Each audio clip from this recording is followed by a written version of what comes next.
The heir of the Flame Emperor arrives at the ancestral star of humanity, bringing forth the burning technique. What sparks will ignite from the collision of the two distinct systems, the heavenly Tianfa and the burning technique? Reincarnation should be a joyous occasion.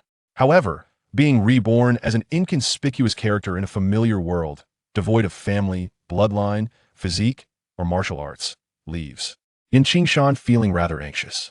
Transcending into another realm, he wields unique attributes and abilities, manipulating fortuity and opportunities to ascend to the pinnacle of combat prowess, ultimately achieving the status of an unparalleled battle emperor. Chapter 1. A New World of Qingshan. Beep beep beep. Qingshan was startled awake by the sound of an alarm clock. Yet as he regained consciousness, he immediately sensed something was amiss. Pain coursed through his entire body, particularly a sharp agony radiating from his left shoulder. Any slight movement sent waves of excruciating discomfort through him. Electronic mind, Dawn, at your service. In a hazy state, he perceived the familiar, yet somewhat foreign electronic voice echoing in his mind. Before he could fully awaken, he succumbed to slumber once more, his mind tumultuous with a torrent of information colliding and intertwining. Battle Qi Northwest Continent, Gamma Empire Monster Mountain Range, Qingshan Town Pharmacy of 10,000 Medicines, Herb Gathering Team, Mercenary Corps hissing. When Qingshan awakened again, he remained dazed, struggling to sit up against the wall. The movement elicited a painful wince from his left shoulder. Fragments of memories surged within him, recalling perilous experiences. He instinctively reached for the area near his neck and shoulder, feeling the roughness of the bandages that covered a gruesome wound, still palpable despite the white gauze. As he opened his eyes and surveyed his surroundings, the unfamiliar environment and strange place names, intertwined with memories both familiar and foreign, clearly indicated that he had traversed into a realm that belonged in novels the continent of Battle Qi. This was a world governed by Battle Qi, devoid of flamboyant magic. It merely showcased the pinnacle of martial prowess. Qingshan, an apprentice physician at the Pharmacy of 10,000 Medicines in Qingshan Town of the Gamma Empire, possessed a mere 5 segments of Battle Qi cultivation. This was his current identity, not a descendant of any prominent family, nor did he bear any extraordinary ancestral bloodline. He was simply the offspring of a mercenary family, occupying the lowest strata of the Battle Qi continent. With both parents deceased, he fit the archetype of many protagonists in novels, yet he bore no deep-seated vendetta. One can only say that life is never easy for the weak. Dawn scanned my entire physical condition. Shaking his heavy head, Qingshan reluctantly accepted his situation. Though he was uncertain why the knowledge in his mind had accompanied him, he promptly utilized his electronic mind. The electronic mind, Dawn, was a transcendent invention of the current era, a device that served as an identification substitute for every individual, aiding modern humanity in adapting to a rapidly changing pace of life. This revolutionary invention propelled human society into a new epoch, an era defined by heightened efficiency. Recording, storing, analyzing with the powerful computational abilities of Dawn, humanity could engage in tasks of greater intensity and precision. Dawn could center itself around the human subject, meticulously recording all sense phenomena, including sounds, images, scents, and even genetic data. As a groundbreaking creation, it was not akin to a supercomputer. Rather, it lacked a physical form. It was better described as a program or a stream of information. Scientists had integrated an external information source into the human brain, editing and composing a novel program that endowed the mind with an auxiliary intelligence. Dawn was indeed a century-defining invention, initially promoted under the name of the Dawn Project, symbolizing hope for a new era, and was rumored to have mysterious ties to the legendary realm of divine souls. Qingshan had previously dismissed such claims as mere rumors, yet now it appeared that they were not mere fabrications. Cough, cough. Leaning against the headboard, Qingshan took a breath and shook his heavy head, requiring a moment of tranquility to digest the events that had transpired. Beep, beep, beep. The electronic sound echoed in his mind, while silence enveloped the room. This disconcerting sensation was a result of the electronic mind, or rather the binding of his soul to Dawn, reaching a heightened level of alertness, which was typically non-existent. The operational speed of Dawn approached a critical threshold, causing his head to throb painfully as torrents of information rushed through his mind, reminiscent of the sensation experienced by prodigious scholars with photographic memories. Your limbs exhibit minor injuries. The left shoulder is severely damaged with a fractured clavicle. Consumption of superior blood-replenishing healing powder is advised, with an expected recovery time of 172 hours. A three-dimensional model materialized in his mind as cascading numerical data coalesced into a detailed representation. Optimal healing plan based on current conditions. Baijin flower, withered bone grass, yellow lotus essence, celestial star vine. I never anticipated encountering such a situation reincarnation. However, fortune smiles upon me, for I am an apprentice physician. As Qingshan took deep breaths, the lingering pain persisted. Yet after calming his mind, he felt considerably more at ease. The presence of a healing plan was nothing short of fortuitous. As an apprentice physician at the pharmacy of 10,000 medicines, he may be insignificant to the continent's elite, yet this identity was quite advantageous for him, surpassing that of an ordinary mercenary or member of a minor family. The operations of Dawn were predicated on a database, which was constructed from accumulated knowledge and information. His identity as an apprentice physician granted Qingshan profound understanding of basic medicinal substances, a treasure trove of knowledge invaluable to him. The plan provided by Dawn was the best possible outcome derived from his current circumstances. Baijin flower, withered bone grass, and yellow lotus essence were readily available at the pharmacy of 10,000 medicines, and not particularly rare herbs, making them easily accessible an optimal solution for his present situation. With a healing plan in hand, the next step is to procure the medicinal materials. Fortunately, this identity of an apprentice physician comes with a monthly allocation of herbs, which proves quite convenient. Qingshan struggled to sit up. The effects of the pharmacy's powder were commendable, and with a cane, he should manage to walk without issue. What is this yellow lotus essence? Just as he prepared to rise, Qingshan noticed he was holding something in his hand, a piece of pale yellow herb resembling yellow lotus essence. Simultaneously, a flurry of memories flashed through his mind. Something feels amiss. Could it be? Qingshan felt a sense of relief as the cost of healing diminished. Although a piece of yellow lotus essence was merely a low-grade herb, it could fetch a price of over 100 gold coins at the apothecary, thus holding considerable value. However, upon gazing at this piece of yellow lotus essence, Qingshan instinctively sensed something amiss. He cautiously scraped his nail across the surface of the yellow lotus essence, revealing a slight yellowish hue that unexpectedly unveiled a deep crimson reminiscent of fresh blood. This is blood lotus essence. Qingshan's gaze fixated on the barely discernible crimson, and he hastily brought it closer to his nose, inhaling a peculiar, somewhat metallic scent that filled his nostrils. The moment he caught a whiff of this aroma, he felt invigorated, and a spark of excitement flickered in his eyes. Blood lotus essence. To think I have stumbled upon blood lotus essence. This will expedite my recovery. Unable to contain his joy, Qingshan leaped with exuberance. The proposal provided by Dawn was the optimal solution under the current circumstances, and the materials listed were either within his possession or easily obtainable. Items that were absent or exceedingly rare would be automatically filtered out. Previously, Qingshan had no blood lotus essence, and thus the original plan could not consider it. However, with its presence now in his hands and its potential for utilization confirmed, a fresh plan would naturally come into being, granting him a superior strategy. Blood lotus essence, an exceedingly rare high-grade herb, typically grows alongside yellow lotus essence, though in remarkably limited quantities. The two appear almost identical, yet their value and efficacy are worlds apart. Yellow lotus essence is merely an ordinary low-grade herb, while blood lotus essence is a precious and rare high-grade herb, its deceptive appearance making it exceedingly difficult to identify, resulting in minimal circulation in the market. The yellow lotus essence Qingshan initially intended to procure would aid in hastening the healing of his injuries, but in comparison to blood lotus essence, its effects were negligible. With this blood lotus essence in hand, Qingshan could recover swiftly and without lingering damage, thus avoiding the expenditure of over 170 hours, or more than a week, in recovery time. Brother Qingshan, how are you up and about on your own? As Qingshan struggled to sit up from the head of the bed, a familiar voice called out from behind him. He looked up to see a delicate face, one that was both familiar yet tinged with a hint of strangeness. Little medical fairy, tentatively, Qingshan spoke. The girl before him appeared to be merely 11 or 12 years old, clad in a pale white dress. While her beauty might not be breathtaking, she certainly possessed an uncommon charm. With a serene smile gracing her cheeks, she exuded an aura of refreshing ethereality, a distinct quality that rendered her irresistibly alluring. Although still youthful, her graceful contours were beginning to emerge, particularly the slender waist cinched by a verdant silk ribbon, which was so slight that it invited admiration and a tender inclination to protect. This girl was an orphan taken in by the owner of the 10,000 Medicine Hall, also a medical apprentice, known as the Little Medical Fairy, a name that resonated beautifully. Brother Qingshan, what do you intend to do? Noting Yin Qingshan's apparent readiness to leave, the little medical fairy hurried to his side, gently placing her delicate hands on his arm to steady him and prevent any falls. Yin Qingshan quickly retracted his somewhat heated gaze.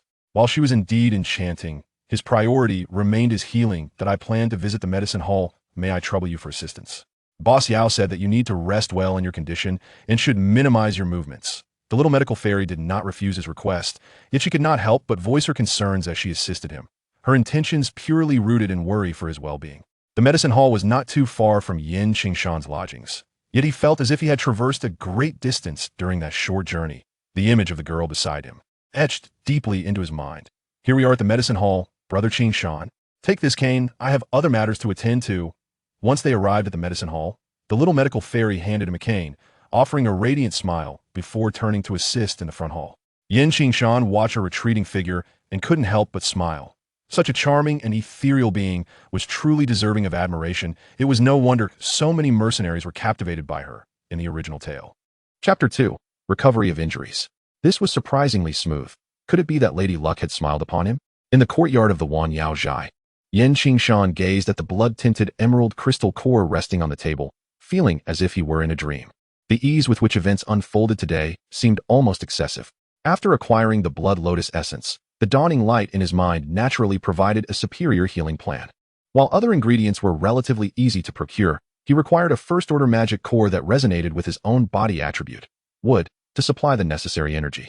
The magic core, a crystallized energy from magical beasts, is a unique and highly valuable product of the Duki continent, yet it is notoriously challenging to obtain. Firstly, magical beasts are formidable adversaries, and a fighter of equivalent rank is unlikely to prevail against a first-order beast. Moreover, acquiring a low-level magic core often hinges on fortune. The first and second-order magic cores can be particularly troublesome. There are instances where a mercenary group slays over 10 first-order magical beasts only to find themselves empty-handed in the end. Such occurrences are not uncommon on the continent. The first-order wood attribute magic core in Yin Qingshan's possession belonged to a magical beast known as the Greenwood Wolf, which is classified as a first-order beast upon reaching maturity. Qingshan Town, also referred to as the Magical Beast Town, does not pose significant challenges in obtaining magic cores, and Yin Qingshan had initially intended to venture out to purchase one. However, the magic core he currently possessed was not bought. It was, in fact, his spoils of war. During a fateful encounter in the magical Beast Mountain range, he was bitten on the neck by a Greenwood wolf, and according to the mercenaries who rescued him, that unfortunate beast had inadvertently met its demise at his hands. Even in death, the beast clung tenaciously to his neck, leading them to bring both it and him back to Wan Yao Zhai. By the mercenary code, the Greenwood wolf was thus considered his trophy. Perhaps fortune truly favored him. The wolf fortuitously bore a magic core that perfectly met his needs, saving him considerable trouble. With the bloodroot flower, withered bone grass, celestial star vine, crimson flame pepper, and this first-order magic core powder, Yin Qingshan meticulously processed each herb through a specific method. With the guidance of the dawning light, his actions were steady, and his technique could only be described as exemplary. The steaming bathwater transformed into a concoction infused with medicinal aromas. As he deftly shattered the magic core into a fine powder, which he then allowed to cascade down the side of the tub, merging with the murky medicinal brew within. The heightened senses of magical beasts are more acute than those of ordinary beings, surely.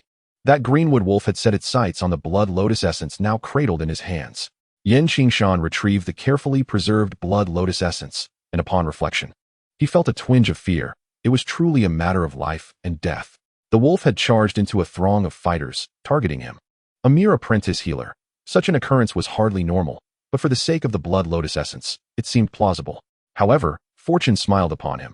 Having narrowly escaped death, he acquired the lifeless body of a bluewood wolf. Although his injuries were indeed severe, the presence of the blood lotus essence and a first-tier magic core rendered his gains even more substantial. Yin Qingshan cautiously unwrapped the bandages from his wounds. The gruesome puncture marks left by the 2 rows of jagged teeth evoking a sense of horror, revealing even the blood-stained, pallid collarbone beneath. The optimal healing approach would have left him with lingering internal injuries in his left shoulder, necessitating prolonged recovery and subsequent treatment. A matter entirely dependent on the availability of materials. Nevertheless, Yin Qingshan produced a piece of blood lotus essence, delicately slicing away a small portion of its outer layer, from which a glistening, blood-like juice began to seep, akin to perspiration from pores.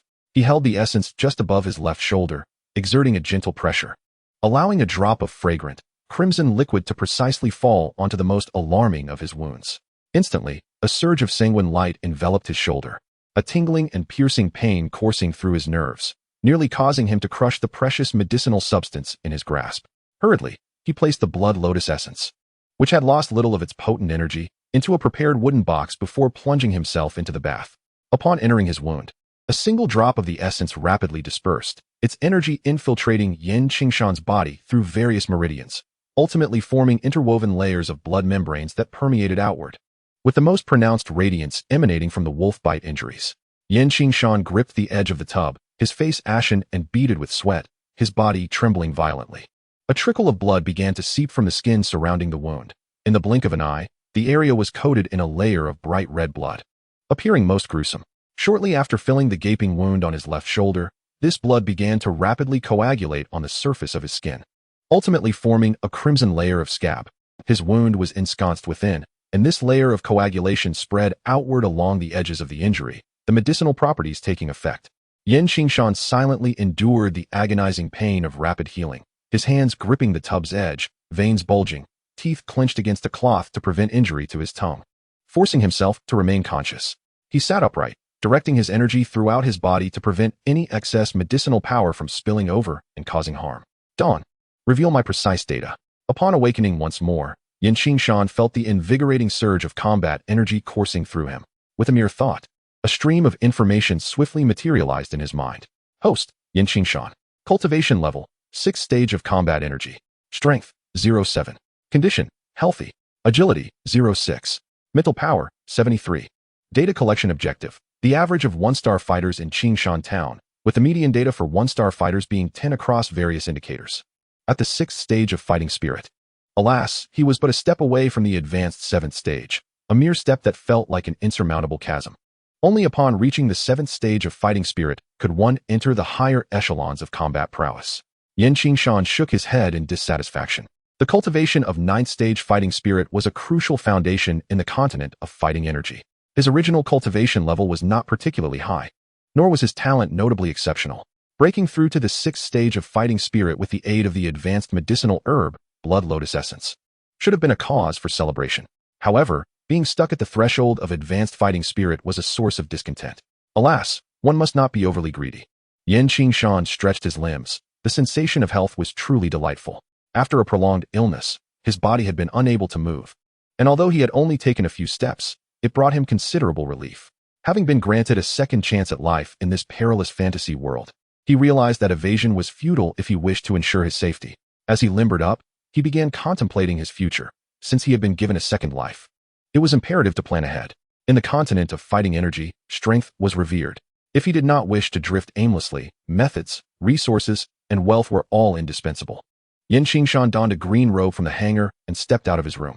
A gentle breeze swept through, bringing with it a refreshing chill. Yet he remained oblivious to it, furrowing his brows in deep thought. While he could devise means to acquire wealth and resources, the attainment of techniques, especially advanced ones, was pivotal to determining one's limits. Conventional paths seemed bleak for him, leaving only alternative routes to consider.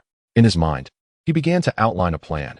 Every word from a novel he had once read echoed in his thoughts, and due to the presence of the dawn, his memory was remarkably acute. Hardly anything from his past life had been forgotten. Theoretically, for an ordinary person, acquiring an advanced technique was akin to scaling the heavens. However, nothing is absolute. The continent of fighting energy is vast, populated by myriad races, and within its expanses exist many unknown reclusive sages. These venerable hermits, perhaps before their life's end, might conceal their life's work somewhere, awaiting a fated individual to claim it. A saying circulates in the continent: if one day you tumble from a cliff and fall into a cavern, do not panic, take 2 steps forward, and perhaps you shall become a formidable warrior. This adage holds truth. The continent's history is replete with tales of those who ascended to greatness through serendipitous encounters. At this moment, facing the gentle breeze, Qingshan gazed towards the distant, meandering mountain range, the Monster Beast Mountains, a paradise for adventurers and a resting place for the fallen. The Wan Yao Zhai was preparing to enter the Monster Beast Mountains for herb gathering, and there were still 17 spots available, requiring participants to possess a strength of at least 2-star fighters. Everyone seized the opportunity. In the heart of Qingshan town, at the entrance of Wan Yao Pharmacy, a serpentine queue of mercenaries jostled amongst themselves, each craning their necks in eager anticipation of being chosen. With only 17 spots available, at least 20 individuals had gathered. This gathering was part of Wanyao Pharmacy's monthly herbal gathering event, which consistently attracted a multitude of mercenaries. As the largest apothecary in Qingshan town, Wanyao Pharmacy could not rely solely on the scattered herbs collected by mercenaries, whose methods of gathering were often rather crude, leading to significant loss of medicinal properties and the wastage of many valuable resources. Brother Qingshan, are you truly all right? Yen Qingshan sat atop a cart in front of Wanyao Pharmacy. Beside him was the concerned young healer, who was responsible for this herbal expedition. As an apprentice physician at Wanyao Pharmacy, it was imperative to not only learn but also to practice. With their skills still in development, apprentices were not yet ready to oversee the clinic but often took on the task of herb collection. Each herbal gathering event was accompanied by a physician or an apprentice to ensure the collected herbs met the required standards, preventing any loss of medicinal efficacy due to improper gathering. The perilous terrain of the Demon Beast Mountains posed constant threats, and even a large gathering of herb collectors could not guarantee safety, leading to potential injuries. In such instances, apprentice physicians were afforded the opportunity to hone their skills in a practical setting, accumulating invaluable experience. At nearly 15, Yen Qingshan had led herb gathering teams on several occasions. But following a serious injury in his last outing, it was the first time for the barely 12-year-old young healer. Boss Yao of Wanyao Pharmacy was known for his avaricious and stringent nature, resulting in few qualified physicians willing to lead these herb gathering expeditions. Once the apprentices had acquired a firm grasp of the fundamentals, the responsibility was primarily delegated to them. Initially, due to Yen Qingshan's injury, Boss Yao intended to assign the youngest yet most skilled healer to lead the herb collection. However, Yen Qingshan, despite still recuperating, volunteered to assist, having already healed but feigning a state of injury to avoid suspicion. After some contemplation, Boss Yao consented, recognizing that the inexperienced young healer would require guidance. This time, however, Boss Yao had recruited additional mercenaries and emphasized the importance of safeguarding the cart. It's nothing to worry about, Yen Qingshan reassured the young girl with a smile, knowing full well that his injuries had long since healed. Yet, he continued to wrap his wounds to maintain the facade of recovery, fearful of arousing suspicion. After all, a swift recovery from such severe injuries would undoubtedly raise questions about hidden secrets. As Yen Qingshan conversed with the young healer, the personnel at Wanyao Pharmacy successfully arranged for the recruitment of mercenaries. Their enthusiasm stemming not only from the safety of herb gathering compared to hunting demon beasts, but also from the lucrative returns it promised. Wanyao Zhai is the largest pharmacy in Qingshan town, where forging connections can prove advantageous in unforeseen circumstances. In the tranquil forest, a group of individuals moves silently, their vigilant gazes sweeping through the shadowy recesses of the surrounding trees. Their hands grip their weapons at their waists, ever ready to confront any sudden developments. As seasoned mercenaries who have navigated the Beast Mountains for many years, despite many being first-time collaborators, they maintain a fundamental understanding among themselves. Through exchanged glances, they can discern signals indicating both danger and safety. Where have we arrived? Yen Qingshan inquires, seated in a simple cart while examining a map. As the leader of the herb gathering team, and also an ailing individual, his treatment is naturally the most favorable. It appears we are here, following this route. The little physician, standing beside the cart, approaches after hearing Yen Qingshan's words and points to one of the prominently marked red lines on the map. Yen Qingshan cross-references it with his recollections, confirming the location, albeit needing reassurance from others. This route has quite a few cliffs, Yen Qingshan remarks after glancing at the map's markings, his gaze flitting left and right to reinforce his impressions of the surroundings, particularly the steep cliffs along the route. It seems that the mountain paths with many cliffs are rather challenging to traverse, and there likely won't be many grassy valleys rich in medicinal herbs. Isn't this route chosen by Brother Qingshan? The little physician looks around, puzzled by Yen Qingshan's comments. Oh, perhaps I was just confused. How do you feel about this outing, little physician? Yen Qingshan chuckles, averting the previous topic. The little physician shyly lowers her head. It's all right. I must thank Brother Qingshan. Otherwise, I would have truly been flustered. There's no need for thanks. It's only natural to help one another. Yen Qingshan raises an eyebrow, subtly adopting a more intimate address. Without waiting for a response, he shifts his focus back to the map, beginning to annotate the layout of the Beast Mountains surrounding Qingshan town. The little physician, a seemingly cool exterior concealing a warm heart, need not rush. After all, the opportunity is at hand, and savoring the moment is far more delightful. Yen Qingshan chuckles inwardly, his thoughts wandering elsewhere. Observing the myriad of markings on the map indicating cliffs, he feels a pang of bitterness. He realizes he has been overly naive. This modest map only depicts the periphery of the Beast Mountains near Qingshan town, boasting no fewer than 100 marked peaks, with even more uncharted elevations. The Beast Mountains are vast and replete with countless summits. Within the vicinity of Qingshan town alone, there are 8 distinct entry routes, each with numerous forks leading in various directions. Every herb-gathering expedition not only involves visiting previously discovered herb patches, but also encompasses the responsibility of exploring new paths. The last time Qingshan and his companions stumbled upon a valley abundant with yellow lotus essence was at a recently discovered location. They had not anticipated the presence of such a multitude of wolves, including a pack of more than 10 first-tier magical wolves. Although they ultimately vanquished the wolf pack, their team sustained considerable injuries. Among the numerous routes they traversed, the sheer cliffs were a common feature, varying in size. If they were to search each one individually, it would take an eternity to find what they sought. Qingshan felt a throbbing pain in his temples. Reality, it seemed, was far from the novels he had read. In those tales, finding a modicum of fortune took but 2 or 3 chapters. Yet even with knowledge of opportunities lurking at the periphery of the Beast Mountain range, he feared it would be months before any results materialized. Nonetheless, he felt compelled to persevere, as this was the closest opportunity he had to acquire advanced martial skills. Within the Beast Mountain range, a team of nearly 100 individuals was advancing slowly. At the center, heavily guarded, was the medicinal herb collection team from Wanyaozhai. Surrounded like the moon amidst the stars, Qingshan methodically organized the tasks of the group. Beside him stood a young girl in a white dress, the little medical fairy, who straightened slightly, attentively listening and taking notes. Occasionally, she would steal a glance at his profile, only to avert her gaze when he turned to her. Her delicate hand brushing away beads of sweat from her forehead, breathing lightly, as if the heat was overwhelming. Qingshan found her small gestures amusing. With the assistance of his insights, he had ingeniously arranged the herb collection team over the past few days, earning admiration not only from the members of Wanyaozhai, but also respect from the mercenaries who regarded him with deference. The girl, previously the team's leader, had become utterly captivated by him, almost idolizing him. With a shy blush adorning her cheeks, she averted her gaze, yet could not resist observing him from the corner of her eye, an unmistakable reaction of a fan beholding their idol. Qingshan patted the wooden planks of the cart he was seated upon, inviting the little medical fairy to come and rest beside him. "Xianer, come sit for a moment," he called. The little medical fairy shook her head, responding, "There's no need, Brother Qingshan, I am quite capable." As the sun reached its zenith, the scorching rays beat down upon them, leaving the travelers parched and dry.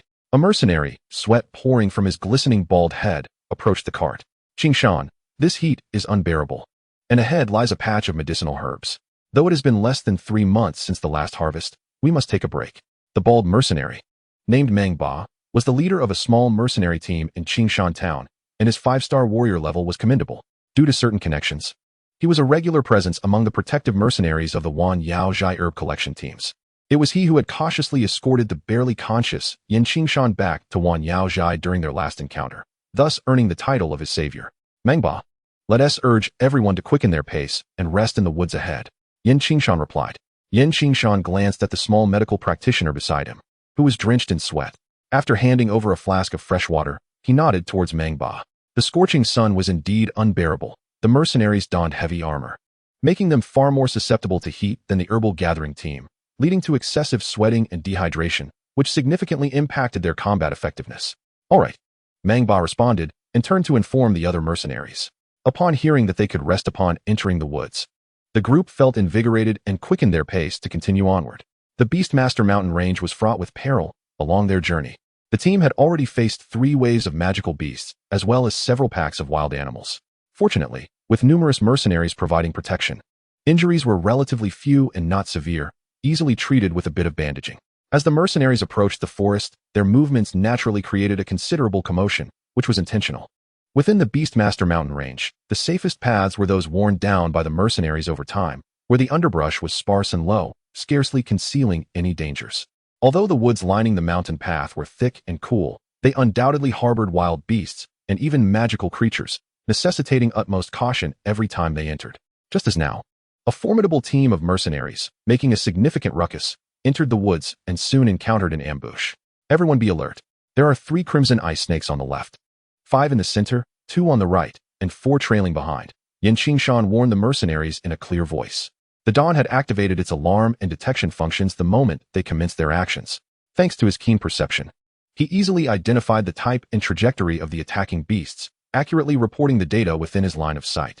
Several ethereal crimson shadows, howling as they descended from the treetops, were the crimson ice snakes, first-tier magical beasts commonly found at the periphery of the Beastmaster mountain range. They excelled in ice spear attacks, with their icy nature harboring a chilling poison.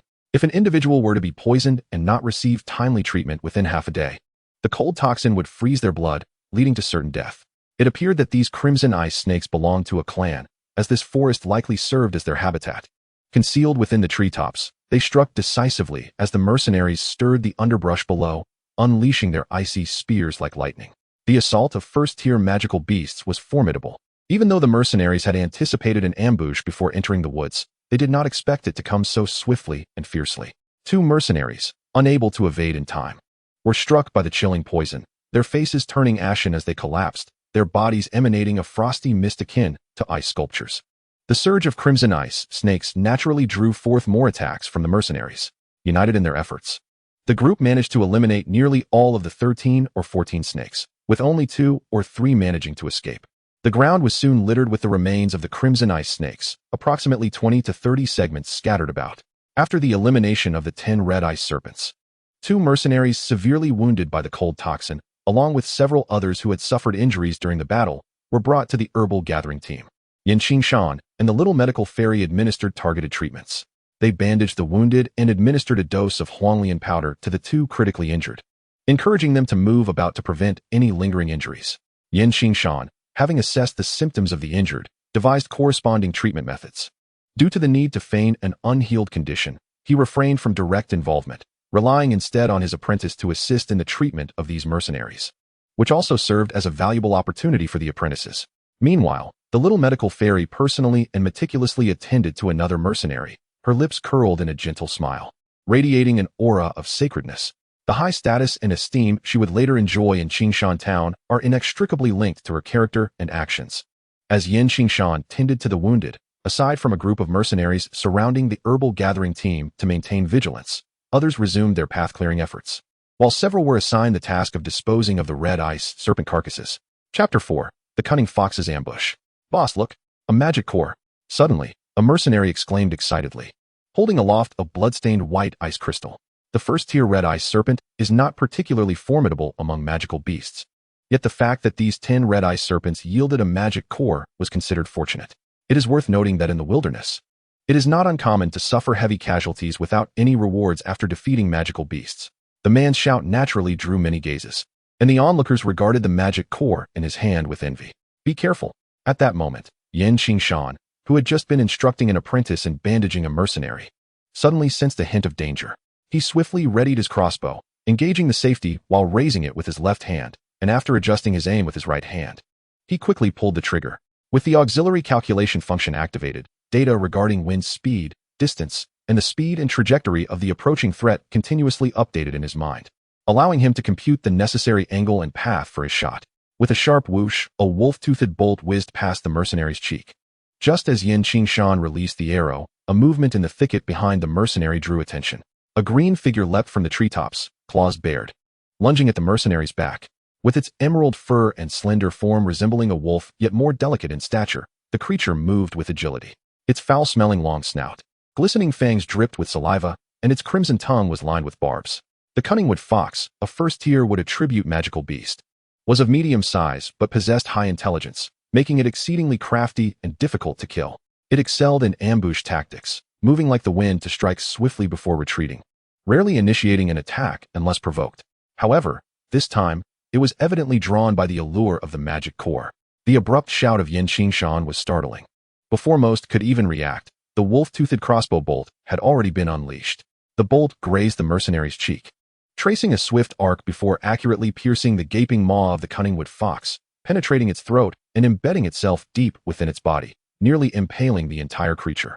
The wood fox, struck by the bolt, continued its forward momentum, crashing into the bewildered mercenary, sending him staggering to the ground. This vibrant green fox twitched as blood oozed from its mouth, quickly succumbing to silence. Get up, Mangba bellowed, rushing to the nearly paralyzed mercenary's side, pulling him to his feet. After a careful examination, he confirmed that the man was merely in shock and unharmed, and he pushed him aside. Grasping the wood fox by the scruff of its neck, Mang Ba extracted the entire wolf-toothed bolt, ensuring the beast was indeed lifeless. He then probed into the fox's mouth with 2 fingers, searching its upper jaw, but after a moment of disappointment, he shook his head and turned, carrying the corpse back to Qingshan. Such a pity, Qingshan, this wood fox yielded no magic core. Yet, your shot was truly remarkable. It pierced the throat and entrails without damaging a single strand of fur. The integrity of this wood fox's pelt holds value equal to that of a magic core. Mang Ba placed the fox's body beside Qingshan and retrieved a cloth to wipe the blood from the wolf-toothed bolt. This arrow is indeed commendable. However, it is rare to see one used so effectively. It remains largely intact and can be reused. Quite impressive, Qingshan replied, accepting the wolf-toothed bolt. He glanced at the glistening, blood-stained fong at the tip, nodded in approval, and returned it to his quiver. That day, the Qingmu wolf had been brought back to the Wanyao pharmacy. After Qingshan regained consciousness, he arranged for the wolf's remains to be processed, keeping the magic core for his own healing and cultivation. The fur, flesh, bones, and claws of the Qingmu wolf were entrusted to others for processing, providing him with a substantial fortune. The wolf's sharp fangs had been transformed into a quiver of wolf-toothed arrows, and he had invested heavily in finding a powerful crossbow capable of injuring magical beasts, honing his skills over time. However, your keen sight and alertness are truly commendable. I didn't even notice this wood fox until it was too late. Thankfully, your quick reflexes saved the day. In the Yang family, he is the sole pillar of strength, with no brothers and a child barely 10 years old, should anything happen. Mang Ba helped Qingshan with the careful handling of the wood fox's remains, ensuring the pelt's value was preserved. As he spoke, he instinctively rambled on, but suddenly stopped, casting a worried glance at Qingshan, as if sensing he had misspoken. One must always exercise caution when venturing outside. Qingshan simply shook his head. Mang Ba's remarks about Yang Wu's situation were all too common in Qingshan town. The circumstances of the Yin family had been quite similar, if not worse. In the 2 years since his father's passing, Qingshan had endured great hardships. Had he still been in his original form, he might have found himself deeply affected by the memories. Qingshan took a rough piece of leather and meticulously wiped each arrowhead from the quiver, while his peripheral vision continually scanned the surroundings, attuned to any potential danger. Mang Ba's assertion regarding his vigilance proved to be accurate. He possessed an uncanny ability to sense threats far beyond that of an ordinary person. The Dawn had endowed him with remarkable capabilities, including heightened perception and observational skills, functioning similarly to an amplified sense of safety. Typically, an individual's perceptual range, even when enhanced, would extend merely to about 1 meter. However, in his previous life, there were formidable individuals whose awareness encompassed everything within their sight, even with their backs turned to unseen areas. They maintained clarity of perception that exceeded tenfold that of the average person. Upon awakening, Qingshan discovered that his mental acuity and sensory perception were indeed exceptional, allowing him to perceive everything within a 10-meter radius with remarkable clarity. Even the unseen could be vividly imagined through the keen interplay of sound, scent, and other senses, rendering his awareness remarkably distinct. This acute perception was the reason he chose to venture into the mountains under such rudimentary conditions, seeking the opportunity of a cliff cave. He believed that, with his unique sensory abilities and sufficient investment of time and effort, he would invariably uncover some leads. When the moment arose for him to harness his capabilities fully, he would not squander precious time searching aimlessly. The ambush from the red-eyed snake and the cunning wood fox was merely the beginning. This shaded jungle was rife with magical beasts, presenting a plethora of dangers that left everyone rather beleaguered. Most magical creatures, upon sensing the commotion caused by Qingshan and his companions, would retreat rather than confront them directly. Yet, some, undeterred, chose to engage the mercenaries head-on. After a group of mercenaries encircled and dispatched a snake-tailed leopard, they finally paused to establish a rudimentary camp for rest. This modest forest did not require much space for a team of over 100 to recuperate. They were not inclined to be excessive. Clearing a patch to deter some magical beasts sufficed, for indiscriminate slaughter could attract higher-tier magical creatures. Even second-tier beasts would pose a formidable challenge beyond their capacity to handle. The carriage came to a halt beneath the canopy of a large tree, and Qingshan dismounted with a deliberate pace, feeling the discomfort from the bumpy journey. Although he needed to feign injury, engaging in simple movement to stretch his muscles was entirely reasonable. As he walked alone, he could perceive the shifting gazes of the surrounding mercenaries. In this hierarchy defined by strength, demonstrating noteworthy prowess garnered respect, a straightforward and direct rule. His successful shot that felled a cunning wood fox, regardless of luck, earned him recognition for both his actions and abilities, which would prove beneficial for the tasks ahead. In their rudimentary camp, A dozen mercenaries were stationed on guard while others sat down to recuperate from the considerable exertion of their journey. The apprentice herbalists of the medicinal gathering team diligently scoured the vicinity of their camp for medicinal herbs, accompanied by a few mercenaries who seemed intent on learning some skills through observation. The apprentices, lacking in strength, did not rush them. In this perilous beast-infested mountain range, the presence of mercenaries provided a vital safety net in times of danger. Qingshan emerged from the throng, his senses alert and attuned to his surroundings. Upon exiting a small thicket, he found himself facing a steep cliff. Standing at its edge, he gazed into the distance where lush greenery blanketed the land. A sight of striking beauty. His eyes roamed the cliff's perimeter, scanning intently. Though a discerning observer might note that most of his focus was directed towards the base of the cliff, as if he were searching for something specific. Qingshan, what troubles you, my boy? Have you read too many adventure novels and are contemplating a leap to seek fortune? A hearty laugh erupted from behind him, causing Qingshan to stiffen momentarily before pivoting with a smile. Uncle Mangba, what are you saying? I'm merely searching for herbs, but alas, this white orchid fruit has yet to ripen. Qingshan smacked his lips, gesturing towards a nearby plant. At the cliff's edge, in the direction he indicated, a plant with pale blossoms was gently unfurling its buds, which bore fruit that was half red and half green, emanating a subtle fragrance. This particular plant was nestled among the grass, accompanied by similar white wildflowers, appearing only slightly larger than its counterparts and blending inconspicuously within the floral cluster. Without careful examination, one could easily overlook its distinctive qualities. Indeed, it was the white orchid fruit, a mid-level herb that typically flourished at the edge of cliffs. Although it was relatively abundant, this particular herb was favored by avian beasts, often consumed as soon as it sprouted, rendering it a rare find among mid-level medicinal plants. Mangba was not alone. He was accompanied by the little medical sage, who, upon hearing Qingshan mention the white orchid fruit, hurriedly stepped past him to inspect the flowers. After scrutinizing the plant for a considerable time, the little medical sage looked up, disappointment etched on her face. What a pity. It is not yet ripe. If it were, the fruit would be entirely red.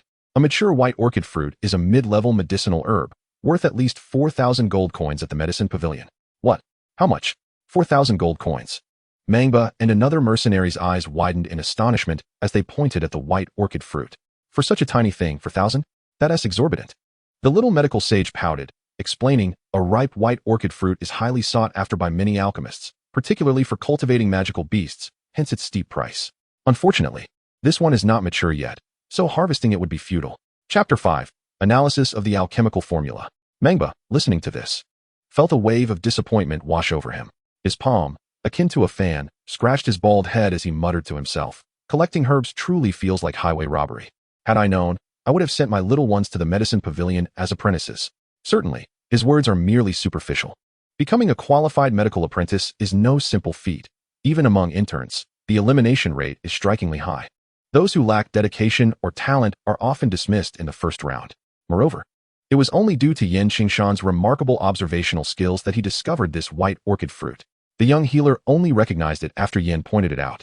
A typical intern, even with Yin indicating that cluster of white flowers, might not have been able to identify it. With a sidelong glance, Qingshan surveyed his surroundings before turning to Mang Ba and inquiring, by the way, Uncle Mang, what brings you to me? Mang Ba slapped his forehead and pushed Yongwu forward, saying, it wasn't me who sought you out. It was Yongwu here, come to express his gratitude. Yongwu, the mercenary whom Qingshan had just saved, cautiously extended a brilliantly polished white crystal core toward him, his demeanor tentative as if fearing rejection. Brother Qingshan, I must thank you for saving my life. Please accept this token of my respect. There's no need for that. We are all part of the same team. Assisting one another is only natural, so let's not dwell on gratitude. Qingshan waved his hand dismissively. He then shook his head and continued.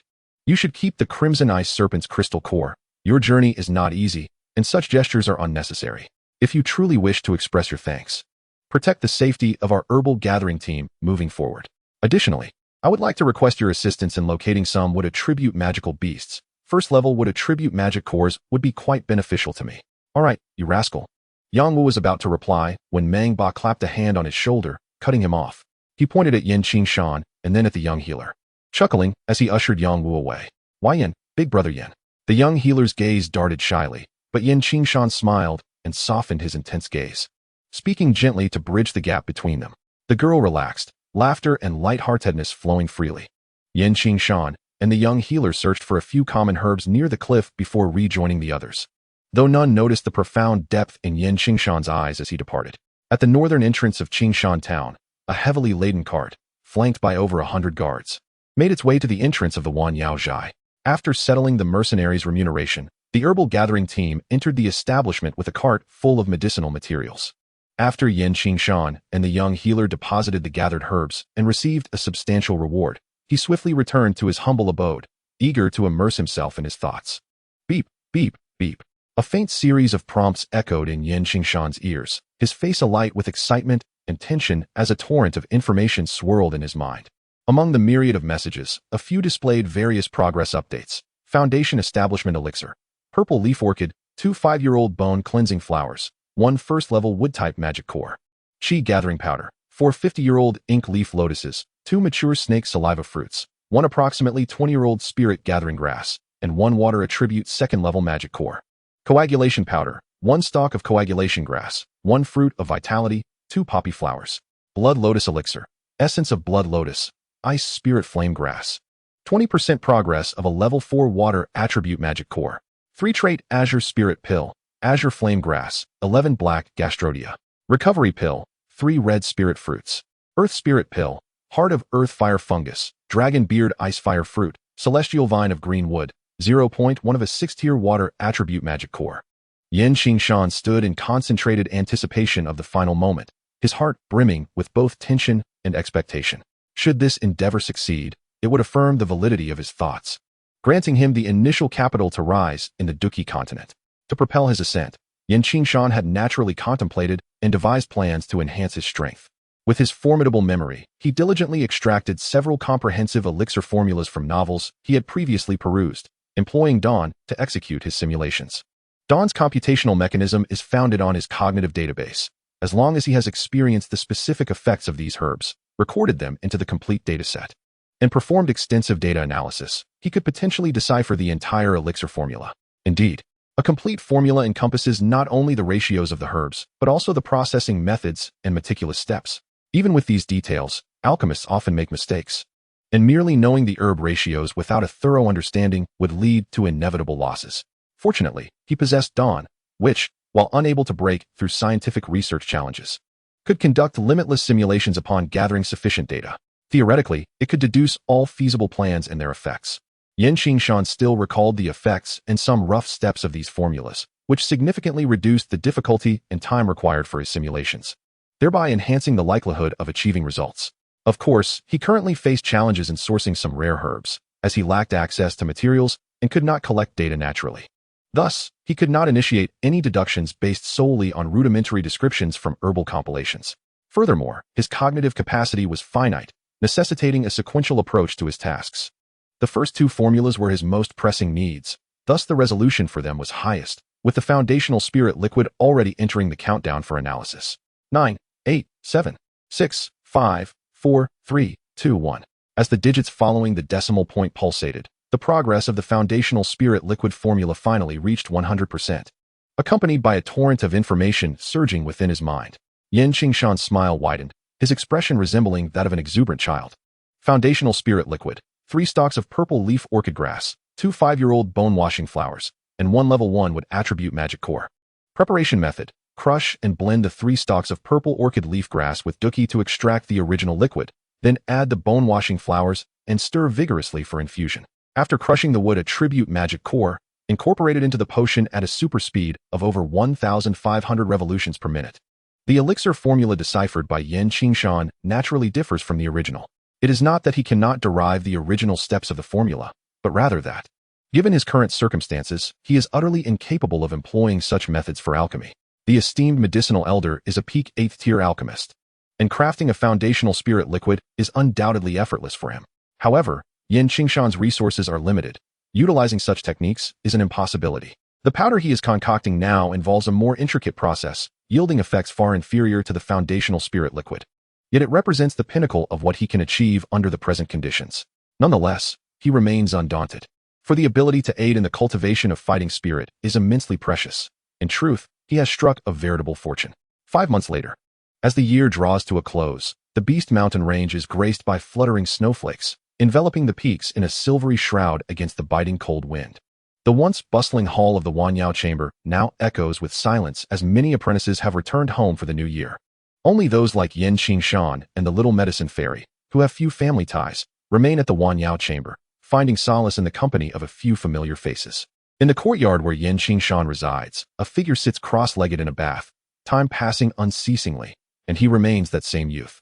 During 6 months of cultivation, although he often ventured outside, he spent far more time indoors, rarely seeing sunlight, and frequently soaking in water.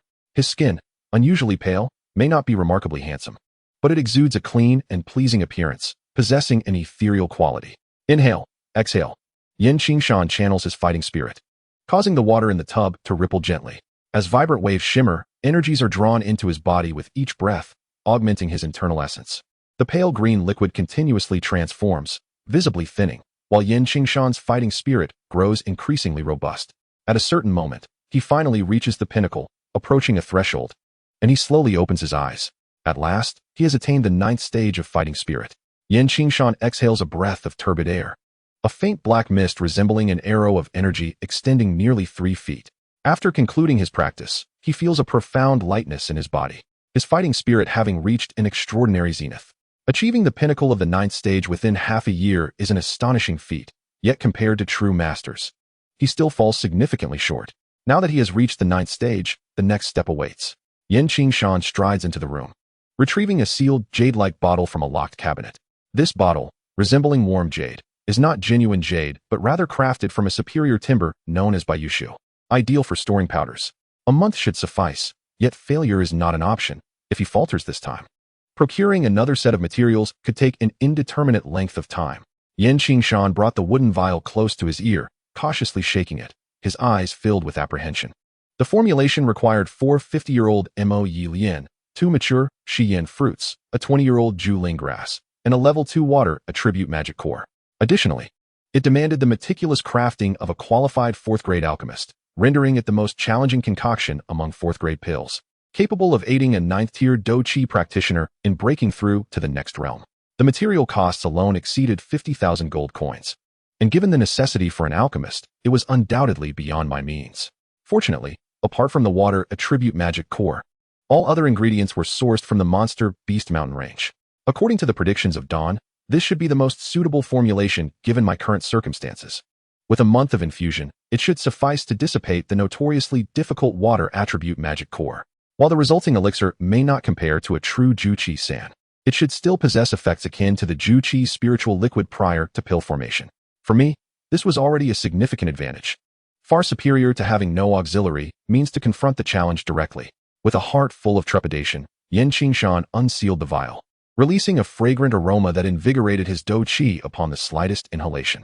Gazing at the viscous green-blue liquid within, resembling honey yet sparkling like crystal, he hesitated not a moment longer after breaking the seal, swiftly consuming the potion in large gulps. The concoction he had prepared could not rival a true pill. Once the seal was broken, its efficacy would swiftly diminish, making prolonged storage impossible. Thus, he could only ingest it immediately upon confirming its success, then strive to break through to the Do-Shi realm. Whether he would achieve such a feat rested solely in the hands of fate. After consuming the elixir, Qingshan trembled as he discarded the wooden vial and returned to the cool bath, sitting cross-legged to commence his breakthrough to a 1-star Do-Shi. Chapter 6, 1-star Do-Shi. In the tranquil courtyard, the previously still air suddenly surged with energy. Wisps of pale white spiritual aura seeping from the atmosphere and continuously infiltrating Qingshan's body, augmenting his Do-Chi. Clenching his teeth, he endured the collision of energies within and without. The Ju-Chi spiritual liquid he had ingested was now taking effect, as the immense energy began to compress and elevate his Do-Chi. Although this process was relatively safe, it was undeniably painful, especially for his meridians. Silently enduring the sharp pangs coursing through his channels, he found solace in the knowledge that his days of diligent training were not in vain. After prolonged immersion in medicinal baths, his physique had significantly strengthened. The agony was indeed unbearable, yet for the moment, it posed no substantial burden on his body. Within his Dantian's Qi, streams of pure energy derived from the spiritual liquid were fervently refined by his Do-Chi, assimilating and amplifying his aura while continuously condensing and compressing the Do-Chi. This was an essential process for advancing to the Do-Shi realm, requiring the accumulation of sufficient energy for the breakthrough. Even at the pinnacle of the 9th tier of Do-Chi, One would need over a month's preparation before attempting such an endeavor. Once a challenger falters, misfortune may lead to a decline in their fighting spirit, causing months of arduous effort to be rendered futile. Thus, it is not uncommon for many to attempt the ascension to a fighter's rank a dozen or even several dozen times before achieving success. The third great elixir, gathering chi powder, possesses considerable energy that significantly aids even the great fighters. However, its effects are gentle enough to be utilized during the fighting spirit phase, albeit practitioners at this stage will inevitably waste a substantial portion of its potency. The immense energy contained within gathering chi powder is more than adequate for a fighter to attempt over 100 breakthroughs, rendering failure nearly impossible. The concoction crafted by Qingshan may not rival the true gathering chi powder in efficacy, yet the energy it harbors is certainly sufficient for a fighter striving for advancement. Therefore, the probability of his success in this endeavor remains quite high. Within Qingshan, his fighting spirit burgeoned to a pinnacle, and upon reaching an irreducible critical point, a transformation finally occurred within his dantian. The surging fighting spirit within him rapidly contracted toward the dantian as he executed his hand seals, resembling a vortex emerging in his dantian. Countless streams of fighting spirit energy were compressed into a singular point, and at the moment that point began to rotate slowly, it felt as though he transcended into an entirely different state, experiencing the world anew. This is what it means to be a fighter. Qingshan lay in the frigid bath, the cold water jolting him into a semblance of clarity. Casting aside his elation, he regained his composure, gently closing his eyes to sense the state of his body. This inner vision is a skill that only those who have reached the fighter level can master. The higher one's strength, the more profound their understanding of their internal condition. Presently, within his dantian, a palm-sized milky white vortex was slowly rotating, enveloped by a layer of nebulous milky energy. The essence of a fighter differs fundamentally from that of a ninth-tier fighting spirit. The energy cultivated by a fighter is called fighting spirit, while what is refined thereafter is the true fighting energy. Although the terminology differs by just a word, the reality is worlds apart. Dawn, reveal my precise data. With a thought, a stream of information swiftly materialized in his mind. Host, Qingshan. Rank, 1-star fighter. Strength, 13. Condition, fatigued. Agility, 12. Mental power, 13. Data collection target. Average metrics for a 1-star fighter in Qingshan town, with the median values for a 1-star fighter being 10 across all indicators. Time is of the essence. Preparations must be made swiftly. After a moment of attuning to the power within him, Qingshan's tightly shut eyes suddenly sprang open. His mouth slightly agape, he expelled a measure of heavy, stagnant air, and his complexion began to regain a hint of vitality. Qingshan swiftly rose, diligently tidying up his surroundings. After leaving a letter on the table, he retrieved a well-prepared satchel. As a soft white light began to emerge from the horizon, he took advantage of the still thick night to depart from the Wanyaozhai, heading north into the monster beast mountain range. His departure was a well-considered decision, meticulously planned months in advance. He had arranged his belongings and letter beforehand, intending to leave immediately upon successfully breaking through to the fighter level, minimizing contact with others. Being prudent, he had devised a plan prior to his breakthrough, wishing to avoid drawing attention or inviting trouble. Qingshan town, a modest settlement, was among the most rudimentary human enclaves on the Duki continent, surpassed only by poorer mountain villages. Yet, within this small town, there were numerous fighters and even some Do masters. Most fighters in Qingshan town achieved their breakthroughs after the age of 20, with the youngest among the so-called geniuses being 18 or 19. In contrast, Qingshan, at a mere 15, was an anomaly. Once news of his breakthrough spread, he would undoubtedly find himself in the spotlight, attracting the covetous gazes of many. Lacking the strength to protect his secret, he knew that a newly minted fighter would inevitably exude an unstable aura, making it difficult to remain inconspicuous. Thus, he had resolved to leave a letter and depart for a while once he succeeded in his breakthrough, returning only when he felt more secure. Qingshan had prepared for this moment for an extended period, crafting a meticulous plan. Each month, he would discreetly leave Qingshan town, and his departure today, leaving a letter behind, would not raise suspicions. The winter scenery of the monster beast mountain range was rather desolate, especially after snowfall, which blanketed the land in silver frost. Only a few evergreen plants adorned the landscape with splashes of green amidst the stark contrast of withered yellows and pristine whites. Footprints meandered deeper into the mountains, and a youth clad in a gray-white fox coat cautiously traversed the desolate forest, wielding a battle knife. This young man was none other than Qingshan. At his current pace, he anticipated reaching his destination by midday. Consulting his map and relying on his memory, he confirmed his direction was sound. Disguised as a herbalist entering the mountains for the winter season, Qingshan pressed onward toward his goal, collecting a considerable bounty along the way. His satchel bulged with treasures, amounting to at least 1,000 gold coins. He moved with caution, following a pre-planned route, and fortunately, he had evaded potential dangers thanks to his keen instincts. By noon, he arrived at a dense forest, beyond which lay a cliff. Between the cliff and the thicket was a flat expanse of land, where he decided to halt his journey. First, he would set up camp. Standing atop the precipice, Qingshan gazed into the vast expanse of snow that enveloped the land. Cautiously, he refrained from hasty actions. Instead, he sought out some firewood and proceeded to establish a camp in the clearing. Though he meticulously scanned his surroundings and detected no prying eyes, his prudent nature led him to refrain from descending the cliff directly. Instead, he engaged in the typical activities of a herbalist in winter, selecting an appropriate spot to set up camp. Although it was somewhat premature for midday, his actions did not appear out of place. In the depths of winter, the sun sets swiftly, and those who venture into the mountains, herbalists and mercenaries alike, have different objectives. Mercenaries primarily seek out magical beasts, while herbalists pursue medicinal herbs. Placing a premium on safety, they typically prepare their camps early, unlike mercenaries who only seek a resting place once they are ready to pause. Once Qingshan had arranged his campsite, he concealed himself behind the protective barrier and began to prepare the necessary items. After confirming once more that he was not being observed, he secured one end of a rope within his camp and cautiously descended the cliff, sliding down the rocky face. He navigated down with care, halting before a peculiar steep wall where a strange pine tree protruded from the rock face, an unlikely place to find footing. Behind this odd tree lay a tangle of withered vines and shrubs. With careful observation, one could discern the whisper of wind between the foliage, revealing a sizable cave entrance. A hidden cavern that could easily have been overlooked had Qingshan not been vigilant in his search. Suddenly, a sense of danger surged through him. As he brushed aside the vines, his pores tightened in alarm. In an instant, he propelled himself off the rocky surface, using his toes to push against the cliff. And with a swift tug on the rope, he maneuvered himself upward by 3 feet. In the same motion, he hurled a porcelain vial from his other hand towards the assailant that had ambushed him. With a whoosh that sliced through the air, a serpent-like creature, camouflaged against the cliff, lunged to bite him. It narrowly missed its target, instead shattering the vial he had thrown, releasing a fragrant powder that wafted through the air. A rock serpent. Qingshan, propelled by inertia against the cliff, adjusted himself to get a clearer view of his assailant. A first-tier magical beast, the rock serpent. A serpentine creature that dwells within rocky crevices.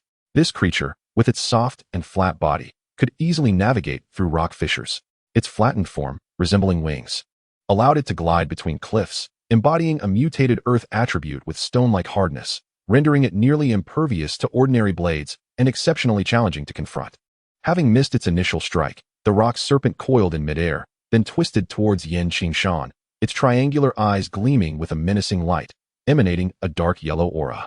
With a hiss, the rock serpent unleashed another cry, its narrow, wing-like appendages flaring as it surged towards Qingshan, its gaping maw showcasing glistening sharp fangs that sent chills down the spine.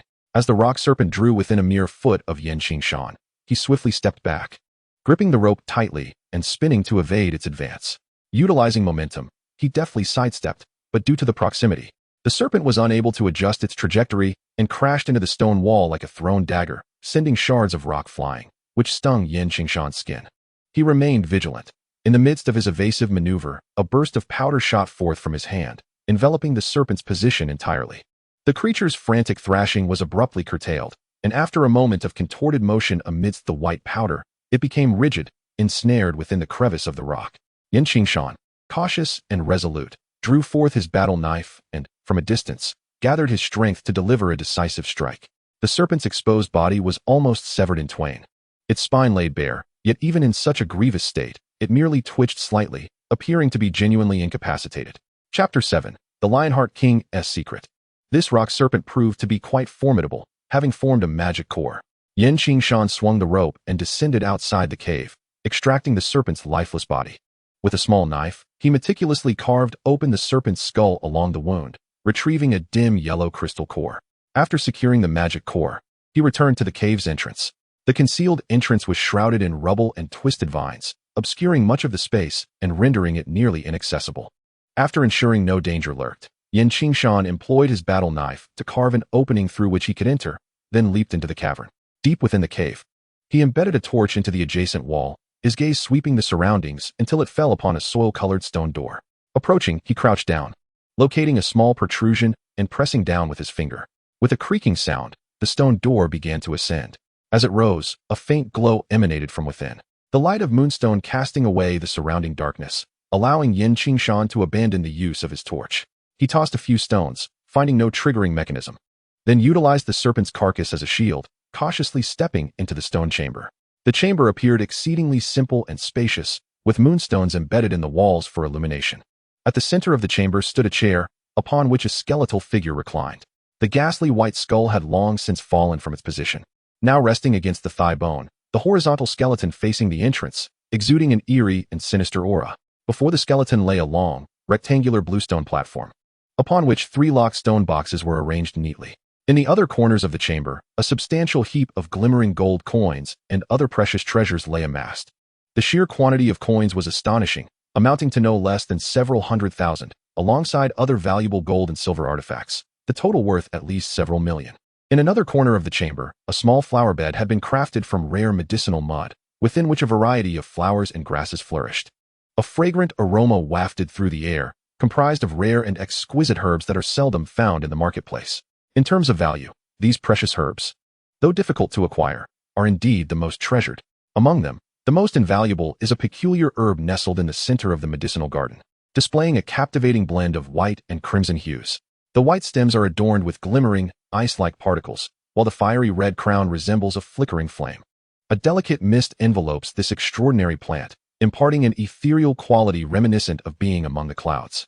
This herb, known as the ice spirit flame grass, is a true top-tier medicinal material, akin to the blood lotus essence in Qingshan's possession, both serving as primary ingredients for the refinement of the 5th-grade blood lotus pill.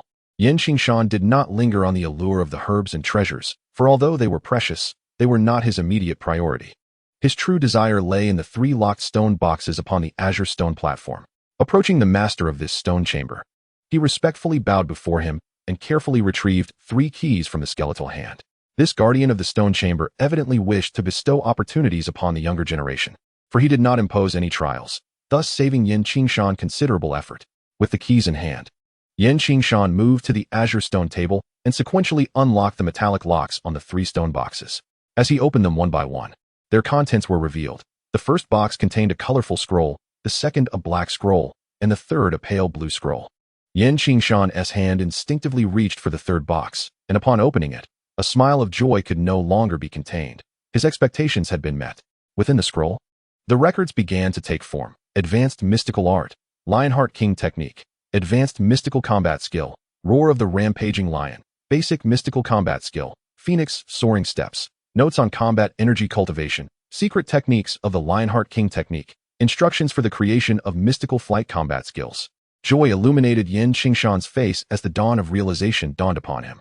It was precisely as he had anticipated. The most vital inheritance of combat skills from the master of the stone chamber was contained within this scroll.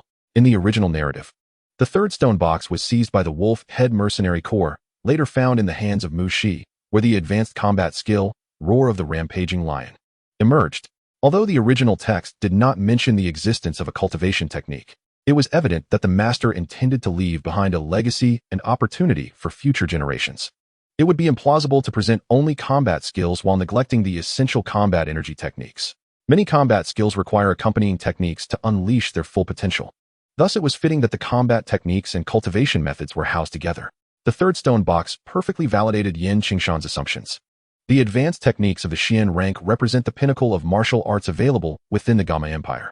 When it comes to the manipulation of combat energy, one can train in techniques that, although not perfectly aligned with their natural attributes, still yield results. The efficiency may be somewhat diminished compared to those that are entirely harmonious with one's innate qualities.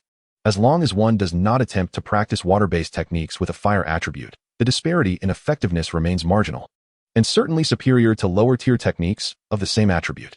This implies that unless one is fortunate enough to acquire a mid-tier or higher wood attribute technique, the Lionheart King technique is currently the most advantageous choice available to him. Qingshan took a moment to steady his emotions before carefully unrolling the scroll of the Lionheart King technique.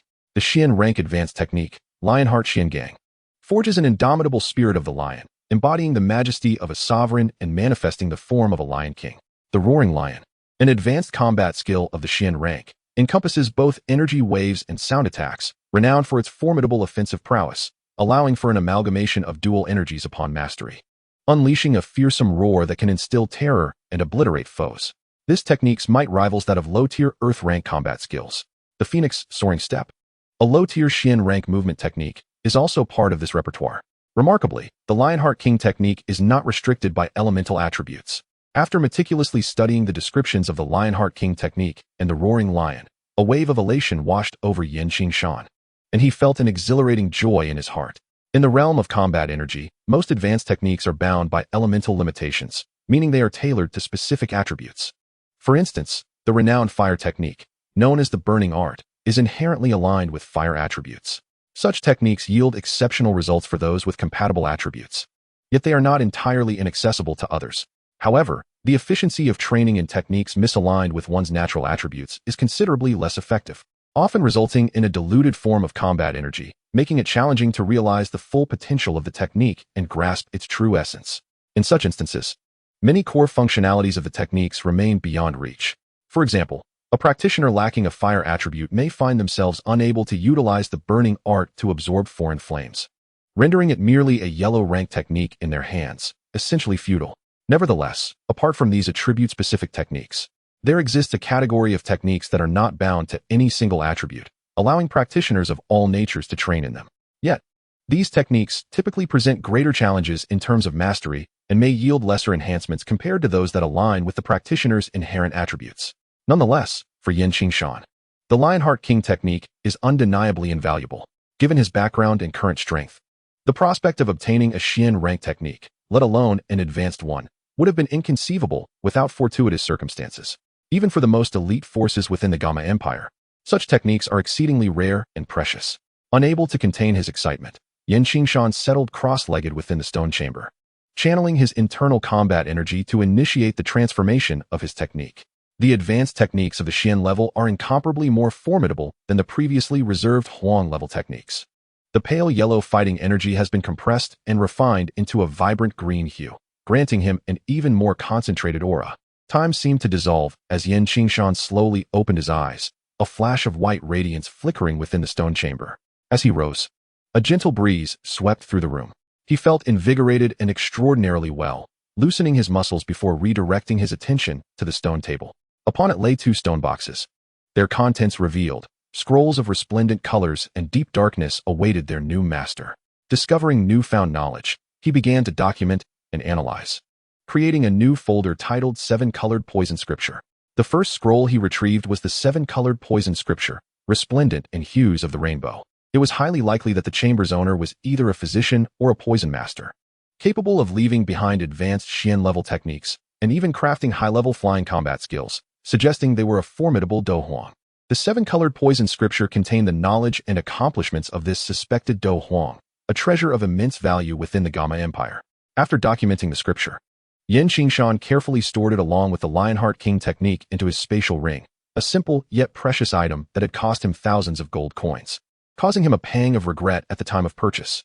However, without the ring, how could he transport such treasures? Following the 7-Colored Poison Scripture, Qingshan finally grasped the dark scroll of the flying combat technique, the Qian-level advanced skill known as Eagle's Wing. This flying technique, one of the rarest auxiliary skills on the continent, could be better described as a pair of crafted wings, enabling one to soar through the skies, an ability typically reserved for those who have reached the Do Ling level. On the Do Qi continent, only those who attain the Do Ling can barely glide through the air for short distances, while true flight is the privilege of the Do Wang, who can transform their fighting energy into ethereal wings, free from the constraints of terrain since entering the realm of the Azure Void. While only Do Wang can manifest wings of fighting energy for flight, this flying technique grants the opportunity for those beneath that level to partake in such capabilities. In Chapter 8, Purple Cloud Eagle Wings, Qingshan gradually unfurled the scroll on the table, revealing a pair of eerily dark eagle wings that captivated his gaze. Vividly etched onto the parchment, the wings, entirely obsidian, were faintly adorned with purple cloud patterns, exuding a metallic aura reminiscent of black iron. As a gentle breeze rustled the scroll, the feathers of the wings seemed to flutter as if they were alive. The black flame purple cloud eagle, a 5th-tier flying magical beast, is said to possess a sparse bloodline of the ancient phoenix, renowned for its remarkable speed among all flying magical creatures. cunning and ferocious by nature. It is exceedingly difficult to capture and resides solely in the southern regions of the continent, within the mystical cloud ranges. The inscription upon this scroll chronicles the origins of the beast associated with the eagle wing combat technique, a fifth-tier magical beast equivalent to a battle king. Esteemed even among its flying counterparts and presenting challenges akin to those posed by a battle emperor. This attests to the prowess of its creator, the soul of the eagle king. Qingshan caressed the scroll, his formidable perception allowing him to sense the hidden, ferocious soul contained within. This was the beast soul of the black flame purple cloud sculpture. An entity akin to a spirit of the artifact, pivotal to this aerial combat technique. With a composed mindset, Qingshan activated the indomitable Lionheart method inscribed within the Lionheart King's scriptures, a legacy designed with the deficiencies of future practitioners in mind. The master of this stone chamber hailed from an ancient era, his teachings imbued with traces of archaic secrets, such as the forging of the Lionheart method, seemingly involving mental cultivation. The Roaring Lioness song is a rare fusion of martial energy and sonic assault, and the method of crafting this aerial combat technique is exceedingly scarce in the present continent. As Qingshan steadied himself, he placed his palms upon the scroll.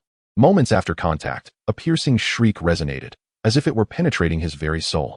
His body involuntarily trembled, a wave of tingling discomfort washing over him. The sharp cry striking his mind like a drill. He silenced his thoughts, steadfast in his resolve, embodying the essence of tranquility amidst the storm. Harnessing the soul's shriek to cultivate the Lionheart method, he endured the relentless onslaught. Even as his complexion paled and cold sweat beaded upon his brow, he remained undeterred. Plunging deeper into profound cultivation, this clash of souls ultimately culminated in the defeat of the purple cloud sculpture, reduced to mere primal instinct. When all means proved futile, this formless essence eventually receded. The ferocious wails ebbed like the tide, yet Qingshan remained seated, eyes closed, immersed in deep contemplation. Suddenly, the scroll adorned with the eagle wings erupted with radiant brilliance, hues of deep purple and black intensifying until they coalesced into two slender beams of light, which, like lightning, surged into Qingshan's body, tracing along his spine and manifesting two delicate channels. The excruciating agony of forcibly opening meridians caused a flicker of change in his expression. Yet he refrained from struggling or expressing his distress, continuing to meditate on the unyielding Lionheart, transforming his suffering into a source of strength. After an hour, as if emerging from a watery haze, Qingshan opened his eyes, nearly collapsing as he rose with the support of a jade table.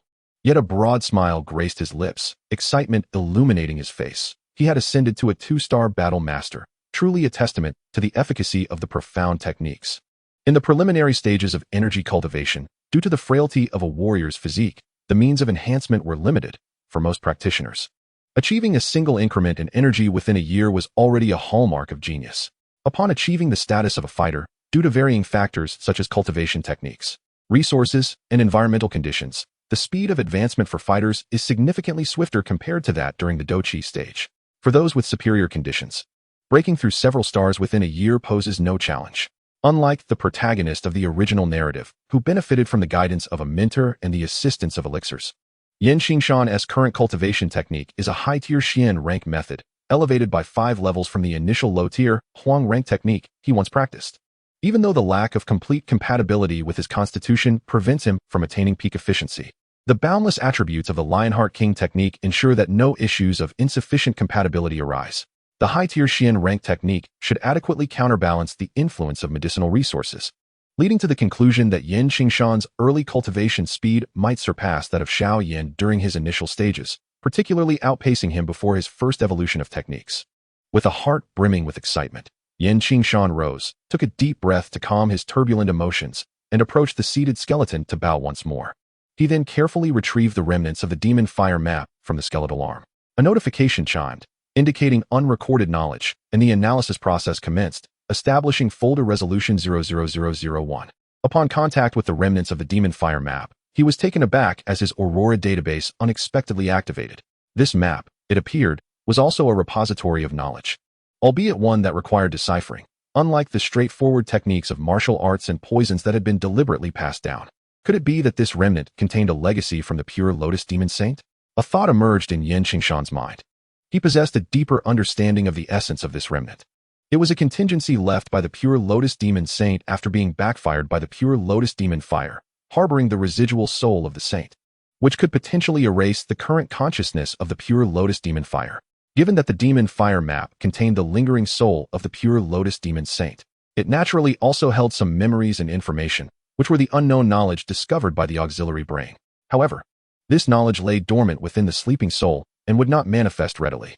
Had the residual soul not fallen into slumber, probing into its memories, as Qingshan did, would undoubtedly lead to dire consequences. Yet, the slumbering residual soul provided Qingshan with an opportunity. The Aurora system indicated the possibility of analysis, suggesting that he might acquire the knowledge contained within, a fortuitous development for him, considering this was the remnant of a semi-emperor. Even a mere trickle of insight would constitute a monumental opportunity for a fledgling fighter like him. On the outskirts of the Monster Mountain range, a figure, bound by a rope, precariously navigated the heights beyond a cliff, his purple-black wings exuding an otherworldly aura. His movements appeared cautious and awkward, reminiscent of a novice embarking on a new journey. This endeavor persisted for a considerable duration until the sun reached its zenith, at which point the figure untied the rope and began to test his flight with surprising agility, reveling in the vast expanse of the sky. The consumption of this flight is indeed considerable. Even with my current prowess as a 3-star fighter, I can only sustain such speed for about 10 minutes. To travel for an extended period, one must possess the capabilities of a fighter. Qingshan carefully landed and exhaled a breath of turbid air, recovering some of his. The recovery speed of his advanced Qian-level technique is remarkably swift. At this moment, due to the expenditure from utilizing the Ziyun wings, Qingshan, as a 3-star fighter, has replenished most of his merely through walking and breathing, contrasting sharply with the ordinary mercenaries who require extensive time to recuperate after each battle. His current state is significantly superior, which explains why many aspire to attain higher-level techniques. Dawn, Data Analysis. Host, Qingshan. Cultivation, 3-star fighter. Technique, Advanced Qian-level Lionheart King Scripture. Advanced Qian-level Savage Lion's Song, Beginner. Low-level Qian-level Phoenix's Step, Beginner. Strength, 29. Status, Healthy. Agility, 27. Mental Power, 17. Data Collection Target, Average of 1-star fighters. Median for 1-star fighters is 10. The Lionheart King Scripture truly deserves its status as an advanced Qian-level technique. Although he is merely a 3-star fighter, his attributes align closely with those of higher-level fighters, with his explosive power nearing that of a 9-star fighter. It is noteworthy that even the comprehensive data of a 9-star fighter hovers around 30, and he is now approaching that figure. Having been in the mountains for nearly a month, if he does not return soon, the little medical sage is bound to worry. Moreover, he has now acquired a modicum of self-defense capability. It is time to head back. Qingshan turned his gaze toward the direction of Qingshan town. He has always been a person of strong execution. After making his plans, he immediately set about to act. Approaching the cliffside, he tidied up his camp and prepared to depart, still clad in the attire of his arrival, albeit with a considerably fuller pack upon his back. He had no intention of storing his belongings in a spatial ring, as he must present himself in a manner befitting his current identity. The spatial ring has never adorned his person. It has always been concealed closely, disguised in a way that renders it unnoticeable. The journey back was not overly arduous. With prior preparations, Qingshan moved swiftly, likely due to his substantial gains. Upon returning, he appeared to have undergone a transformation, exuding greater confidence, and his steps were considerably lighter. The treasure-laden cliffs are actually on the periphery of the Monster Beast mountain range, not too far from Qingshan town. With a buoyant spirit, Qingshan soon arrived at the edge of the Monster Beast mountain range, almost ready to leave this perilous area, and his mood was bright enough to inspire him to hum a tune. As Qingshan walked, a sudden furrow appeared on his brow. He turned to glance at the direction behind him, where hurried footsteps approached, accompanied by frantic shouts for help. In the brief moment of his turn, the commotion intensified, and he could faintly discern figures fleeing from the thicket in that direction. These were the herbalists venturing into the mountains during the snowy season, and it was evident that their intentions were far from benign. They were undoubtedly luring dangerous adversaries. Qingshan squinted, peering into the distance at the approaching figures who cried for assistance, their backs shadowed by the reverberating roars of beasts. It seemed they had spotted him and were racing towards him, shouting desperately. Without a moment's hesitation, Qingshan turned on his heel and fled. He had no obligation to assist these strangers, especially since their loud cries and reckless approach were clearly attempts to drag him into their troubles. He had no intention of becoming entangled in their plight. Qingshan was no saint. He would never involve himself in matters that were evidently troublesome.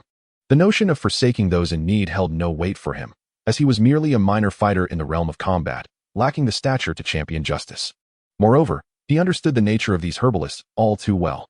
Surviving in the Beast Mountain range required vigilance. Otherwise, one might find themselves oblivious to the dangers lurking nearby, wisdom earned through the sacrifices of predecessors. The actions of these individuals, rushing towards him and calling for help, were not indicative of genuine desperation. Rather, they were attempts to ensnare him in their predicament. Those truly in need of assistance would never draw danger towards others. They would instead seek to redirect it, creating opportunities for help. Chapter 9. The Blue-Maned Scorpion Lion. Stop. Quickly stop. Leave me alone, came the shouts from behind Qingshan. Upon seeing him, they intended to divert their impending doom towards him. Yet, Qingshan remained vigilant, sprinting away without pausing. Their attempts to alter course only brought them closer to peril. Suddenly, a beastly roar erupted from the forest, signaling the emergence of the predator pursuing the herbalists. It was the blue-maned scorpion lion. Qingshan swiftly vaulted to a higher ground. Ahead lay a small river, and beyond it, a rocky gorge with a complex terrain, presenting an opportunity to evade his pursuers. However, upon turning back for a fleeting glance, he halted. Before him stood a beast the size of a calf, enveloped in a blue-violet hue and crackling with lightning, its form reminiscent of a lion from a past life. The creature before us bore a collar of pale blue mane that stood erect as if electrified. Its robust lion-like physique complemented by a disproportionately striking blue-violet tail reminiscent of a scorpioness, currently entwined in a tempest of lightning, mercilessly slaying each fleeing herbalist. The blue-maned scorpion lion, a rare third-tier lightning beast within the Monster Mountain range, possesses the innate ability to command thunder from birth. In its juvenile phase, it holds a first-tier strength, maturing to a second tier after a year, and upon reaching adulthood, it becomes a formidable third-tier beast. Lightning attribute monsters are inherently formidable at their tier, and the blue-maned scorpion lion is rumored to be a hybrid of the ancient thunder lion and scorpion dragon, containing a trace of high-tier beast blood. An adult specimen of this breed would dare to confront even a weaker fourth-tier monster. Typically, the blue-maned scorpion lion resides within the inner sanctum of the Monster Mountain range, rarely venturing to the outskirts. It remains a mystery what transgressions these herbalists committed to invoke such relentless pursuit by this powerful creature. Could it be that this is still a juvenile? Qingshan cautiously concealed himself behind a boulder, observing from a distance as the blue-maned scorpion lion pursued the group of herbalists. This beast, the size of a calf, had not yet reached its growth phase according to its species standards, indicating it was still a juvenile, less than a year old. Yet, even as a young lion, it possessed peak first-tier strength, coupled with the advantage of being a standout among its kind, making it more challenging than even some second-tier monsters. Here, take it back. We shouldn't have taken it, pleaded one of the herbalists, collapsing in despair after witnessing two of their own mercilessly slain. In a moment of desperation, he knelt and retrieved a fruit from his pouch, wailing in supplication to the beast. The thunderfruit, no wonder, Qingshan realized from afar. Upon recognizing the object in the man's hand, why these individuals had met such a grim fate. The thunderfruit is a symbiotic growth of the blue-maned scorpion lion, akin to the symbiotic purple crystal source of the purple crystal-winged lion king. It is crucial for the young scorpion lioness development, as only through ample consumption of thunderfruit can it successfully enter its growth phase after a year. This group likely stumbled upon a thunderfruit tree and took advantage of the absence of the scorpion lion, resulting in their relentless chase and dire consequences. With a growl, the blue-maned scorpion lion halted before the beseeching herbalist, while the remaining fleeing individuals anxiously observed the unfolding scene, hoping for a turn of events. They had considered dispersing to escape when pursued, yet the perilous nature of the Monster Mountain range made such a decision treacherous. Having already lost two companions, scattering would only lead to swift demise at the claws of the scorpion lion. Having finally reached the outskirts, they contemplated scattering to save their own lives after running a little further. To their surprise, they encountered an unfamiliar individual. The leader, harboring ill intentions, dashed towards the stranger, unaware that the latter was astutely avoiding confrontation. Instead, they abruptly altered their trajectory, causing the blue-maned scorpion lion beast to pursue them. The plea for mercy ultimately failed to sway the ferocious beast. Its maw suddenly opened wide before the terrified individual, who, clutching a severed arm still grasping a thunderfruit, had it bitten off and chewed before being swallowed whole. Before he could even scream, the scorpion tail of the beast, positioned behind, lashed out and struck his head, obliterating it entirely. Following this gruesome act, the scorpion lion roared once more and resumed its relentless chase. Everyone flee. Scatter, scatter, scatter. We have reached the periphery. It is a matter of life and death. The herbalists who had paused in their flight finally reacted, each one frantically fleeing in different directions towards the outer edges of the Monster Mountain range, abandoning their previous unity. Qingshan cautiously concealed himself behind a rock. his peripheral vision capturing the blue-maned scorpion lion beast as it hunted down its prey. Though not of the wood attribute, it was not the most favorable choice. Yet the juvenile blue-maned scorpion lion beast was exceedingly rare. A juvenile of a third-tier magical beast would undoubtedly possess greater strength than a first-tier beast. Qingshan had made significant progress in his cultivation. He had barely grasped the fundamentals of the advanced Qian-tier Lionheart King technique. Although this technique was not limited by attributes, it did have particular requirements. To forge a Lionheart and condense a lion aspect, the cultivation of the Lionheart King technique necessitated the use of lion-type magical beasts. While his cultivation speed was commendable, he yearned for swifter advancement. The Lionheart King technique also possessed a method to enhance cultivation speed known as the Lionheart Baptism, which involved the heart's blood of lion-type magical beasts combined with secret rituals. After becoming a fighter, each level of the Lionheart King technique could undergo this baptism once. The Lionheart Baptism utilized the warm blood of lion-type magical beasts not only to enhance the practitioner's cultivation, but also to strengthen their physique and refine their constitution. With a stroke of luck, one might even acquire special abilities. Having spent over half a month in the Monster Mountain range, Qingshan, relying on his prior accumulation and the opportunities presented by the Cliff Cave, had ascended to the rank of a 3-star fighter in less than a month. However, he now faced some difficulties. The transition from 3 stars to 4 stars would not be too challenging for someone who had cultivated the Qian-tier techniques. Slow and steady progress was certainly an option. Yet, a sense of urgency nagged at him, compelling him not to delay any further. The appearance of a suitable lion-type magical beast was an opportunity he could not afford to ignore. Furthermore, he wished to test the fruits of his arduous training. Despite the blue-maned scorpion lion beast being a formidable contender among its peers, success was not entirely out of reach. For the sake of a better Lionheart baptism, he was willing to take a chance. Qingshan had initially intended to flee, but was swayed by the sudden appearance of the blue-maned scorpion lion beast, prompting him to reconsider his course of action. The lion-like demonic beasts are rather scarce in the Warcraft Mountains.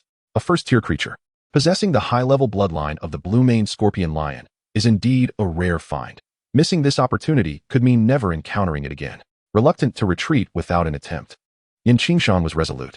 As dawn broke, he gathered intelligence and devised a combat strategy. Qingshan firmly decided to cautiously survey his surroundings, first ensuring that the blue-maned scorpion lion was not accompanied by any adult scorpion lions. This was of paramount importance. If an adult scorpion lion was lurking in the distance for protection, Qingshan would leave without hesitation. The adult blue-maned scorpion lion was an exceptional specimen among third-tier beasts, far beyond his capability to provoke.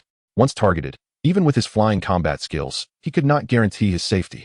It appeared that the situation was favorable. Qingshan discreetly slipped away, unfurling the wings of the purple cloud eagle to circle around the blue-maned scorpion lion. After a thorough reconnaissance, he found no sign of a second blue-maned scorpion lion, which alleviated his worries. The juvenile beast seemed to be acting alone, having ventured out without the protection of an adult. Qingshan returned to the crown of a large tree behind the blue-maned scorpion lion, moving with utmost care, unnoticed by both pursuers and the fleeing party as he re-entered the scene. With a thunderous roar, the blue-maned scorpion lion unleashed a bloody massacre upon the remaining herbalists. It had been pursuing this group of thieves for over a day, its heart ablaze with fury. The herbalists had daringly entered the inner circle of the Warcraft Mountains the previous day, discovering the blue-maned scorpion lion's lair within a thunderfruit tree. At that moment, the juvenile beast was away hunting, leaving the tree vulnerable to their plunder. By the time the blue-maned scorpion lion returned, the herbalists had already retreated from the inner circle, leaving behind only traces and scents. Though thunderfruit is not particularly valuable among lower-tier herbs, its unique association with the blue-maned scorpion lion makes it scarce and costly. A single tree can yield hundreds of fruits, totaling a value in excess of 10,000 gold coins. The herbalists, recognizing this, would never let such an opportunity slip away. The tree's bounty had been stripped bare, and the damage inflicted upon the fruit tree was catastrophic for the blue-maned scorpion lion's growth. Unable to withstand this affront, the juvenile beast forsook its den and pursued these intruders through the night. Not long after dawn, the herbalists were caught by the blue-maned scorpion lion on the outskirts of the Warcraft Mountains. After a brutal slaughter, only these individuals remained. Although they contemplated fleeing in different directions, the perilous nature of the mountains deterred them. Initially, a few had scattered, but soon their cries of despair echoed through the air. Faced with this dire situation, they dared not disperse any further. The entire group, following the path forged by mercenaries, ran for their lives. Just as they collided with Qingshan, some among them harbored malicious intent and attempted to change direction. Little did they know that this sudden shift would slow their pace. resulting in another round of chaos as the blue-maned scorpion lion caught up with them. Do not flee, for escape is futile. Confront this beast. A herbalist, seemingly of mercenary origin, felt a flicker of courage and attempted to turn and fight. However, before he could even pivot, a bloodied scorpion tail pierced through his chest, leaving his lifeless body to dangle from the tail before being flung to the ground, where it splattered into a pool of crimson. Witnessing this grim fate, the fleeing herbalists hastily quickened their pace, having previously attempted to encircle and eliminate the beast, only to fail dismally when their numbers were at their peak. Now, none dared to linger.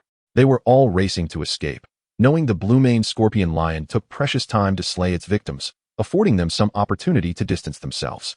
Yet, this beast was adept at tracking scents, making it impossible to fully evade. They only needed to ensure they were not the last. As they had reached the outskirts of the monster mountain range, with the nearest town not far off, where the peril decreased significantly. If they could survive this encounter and scatter, their fates would be left to destiny. Their hopes were dashed, however, as the blue-maned scorpion lion displayed an alarming efficiency in its pursuit, swiftly reducing a group of nearly 20 to merely 3. The fastest among them was but a few steps away from the concealed hillock where Qingshan had earlier hidden. Who did this? Which coward? Just as the trio believed they might escape with their lives, they stumbled simultaneously, falling into the dirt. This delay cost them precious seconds, and the scent of blood heralded the approach of the scorpion lion. Li Lai, you scoundrel, how could you be so treacherous? Wang Chong, why are you hurling accusations? I thought you and Yu Ping conspired against me. Which fool has doomed us all? As they rose, each accused the other while simultaneously drawing their blades in a defensive stance, subtly aligning against the blue-maned scorpion lion. They understood that if they merely turned to flee, all three would meet the same grim fate. One must sacrifice themselves to draw the beast's attention. The situation dictated that whoever turned first would most likely incite the lion's wrath. Each wished to escape, yet none would be the first to turn. However, compelling them to unite against the foe seemed futile, as the multitude before had proven ineffective. 3 individuals were of little consequence. Their defensive postures, blades drawn, ultimately transferred the choice to the scorpion lion. Should it attack one direction, the other 2 could run. They all silently prayed not to be the first target, and none dared to make any sudden movements. Auxiliary functions activated, combat preparation underway. Suddenly, a piercing shriek erupted from the treetops, 2 distinct cries resonating from opposite directions, striking the blue-maned scorpion lion simultaneously. 2 ceramic vials shattered in succession, releasing clouds of powder that enveloped the lion's head and much of its form. The sudden scene momentarily stunned the 3 herb gatherers, only for another object to shoot forth from the treetops, unleashing a mechanism that unfolded in midair, ensnaring the lion's head that had just emerged from the powder. A streak of light abruptly flashed above the blue-maned scorpion lion beast. A blinding brilliance swept down, followed by a thunderous crash as a figure heavily struck the ground, accompanied by the massive scorpion tail of the blue-maned scorpion lion beast. The battle blade cleaved through the scorpion tail, leaving a gash deeper than 3 inches in the earth. Caught off guard and gravely injured, the blue-maned scorpion lion beast bled profusely from its severed tail, which not only compromised its balance, but also severely hindered its movements. As its actions faltered, Qingshan did not hesitate. The beast, now tearing through the hunter's net, turned to confront him. Qingshan unfurled his wings and soared into the air, gracefully arcing to evade the beast's pursuit while delivering a swift slash at the lion's head. Yet, despite his efforts, Qingshan's blade did not cleave the lion's head in 2. It struck halfway, becoming lodged between the bones and mane. With no time to waste, he relinquished his weapon, executing a somersault to ascend higher. Qingshan landed atop a grand tree, retrieving his bow and swiftly knocking an arrow. 3 arrows whistled through the air, piercing the beast's throat and its 2 eyes. Faced with this seamless onslaught, the formidable creature ultimately succumbed, collapsing to the ground, blood frothing from its mouth and nose, gradually falling silent. The battle plan succeeded. The target would perish in 3 minutes. A warning echoed in his mind. Other dangers lurked nearby. With a sound of swishing and clanking, the blue-maned scorpion lion beast fell silent. Yet, in the next moment, chaos erupted once more as Qingshan's 2 arrows pierced through the 2 herb gatherers who had attempted to block him, while the third, slightly more agile, managed to deflect an arrow before fleeing. This group of herb gatherers had harbored ill intentions towards Qingshan from the beginning, intending to divert disaster upon him. Their demise was well-deserved. Qingshan had revealed far too much, and should the news spread, it would spell disaster for him. They could not be allowed to escape. They must all perish here. With a surge of thought, Qingshan executed the phoenix soaring step, leaping down from the treetop in pursuit. This low-tier mystical footwork, when combined with aerial combat techniques, could unleash the power of high-tier agility. In mere strides, his figure traversed dozens of yards to appear behind the fleeing herb gatherer, his fighting spirit surging forth, subtly forming the visage of a roaring lion head. No, the herb gatherer, finally sensing the impending doom from behind, turned to see Qingshan's fist expanding ominously, unleashing a final cry of defiance. Amidst the resounding roar of the furious lion, Qingshan unleashed the full force of his punch, engulfing the man entirely within the colossal energy of the lion's head. The thunderous explosion nearly overturned the surrounding fallen leaves, creating vast fissures that spread like a spider's web. A dark pit, measuring a foot in diameter, manifested at the site, leaving the last knowledgeable witness utterly obliterated. Qingshan did not allow himself to become complacent. He soared into the air to meticulously examine the perimeter, ensuring no survivors remained before he gently descended. Gazing upon the scattered remnants of corpses and pools of blood, he lingered only briefly, gathering what spoils he could before swiftly departing with the carcass of the blue-maned scorpion lion beast. Not long after Qingshan's departure, the chilling howls of wolves echoed through the air, their keen sense of smell drawn by the heavy scent of blood, attracting numerous carnivorous beasts, nature's finest cleaners of the Beast Mountain range. The cacophony of wolf howls and beast roars filled the night, and before deep darkness enveloped the land, the chaotic woodland was stripped bare of any remains, save for torn shreds of cloth, whispering of the events that had transpired. Though the winter in Qingshan town was desolate, it was a time when merchants frequented the area, their carriages ringing with the sounds of trade. In the days surrounding the festival, many merchants arrived in this small town near the Beast Mountain range to collect goods that had accumulated with the mercenary groups. Amidst the clamor, the Wanyao pharmacy, not entirely devoid of activity, welcomed a weary traveler through the swirling snow. In the spacious back hall of the Wanyao pharmacy, the little medical fairy directed her apprentices to lay out various herbs under the sun. This winter had blessed them with sunlight almost daily, though the duration was regrettably brief, necessitating the efficient use of every precious moment of sunlight. Brother Qingshan. Suddenly, the figure in white trembled with excitement and hurried forward, rushing into the embrace of a familiar warmth, reminiscent of a fledgling returning to its nest. Qingshan. Qingshan held the little medical fairy tightly. Her immediate reaction upon seeing him conveyed her affection, and while he felt joy, a tinge of guilt also lingered within him. His feelings for her had never been purely innocent. He was aware of her cursed poison physique and had taken advantage of her innocence to cultivate an emotional bond, gradually entwining her heart with his. Qingshan recognized that once the cursed poison physique was activated for cultivation, its wielder would ascend rapidly in power. Before the full eruption of the poison physique, its possessor would possess strength at least on par with the Dao Zone. In the original narrative, even without the emergence of Xiao Yan, it would not be too difficult for the little medical fairy to achieve Dao Zone. However, in her case, she might struggle to contain the eruption of her poison physique, ultimately facing death or self-destruction. His pursuit of the little medical fairy was not without ulterior motives. Should his plans falter and his rise to power become unattainable, he at least had the little medical fairy as a potential fallback.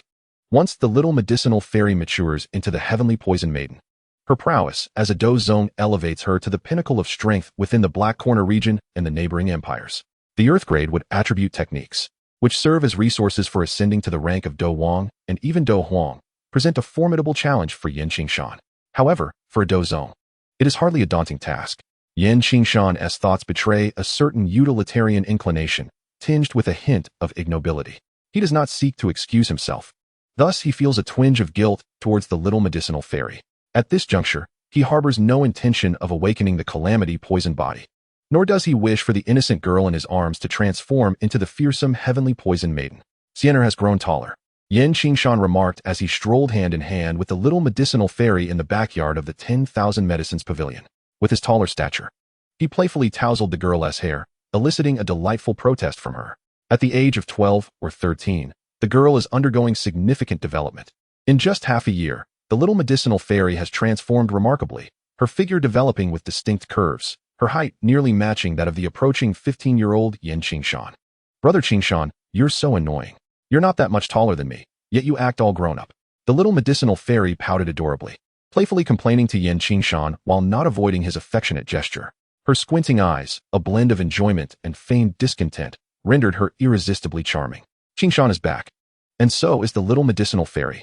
As they rounded a corner, a voice unexpectedly rang out ahead. The little medicinal fairy wrinkled her delicate nose, instinctively retreating half a step to hide behind Qingshan, who subtly positioned himself to shield her from the somewhat intrusive gaze of the onlooker. "Boss." Qingshan offered a hasty bow, raising his voice to redirect the attention of the individual.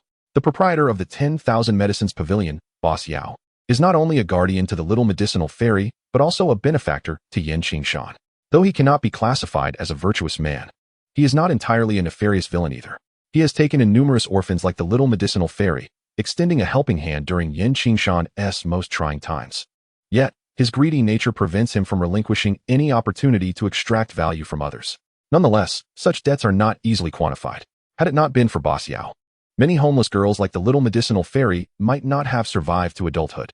Even those who manage to endure would find it nearly impossible to lead the life they currently enjoy.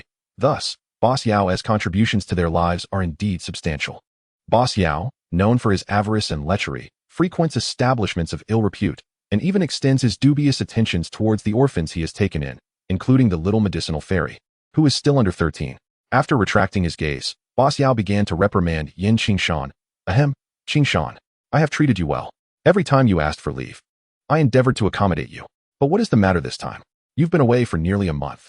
Boss Yao, with a hint of admonition in his inquiries, observed that Qingshan had exhibited remarkable performance over the past few months. His medical skills had progressed rapidly, and he was only slightly lacking in experience compared to formally trained physicians. Moreover, he had taken the initiative to oversee the medicinal herb gathering team, successfully establishing 2 new safe harvesting locations, yielding substantial rewards, and had seemingly transformed into a veritable cash cow. However, Qingshan had been absent for nearly a month, and although Boss Yao initially dismissed it due to his correspondence, he had recently begun to feel a sense of unease. He had not yet fully capitalized on this lucrative opportunity. How could it simply vanish?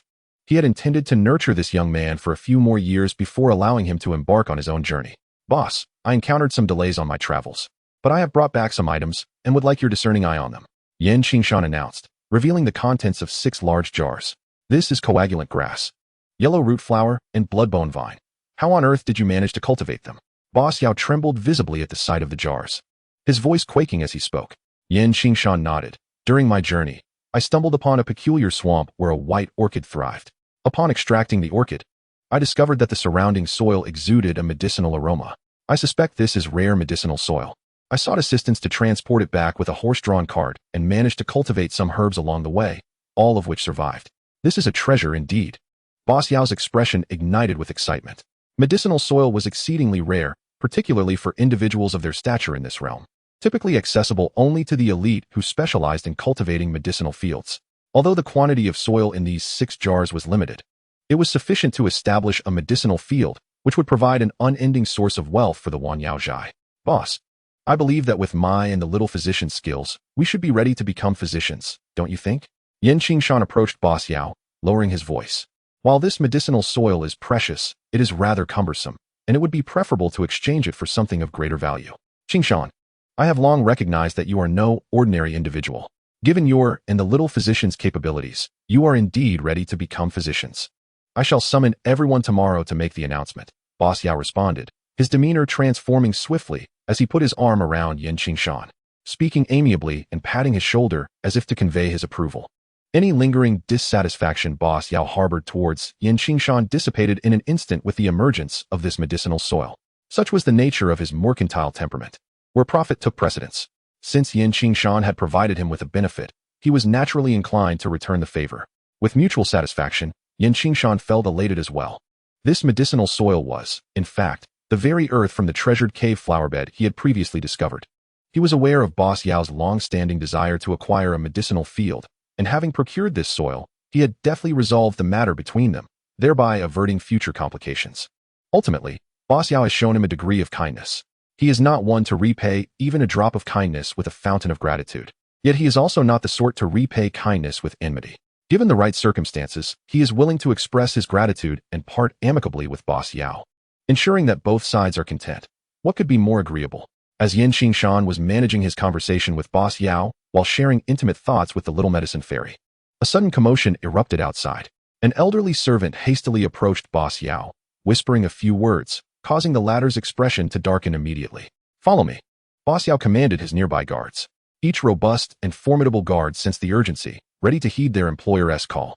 We shall also take a look. Curiosity piqued within Qingshan, who took the delicate hand of the little medicine fairy, and together they ventured forth. In the outer hall of the Wanyaozhai, amidst a square adorned with notices, voices of contention rang out incessantly. Numerous mercenaries jostled against one another, and the situation teetered on the brink of chaos.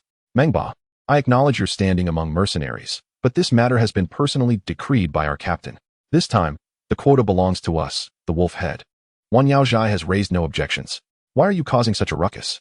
Opposing Mangba, a group of well-equipped and formidable mercenaries shouted loudly, led by a young man in his 20s.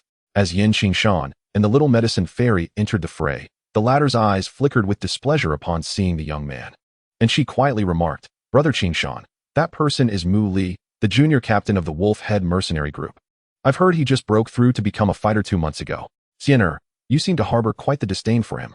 Qingshan noted the dissatisfaction in the little medicine fairy's gaze towards Mu Li. Leaning closer to her ear, he whispered teasingly, causing her cheeks to flush a deep crimson as she shot him a disapproving glance. The little medicine fairy wrinkled her delicate nose and replied, Last month. I witnessed him bullying others on the street. He is quite an unpleasant person. Is that so? Mu Li, I do have a vague recollection, Qingshan mused. This marked the third character from the original narrative he had encountered, apart from the little medicine fairy and Boss Yao. Although he was a minor figure early on, he met an untimely demise shortly thereafter. Nevertheless, his brazen demeanor certainly aligned with the typical traits of an antagonist. Mu Li pushed through the crowd, surveying the gathered mercenaries before proclaiming loudly, Surely, you are all aware of the prowess of the Wolf Head mercenary group. This year, as Wanyaozhai's first herbal gathering team sets out, we, the Wolf Head, shall ensure their safety. I trust that no one doubts our strength. The 30 or so mercenaries from the Wolf Head lined up in formation, exuding a formidable aura. Observing this, the other mercenaries instinctively recoiled, allowing the Wolf Head mercenary group to make a grand entrance. Seeing this scene, Boss Yao displayed little joy. His old servant, noticing the situation, hurriedly approached and politely remarked, The strength of the Wolf Head mercenary corps is something we at Wanyaozhai can trust. If Vice Captain Mu Li is willing to secure the remaining spots, we at Wanyaozhai naturally welcome it. Who said the Wolf Head aims to acquire those remaining spots? A peculiar smile suddenly appeared on Mu Li's face as he drew his long knife, stating, What I mean is, this time, the escort mission for the Wanyaozhai's medicinal collection team will be entirely handled by our Wolf Head mercenary corps. Of course, we will not be sending only a handful of people. This time, we will deploy 100 elite members. I trust no one will object. Chapter 11, Defeating Heaven. For each escort mission undertaken by the medicinal collection team from Qingshan town, the number of required mercenaries generally hovers around 100. This first medicinal collection after the snow season is of utmost importance to Boss Yao. To ensure safety, Boss Yao has increased the original commission by 50%, preparing to add another 50 elite mercenaries, which constitutes a significant sum. The escort work for the medicinal collection team has always been a lucrative endeavor, attracting many eyes, including those of mercenary groups like Mangba, who have encountered numerous challenges in the past. With the current increase in personnel for the medicinal collection team, they naturally wish to partake in this bounty. However, it is evident that the Wolf Head mercenary corps has set its sights on this wealth, intent on securing the increased commission while maintaining the same number of personnel and planning to monopolize the opportunity. This approach from the Wolf Head is undoubtedly displeasing, especially to Boss Yao, who is already pained by the notion of parting with an additional half of his gold coins. The thought of someone attempting to take a further cut only fuels his anger. Yet, the strength of the Wolf Head mercenary corps is formidable. As one of the leading mercenary groups in Qingshan town, with a 1-star dome master, Mu Shi, at the helm, the Wolf Head corps is virtually the unacknowledged king of Qingshan town, with few forces able to rival them. The Wolf Head's intervention has complicated what was initially a straightforward matter, and Boss Yao is reluctant to acquiesce, as this would mean additional expenditure on his part. Should the Wolf Head-esque greed lead them to view this as a long-term business, it would imply that every time he organizes a medicinal collection team, his costs would rise by half, accumulating to a considerable sum over time. Smaller mercenary groups like Mangba are even less inclined to agree, as this would signify the loss of a stable source of income, a fixed wage slipping away from their grasp. Nevertheless, despite all the arguments, in Qingshan town and across the entire Duki continent, strength ultimately dictates the outcome. A coalition of 100 ordinary mercenaries facing off against over 100 elite members of the Wolf Head mercenary corps could genuinely tip the scales in favor of the latter. This brings forth another dilemma. In such mercenary tasks, parties typically choose the stronger side for the same price. However, to be candid, The hundreds of mercenaries originally escorting Wan Yao Zhai already meet the strength requirements, making it unnecessary for them to seek a more potent escort force. However, this rationale certainly does not hold water in the presence of the wolf head. If a reasonable explanation is not provided, they must either acquiesce to the demands of the wolf head mercenary group or risk allowing them to gather incriminating evidence.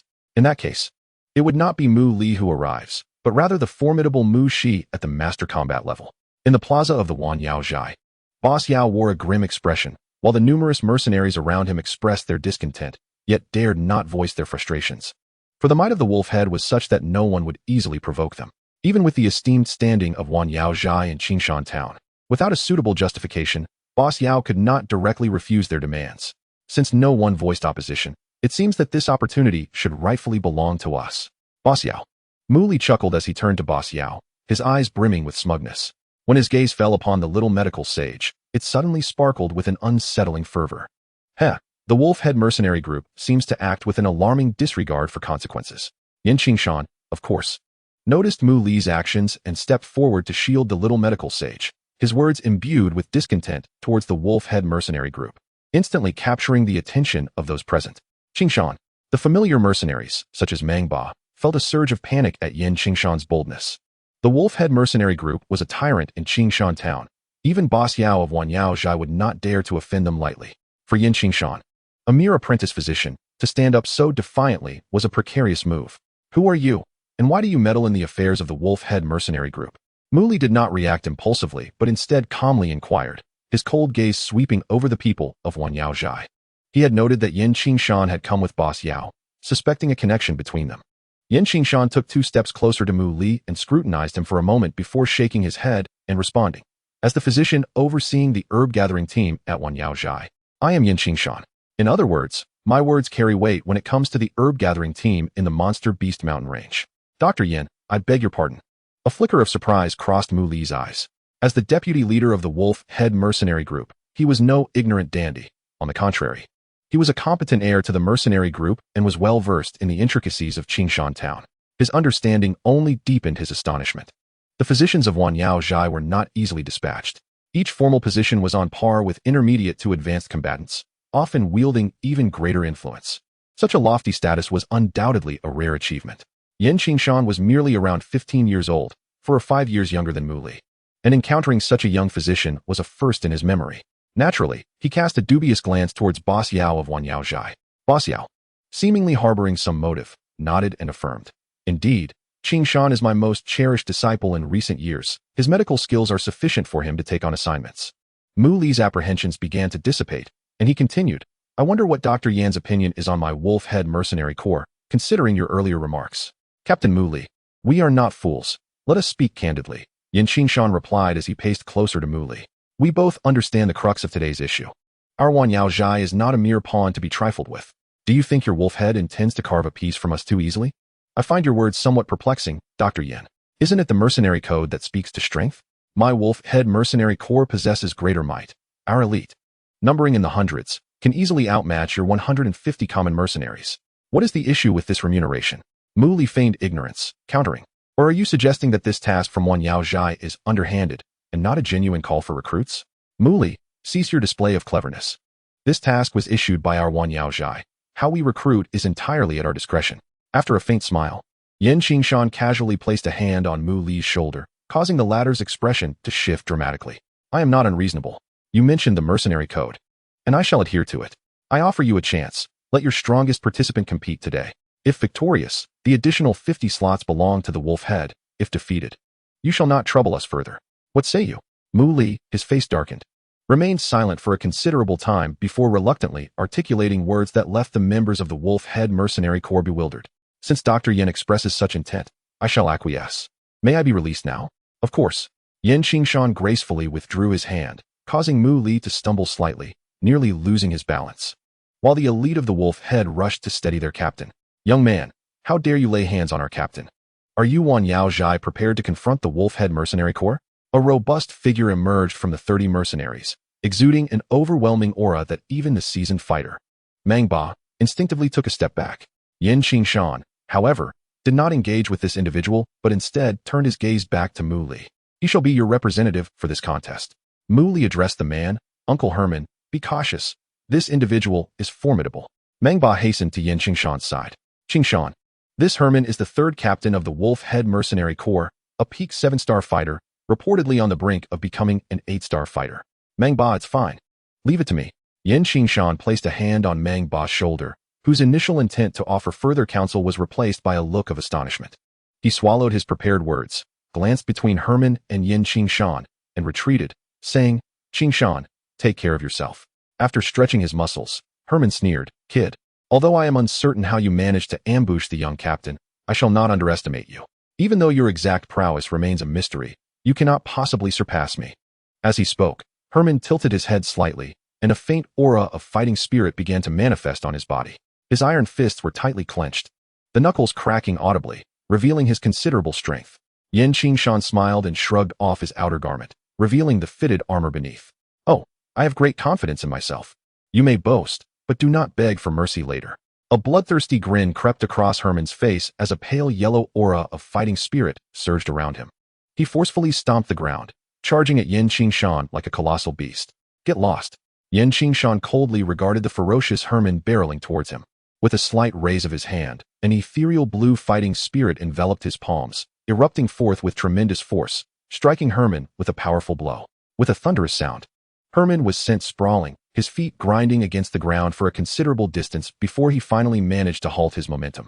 The soles of his leather boots were significantly worn down, leaving behind long, acrid scorch marks on the stone pavement.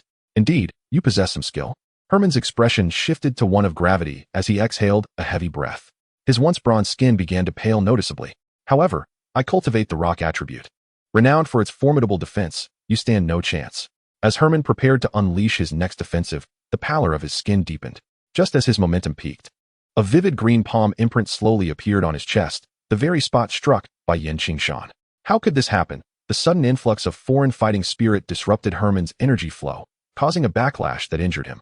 He was no longer the formidable force he had been moments before. Protecting his heart with trembling hands, he staggered and could no longer suppress his injuries.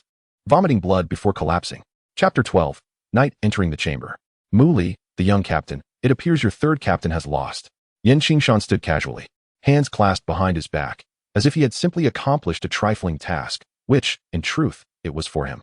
Herman, a peak 7-star fighter, was a significant figure in Qingshan town, yet before Yin Qingshan, he was utterly outmatched. Herman's highest attributes barely approached 25, a commendable feat among practitioners of advanced yellow-tier techniques. But even his strongest defense was rendered ineffective against Yin Qingshan's might. Having easily defeated a formidable opponent like Herman, Yin Qingshan gained a clearer understanding of his own capabilities. The high-level martial arts techniques and combat skills are revered and pursued for their remarkable ability to transcend ranks in battle. Who does not aspire to be invincible among their peers? The formidable Herman, a 7-star fighter, was effortlessly defeated by Yin Qingshan. In the entirety of Qingshan town, there should be no one at the fighter level capable of posing a threat to him, and his current concern lies with the scant few master fighters in the area. However, even against master fighters, he possesses the ability to escape at any moment, thanks to the Ziyun wings, instilling him with not a shred of fear. It is precisely for this reason that he chooses to showcase his prowess, believing that he is now ready to reveal himself to the world. Dr. Yin possesses profound knowledge. Having cultivated advanced martial arts techniques, he is likely unparalleled in Qingshan town. Mu Li watched Yin Qingshan coldly. His lack of strength did not equate to a lack of insight. Although Yin Qingshan's methods were subtle, none present were fools. To so effortlessly defeat Herman suggests that either Yin Qingshan's cultivation vastly surpasses Herman's, placing him at the master fighter level, or his techniques and combat skills are of a higher order. Given Yin Qingshan's apparent aura, the former seems improbable, leaving only the latter as the reason. As Mu Li's words fell, countless gazes fixated upon Yin Qingshan. Advanced martial arts techniques, those above the yellow rank, are the ultimate pursuit for all in Qingshan town. Mu Li's intentional remarks were evidently malicious, aiming to create trouble for Yin Qingshan. However, having chosen to step forward, Yin Qingshan was prepared to face the consequences. He could not hide indefinitely, and thus needed to appropriately demonstrate his strength. Mu Li, the young team leader. Are you and your wolf-head mercenaries prepared to go back on your word? Yin Qingshan did not respond to Mu Li's taunts, but instead let out a cold laugh, summoning his fighting spirit. The deep azure fighting aura shimmered with a halo, gathering around his upper body. The energy coalesced into a lion-headed beast visage. Resembling a mask that enveloped his face, emanating a terrifying wave of energy that compelled everyone to instinctively retreat. This time, we, the wolf head, concede. The waters of Qingshan will continue to flow green. We shall meet again. Mu Li's legs trembled, his throat dry as he struggled to maintain his composure. In that moment, facing Yin Qingshan, he recalled the time he confronted his enraged father, a master fighter. Although the two appeared dissimilar, the profound aura emanating from Yin Qingshan evoked an overwhelming sense of fearlessness within him, leading him to choose flight over confrontation. What are you waiting for? Quickly take me and Uncle Herman away. After uttering his surrender, Mu Li shouted to his subordinates. The 30 elite members of the Wolfhead Mercenary Corps finally snapped to attention, hastily lifting Mu Li and Herman away. Once the Wolfhead mercenaries departed, the fervent gazes around them cooled slightly. Mercenaries accustomed to bloodshed are not fools. If the Wolfhead Mercenary Corps chose to concede, then this individual was clearly not someone they could afford to provoke. Advanced martial arts techniques may be valuable, but one must live to pursue them. Mangbo approached Yin Qingshan and whispered a few words before patting his shoulder and departing. Qingshan, Mu Shi from the Wolfhead Mercenary Corps has a domineering temperament, and with your advanced cultivation techniques, I fear he will not let this matter rest easily. Be cautious.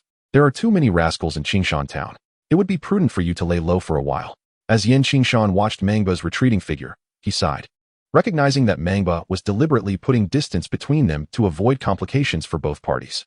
Qingshan, I never imagined you would possess such fortune and advanced technique, no less. Another voice chimed in beside Yin Qingshan, the cheerful boss Yao. His chubby face lit up with enthusiasm as his eyes nearly squinted into slits. Yin Qingshan turned and smiled. If I recall correctly, your affinity lies with fire, while mine is with wood. The disparities between advanced techniques of different attributes are quite significant. Wouldn't you agree? Indeed. Indeed, they are quite pronounced. Boss Yao glanced at the hand that had suddenly found its way onto his shoulder, the flesh of his face jiggling with his laughter, seemingly even more exuberant. Yin Qingshan retracted his hand and stretched, saying, I shall leave the matters here in your capable hands. After all, I've just returned and am feeling a bit weary. Sienner. Yin Qingshan crossed over to the petite healer, gently teasing her delicate palm with his fingers. When she turned to face him, he leaned in and whispered a few words in her ear. Upon hearing his remarks, the little healer's face flushed a warm crimson. She glanced up at the grinning Yin Qingshan and, blushing profusely, hurried away. Yin Qingshan watched her retreating figure with a smile, feeling quite pleased as he leisurely strolled away from the square and toward the back courtyard, his hands clasped behind his head. Meanwhile, Boss Yao turned back, glancing at the imprint left on his shoulder, a flicker of uncertainty in his eyes. This little rascal seems to be making quite a name for himself. Yet, he raises a valid point. Why must it be what attribute? In the deep of night, in the rear courtyard of the Wan Yao pharmacy, the little healer sat alone in her room. After a restless dinner, she returned early, but thoughts of Yin Qingshan as earlier words left her increasingly agitated. Why must Brother Yin speak of such matters in my room, especially at night, expecting me to leave the door ajar? The more she pondered, the more her cheeks flushed with embarrassment, her heart racing like a startled deer. She harbored feelings for Yin Qingshan and did not mind a degree of intimacy. Yet it all felt too sudden, and she was unprepared. Brother Yin is not that kind of person. How could I entertain such thoughts? Perhaps he truly has serious matters to discuss. But if that were the case, why not speak outside? Why choose my room, and at night, no less? In a state of distraction, the little healer's face glowed more vividly under the candlelight. Just as her mind wandered restlessly, a gentle knock on the door drew her attention.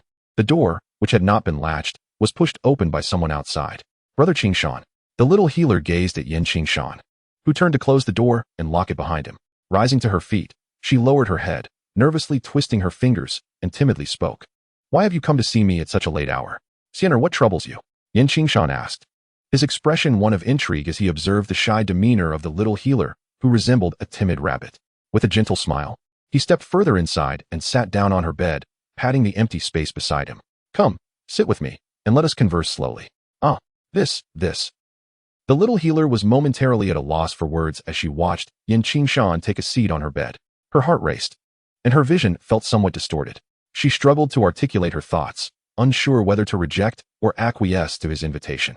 Noticing her flustered state, a peculiar smile crept onto Yin Qingshan's face. He approached the half-stiff girl, gently guiding her to the bed. He took her small hand in his left and wrapped his right arm around her shoulder. The little healer's room, though modestly decorated and divided by a screen into two sections, exuded a warm, pale hue, revealing signs of careful arrangement. The bed was notably soft, and upon sitting down, Qingshan immediately sensed a subtle fragrance in the air, reminiscent of the delicate scent that clung to the girl, perhaps from some fragrant powder or her natural essence. While seated on the familiar soft bed, the little healer felt an inexplicable tension, her body taut with anxiety, yet she kept her head down, allowing Qingshan to take the lead, exhibiting little resistance. "Sienna," Qingshan called softly, prompting her to raise her head slightly. Her beautiful, delicate face was adorned with a shy, bewildered gaze that avoided direct contact with his. After a light chuckle, he leaned closer and whispered softly in her ear, "Will you promise me one thing, dear sister?" Caught in hesitation, the little healer felt the weight of the moment. Even the most naive of girls would draw conclusions from the current situation, and her typically straightforward nature faltered. Qingshan continued to speak sweetly, employing tender words he had only ever heard in the past, now directed toward this gentle girl who seemed incapable of denying him. "Just promise me, dear sister. Rest assured, I will take responsibility for you and treat you well." In his previous life, Qingshan was an ordinary man, not particularly remarkable, yet endowed with a sharp intellect. Despite his commonality, he possessed a wealth of theoretical knowledge. In matters of love, younger girls are often more susceptible to deception. For instance, a naive girl of 12 or 13, untouched by the deluge of information in today's world, can be easily swayed, even with something as simple as a lollipop to elicit her first kiss. Girls at different ages exhibit varying tastes and preferences. During middle school, they tend to develop affections for academically inclined boys, while in high school, their interests shift towards athletic and outgoing young men. At merely 13, the young medical prodigy, Qingshan, finds herself in a realm where only academically gifted peers can truly connect with her. Qingshan cleverly exploits this aspect to gradually draw closer to her. During his recovery, their bond naturally deepens, leading to a growing familiarity between them. Furthermore, with intentional efforts on his part, he subtly cultivates misunderstandings that are easily accepted. Alongside thoughtful care and unwavering attention, Qingshan gradually becomes ensnared in his grasp, leaving her with no escape. Throughout this process, the Dawn provides Qingshan with intricate data. Typically, even the most considerate couples struggle to remember every nuance of their partner's habits and preferences, often overlooking small details. However, the Dawn ensures that Qingshan remembers the most intricate of her subtle idiosyncrasies. Chapter 13, A Dark and Windy Night. In the room at the back of the Wan Yao Zhai, Qingshan, almost as if compelled by fate, finally nodded in agreement. Lacking experience in such matters and possessing a gentle disposition, she found herself unable to resist the advances of Qingshan, surrendering to his coaxing. "Sienna, please lie down first." Qingshan gently laid the little medical fairy down on the bed. She obediently complied with his actions, yet an undercurrent of tension coursed through her. Her body taut with apprehension. Turning her head away, she closed her eyes, surrendering to his ministrations. "Sienna, I shall begin now." The voice of Qingshan exhibited a subtle transformation, seemingly imbued with an uncontainable excitement, as his hand, resting on the slender waist of the young beauty, trembled slightly. This marked the first occasion on which he had undertaken the task of unfastening the garments of a fair maiden, and he found himself pondering the intricacies of the attire worn by the girls of this fantastical realm, his heart racing with a tinge of exhilaration. "Wait, let them come on their own," murmured the petite healer in a voice as soft as a whisper. If it weren't for Qingshan's constant vigilance, he might have nearly missed her words. After resting his hand on her slender waist for a moment, he withdrew it, feeling a sudden urge to turn away. Yet finding such an action excessively theatrical, his gaze remained ensnared. The petite healer hesitated briefly, her delicate fingers gently unfastening the buttons of her garment. Biting her lip, she revealed a body as pale and delicate as ivory, youthful yet undeniably alluring, laid bare before Qingshan's gaze, covering her eyes with her small hands. She seemed too embarrassed to face the world, a flush of indignation coloring her cheeks, her silver teeth biting down in nervous tension. Qingshan's expression grew somewhat dazed, his eyes flickering as they roamed, regretfully diverting from the pure white corset embroidered with orchids to descend lower. Beneath the dantian of the little healer, there lay a subtle distinction, a slender, iridescent line resembling a tattoo, shimmering under the light like a small serpent, alive with vibrant hues. Qingshan leaned closer, his gaze fixated on this colorful thread, delicately touching it with the tip of his right index finger. At his touch, the little healer emitted a faint, involuntary sound of discomfort, yet she restrained herself. Qingshan's finger glided slowly along the rainbow-hued line on her porcelain skin, his eyes wide with fascination. The little healer felt increasingly shy and uneasy, yet she dutifully refrained from urging Qingshan, having discerned that he was indeed engaged in a serious endeavor. The affliction-poisoned body, a rare innate constitution, possesses the ability to cultivate poison energy through the ingestion of toxins, rapidly enhancing one's strength. Those endowed with such a constitution may achieve the rank of Dozong within a decade. The hallmark of the affliction poison body manifests as a naturally occurring iridescent line on the lower abdomen, which extends as the poison body awakens. When this rainbow thread reaches the vicinity of the heart, it signifies the peak of the affliction poison body's power, albeit accompanied by excruciating pain from the onslaught of myriad toxins. Qingshan carefully produced a dagger. "Sienner, I wish to draw a drop of your blood. Please bear with me." Upon receiving her consent, he gently pressed the blade against the iridescent line, the sharp edge barely breaking the surface of her alabaster skin, creating a minuscule incision under his careful guidance. Cautiously, he enveloped the area with azure do qi to prevent any trace of poison from escaping, drawing forth 3 drops of blood that gleamed with a rainbow sheen into 3 prepared jade vials. Subsequently, he meticulously applied healing salve, hastening the wound's recovery within mere minutes. The incision had healed entirely, leaving no trace of the earlier disruption. Qingshan, ever diligent, conducted a thorough inspection, his face nearly brushing against the little healer's snowy abdomen, his warm breath caressing her skin, causing her heart to race and her cheeks to flush. This iridescent line harbored the potent energy of her innate poison body, a marvel in its complexity yet fraught with perilous toxins. Should even a trace of poison escape, it might prematurely awaken her extraordinary constitution. However, Qingshan had observed cautiously beforehand, ensuring that the minuscule wound, treated with the finest healing ointment, would heal swiftly without issue. The little healer's poison body should not be triggered by his actions. "Brother Qingshan, what did you apply?" the little healer inquired, her voice sweet and innocent. As she realized Qingshan's intentions were not malevolent, she lowered her hands from her eyes, revealing her charming face.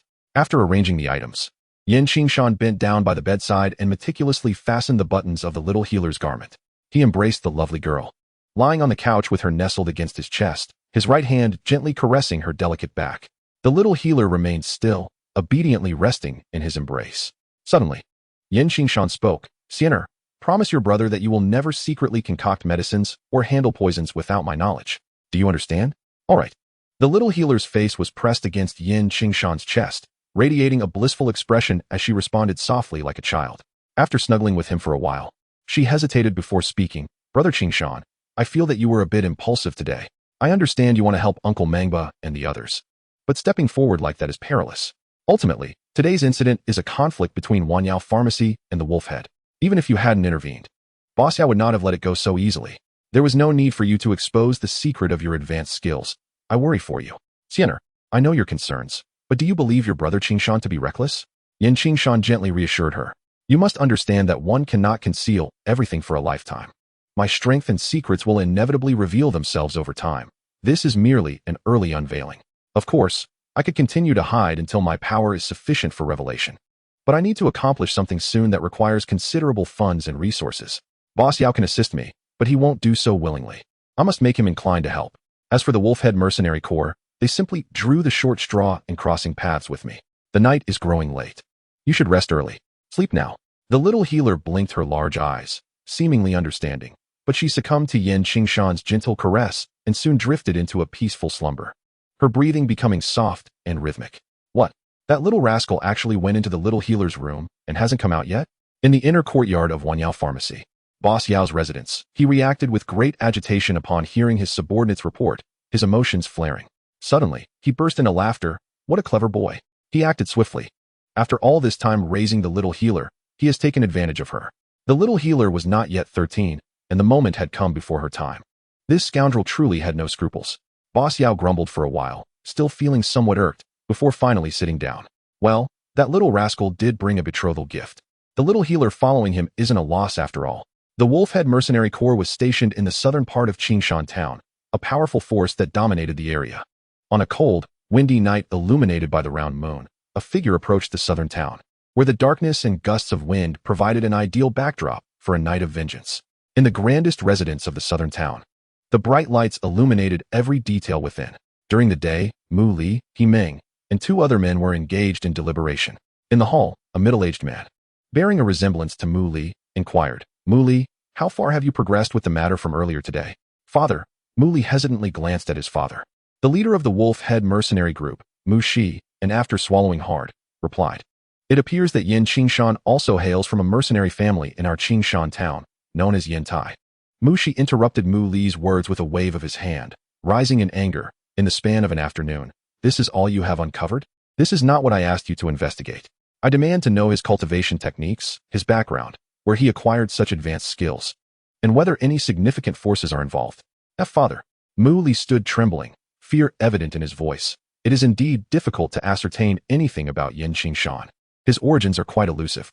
However, during the last snow season, he left Qingshan town for over a month. Although he has a history of periodic departures, this time was notably prolonged. I truly cannot uncover anything substantial. Upon hearing this, Mushi's expression darkened further, a sinister glint flickering in his keen eyes. He paced back and forth in the hall, his voice cold. So, you are saying we cannot confirm whether he has any backing? Precisely. Mu Li lowered his head, hesitant to respond.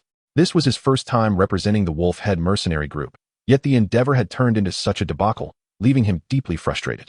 Mushi glared at Mu Li in disappointment, then turned to the ailing Himeng.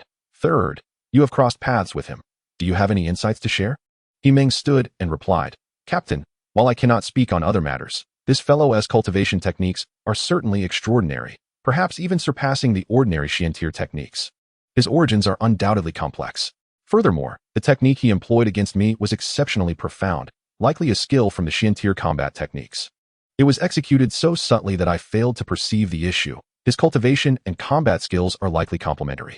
Another lean man beside Mushi interjected. Complementary advanced cultivation and combat techniques. Brother, this is indeed formidable. Mushi, visibly dissatisfied, scoffed, humph. This brat dares to challenge the Wolf Head mercenary group. He clearly does not regard us with any seriousness. Possessing complementary advanced techniques, he might have stumbled upon some hidden treasure. Chapter 14, The Night of the Kill. Beside Mu Li, the lean man, Ganmu, the second leader of the Wolf Head mercenary group, cautiously suggested, Brother, does this imply? My implication is clear. We must investigate. Investigate.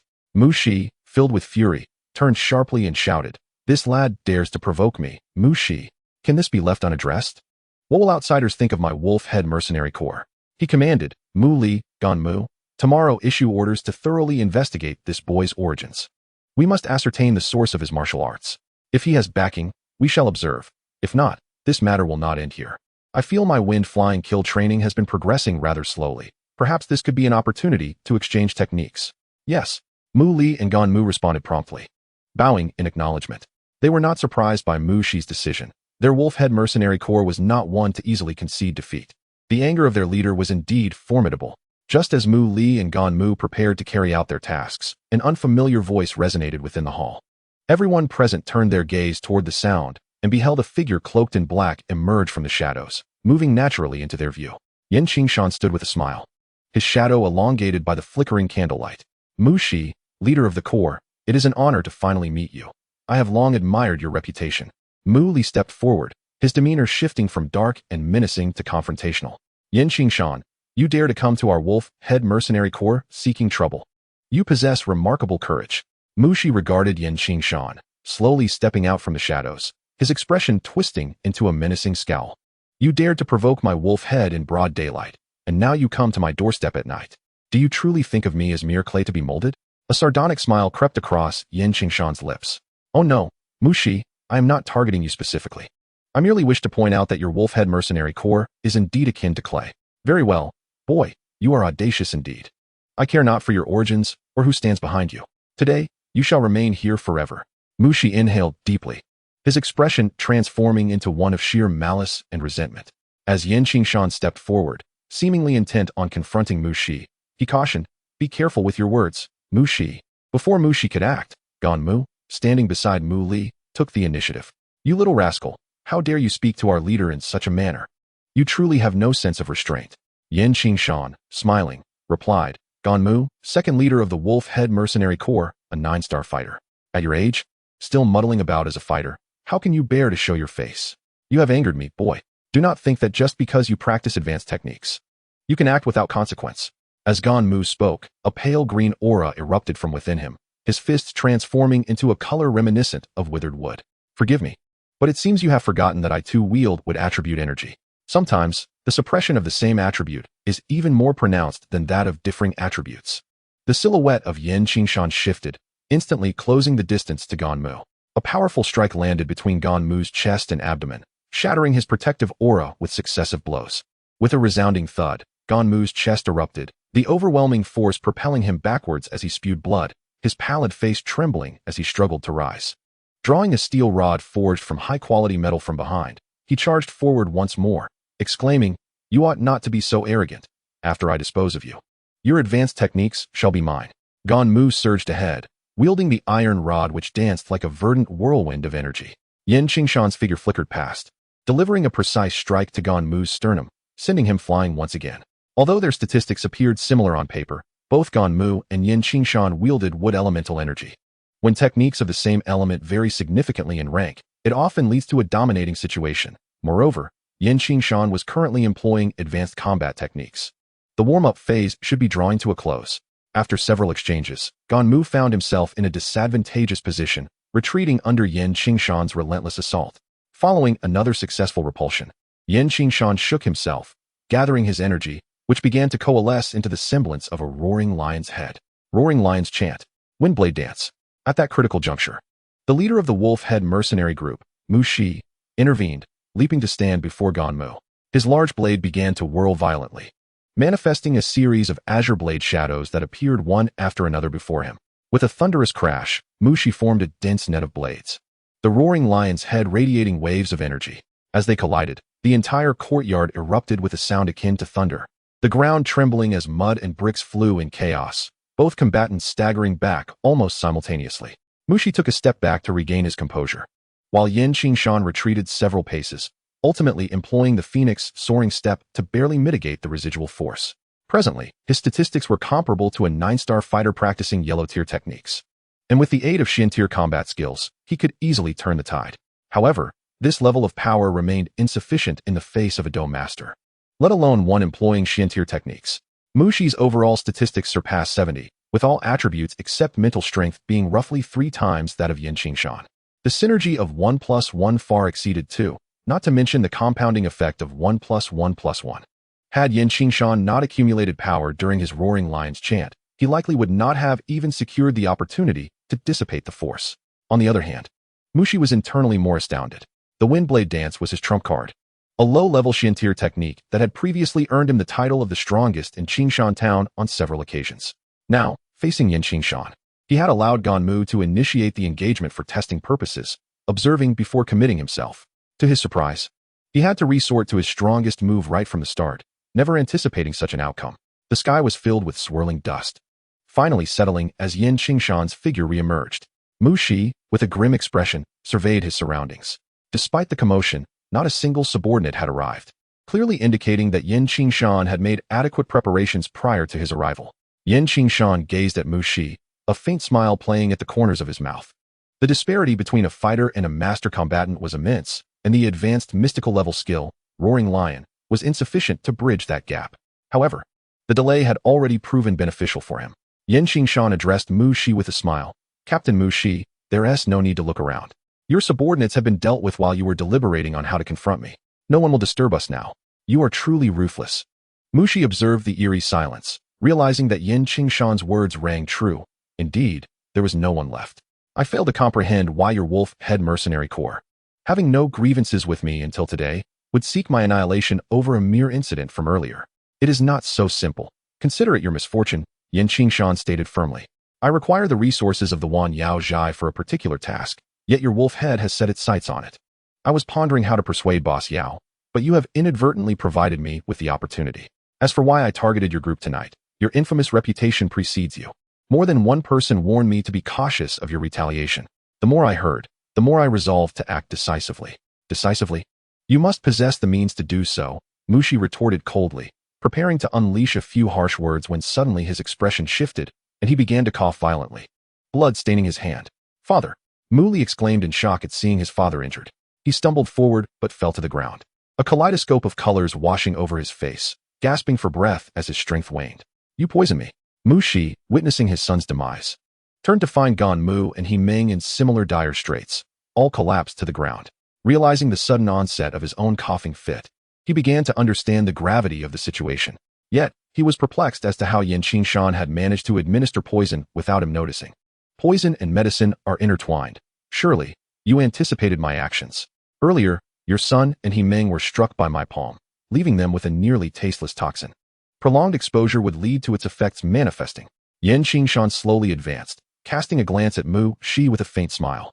This particular herb posed no toxicity on its own. However, when amalgamated with another substance, it could yield remarkable results. Yet, its effects on Do Masters were rather mediocre. Fortunately for you, this evening I happened to procure an extraordinary poison, and I shall use you as a trial subject. I did not anticipate its efficacy to be so impressive, which relieves me of considerable trouble. Otherwise, even with my trump card, eliminating a Do Master would require considerable effort. Scoundrel! Mushi managed to force out those two words, desperately channeling his Do Chi in an attempt to expel the toxin. Alas, his face soon contorted with horror, as he realized that the more he circulated his energy, the quicker his strength dissipated, while Qingshan's shadow loomed ominously above him. Do not waste your efforts. Qingshan squatted before Mu Shi, observing the struggling Do Master who could barely raise his head, his eyes devoid of any compassion. Once this poison takes effect, it signifies that it has infiltrated the very marrow, rendering it nearly incurable. In truth, I must express my gratitude for your caution. Had you acted the moment you encountered me, I might not have had the opportunity to witness your affliction at this juncture. Mushi looked up at Qingshan, trembling fingers attempting to articulate something. Qingshan placed his palm upon Mushi's head, applying just a modicum of pressure. And thus, this once formidable master of Qingshan town fell silent. Chapter 15. The Lionheart Baptism the following morning.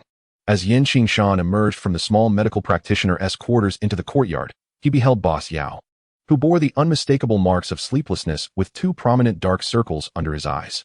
Good morning, boss, greeted Qingshan, invigorated and in high spirits after a restful night. However, the previously amiable Boss Yao barely acknowledged him, casting a disdainful glance before turning away. Unperturbed by Boss Yao's sour demeanor, Qingshan engaged in his morning exercises alone. After breakfast, as the number of people around began to swell, he could faintly catch snippets of conversation, with mentions of Southern City, Wolf Head, and Mu Shi interspersed throughout. After wiping the sweat from his brow with a damp towel, Qingshan shook off his fatigue and proceeded towards the hall, where Boss Yao was conversing with his subordinates. Upon his entrance, he noticed a flicker of unease in Boss Yao's demeanor. Boss Yao rose, his scrutinizing gaze fixed upon Qingshan. Qingshan, is there something you wish to discuss? Qingshan got straight to the point, glancing at Boss Yao's trusted aides. Boss, I have a matter to discuss with you privately. Very well. You all may leave. After a brief silence, Boss Yao gestured for his subordinates to exit one by one. Speak. What is it? Boss Yao observed Qingshan seated on his left in the rosewood chair, his eyes filled with increasing doubt, as if discomfort had begun to envelop him like a prickly blanket. My dear boss, do not be so anxious. It's as if you fear I intend to do you harm. Qingshan chuckled lightly while retrieving two scrolls from his bosom, one new and one old. He first unfurled the pristine white scroll, upon which was inscribed a list of rare materials seldom seen in the market. I hope you can assist me in collecting all of these, he requested earnestly. Have you made a mistake? Boss Yao frowned deeply upon examining the scroll. Many of the items listed were already part of his cherished collection, and while he could muster his connections to procure the rest, doing so would deplete nearly a decade's worth of profits from one Yao Zhai, not to mention the toll on his social resources. Qingshan then pushed the other light blue scroll toward him. This is the reward I prepared, a deposit. The remainder is secured in a residence in the southern part of the city. I trust you will find it satisfactory. This is the low-tier, Xian-level combat skill. Windblade Dance, from Zhennan, Boss Yao exclaimed. The scroll containing this rare skill was nearly impossible to find in the market. Yet it was not the source of his astonishment. Rather, it was the alarming news he had received that morning from Zhennan that left his complexion shifting dramatically. His gaze toward Qingshan now filled with astonishment. Under the pressure of Qingshan's calm demeanor, Boss Yao finally managed to steady himself and replied, Rest assured. I will gather everything on this list as swiftly as possible. Qingshan elegantly rose. That is splendid. I entrust this task to you. That morning, Qingshan entered the courtyard with a spatial ring in hand, finding the little medical fairy tidying up the premises. Suddenly, a creature the size of a calf, a magical beast with half a tail, tumbled into the yard, startling her. Xianer, please guard the entrance for me. Qingshan instructed earnestly. Before commencing the preparation for processing the blue-maned scorpion lion beast and the Lionheart baptism. Oh, okay, the little medical fairy replied. Though she was quite intrigued by Qingshan's intentions, however, she prudently refrained from questioning him at that moment, instead cautiously peering outside to ensure no one would interrupt his work. Dawn, document the actual process, and attempt to analyze and simplify it, Qingshan initiated the Dawn Protocol, preparing to conduct the ritual. While theoretical projections are one thing, actual execution, whether in combat strategies or concoction of medicinal liquids, rarely aligns perfectly with the devised plans. This necessitated him to meticulously record the process and rectify errors through repeated trials. The Lionheart baptism required a considerable array of preparations, some of which were exceedingly precious. A portion of the materials was sourced from the Cliff Cave treasure, while the remainder was finally gathered after Qingshan had nearly exhausted Boss Yao's collection and mobilized his network of connections. A black-green medicinal cauldron, imbued with a rich aroma of herbs, materialized in the courtyard. Though the esteemed elder residing within the cliffside cave was not an alchemist, he possessed a wealth of knowledge and profound expertise in the realms of medicine and poison, naturally delving into the study of concocting potions. While this cauldron may not rival those of more advanced alchemists, it was certainly more than sufficient for Qingshan's needs. Chunks of black wood, resembling solid stone, crashed onto the ground, echoing the sound of blue bricks striking the earth. This black locust wood, a type of wood, is both dense and heavy. The fire ignited from this wood, while not as fierce or volatile as the flames of beasts or unusual fires, was perfectly suited for Qingshan, who shared the wood attribute. The nature of black locust wood is yielding a fire that is steadier and longer lasting than its yang counterpart. A single piece could burn for over half a day, making a sustained source of heat crucial for Qingshan. He meticulously stacked the black locust wood into a neat pile, and after carefully positioning the cauldron, a small cluster of blue-black flames flickered to life. These flames did not blaze fiercely like ordinary fire, but instead provided a steady and controlled increase in temperature. With a solemn expression, Qingshan began to add the prepared medicinal herbs and supplementary materials into the cauldron, each herb being at least of intermediate quality, infused with his wood attribute battle aura to activate their medicinal properties. Pure mountain spring water and spiritual dew were poured in, while the wood attribute aura stirred the concoction, and the fire gradually heated and refined it. Before long, the fragrant aroma of the medicine wafted throughout the small courtyard. The carcass of the blue-maned scorpion lion beast had already been processed by Qingshan, its entire body a shimmering azure, the fur and mane more radiant than sky-blue satin. Even after nearly a day, it remained remarkably lifelike, sprawled on the ground like a sleeping lion. Its scorpion tail, longer than its lion body, lay beside it, sparkling like a sapphire, its blue light captivating yet ominous, with the tail's tip glimmering with a black golden sheen that hinted at the underlying deadly threat. Under the gentle heat of the black locust wood, the medicinal liquid within the cauldron began to bubble briskly, exuding a soothing herbal fragrance that enveloped the surroundings. The potion transformed into a beautiful lake green, reminiscent of the most exquisite imperial jade. Qingshan had torn open the carcass along the neck, revealing a pale blue heart that still radiated warmth, as if it had just ceased to beat. With the carcass of the blue-maned scorpion lion beast in his grasp, he utilized his battle aura to force all available blood into the cauldron, ultimately discarding the heart into the roiling medicinal liquid. The pale blue lion's blood mingled with the emerald potion, initially distinct in color, but gradually began to blend over time, revealing shimmering strands of purple light within the luminous blue-green liquid, dazzling even under sunlight. This was the trace of an ancient thunder lion's high bloodline, embedded within the lineage of the blue-maned scorpion lion beast, containing the essence of pure thunderous power. Having dealt with the lion's body, Qingshan grasped the scorpion tail, positioning the gaping end of it towards the alchemical cauldron in an inverted manner. As he infused it with his fighting spirit, drops of azure blood were compelled to emerge. As the final drops fell, they bore subtle hints of emerald. The blue-maned scorpion lion beast possessed the ancient bloodlines of the thunder lion and the scorpion dragon, and this hint of emerald was a manifestation of the scorpion dragon lineage, encapsulated within the scorpion tail that symbolized its kind. Although the blue-maned scorpion lion beast was merely a third-tier magical beast, its ancestral roots traced back to high-ranking magical creatures, the thunder lion and the scorpion dragon, both of which, upon maturity, were at least fifth-tier beasts. The ancient thunder lion has nearly become extinct, while the scorpion dragon clan is rare in the Duki continent. Yet some members still roam.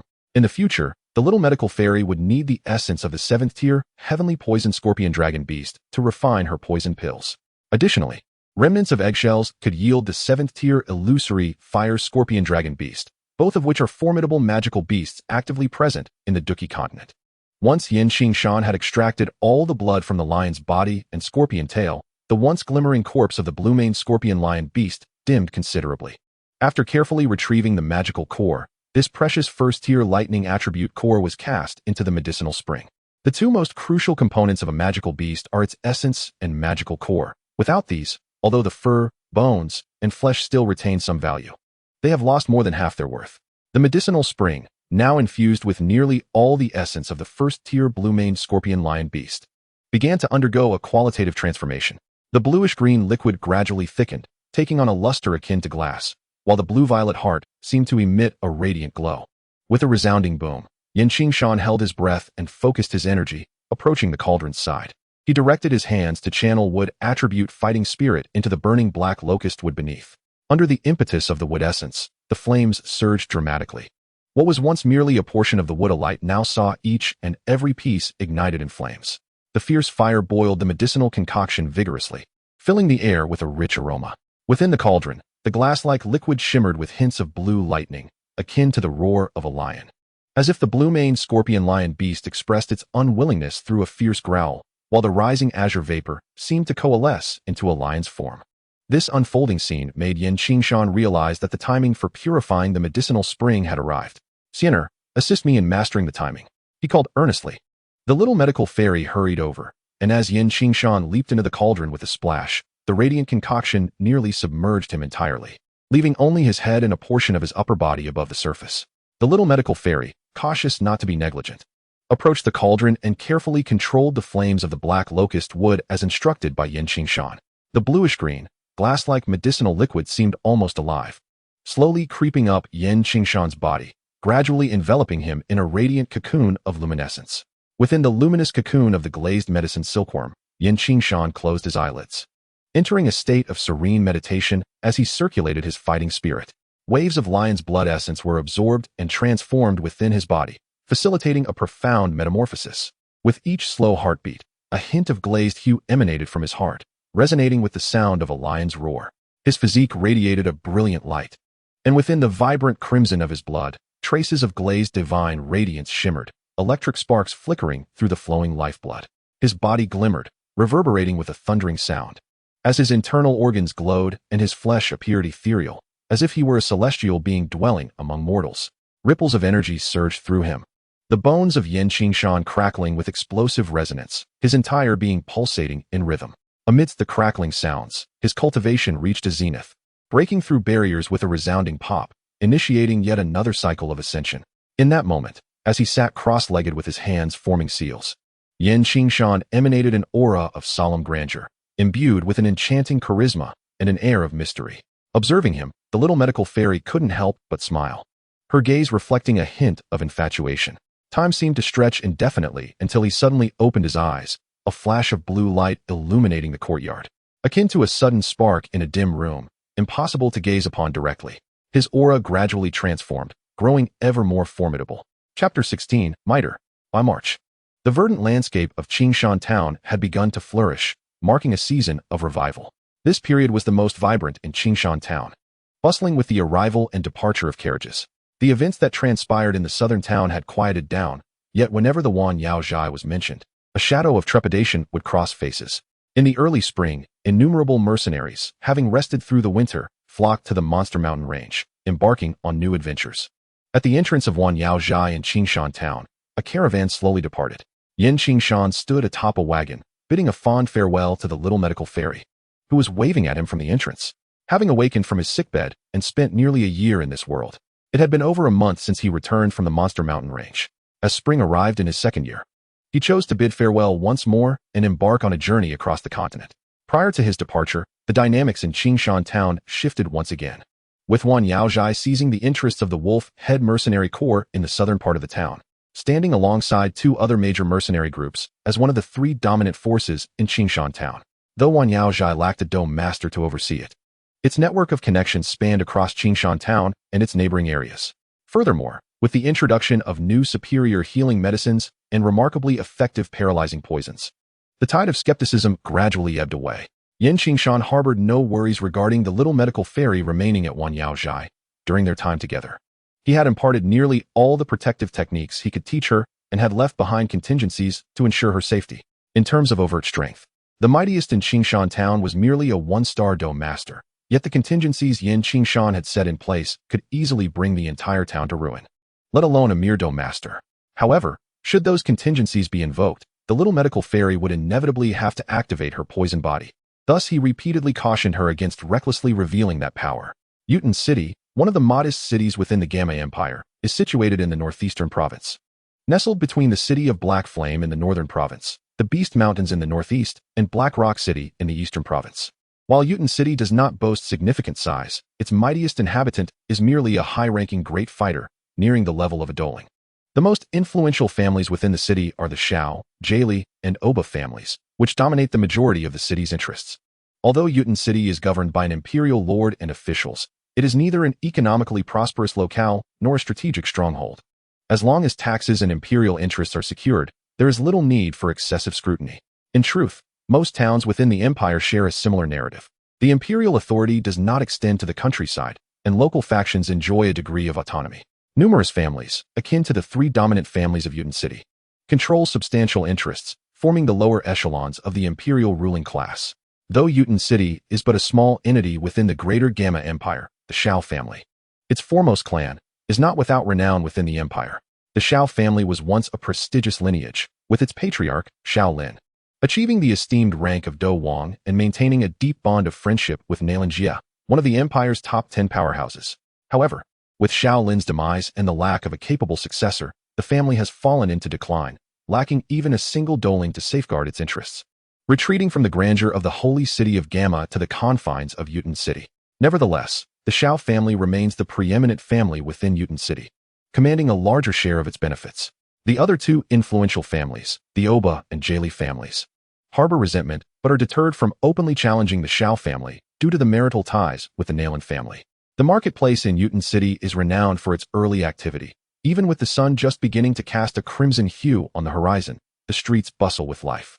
A convoy of approximately 100 individuals and 20 carriages, escorted by guards, gradually makes its way into the market district of Yuten City.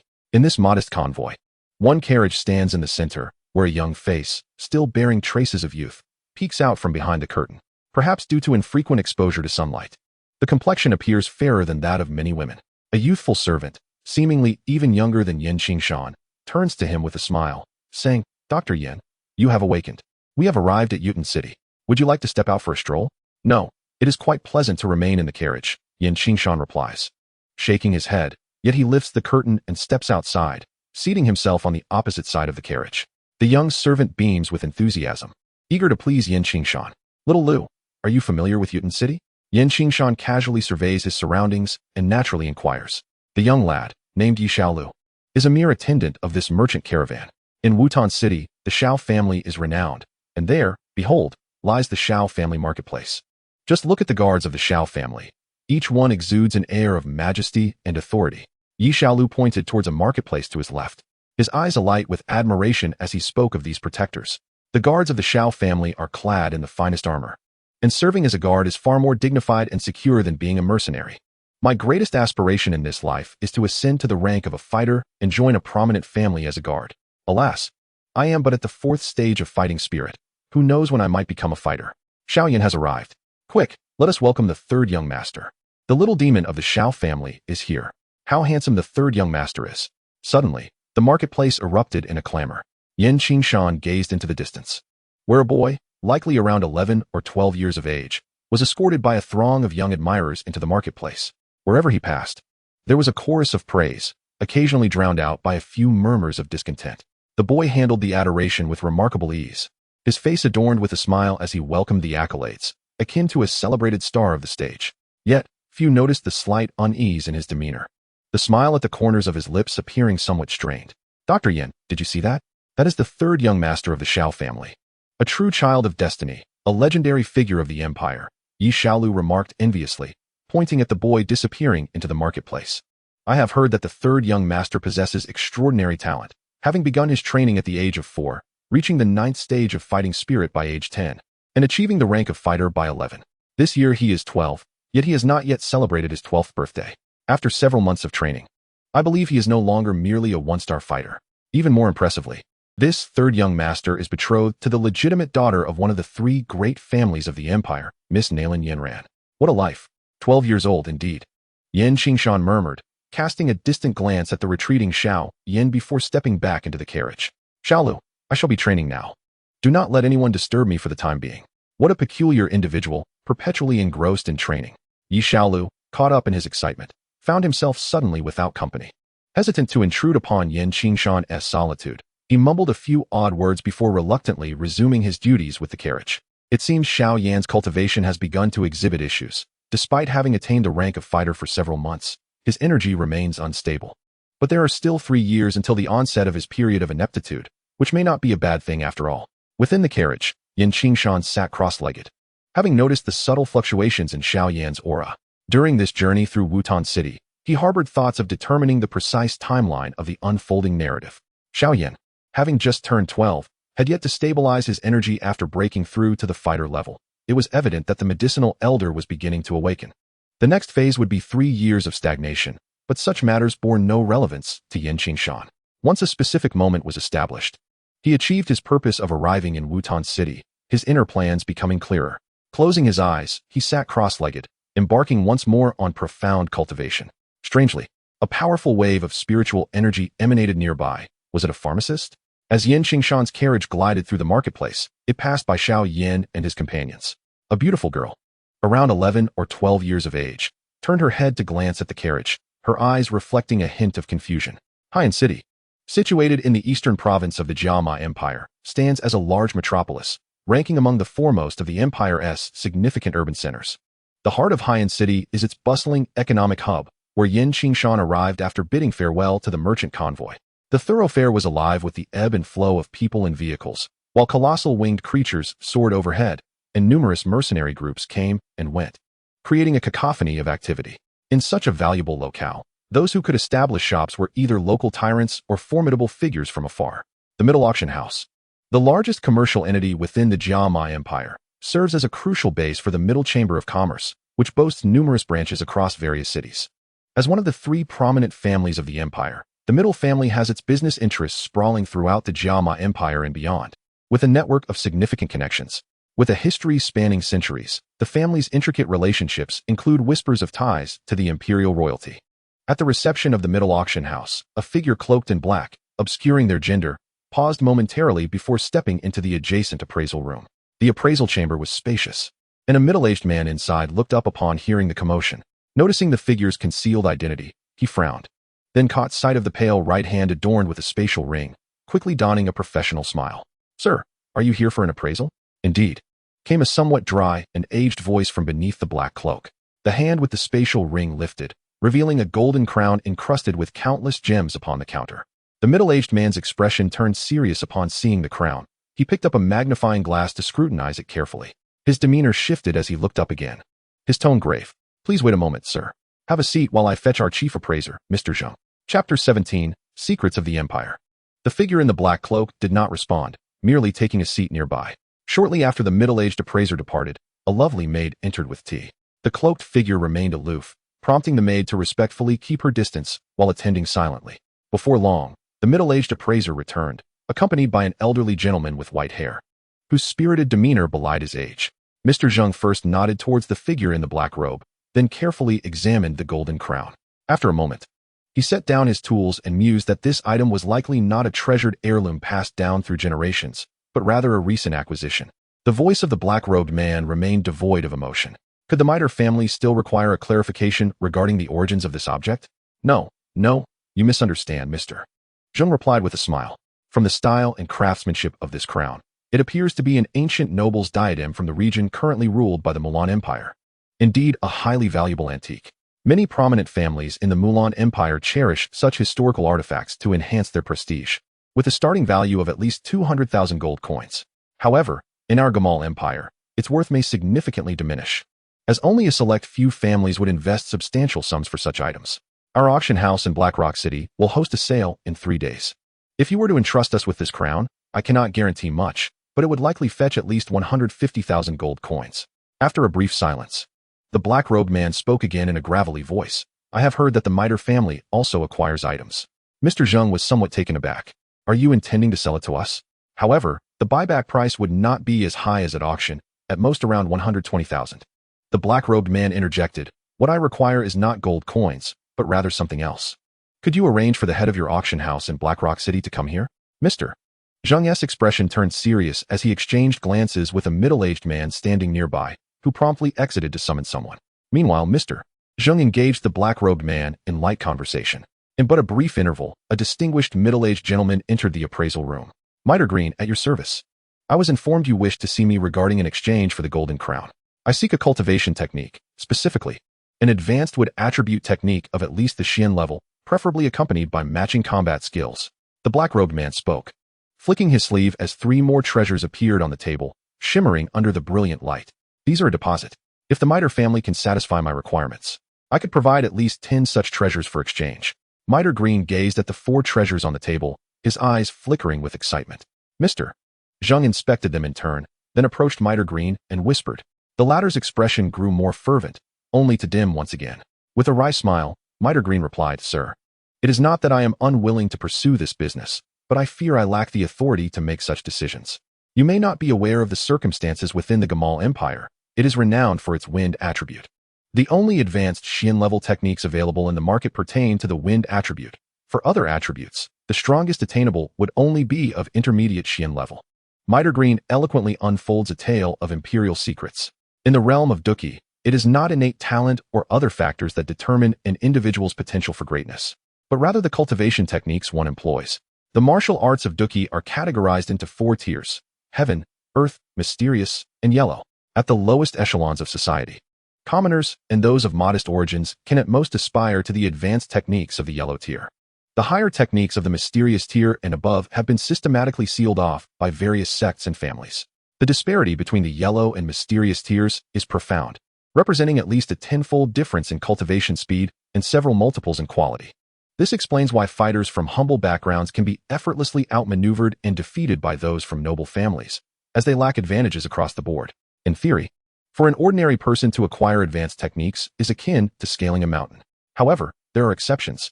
The vast expanse of the Duki continent is home to numerous unknown hermits. These venerable figures, as they approach the end of their lives, may choose to conceal their life's work in techniques, awaiting a fated successor to uncover them. A saying reverberates across the Duki continent. Should you one day fall from a cliff into a cavern, remain unperturbed and take 2 steps forward. Perhaps you shall become a formidable warrior. This sentiment holds true, as history is replete with tales of those who have ascended to greatness through serendipitous encounters. The advanced techniques of Qingshan are derived from this very principle, yet such occurrences are rare. A more reliable avenue for acquisition remains through auctions and the black market. For the time being, Qingshan has not contemplated techniques of the earth tier or lower. The fact that Xiao Yan can eliminate Dozong adversaries using advanced earth tier techniques in this region suggests that the major empires nearby, including the Black Corner region, possess no techniques surpassing the advanced earth tier. Qingshan initially considered exchanging his wealth for techniques, recognizing that relying solely on the Lionheart King's methods could render him vulnerable to targeted countermeasures. However, from Miter Green, he learned that the higher echelons of the Gamma Empire had long since reached a consensus. Advanced techniques are effectively monopolized and sealed off by several major powers to secure their dominion. The Gamma royal family, revered for their earth attributes, the Mukin family, ruling through wood, the Alchemist Association, boasting the strongest fire techniques, and the Yunlan sect, celebrated for their unparalleled wind attributes, all play pivotal roles. Among these powers, the Yunlan sect, founded by Dozong, possesses multiple earth-tier wind techniques and does not shy away from challenges, demonstrating a relatively lenient stance regarding the circulation of advanced wind techniques of the mysterious tier. In contrast, the other major factions lack such confidence, instinctively collaborating to ensure the monopoly of their respective elemental attributes, compelling talented individuals to seek ascendance solely through affiliation with their factions. Allow me to speak plainly, sir. The most formidable wood techniques within the Gamma Empire are merely of the advanced mysterious tier. In recent years, several wood techniques of this caliber have been predominantly claimed by the Mukin family. Miter Green continued, indeed, the Miter family has dealt with high-level wood attribute techniques of the Qian rank. But we have reached an agreement with the Mu family that our family members may cultivate them, yet they cannot be disseminated freely. Your treasures, though valuable, do not warrant the Miter family to take such risks. Should you be willing to lower your demands, I could exercise my authority to procure a mid-level Qian rank technique from the imperial capital, while the accompanying combat skills could certainly reach a high level of the Qian rank. Generally speaking, The accompanying techniques and combat skills are typically of equivalent rank, though it is not uncommon for the combat skills to exceed the technique by a minor level, as the creation of combat skills is somewhat easier, and their potency is assessed with greater flexibility. That won't be necessary. The figure in the black robe suddenly shook his head. Miter Green felt a pang of disappointment, only to hear the individual speak again. You mentioned that the techniques are sealed, correct? I have changed my mind. The deposit remains unchanged, but I require your Miter family to assist me in locating a ground-level combat skill of the wood attribute. This condition should not be too difficult, I trust. That is indeed feasible. Miter Green pondered for a moment before responding. However, to be candid, sir, ground-level combat skills are precious regardless of their location. Even with the Miter family's influence, finding an appropriate ground-level combat skill will take time. In truth, Miter Green's heart raced with excitement. While ground-level combat skills do not possess the same intrinsic value as techniques, their market price far exceeds that of high-level Qian rank techniques. For instance, a low-level ground-tier movement technique, 3,000 thunder movements, recently auctioned in the Black Corner region for an astronomical sum of 10 million gold coins. Naturally, the ground-level movement combat skills are valued much higher than ordinary techniques. The black-robed figure's need for a ground-level wood attribute combat skill would certainly not fetch less than 100,000. After a moment of contemplation, the black-robed man raised a finger, declaring, 1 year. Leave me a token, and I shall return to your Miter family in a year. I trust you would not risk your credibility. The Miter Chamber of Commerce, renowned for its extensive trade across the nation, places great importance on reputation. Miter Green stepped forward and bowed, leaving behind a jade token. This is my identity token, representing the entire Miter commerce of Blackrock City. I also require a 4th-tier ice attribute magic core. The black-robed figure added, producing a pile of gold coins. I shall send someone to procure it at once. Miter Green quickly nodded. The Miter family, esteemed for their connection to ice attributes, has consistently collected ice-related materials, rarely trading them. However, given the prior exchange, this transaction should proceed smoothly. Indeed, high-level techniques are monopolized and sealed. As YNQNGSHN walked the streets of Blackrock City, having acquired the 4th-tier ice attribute magic core, he felt a twinge of disappointment for not obtaining a more suitable high-level wood attribute technique. The cultivation of the Lionheart King's technique has reached a commendable level. After undergoing a baptism of the Lionheart, his speed in channeling fighting energy now rivals that of practitioners engaged in advanced wood attribute techniques of the profound tier. However, the attributes do not align perfectly, leading to minor complications during operation. Nevertheless, he is not particularly eager to switch techniques. Rather, he is inclined to experiment, and the outcome has yielded somewhat disappointing news. Yet, he had already prepared himself mentally, thus he is not excessively disheartened. The upper echelons of the empire have monopolized the market, and the most advanced techniques available are merely of the profound tier. However, compared to techniques, the regulations surrounding combat skills are somewhat more lenient. As long as a technique is not utterly inept, anyone can master it, though the effectiveness varies from person to person. High-level techniques, once practiced, generally lead to commendable achievements. In contrast, the efficacy of combat skills heavily relies on innate talent. Even a fortunate individual who acquires a high-level combat skill may struggle to master it. Therefore, even commoners have opportunities to obtain advanced combat skills through various channels. Currently, his primary means of confrontation consists solely of the rampaging lion's roar combat skill, which feels rather singular. He requires more formidable hidden techniques.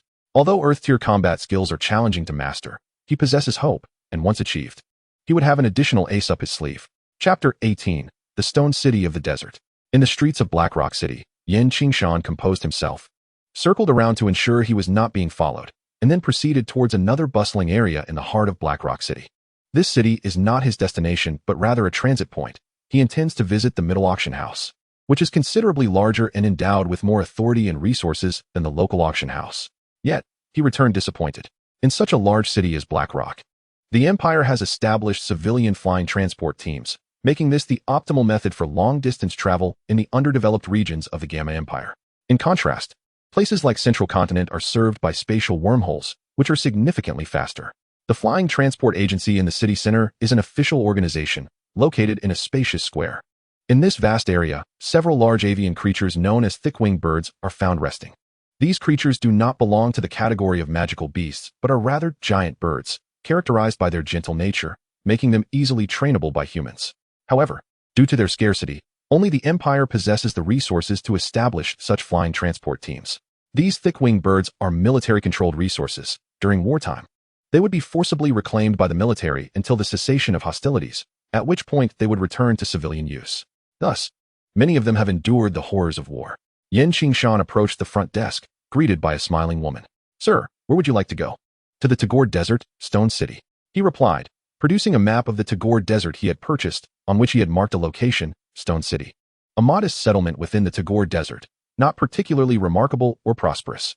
The attendant glanced at the map, her smile faltering. Yet she maintained a calm tone as she pointed to another landmark on the map. "Sir, our majestic Thunderbird typically follows a fixed route to the Tagore Desert, reaching only Mo City. You may need to reroute from there. I have reserved a Thunderbird solely for myself to Mo City for 10,000 gold coins. Is that sufficient?" Qingshan, undeterred by pleasantries, opted to pave the way with wealth. Having inherited all the treasures within the cliff cave, he was now a man of means. And any issue that could be resolved with money was no longer a concern. In any realm, wealth confers certain privileges, and upon presenting his gold coins, the young waitress immediately beamed again, guiding him to the VIP lounge to await the dispatch of his exclusive mount. Along the way, several attractive attendants walked ahead, deliberately showcasing their alluring figures and enticing curves, subtly suggesting that the arrangement of the flying mount might take some time, offering the opportunity to rest in the luxurious lounges. The distance from High-End City to the Tagore Desert was considerable. Even at the speed of a first-tier flying beast, it would require at least 3 days of flight. Since Qingshan desired to visit Mo City, which was not on the original route, an adjustment was necessary, extending the total flight time to a minimum of 5 days. The flying beast glided steadily through the sky, with wooden cabins constructed upon its back, providing rest for long-distance travelers and staff, akin to an otherworldly aircraft. As Qingshan gazed out at the gradually darkening blue sky, a crescent moon emerged on the horizon. Under the moonlight, he shook his head, feeling a slight heaviness in his eyelids. "Sir, here is your dinner for today. Is there anything else you require?" The alluring and beautiful attendant, clad in revealing attire, approached him with an air of seduction. One of them was even the waitress he had seen earlier. "No, thank you. I wish to meditate and require a tranquil environment. Please, you may leave." Qingshan was not particularly enamored by such matters. It was not that he had become a saint at the age of 15. With his birthday yet to arrive, he was akin to a middle school student in his previous life. Engaging in such activities at this age felt premature. Furthermore, he did not have excessively high expectations. One should at least be discerning about their first experience. Wasn't Little Medical Fairy appealing enough? Why the rush at this moment? Qingshan's refusal left the attendants somewhat disappointed, but upon receiving a generous tip, their faces lit up with smiles. Having benefited from him, they were eager to ensure his satisfaction, each departing in turn while dutifully waiting to assist him, with the entire flying mount reserved solely for him. All the attendants were dedicated to his service, ensuring a peaceful journey over the span of 5 days. 6 days later, within the eastern expanse of the Gamma Empire, nestled in the vast expanse of the Tagore Desert, lies the modest Stone Desert City. This diminutive settlement is even smaller than Wutan City. Constructed primarily from the local black stone, standing out amidst the predominantly yellow earth of the Tagore Desert. 500 meters from the eastern city gate, in an open area, a colossal flying beast descended gracefully, bearing upon its back a wooden cabin, an uncommon sight in Stone Desert City. A youthful boy leaped down from the beast's back, relishing the solid ground beneath his feet. After taking a few steps away, the flying creature ascended once more, soaring into the horizon. Qingshan furrowed his brow and adjusted the hood of his cloak. At noon, the desert air was parched and sweltering, with the scorching sun pouring down from the heavens, causing the ground beneath to exude a stifling heat. The rising heat distorted his vision, creating a hazy and warped effect. In this environment, nearly 80% of the spiritual energy was of the fire and earth attributes. Apart from practitioners of earth and fire-based martial arts, individuals with other elemental affinities found the conditions quite uncomfortable. The local inhabitants of the Tagore Desert predominantly belonged to the fire and earth attributes, as the environment severely suppressed wood and, even more so, water attributes. It was exceedingly rare to encounter powerful water practitioners emerging from this locale. Qingshan tightened his cloak, which provided both shade and ventilation, offering a surprising degree of comfort amidst the heat. He had procured it the previous night while his mount rested in the desert city. 4 flying mounts do not travel continuously without respite. They require sustenance along the journey. Stone Desert City is not particularly large, its entirety crafted from locally sourced black stone. The desert landscape is not solely comprised of yellow sands. It also features mountains and rocks. However, due to the scarcity of rainfall and severe desertification, the yellow sands obscure much of the surface, burying numerous rocks and mountains beneath their cover. The mountains surrounding Stone Desert City, from which black stone can be directly mined, are indeed rare. In the vast array of cities within the Gamma Empire situated in the Taggart Desert, Stone Desert City is rather inconspicuous. Its overall strength even paled in comparison to Wutan City. The city's layout resembles that of Qingshan Town, with no prominent families aside from the ruling lineage.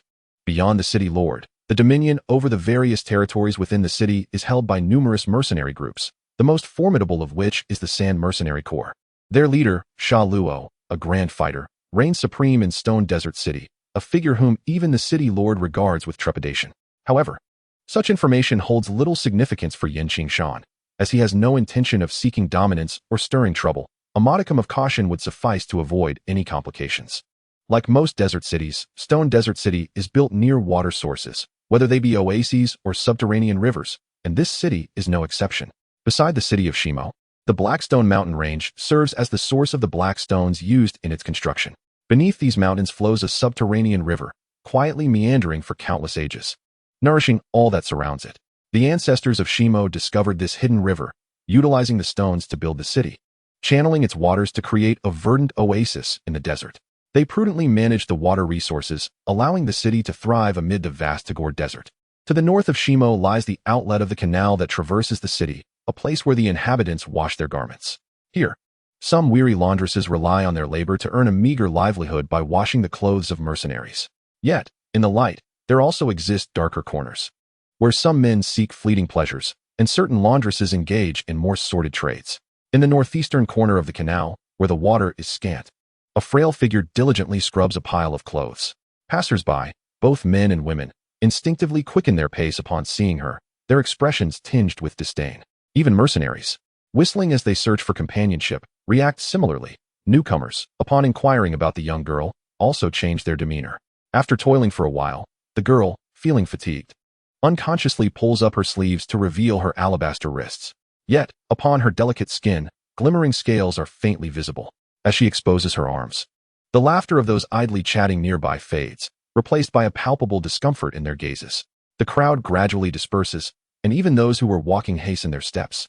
Seated on the cool black stone, the girl retrieves a handkerchief to wipe away her sweat, her smile still lingering in the sunlight. However, upon noticing the shift in the atmosphere, her smile vanishes, leaving her in a profound solitude. Tears trickle down her exquisitely charming face as she silently lowers her sleeves and resumes her work.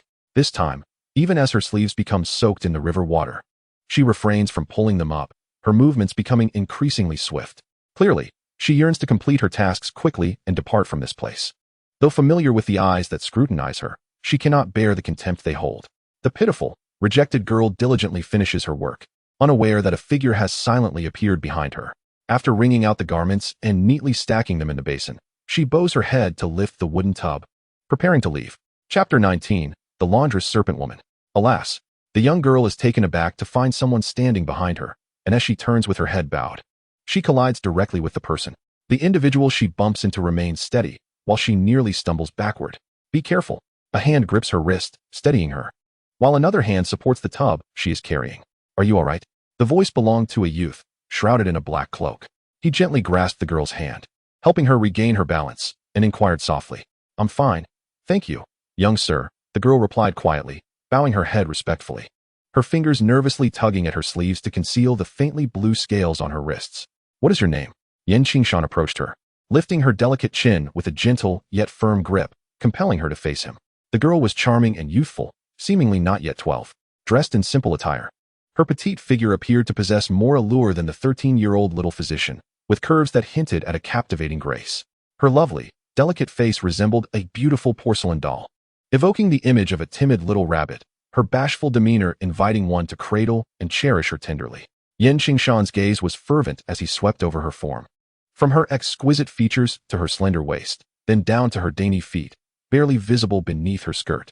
The thought of her narrow waist stirring with grace conjured images of a mesmerizing serpent, its sinuous movements flashing in his mind. Cautiously, Qingshan lifted her sleeve, revealing a series of faintly blue scales arranged neatly upon her arm. The girl appeared quite reluctant to expose her scales, her charming face paling instantly, her petite body trembling with unease. Why, young sir, I have no name. I'm so sorry. I didn't mean to frighten you. The little girl suddenly realized her wrist had become exposed beneath her sleeve. Her voice trembled, tinged with a hint of panic, filled with timidity and fear, as she dreaded punishment for revealing her scales. The scales were a sign of the serpent people, a race distinct from humans, native to the Tagar Desert. Serpent people possess human bodies with serpent tails and scales. Shortly after birth, they undergo a secret ritual, infusing their bodies with the soul of a serpentine beast. As they age and grow stronger, this soul gradually merges with them, blurring the lines between the two. The girl before Qingshan bore scales but lacked a serpent tail, indicating that she was not a full serpent person, but rather a rarer existence in the Tagar Desert, a half-breed serpent person. In the Tagar Desert, the serpent people and humans are adversaries. Human slaver bands venture deep into the sands to capture serpent women as concubines, while serpent warriors often violate human women. Whether serpent or human, those who endure such encounters seldom find a favorable outcome. According to common logic, it is generally believed that a union between a serpent person and a human would not result in pregnancy. However, there exists an exceedingly rare possibility of offspring being born from such a hybrid lineage. Typically, these children face immense challenges, often unable to survive beyond the age of 2. Those who do manage to endure are either fortunate enough to come from relatively stable families or possess exceptional physical traits and innate talents. The girl, led by Qingshan, is diminutive and frail, her form barely better than that of a mere skeleton, with faint scars adorning her arms, suggesting a less than favorable family background. Her survival appears to be attributed to the latter condition. Mercenaries on the fringes of the desert often harbor deep-seated animosity towards serpent people, and the blood coursing through this young girl's veins inevitably incites aversion among those around her whenever her scales are revealed. Despite her lack of a serpent tail, the mere sight of her scales can evoke a palpable disdain, a sentiment that is nearly impossible to suppress given the long-standing enmity between humans and serpent people. Simultaneously, possessing the blood of both humans and serpent folk, Qinglin bears the brunt of both discrimination and disdain. In truth, she is an exceedingly innocent girl. The hostile glances directed at her have rendered this fragile child exceptionally sensitive, causing her slight frame to tremble. Her once adorable visage, which should elicit affection from countless hearts, is now shadowed by despondency. Do not worry, you are truly beautiful. How could I ever be frightened by you? Qingshan gently wiped away the tears from the corners of the girl's eyes. The frightened child paused, astonished, since her birth. This was the first time someone had remarked that her scales, which even she found intimidating, were beautiful. Qingshan regarded the frail girl before him, likely no more than 10 or 11 years old, possessing a delicate charm, yet exuding an aura of timidity and fragility. Her identity as a hybrid serpent person has rendered her existence in Stone Desert City rather arduous. That she has managed to survive thus far is a testament to her resilience and a stroke of fortune. Qingshan ventured into the Tagar Desert with the singular purpose of finding this girl. Hybrids of serpent lineage are exceedingly rare in the Tagar Desert, and it is likely that she is the only one of her kind with azure scales to have reached such a size within all of Stone Desert City, which is why his search was not particularly arduous. As the little girl felt the warmth of the gentle hand caressing her face, her battered spirit was momentarily ignited with hope. Instinctively, she tilted her head, allowing more of her cheek to bask in the comforting touch. With her eyes, which emitted a hint of unusual allure, she timidly inquired, "Young master, do you have anyone else at home?" Qingshan spoke softly, embodying an indescribable gentleness and patience. Fearful of startling this pitiful little rabbit of a girl. "No, there is no one else. After my mother passed away, I have been alone. Fortunately, Sister Shualan has been kind enough to wash my clothes for me, otherwise." The little girl spoke of her family with a tinge of melancholy. After the death of her mother, few were willing to engage with her due to her hybrid serpent lineage. Despite her diligent efforts and the immaculate laundry she provided, very few entrusted their garments to her care. Fortunately, there were kind-hearted souls in Stone Desert City. A few old patrons who had known her mother were willing to lend their support, allowing her to scrape by in this harsh environment. "Don't worry. Will you stay by my side?" Qingshan gently cupped the girl's face, gazing into her luminous eyes, which bore a slight greenish hue. Deep within her pupils lay 3 exceptionally minute emerald dots. Following the baptism of courage in the winter's heart, Qingshan not only advanced to an intermediate fighter, but also acquired a measure of extraordinary power. Qingshan's essence was not purely of the wood attribute. Most individuals harbored latent talents that paled in comparison to their primary attributes, rendering them nearly imperceptible in utility. The sole exception was perhaps the alchemist, who, infused with a hint of wood energy amidst flames, could attain the esteemed status of an alchemist, thanks to their innate soul perception. Qingshan possessed a somewhat similar gift. He was born with a trace of thunder within his wood affinity. However, that spark of lightning was exceedingly feeble, making the cultivation of thunder-related techniques a daunting challenge. Yet, perhaps fate smiled upon him, for the blue-maned scorpion lion, used in the heart's baptism, was a rare thunder attribute beast. It was not uncommon for individuals to awaken unique talents through the blood of magical beasts, and Qingshan felt the thunder within him swell, granting him a pair of thunderous eyes. The power of thunder in his gaze was the strongest aspect of his being, and he could gather lightning in his sight for brief moments, enhancing his vision and exuding an aura of intimidation that caused ordinary people to instinctively avert their gaze. How formidable! Qingshan found himself momentarily captivated by the girl's eyes, inadvertently looking away as the blue light in his own faded, nearly causing him to stumble. "Young master, are you all right?" The little girl immediately grew anxious, her youthful face etched with concern as she struggled to support Qingshan, fearful he might collapse.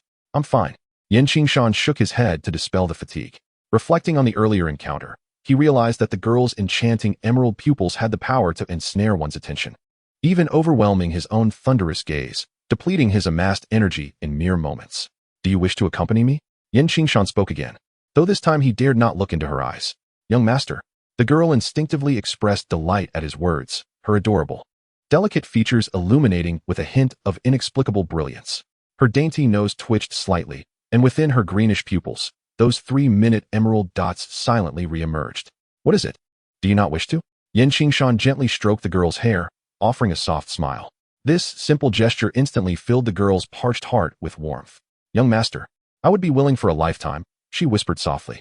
Although it was their first meeting, the warmth emanating from his touch nourished her soul. The boy's gaze held a mixture of surprise and a fervor often found in the eyes of other uncles, yet devoid of any disdain. It was worth noting that even her mother and the kind-hearted Shualan's sister would unconsciously display a hint of revulsion at the sight of the green-scaled creature, a fact that made the little girl increasingly sensitive. For a lifetime, then it is settled. The boy, too, felt a surge of joy, for he had not anticipated that this abduction would proceed so smoothly. He playfully pinched the bridge of her delicate nose, eliciting a shy smile from the girl, revealing a hint of enchanting allure. With her small hands, she clung to Qingshan's arm, unwilling to let go, fearing he might abandon her. As the sun dipped below the horizon in the city of Shimo, a large hand held a small one, their silhouettes gradually elongating. Chapter 17, Life in Shimo. In the morning, within the main chamber of a residence in the southern part of Shimo City, the girl in an elegant green dress tugged at the covers with both hands, her slender waist slightly bent as she leaned forward.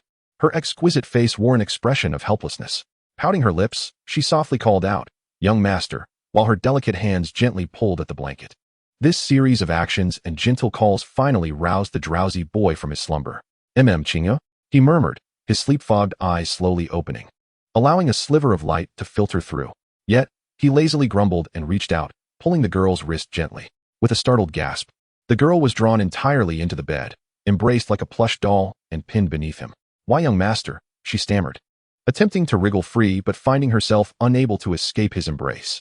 Nervously, she called out, but only the soft rhythm of his breathing met her ears, offering no reply. Strangely compelled, she chose not to disturb him further. Tilting her small head, her bright eyes quietly observed the peaceful visage of the boy in slumber, and unknowingly, her lips curved into a gentle smile, captivated by the sight. The sun in Shimo rose swiftly and early, illuminating the room as rays of sunlight streamed through the open door, brightening the entire space. "Qinger, how peculiar," she mused. "It is just about that time. Yet she is never late, and that little rascal is nowhere to be found." Voices resonated from the yard beyond the room, drawing nearer with each call, as if someone were searching for another. It was only upon hearing the commotion that Qingling realized what was unfolding.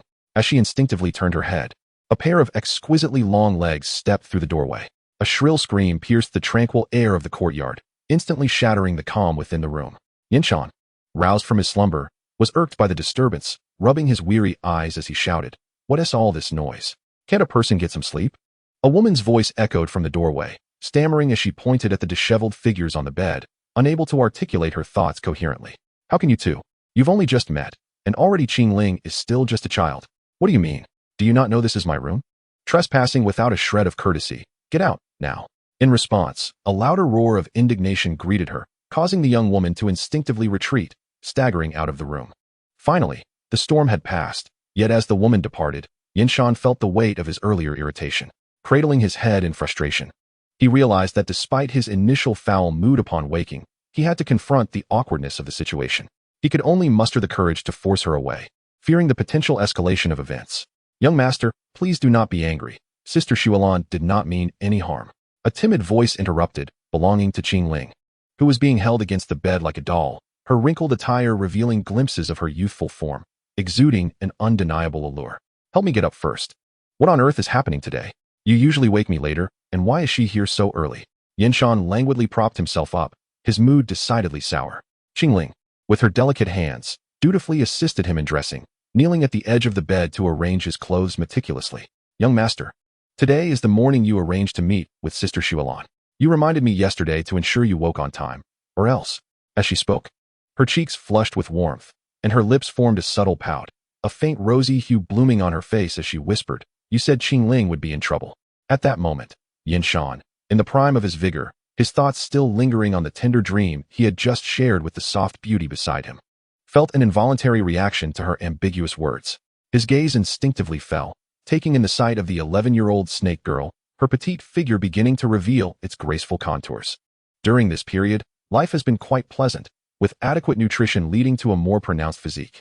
While one may not describe it as youthful, it certainly possesses an alluring charm. Even the most stoic of men experience moments of impulse. As he listened to Qingling's words, Qingshan instinctively shifted his gaze to the spot she had just mentioned. "Young master." Qingling seemed to sense his gaze, perhaps finding the allure insufficient.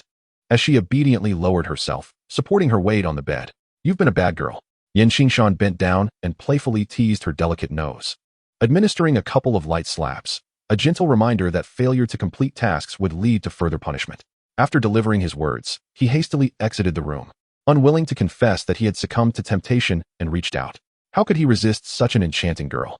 Compared to the gentle demeanor of the little medical fairy, Qingling's devotion and submission were unparalleled, as if he were her entire world. "Young master, I find your punishment rather enjoyable," Qingling remarked, turning to lie on the bedding previously occupied by Qingshan, embracing it as she nestled back into the covers, savoring the lingering scent he left behind, her eyes narrowing like a contented kitten. As Qingshan walked along the path, he reflected on the remarkably smooth experiences of the past few days, astonished by his own good fortune. The girl in the room who referred to him as young master was the very target he had come to Shimo City to find. Apart from the little medical fairy, she was another promising talent within the Gamma Empire, the owner of the three-flowered green snake eyes, whom Xiao Yin had named Qinglin. Indeed, Qingling was Qinglin, though Qingshan felt that the name lacked elegance. Xiao Yan's talent for naming was rather questionable. The colorful scales were dubbed colorful scales, while the green ones were simply called green scales. It was somewhat perplexing. Finding Greenlin an unsatisfactory name, he opted for Qingling, which, while phonetically similar, bore a different connotation, reflecting a fondness for the color blue and evoking the joyful sound of wind chimes, a name imbued with a beautiful meaning. Like the little medical fairy, Qingling was a sensitive girl in need of care, yet she was somewhat more pitiable. The little medical fairy merely lacked friends, facing no aversion from others. In fact, many held her in fond regard. In contrast, Qingling endured disdain and rejection due to her mixed heritage as a serpent girl, with few willing to approach her. The few friends she had often displayed subtle discomfort upon seeing the serpent scales on her wrist, leaving her feeling perpetually insecure. Qingshan was the first person who harbored not a trace of disdain towards her. The town where the original body resided, Qingshan Town, was far removed from the Tagore Desert, rendering the notion of serpent people entirely inconsequential to him. At present, Qingshan finds himself amidst an enchanting scene where the anthropomorphic maidens of the second dimension come to life, encountering a real one, a charming and obedient young lady. He cannot help but feel an overwhelming fondness rather than a hint of aversion. It is precisely the warmth that Qingshan exudes that easily captivates Qingling, leading her to express a desire to be his maid rather than his sister. Initially, he resisted this notion, yet he soon found himself quite content under the tender care of the delightful maid, abandoning any thoughts of sibling relationships. Such a considerate and nurturing maid is a treasure, and to turn her down would be sheer folly.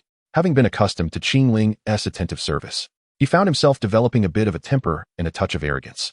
The past habits of sulking and resisting waking up that he had never exhibited in Qingshan Town seemed to return, perhaps due to Qingling's overwhelming gentleness. Of course, one must also consider that his relentless training had left him fatigued, causing him to stray from the rigorous discipline he once maintained while immersed in medicinal baths. "Master, Sister Xuelan is waiting for you." Qingling's voice chimed from behind. Unbeknownst to him, She had tidied his messy bed and now stood before him, adjusting his collar and smoothing out the creases in his attire, flashing him a sweet smile and a playful wink. After playfully pinching her cheek, Qingshan sauntered towards the living room, while Qingling hurried into the kitchen to prepare tea and snacks for the guests, reminding herself that he had just awakened and would require breakfast and toiletries. As Qingshan crossed the threshold into the living room, he was met by the sight of a graceful figure lounging on the soft chair beside the coffee table, legs crossed and arms folded, her gaze piercing with indignation upon his arrival. Bang! The moment he approached, the woman sprang to her feet, placing a foot on the coffee table, and pointed an accusing finger at Qingshan, scolding, "You little brat. Didn't you say you would take good care of Qingling? Is this your idea of care? She is only 11 years old. How could you? Qingling is my maid, and I owe her no explanation for my actions. She does not feel wronged, so there is no need for your input." Qingshan replied calmly as he settled into a chair opposite her, leaning back with a composed smile. "Furthermore, let me remind you that everything in this place is my property. Any damage will require compensation. I spent 10,000 on this house, and the rest of the items are valued similarly. Take this coffee table, for instance. Its craftsmanship and materials are among the finest in Shimo City. Just this table alone could support your family's needs for several months. Are you sure you wish to continue flaunting your figure without retracting your foot?" Chapter 21. The Young Lady Shualan. "Brat, I loathe you, you wealthy scoundrel." The young girl, filled with indignation, gritted her teeth and reluctantly withdrew her long, elegant legs. After casting a fierce glare at Qingshan, she sat down once more. The maiden seated across from Qingshan was quite youthful, around 17 or 18 years of age, with a delicately refined face and slightly arched brows that hinted at a rebellious spirit reminiscent of a young leopard in the desert.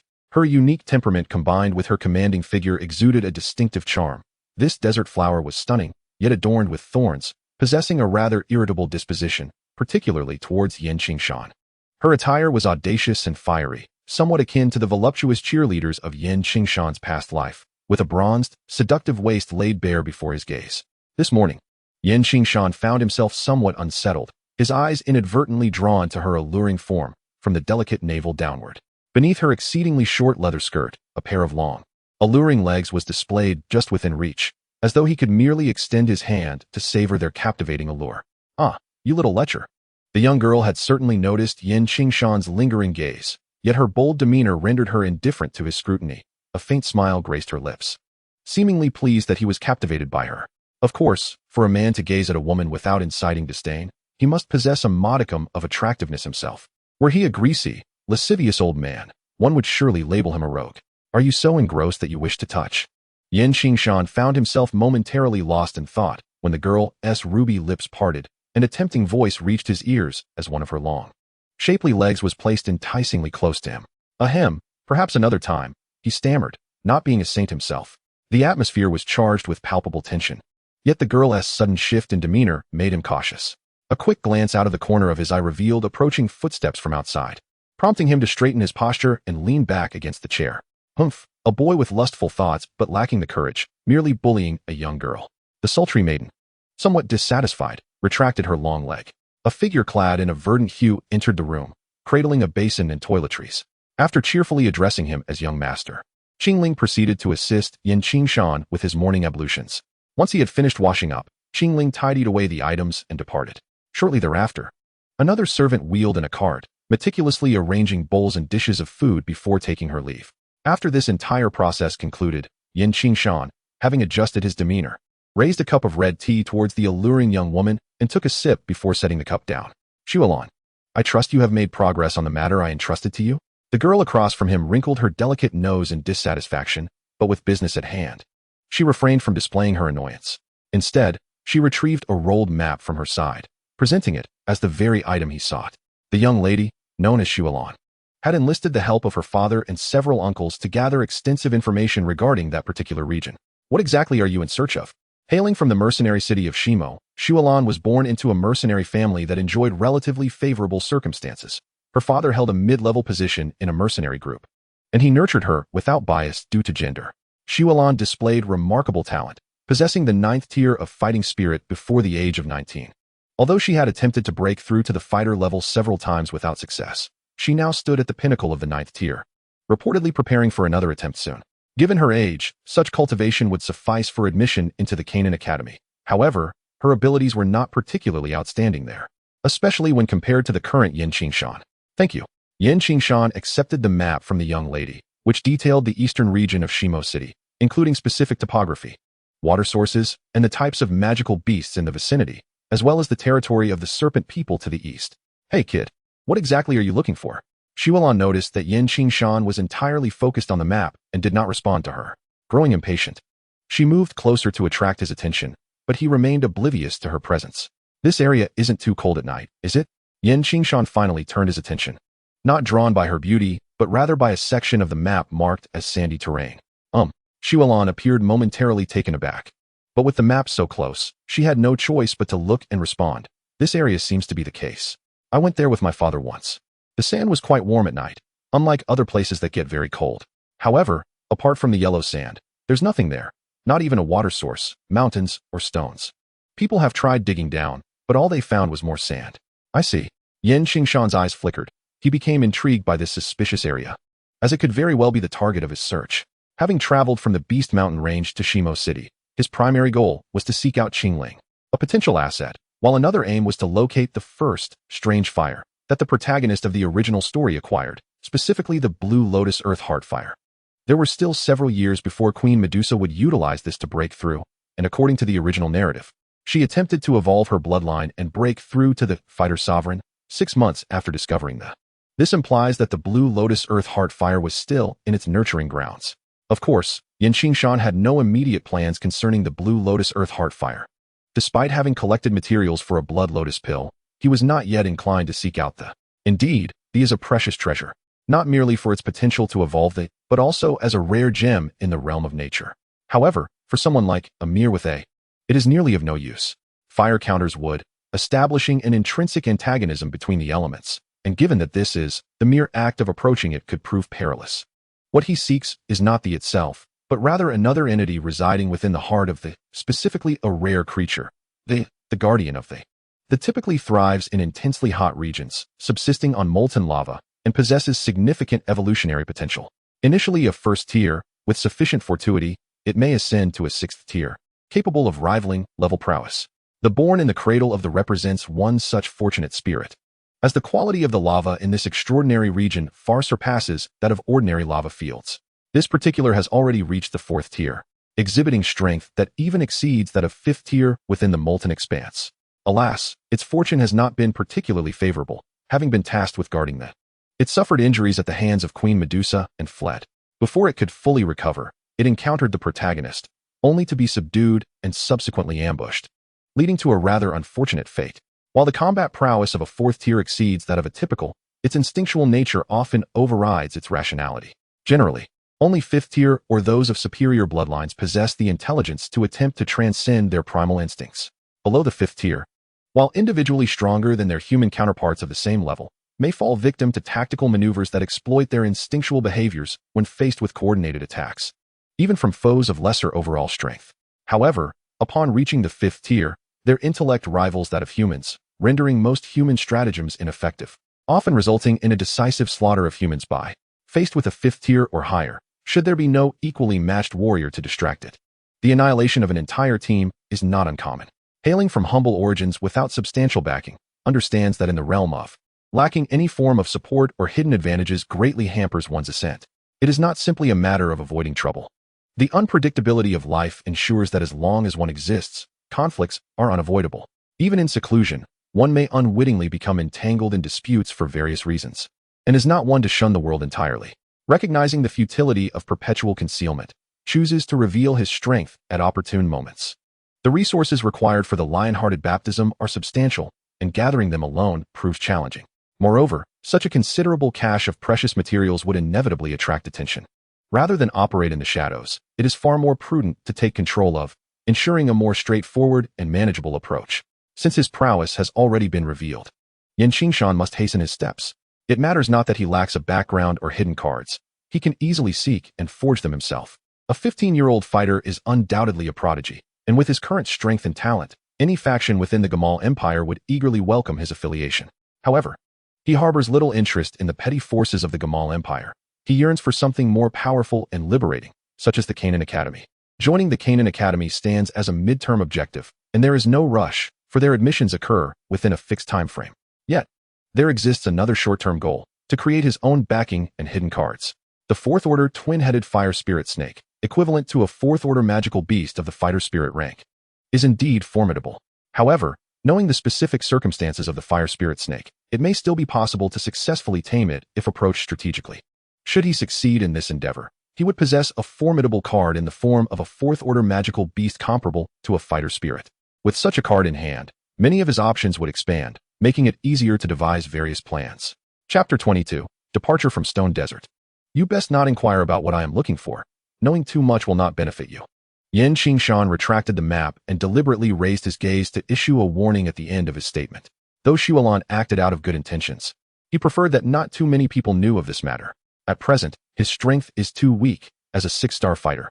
He may be a figure of note in Qingshan town, but in Stone Desert City, he is hardly formidable. Although high-ranking fighters are rare in Stone Desert City, there are still a notable number of well-known fighters. As a 6-star fighter practicing high-level profound techniques, he should be invincible among the fighters in this city. However, when facing a fighter, he could manage low-ranking opponents, but he would stand no chance against those of mid-tier rank or higher.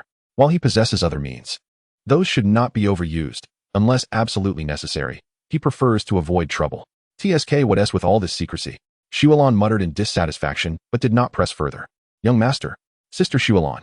After finishing her tasks, Qingling, clad in a green long skirt, returned to the living room. However, this time she did not leave. Instead, she obediently stood behind Qingshan, her soft, delicate hands gently caressing his forehead, alleviating the fatigue he felt. What an annoying little brat. Qingling has never served me like this. Qingshan observed Qingshan enjoying the moment with his eyes closed and felt a wave of displeasure, muttering quietly. Meanwhile, Qingling, hearing these words, felt her cheeks flush, yet her gentle ministrations remained steady and soothing. Leaning back in the soft chair, Qingshan, eyes still closed, responded without reservation. Qingling is my maid, so of course, she must attend to me. What is your status to even consider such matters? You, with your capabilities, are even inferior to Qingling. You cannot even fulfill the role of a maid, barely qualifying as a personal guard. Qingshan, whether intentionally or not, altered his tone when mentioning the phrase personal maid. You insufferable brat, I've tolerated you for far too long. Upon hearing these words, Qingshan was initially furious, but soon discerned a deeper implication. Infuriated, she stood up, ready to strike him, her slender legs sweeping towards his head. Sister Qingshan, don't. Qingling, seeing this, panicked and leapt forward to shield Qingshan. However, after a somersault, she did not encounter the anticipated blow. Just as she was about to fall, she was caught and fell into Qingshan's embrace. You are a fighter. What was that just now? After her impulsive action, Qingshan felt a twinge of regret. Yet, having already launched her kick, it was difficult to retract it. She was startled when Qingling stepped in to protect Qingshan. Just as her kick was about to connect with Qingling, a swift surge of azure green fighting energy arrived just in time to block her boot, effectively pushing her leg back. Reflecting on that flash of fighting energy, Qingshan was momentarily dazed. Initially, she had perceived Qingshan as merely a wealthy young lord from a family visiting Shimo City, and she had wondered why he did not bring bodyguards. However, upon witnessing his prowess as a fighter, her doubts dissipated. Although a fighter is only a level above the average combatant, the implications of this distinction are vastly different. The overall environment of the Gamma Empire is relatively peaceful. Fighters are not uncommon. Yet, a young fighter equipped with means of self-preservation, provided he does not recklessly court danger, faces minimal risk while traversing the empire. Thus, many families practitioners embark on their journey of exploration after attaining the status of a fighter. Qingshan's display of fighting prowess indeed astonished Qingshan, for he appeared no older than 15 or 16, an age at which one would not expect a fighter to venture forth for experience, especially in the modest Shimo City. More crucially, Qingshan's fighting energy confirmed Qingshan's earlier suspicions. In the small Shimo City, Qingshan was considered a prodigious young woman, having long understood and admired higher-tier fighting energies. Coming from a common mercenary background, her exposure had been limited to yellow-tier fighting energy. She had felt the ordinary yellow-tier energy from common fighters. Yet the mere hint of Qingshan's energy sent shivers through her. It was undoubtedly a fighting energy of a higher tier. At such a young age, possessing advanced fighting energy, even if Qingshan were to reveal his true identity, she would find it hard to believe.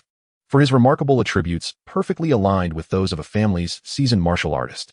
This is a token of gratitude for you, not included in your remuneration. It should aid in enhancing your chances of breaking through to become a fighter. However, this method is specifically tailored for you, should it be administered to others. It could turn toxic. Exercise caution. Qingshan unfurled a scroll, which Snow Lawn instinctively caught. Suddenly, she was whisked out of the living room by the surge of energy emanating from the scroll before she could comprehend what transpired. The door slammed shut with a resounding bang. "You little rascal, would it kill you to say a few more words?" Snow Lawn shouted indignantly, raising her hand only to let it fall again. She turned and headed towards the courtyard gate, preparing to depart. As she unrolled the scroll along the way, her shriek pierced the air. Golden cordyceps, shadow-patterned scorpion powder, a first-tier Earth-type magic core. My heavens, these items must be worth at least 5,000 gold coins. What kind of trick is this little brat playing? At the eastern gate of Shimo City, two unique desert camels swiftly exited the city, venturing into the vast, boundless eastern desert. Amidst the sprawling sands, the wind howled ferociously. A youth, clad in scant attire that offered little protection from the blazing sun, was enveloped in a greenish-blue aura reminiscent of a battle spirit garment. Barefoot, he trudged through the storm of sand, pressing forward against the relentless gusts.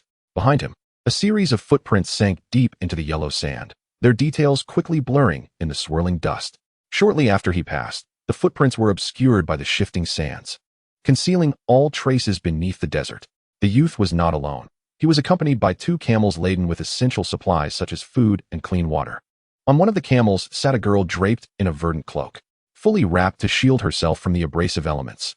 Her face was etched with worry, and her gaze upon the boy was tinged with tenderness. The environment within the Tagar Desert was unexpectedly harsh. The yellow sand beneath his feet, scorched by the sun's relentless rays, felt almost like searing metal pellets, causing each step to elicit involuntary grimaces. This was in spite of his desert boots. Had he ventured barefoot, he would soon have found himself blistered. Walking barefoot like this youth was tantamount to courting death.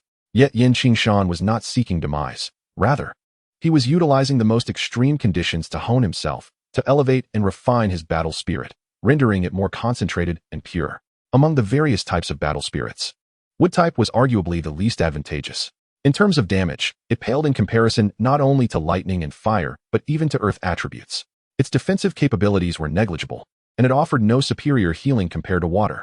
Thus, apart from the innate recovery abilities of wood-type practitioners, it possessed few merits. However, due to its elemental nature, wood-type battle spirit was exceedingly vulnerable to fire and lightning, much like delicate plants succumbing to high temperatures. The wood attribute was easily targeted and countered, and even the cultivation of higher-tier battle spirits did not mitigate this vulnerability. In light of this, many wood-type practitioners refused to remain at a disadvantage, leading them to devise various training methods. Qingshan's current approach was tailored specifically for himself, employing the desert's extreme environment to refine his wood-type battle spirit, ensuring that it would not falter when confronted with the scorching forces of fire. Moreover, the desert not only presents an extreme environment, but also experiences sudden occurrences and severe weather conditions. Traversing the sands barefoot and cultivating in such an unforgiving landscape is undoubtedly a significant journey for him. Qingshan cast aside all extraneous thoughts, focusing solely on his slow, deliberate steps. The fighting spirit within him flickered like a verdant candle amidst a tempest, wavering yet unyielding, growing ever more robust in the midst of the swirling sands and gusty winds. As he walked, the fierce winds laden with fine sand struck against his face, causing a stinging sensation, and the same occurred on any exposed skin. This necessitated the maintenance of a sufficiently strong protective barrier of energy to avert the disfiguring consequences of the abrasive elements. After a lengthy trek, Qingshan sensed that his energy reserves had been nearly exhausted, yet what remained was remarkably pure and concentrated. He also felt a subtle loosening of the barriers in his cultivation, as if he were approaching a breakthrough. Gazing up at the sky, he noted the blazing sun suspended overhead, radiating its intense heat. Waves of sunlight infused the air with vibrant energy, making the atmosphere feel akin to that of a furnace. In such conditions, despite his relentless efforts to circulate his energy, the scarcity of wood attribute spiritual energy rendered his recuperation painfully slow, even at full capacity. If the Beast Mountain Range was a paradise for wood attribute energy, lush and teeming with life even in the depths of winter, then the Tagore Desert was nothing short of a hellish trial, where even the simplest act of recuperation was fraught with difficulty. This was particularly taxing given that Qingshan practiced a high-level mysterious technique. If it were a lower-tier technique, he would scarcely regain even a trace of energy after hours of effort. Qingling, his parched lips had turned pale, and as he turned to call out, he nearly injured himself from the strain of opening his mouth, which was painfully cracked. "Young master." Qingshan hurriedly urged the camels to approach Qingshan, positioning them to create a makeshift shelter by carefully erecting a framework draped with a large piece of tarp, offering some respite from the relentless sun. From the storage ring entrusted to her by Qingshan, Qingshan retrieved prepared supplies. After moistening a clean towel, she gently wiped his face and body, meticulously reapplying the protective balm against sand and sun. In Chapter 23, titled Trials in the Desert, Qingshan took small sips of the cool water that Qingshan had brought, relishing the refreshing sensation it provided. In the harsh desert environment, consuming ice-cold water was not advisable, as it could lead to stomach issues. Instead, water at a temperate coolness was far more beneficial. Qingshan, endowed with the formidable physique of the by-snake's three-flower pupil, remained largely unaffected by the desert's severe conditions. The serpentine beings possess a naturally cold constitution, enabling them to thrive and reproduce in the harsh environment of the Tagore Desert. Qingshan, being of mixed heritage and having awakened the three-flower eyes of the azure serpent, boasts a bloodline of even higher rank than the current Medusa Queen. The serpentine blood coursing through her veins continuously emanates a chilling energy, safeguarding her, while the cool water she carries is, of course, perfectly temperate. Qingshan replenished his stamina with some water and a modest meal, holding in his mouth a first-grade qi recovery pill purchased in Black Rock City, swiftly circulating his energy to restore his fighting spirit. With the esteemed alchemist Yao Lao providing him with second-grade recovery pills, he has never feared consumption during his training. His fighting spirit is always ample. In contrast, his circumstances are more lamentable. Though he possesses wealth, even first-grade recovery pills are exceedingly precious, and he only allows himself to expend them during these arduous moments. During regular training, he relies solely on his own methods to regain his fighting spirit. After a substantial period, Qingshan fully restored his fighting spirit and stood up, feeling a slight improvement in his cultivation, now not far from becoming a 7-star fighter. In the vast desert, where yellow sands ravaged the landscape, the rising sun illuminated the earth. In the direction of the setting sun, 2 figures and 2 camels slowly approached the warm sands, basking in the gentle morning light. This was a flat expanse of desert, characterized by an utterly commonplace terrain, with such yellow sandy landscapes being abundant in the desert. Having traveled for a day and a night, Qingshan finally reached a stretch of beach that could be traversed quickly on a good mount. He took a couple of steps forward, standing atop a small sand dune, gazing into the distance, a pensive expression crossing his face. This location was not far from Stone Desert City. Should they ride their fine camels at full speed, they could make the round trip in half an hour, yet they had journeyed for an entire day and night. This was not due to Qingshan's slow pace, but rather his deliberate choice to tread lightly across the sandy terrain, using the wind and sand to hone his body and fighting spirit. Each segment of the journey required pauses to replenish his energy, consuming more time than the act of walking itself. Moreover, as night fell, the desert's temperature plummeted rapidly, leaving one shivering in the cold, and it was easy to lose one's way in the darkness. Qingshan, not one to seek unnecessary hardship, heeded Qingshan's advice and rested overnight, continuing his journey only at the break of dawn. Having traversed this segment of the path, he finally arrived at this warm sandy stretch just as daylight broke. The temperature variation in the desert between day and night is extreme. During the day, the surface temperature can soar to nearly 100 degrees, so much so that an egg buried in the sand would cook in no time. Conversely, nighttime temperatures can drop to below freezing, making the drastic temperature fluctuations almost unimaginable. As dawn broke, the surface temperature remained somewhat chilly in certain areas of the desert. As the sun ascended, the warmth returned, and even dewdrops, a rare and precious source of water in such arid lands, began to appear. However, the stretch of sandy terrain that Qingshan now traversed grew increasingly warm as he approached his destination marked on the map.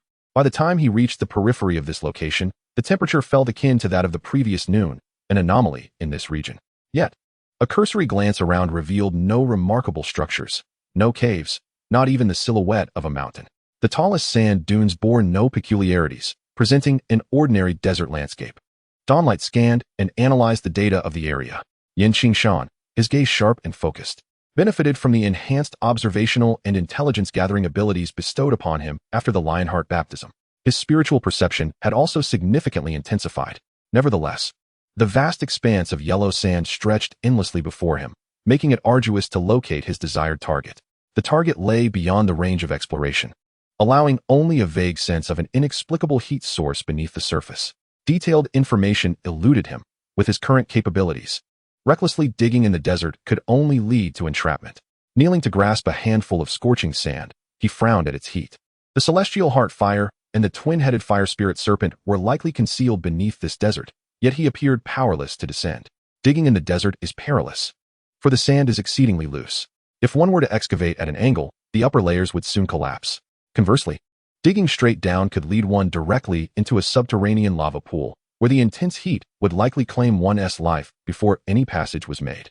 Even if one were to successfully breach the surface, a surge of magma could erupt forth. The absence of a magma eruption indicated that above the lava pool, beneath the yellow sand, a solid layer of condensed quartzite must be obstructing the molten rock. However, magma is inherently unstable. Recalling Xiaoyan's experiences, numerous subterranean passages had likely been forged by previous eruptions. Most of these passages, however, were now disconnected from the outside world. Otherwise, the magma would have long since burst forth onto the surface during periods of activity. The Queen of Medusa later discovered this place, utilizing her formidable power to carve a direct passage to the depths below using her fighting spirit. Given her exceptional strength, she could maintain the passage without incident. But Qingshan lacked such prowess. His only recourse was to devise a method to excavate a pathway from the surface to the subterranean corridors. The current dilemma was that aimless digging, like a headless fly, could either lead him directly into the magma pool or into the depths without the fortune of encountering a subterranean void. Should the latter occur, the situation would be even more dire. Unaware of the subterranean passages, any indiscriminate excavation could lead to futile efforts, causing the situation to stagnate. Yet, Qingshan remained undeterred. Accompanied by Qingling and their pack animal, he turned back, departing the sandy expanse to the south, ultimately arriving at a rare woodland amidst the desert. At the heart of this grove lay a shallow puddle, its saline water unfit for direct consumption, yet a veritable paradise for the drought-resistant and salt-tolerant flora surrounding it. The forest, composed of poplar, sandjujube, and tamarisk, featured patches of exposed yellow earth amidst the sparse grass, while in the noticeably shaded areas, lowly plants such as cacti, living stones, and aloe thrived. Even in the distance, one could glimpse the presence of wild goats and camels.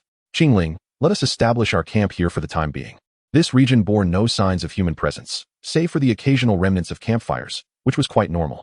Although the woodland could barely sustain life, the lack of fresh water necessitated considerable time to gather it daily, and with the stone desert city not far away, there was little reason to linger here. 10 days later, within the desert grove, Qingshan, feeling somewhat damp, noticed his once fair skin had taken on a faint yellowish-brown hue, resembling a bronze tone. His body felt slightly sticky and moist, as if coated not in sweat, but rather with the sap of certain plants. This was due to his resourcefulness in crafting a medicinal concoction from the golden tamarisk fruit, snow jade stone orchid, and bioluminescent aloe, which he applied to his skin for sun protection and to enhance his physical prowess, thereby bolstering his resistance to fire elements, albeit with discomfort. The woodland also housed a variety of medicinal herbs. In this realm imbued with spiritual energy, even ordinary plants exhibited extraordinary properties absent in previous lives. The golden tamarisk, snow jade stone orchid, and bioluminescent aloe, which Qingshan had recently utilized, were deemed useless by the inhabitants of Stone Desert City, merely capable of providing sustenance in times of famine, but not worthy of being considered food. While possessing medicinal qualities, they fell short compared to lower-grade herbs like the yellow lotus essence, which were far too abundant in the desert to warrant collection. However, for Qingshan, through a unique processing method derived from the dawn's light, he was able to transform the mundane into the miraculous, creating elixirs that aided his cultivation. During these 10 days, he successfully solidified his prowess as a 7-star fighter, with these herbs proving invaluable. Dawn, initiate data analysis. Host, Qingshan. Cultivation level, 7-star fighter. Technique, advanced Xian level Lion Heart King formula, 1 Lion Heart baptism. Fighting skills, advanced Xian level Roaring Lion, proficient. Low-level Xian level Phoenix Step, proficient. Strength, 8. Status, healthy. Agility, 65. Mental strength, 33. Primary attribute, wood. Secondary attribute, thunder, thunder eye. Data collection target, average of 1-star fighters, with the median for 1-star fighters being 10. 10 days of arduous training have brought about a profound transformation in Qingshan, allowing him to perceive his substantial change. He realizes that this is a significant opportunity for him, perhaps a chance to break through to the fighter realm amidst the woods outside Shimo City. Consequently, he resolves to set aside all other matters and continue his arduous cultivation. 2 months later, within the woods outside Shimo City, Qingshan sits serenely beneath a poplar tree, enveloped in a faint green aura that radiates outward. Accompanied by his rhythmic breathing, the surrounding flora seems to resonate with him. Each plant is imbued with a vibrant vitality, a delicate azure spirit energy gently rippling through the air. This once barren land now teems with a rich essence of life, especially the poplar behind him, which glimmers with a verdant radiance, standing tall and majestic amongst the trees. Chapter 24. The Sandy Scorpion Demon. Suddenly, Qingshan, who had been meditating with his eyes closed, opens them and gazes intently in a particular direction. His ears perk up, detecting some commotion. With a powerful spring from his feet, he leaps forward, covering nearly 100 meters in mere moments, racing towards the source of the disturbance. On the outskirts of the forest, near the sandy area where Qingshan and Qingling had previously ventured, two factions of magical beasts are locked in a fierce confrontation. Clad in emerald, Qingling is encircled by a group of serpentine magical creatures, with a colossal serpent at the center, nearly 8 meters in length and as thick as a barrel, its forehead adorned with small, fleshy horns. The serpentine beasts surrounding Qingling are a cluster of desert rock serpents, a semi-social first-tier magical species that Qingshan and she had discovered in the vicinity over the past 2 months. Typically, these creatures measure around 2 meters when fully grown and inhabit specific territories, each group led by a second or third-tier serpent king. After discovering this group of desert rock serpents, Qingshan devised a strategy to ambush them, successfully subduing one serpent at a time, allowing Qingling to exert control over them using her azure serpent 3-flower eyes. Originally, Qingling would have awakened her azure serpent 3-flower eyes only after several years, triggered by her conquest of the two-headed fire spirit serpent. However, with the favorable environment and conditions provided by Qingshan, her combat energy has progressed rapidly. Additionally, through gentle stimulation techniques employed by him, she has begun to exhibit subtle changes even before fully awakening her azure serpent 3-flower eyes.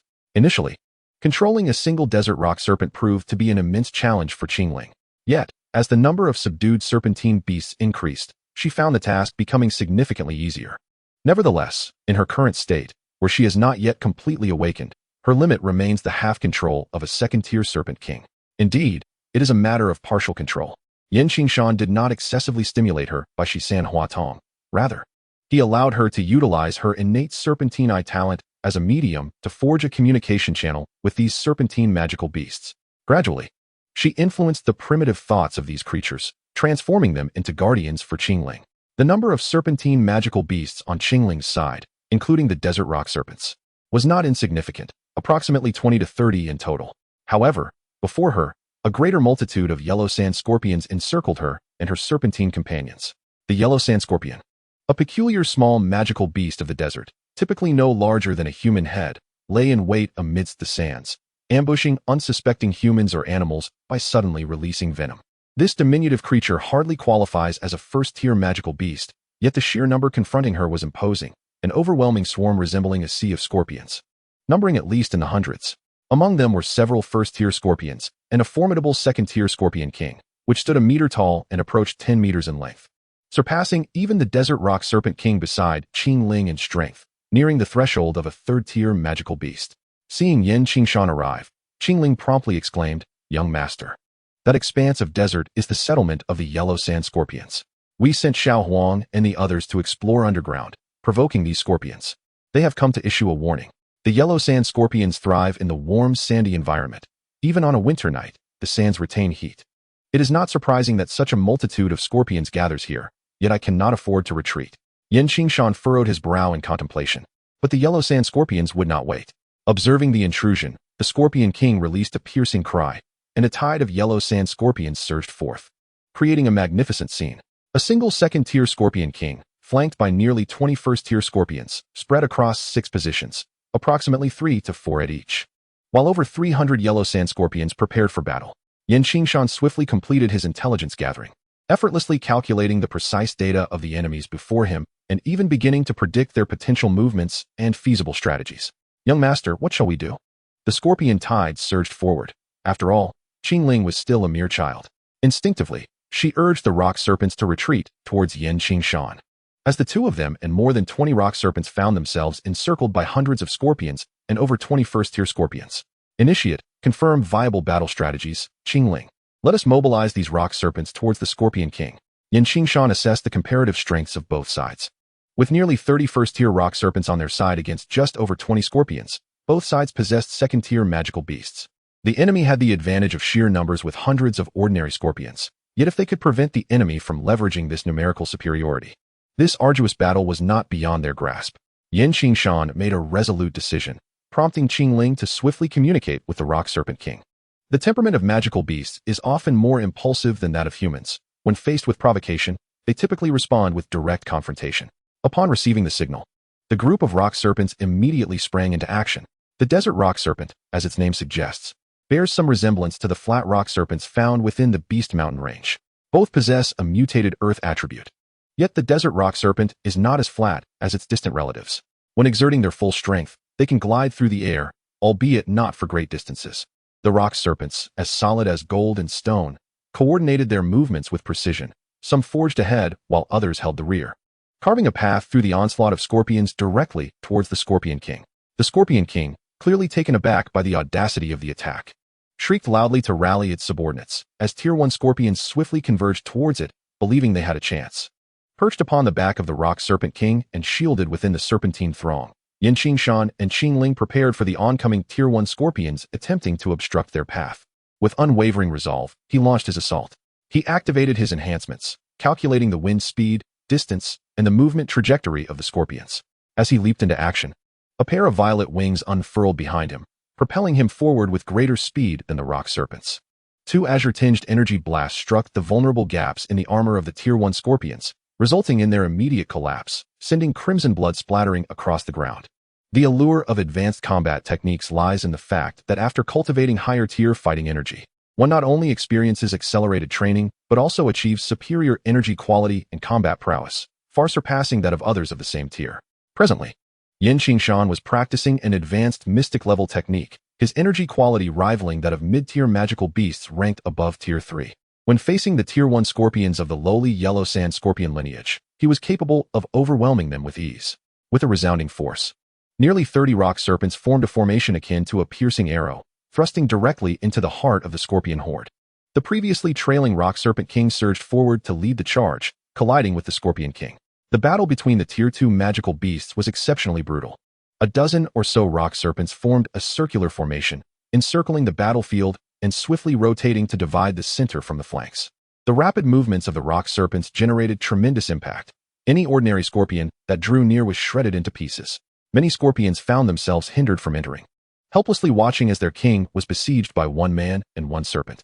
The Scorpion King, confronted by the challenge of the Rock Serpent King and beset by Qingshan, who was intermittently harassing it with his violet wings, found itself in dire straits. One by one, the surrounding scorpions fell to the relentless assault of the other rock serpents. Unfortunately, when it had previously commanded the attack, it had positioned itself too far back, standing atop a rocky slope.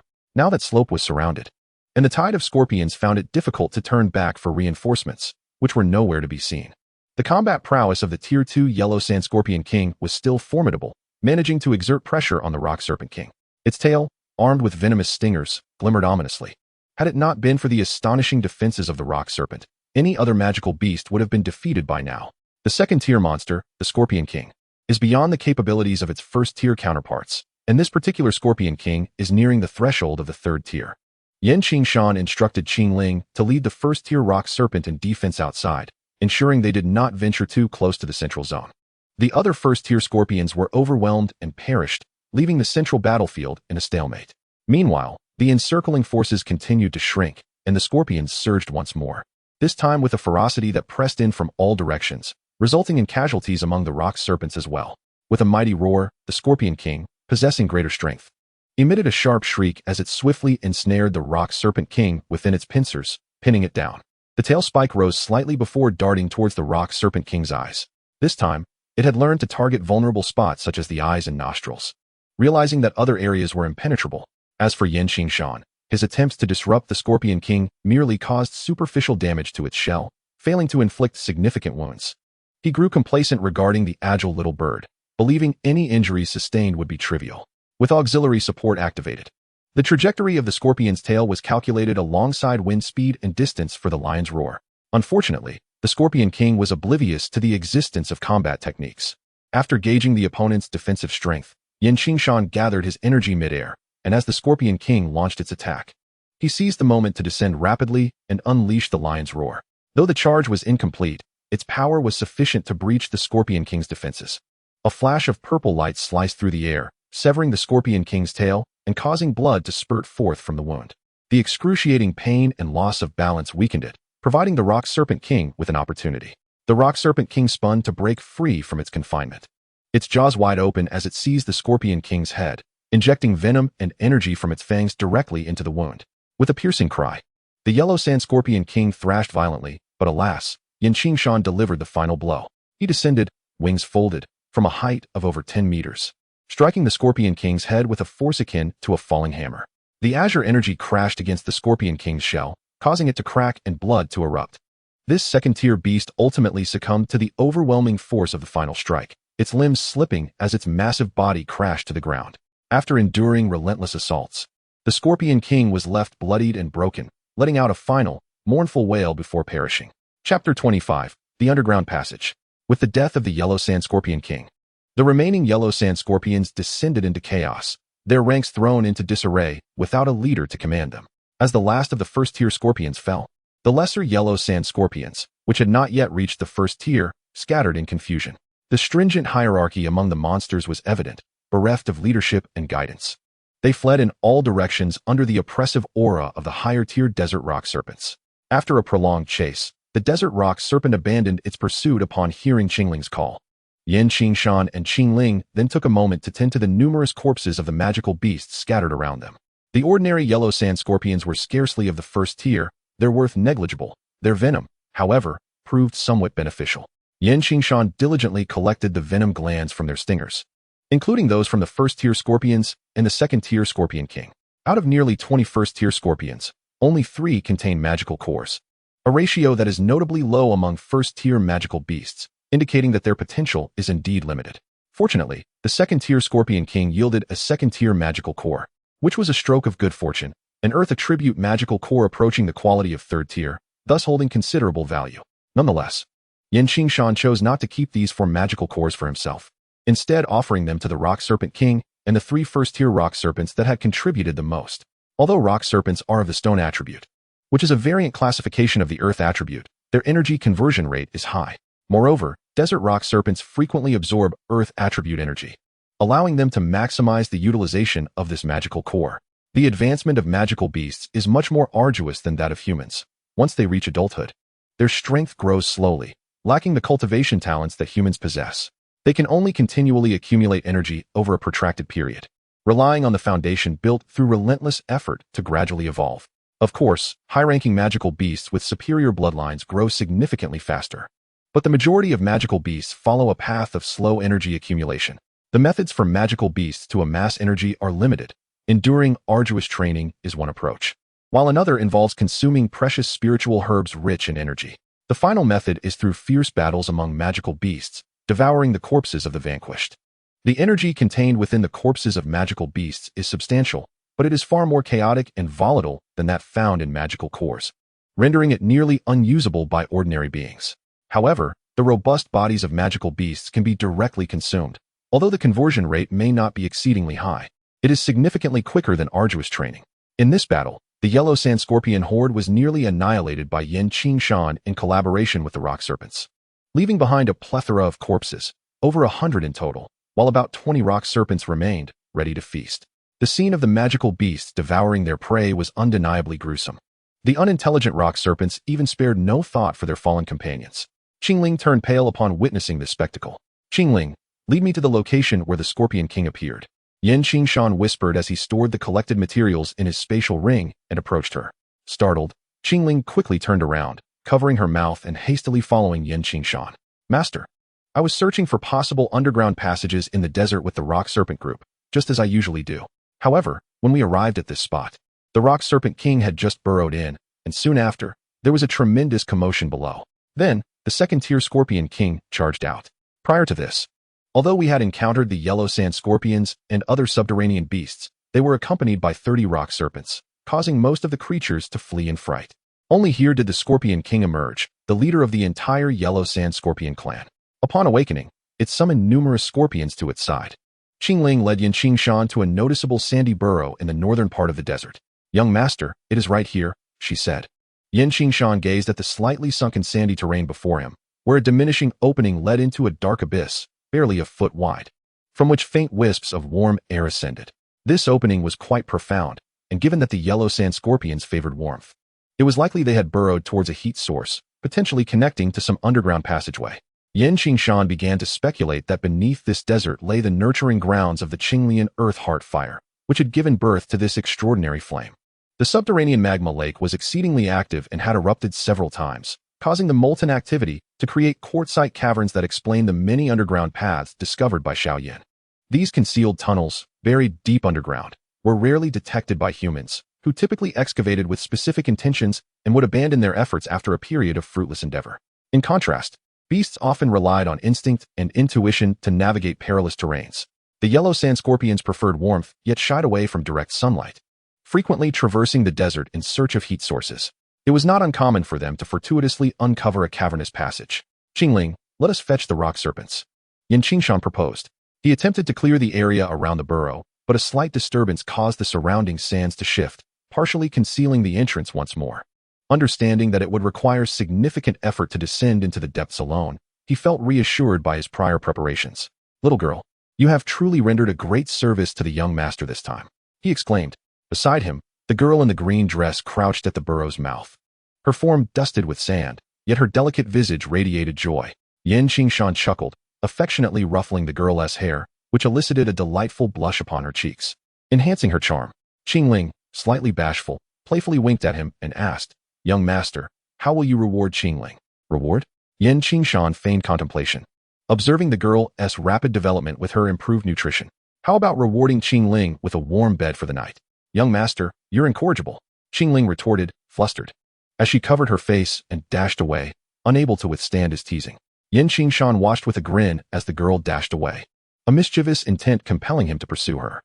"Little girl, if I catch you, you shall obediently warm my bed tonight," he chuckled wickedly. The young master was indeed incorrigibly playful.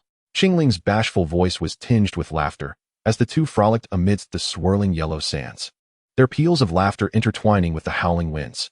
Before the sandy cavern, Qingshan secured a deep wooden stake into a yellow earth slope about 10 meters away, fastening a rope to it. Meanwhile, at the entrance of the sand cave, Qingling directed a group of well-fed rock serpents to widen the opening.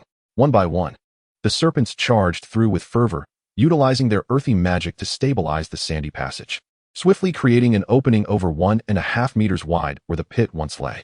"Qingling, remember to hold on tight," Qingshan called as he approached the cave entrance, one hand gripping the rope while the other held a moonstone. Qingling jogged to his side, wrapping herself snugly in his embrace, her enchanting azure eyes momentarily entranced by his face. "Don't be nervous," Qingshan smiled, placing a gentle kiss on her forehead before tightening the rope. Qingling commanded the Rock Serpent King to clear the path, and with a leap, the two entered the pitch-black underground passage. In the darkness, Qingshan steadied himself with the rope, using his other hand to shield Qingling with the moonstone. As they slid down the passage, the moonstone illuminated their path, allowing them to navigate the treacherous terrain ahead. Behind them trailed a dozen desert rock serpents, with the second-tier Rock Serpent King leading the way, consuming the carcass and core of a magical scorpion, its strength metamorphosing, drawing ever closer to the essence of a third-tier beast. The tunnel's end revealed a slope descending nearly 100 meters underground. After a descent lasting nearly 3 minutes, Qingshan propelled himself off the tip of his toes, landing with a muffled thud, still cradling Qingling securely. He gently set her down, raising the moonstone to survey their surroundings, where a multitude of dark passages stretched endlessly before them, several emanating faint warm currents. Let each rock serpent traverse and seek out the passages that exude intense heat, then return. Qingshan intently focused his keen spirit sense. Yet the surrounding energies were chaotic and indistinct, making discernment challenging. Searching each passage one by one would be time-consuming, but with Qingling directing the rock serpents, they could swiftly identify the scorching environments and return. Indeed, Qingling nodded lightly, her eyes blinking as 3 minuscule green dots quietly emerged around her vibrant pupils. The command from Qingling was swiftly received by the rock serpents. Over 20 serpents, with the exception of the second-level Rock Serpent King who remained behind to protect Qingling, hastily slithered towards various passages. Within the pitch-black corridor, 2 figures and a multitude of serpentine shadows walked slowly, illuminated by the glow of moonlight stones. Aside from the subtle rustling of footsteps and the serpents' movements, an almost profound silence enveloped the atmosphere. In this dark and deep passage, the concept of time seemed to dissipate. As they ventured deeper, after traversing nearly 500 meters, a gentle warm breeze greeted them. They were finally approaching their destination. In the underground passage, Qingshan was drenched in sweat. Upon turning another corner, he beheld a glimmer of red light at the end of the tunnel not far ahead. His voice emerged hoarse and parched, his entire being reminiscent of someone who had been submerged in water. The fire element's dominance over the wood element was overwhelming. Fortunately, he practiced a high-level profound technique and had previously honed his fighting spirit through targeted training. Otherwise, with his current capabilities as a fighter, reaching this point would have been impossible. At the terminus of the subterranean passage, a flood of red light enveloped Qingshan and Qingling, casting a dazzling blush upon their faces. Before Qingshan lay a vast cavern, where fiery red magma flowed languidly, resembling a lake of lava. Occasionally, massive bubbles would rise from the magma, creating a considerable commotion. With a soft sound, an explosion ensued, causing the searing magma to burst forth like a crimson firework, sending ripples of heat through the air. "Young master, is this what you were seeking?" Qingling gazed at the seemingly boundless realm of magma before her, a mix of awe and trepidation washing over her as she instinctively tightened her grip on Qingshan's hand. She had never anticipated the existence of such a magma world beneath the stone desert city, nor did she comprehend Qingshan's purpose for seeking it. Yet she sensed the lurking dangers within. Qingshan remained silent. Despite possessing significantly higher cultivation than Qingling, he appeared more affected by the oppressive atmosphere. His body damp and finding it difficult to circulate his fighting spirit. The wood element was horrendously suppressed in this place. Beside him, Qingling, though not yet a fighter, exhibited a calm demeanor, seemingly unaffected by the oppressive energy. "Young master." A cool little hand gently grasped Qingshan's sweaty palm. With a timid voice, Qingling spoke. "There seems to be something hidden within the magma. Shall we not proceed further?" "Qingling, what do you sense?" Qingshan inquired earnestly. Glancing around, and only detecting some crimson stones and bubbling magma, hastily lowering his gaze to question Qingling. As Qingling's emerald eyes met his azure gaze, she instinctively averted her gaze, pointing towards a certain spot within the boundless sea of crimson lava. "Young master, over there in the lava, there seems to be something. I can sense a faint, elusive aura emanating from it. It is formidable, even stronger than Rob, the leader of the Sand Mercenary Corps in Stone Desert City." Qingling's eyes remained fixed on a particular area of the roiling lava, her verdant irises shimmering with a ghostly light, as if she had pierced through the molten barrier to glimpse the hidden mystery beneath. Stronger than Rob, it must be the two-headed fire serpent. The pressing question now is how to lure it out so that Qingling can forge a contract with it. Qingshan's azure eyes flickered with electric sparks, his soul perception reaching its zenith. Under Qingling's guidance, he too sensed the slumbering two-headed giant serpent beneath the lava, a being more powerful than any he had encountered thus far. Qingshan was not reckless enough to provoke the fire serpent now. This molten realm was its home, making it a far more formidable opponent than even the Battle Kings. Moreover, he could discern that this was not an ordinary fourth-tier magical beast. It harbored immense power, likely at the pinnacle of the fourth tier, on the verge of transcending into the fifth tier, merely awaiting the right opportunity to become a force that could rival the Battle Kings across the continent. The strength of the two-headed fire serpent exceeded Qingshan's expectations. Their encounters with the yellow sand scorpion swarm and the unexpectedly potent two-headed fire serpent seemed to diverge from the original narrative. Yet, this deviation was to be expected. How could a genuine world mirror the pages of a book so precisely? Based on Qingshan's deductions, the diminished strength of the two-headed fire serpent that Xiao Yan encountered was likely connected to Queen Medusa's attempts to seize the years later. When she claimed the blue lotus heart flame, she must have shed numerous scales, suggesting she had endured a fierce battle to obtain it. The adversary in that struggle, aside from the instinctively resistant blue lotus heart flame, was the guardian beast of the molten realm, the two-headed fire serpent. Evidently, it had suffered a significant defeat, as evidenced by the serpent's subsequent fear of Medusa. Xiao Yan did not face the apex of the fire serpent, but rather one that was injured and still recuperating, explaining its weakened state. The serpent's lingering wounds made it susceptible to Qingling's eventual capture, and its injuries also rendered it incapable of contending with the Do Ling level Mo Chong, leading to Qingling's subsequent abduction. Beside the underground lava lake, a figure unfolded its violet wings, slowly ascending into the air, maintaining a considerable height as it ventured deeper into the depths of the lava lake. Amidst the bubbling and gurgling of the molten lake, four points of red light gradually emerged, awakening the colossal beast, its four eyes fixated intently on the avian figure above. In the air soared Qingshan. Beneath him flowed molten lava, coalescing into a lake at the center, occasionally surging forth with a wave of intense heat. From within the molten lake, a fiery column of lava would erupt suddenly, while splashes of lava encroached upon the surrounding rock, leaving behind deeper, charred marks. The subterranean world of lava was a realm of death, where nearly no life could survive. Yet, Qingshan sensed that something had set its sights upon him. Not far behind, two diminutive shadows were fixated on him. At the edge of the lava lake, Qingling's slightly sharp voice suddenly rang out. Young master. It's following you. Come back. Has the dawn finally arrived? Record the actual movement data of the fire spirit serpent, simulate the feasibility of the plan, and adjust the optimal strategy. Qingshan had indeed noticed the entity, and Qingling's urgent shout prompted the creature lurking beneath the lava into action. However, Qingshan had already devised a plan. He stomped his legs, causing the fiery stalagmite above to sway, and felt a rush of heat beneath his feet. The stalagmite shattered upon impact, crashing down towards the lava, allowing Qingshan to pivot and swiftly return to Qingling's side along his preordained path. As Qingshan touched down, a muffled thud and a furious roar echoed behind him, seemingly born of anger at the loss of prey, or perhaps from being provoked. Countless jets of searing lava erupted, and a massive creature surged forth from the molten lake. Let us go. Qingshan was acutely aware of the creature's prowess. Sensing that he had achieved his goal of inciting its wrath, he tossed a porcelain vial behind him, releasing a cloud of powder, and without hesitation, he pulled Qingling toward the original tunnel. Just as Qingshan departed, amidst the cascading molten lava, a colossal, enigmatic creature burst forth from the magma, racing with lightning speed in pursuit of their retreating figures. Thanks to Qingshan's timely reaction, it bit into nothing but dust and air. Yet the beast did not retreat. Instead, after tasting the powder, its eyes blazed even more fiercely, and it swiftly navigated after Qingshan. Hissing and roaring echoed behind them, as Qingshan and Qingling dashed through the passage. With every few strides, he discarded another porcelain vial, enabling the fire spirit serpent to absorb more powder, which only fueled its frenzy and relentless pursuit. This fire spirit serpent, a pinnacle of the fourth tier, possessed considerable intelligence. Unable to catch up for the moment, it lashed its enormous tail in frustration, causing the stalagmites along the uneven passage behind Qingshan to explode, sending a barrage of stones hurtling toward their fleeing forms, each one whistling through the air like a cannonball. Warning, a source of danger is rapidly approaching from behind. Estimated time of arrival, 13 seconds. Phoenix soaring steps. At this moment, Qingshan disregarded the energy expended in their earlier confrontation and swiftly activated his agility techniques. Enhancing his speed remarkably, he adeptly dodged the whistling shards of rock, propelling himself deeper into the passage.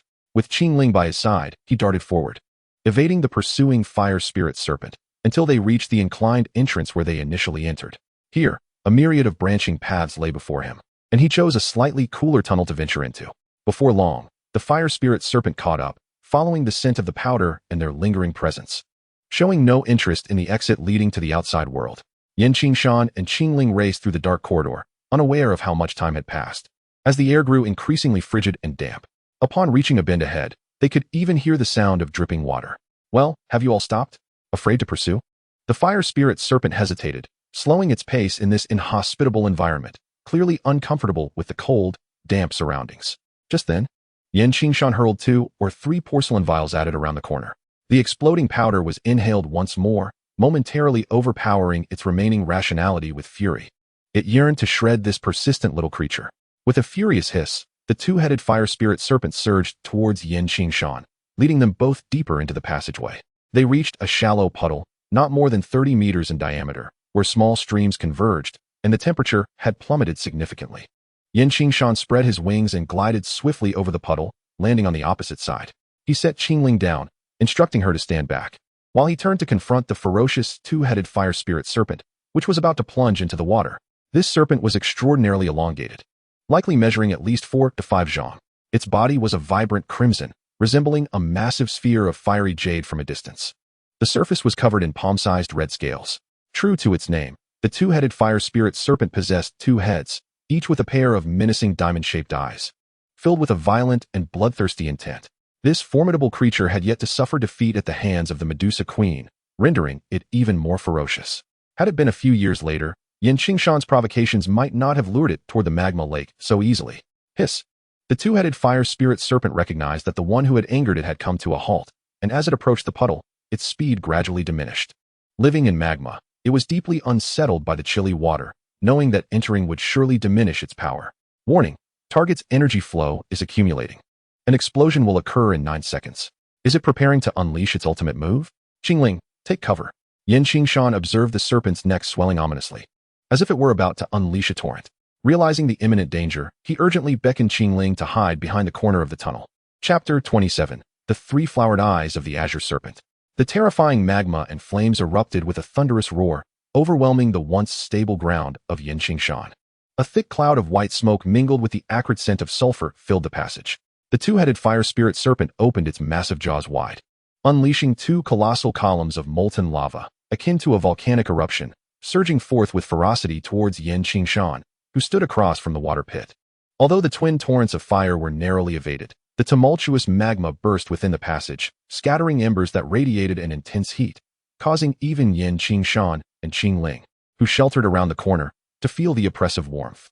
It seemed the fire spirit serpent was genuinely enraged. However, a beast in a frenzy is often more challenging to confront.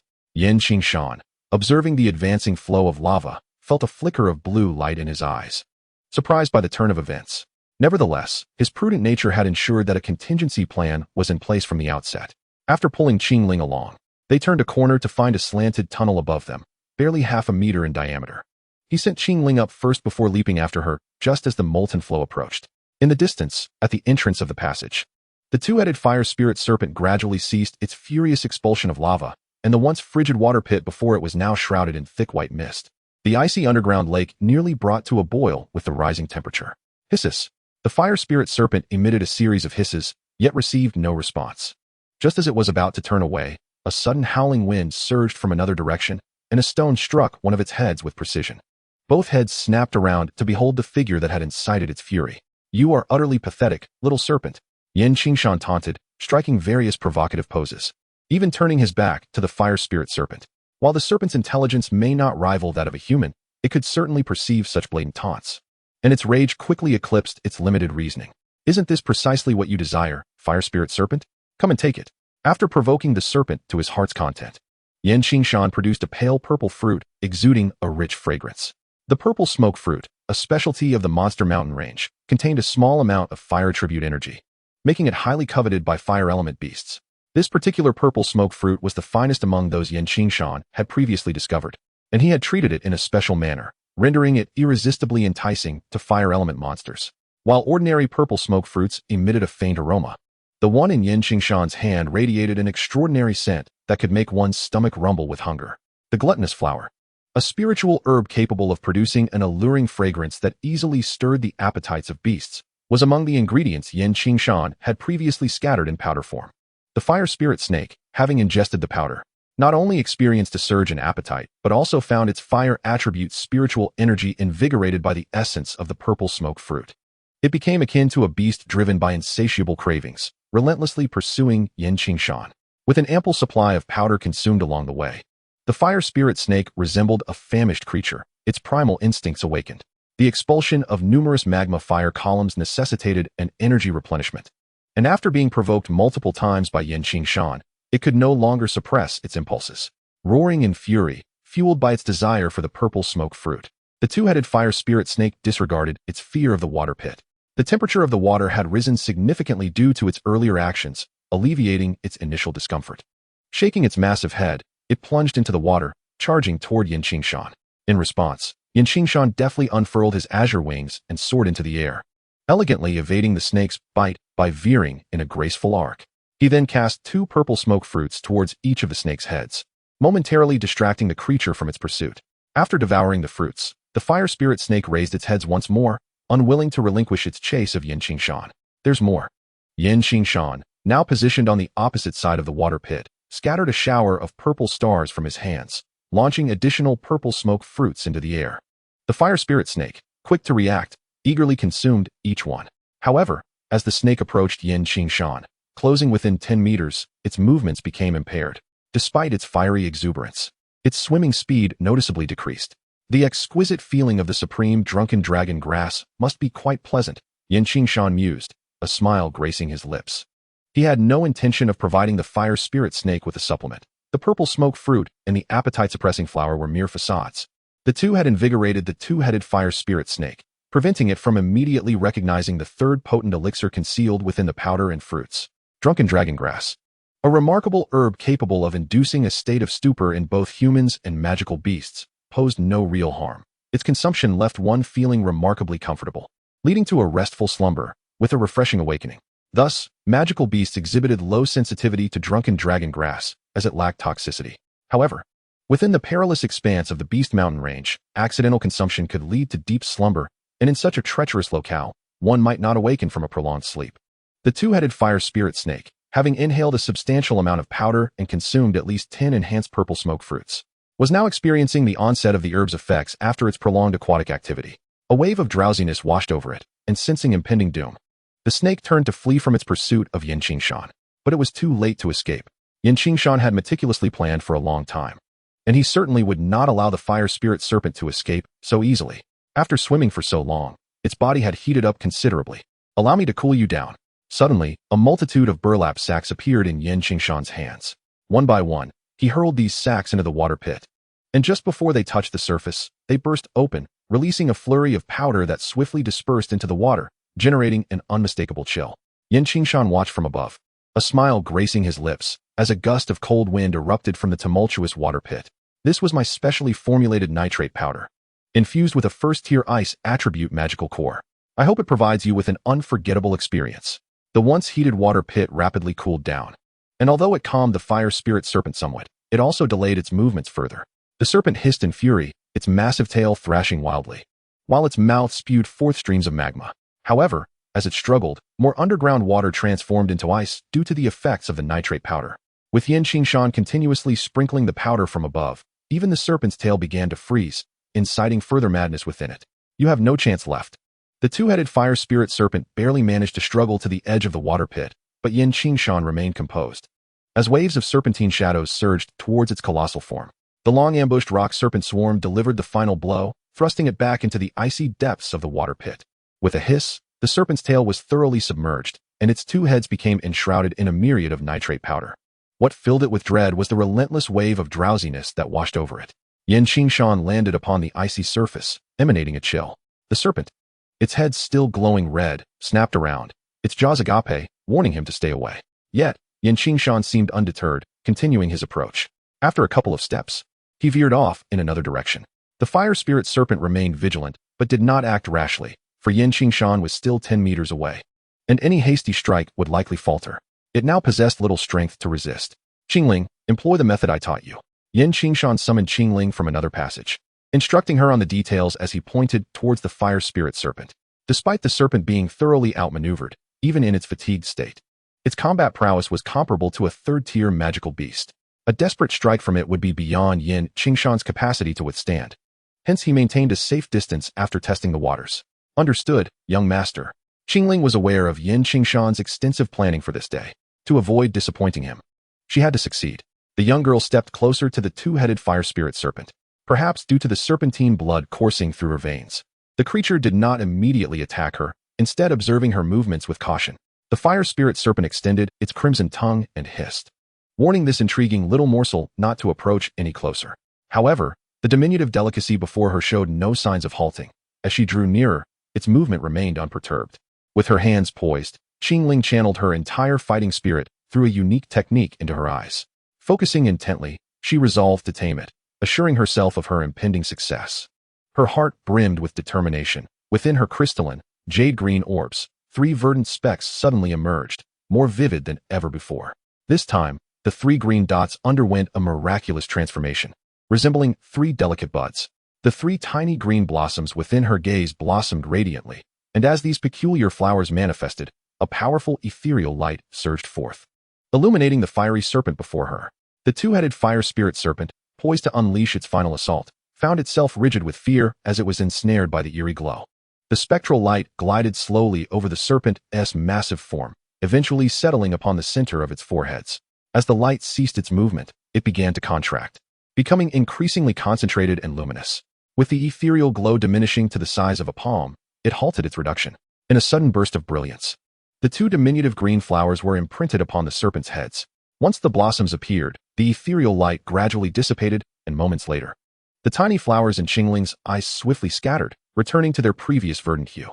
Yet, as she beheld the complete green flowers, having successfully forged a contract with the two-headed fire serpent, a gentle wave of pale green ripples silently surged forth, as if nothing had transpired, yet seemingly conveying an unspoken message. As her gaze returned to normal, Qingling swayed, her body weakened, nearly collapsing. A gust of wind brushed against her, and she was caught in Qingshan's arms. Chapter 28. The Spirit Serpent's Treasure. Master, I have succeeded, Qingling exclaimed, nestled in Qingshan's embrace. Her fatigued visage illuminated with joy. He tenderly caressed her delicate head, cradling the weary girl with care. Rest now. Do not speak, he advised softly. Qingshan fed her a vitality pill and gently soothed her. Qingling's eyelids gradually closed as she breathed steadily, drifting into slumber. After she fell asleep, the two-headed fire spirit serpent stood bewildered, and whenever its gaze fell upon the slumbering Qingling, its ferocity and savagery inexplicably vanished, replaced by an unexpected gentleness.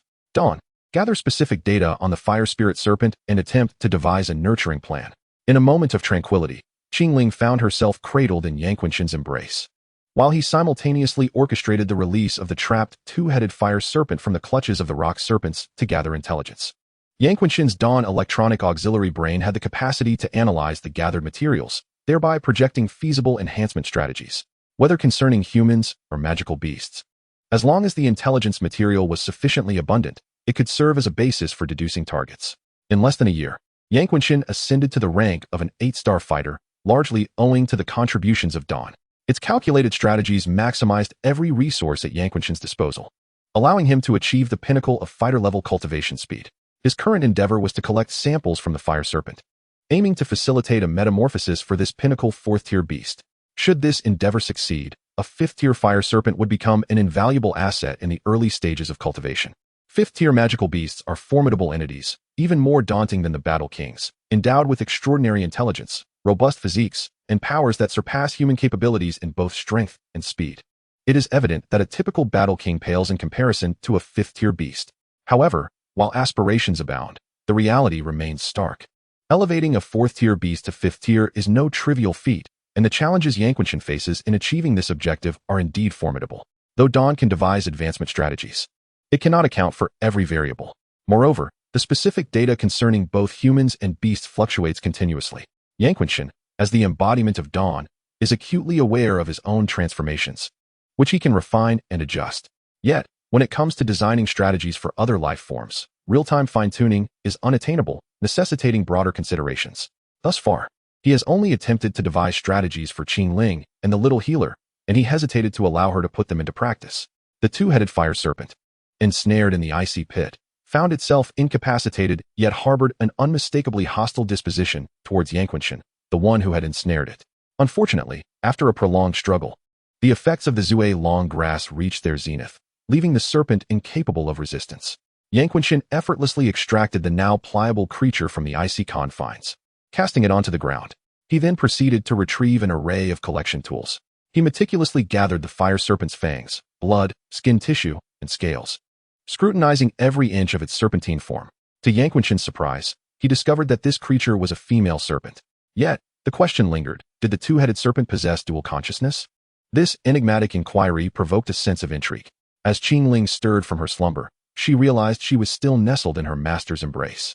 Shaking her drowsy head, she lifted it, her cheeks tinged with a blush, delicate fingers massaging her temples.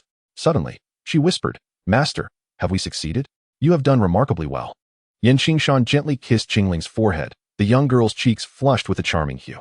Beside them, the fire spirit serpent, witnessing this scene, felt an overwhelming sense of despair. Its master had been won over by this formidable figure, leaving it to face an uncertain fate. Panic-stricken, the serpent recalled awakening to the sensation of Qingshan's probing exploration, as he wielded a small knife and tweezers, meticulously examining its form. Though not lacking in intelligence, it was rendered helpless by Qingshan's sedative, forced to watch in silent prayer for its master's intervention. Yet, the situation had taken a dire turn. Its own master was now ensnared by the very individual it feared. How bleak would its serpentine existence become? "Young master, the fire spirit serpent is quite frightened of you. It implored me to keep you at bay." Qingling nestled in Qingshan's embrace, giggling at the once mighty serpent's capitulation. Qingshan smiled, not responding, his electric blue eyes sweeping over the serpent, which only heightened its unease. After appraising the fire spirit serpent, Qingshan remarked, "This serpent possesses a considerable accumulation of energy and profound heritage. In theory, with an appropriate guiding scheme, it could ascend to a 5th-tier magical beast. However, the possibility of failure exists, and should that occur, they all heed the young master's will. Whatever you desire shall come to pass." Qingling interjected brightly, responding before Qingshan could finish his thought. "Oh, you." Qingshan affectionately tousled Qingling's hair. Her near-blind trust in him left him momentarily speechless. The fire spirit serpent instinctively recoiled.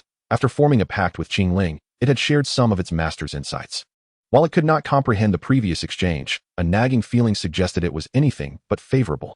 At the end of the underground passageway, before the lava lake, two figures reappeared alongside several serpentine shadows. The massive two-headed fire spirit serpent moved protectively behind Qingshan and Qingling, eagerly plunging into the lava lake. Emitting a series of ecstatic hisses, the lava lake served as both a nurturing ground and sanctuary for the fire spirit serpent, allowing it to swiftly purge any ailments and recover its strength. Within this realm, its combat prowess soared, rendering even fifth-tier magical beasts incapable of challenging it. Master, I have summoned the fire spirit serpent to bring forth the treasures it collected. Please have a look and see if any are of use, Qingling said. Gazing towards the direction the serpent had vanished, her emerald eyes shimmering with an otherworldly brilliance. The fire spirit serpent was her first genuine pact with a serpentine magical beast. Unlike her previous interactions with the rock serpents, which were merely facilitated through her three-flower eyes, this bond was authentic. Given her current limited strength, her capacity to control serpentine magical beasts remained modest. Qingshan would not allow her to squander her precious early-stage pact on the low-potential desert rock serpents, as that would simply be an unwise investment. Although the enhancement of Qingling's cultivation allows for an increase in the number of contracted serpentine magical beasts, what Qingshan truly requires is a formidable assurance of combat power in the early stages. Clearly, the first and second-tier rock serpents do not meet this criterion. Once Qingling has fully bonded with the serpentine magical beasts, she will be able to establish a connection and sense their intentions, simultaneously harnessing their spiritual energy for rapid cultivation. As her three-flowered blue serpent eyes mature to an advanced stage, she can also open an ocular space to harbor these serpentine beasts, effectively carrying a cadre of formidable allies.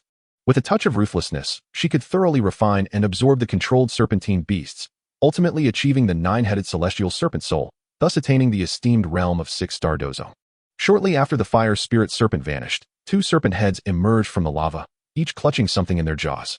Qingshan contemplated attempting to guide the energy within the fire spirit serpent to stimulate its advancement. However, accomplishing this required materials, particularly rare fire-attributed resources. While Qingshan lacked sufficient materials at hand, this locale was a veritable haven of active fire-attributed spiritual energy, with the subterranean magma teeming with precious resources. This territory was predominantly ruled by the fire spirit serpent, which, like many magical beasts, had a penchant for collecting valuable items within its lair. Among the treasures unearthed from the fire spirit serpent's bounty were exquisite fire spirit crystals of remarkable purity and volcanic vines adorned with golden patterns. Encased within the core of the earth, the heart of the earth fire essence was an exceptional substance for body refinement. And such a sizable chunk of crimson jade held immense value. Qingshan indeed managed to sift through a plethora of intriguing items provided by the fire spirit serpent. Although most were fire-attributed spiritual materials, with relatively few spiritual herbs and medicines. Given the extreme conditions here, it is hardly surprising that few plants could endure such an environment. While Qingshan had limited use for these heavenly treasures himself, he found several items that could benefit the fire spirit serpent. He held in his hands a segment of a jade-like plant resembling lotus roots, warm and soft, emanating a faint azure glow and fiery essence. This plant contained an abundance of high-quality fire-attributed energy, imbued with a peculiar life energy of wood essence.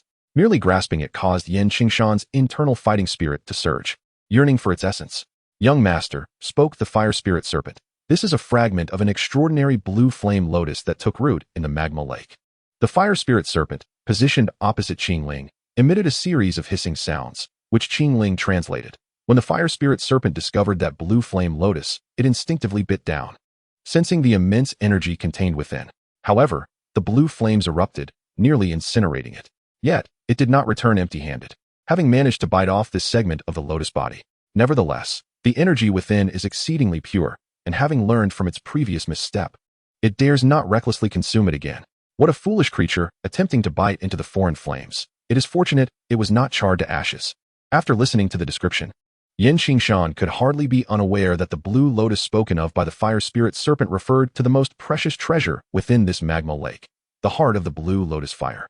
Ranked 19th on the list of, each unique flame harbors a terrifying energy, and should it erupt, even those of the Do Wang or Do Huang ranks would meet their demise.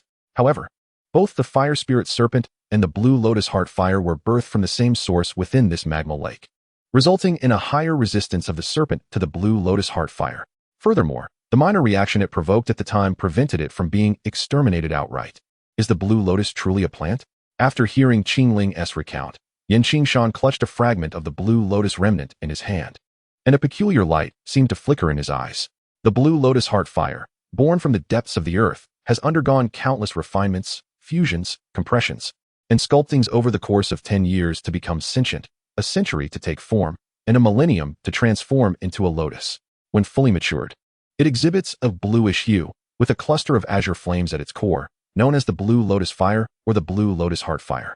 This fire possesses unpredictable power, capable of triggering volcanic eruptions in proximity to volcanic regions, manifesting the destructive forces of nature. Originally, Qingshan presumed that this, which thrived by absorbing the energy of magma, would be purely of the fire attribute.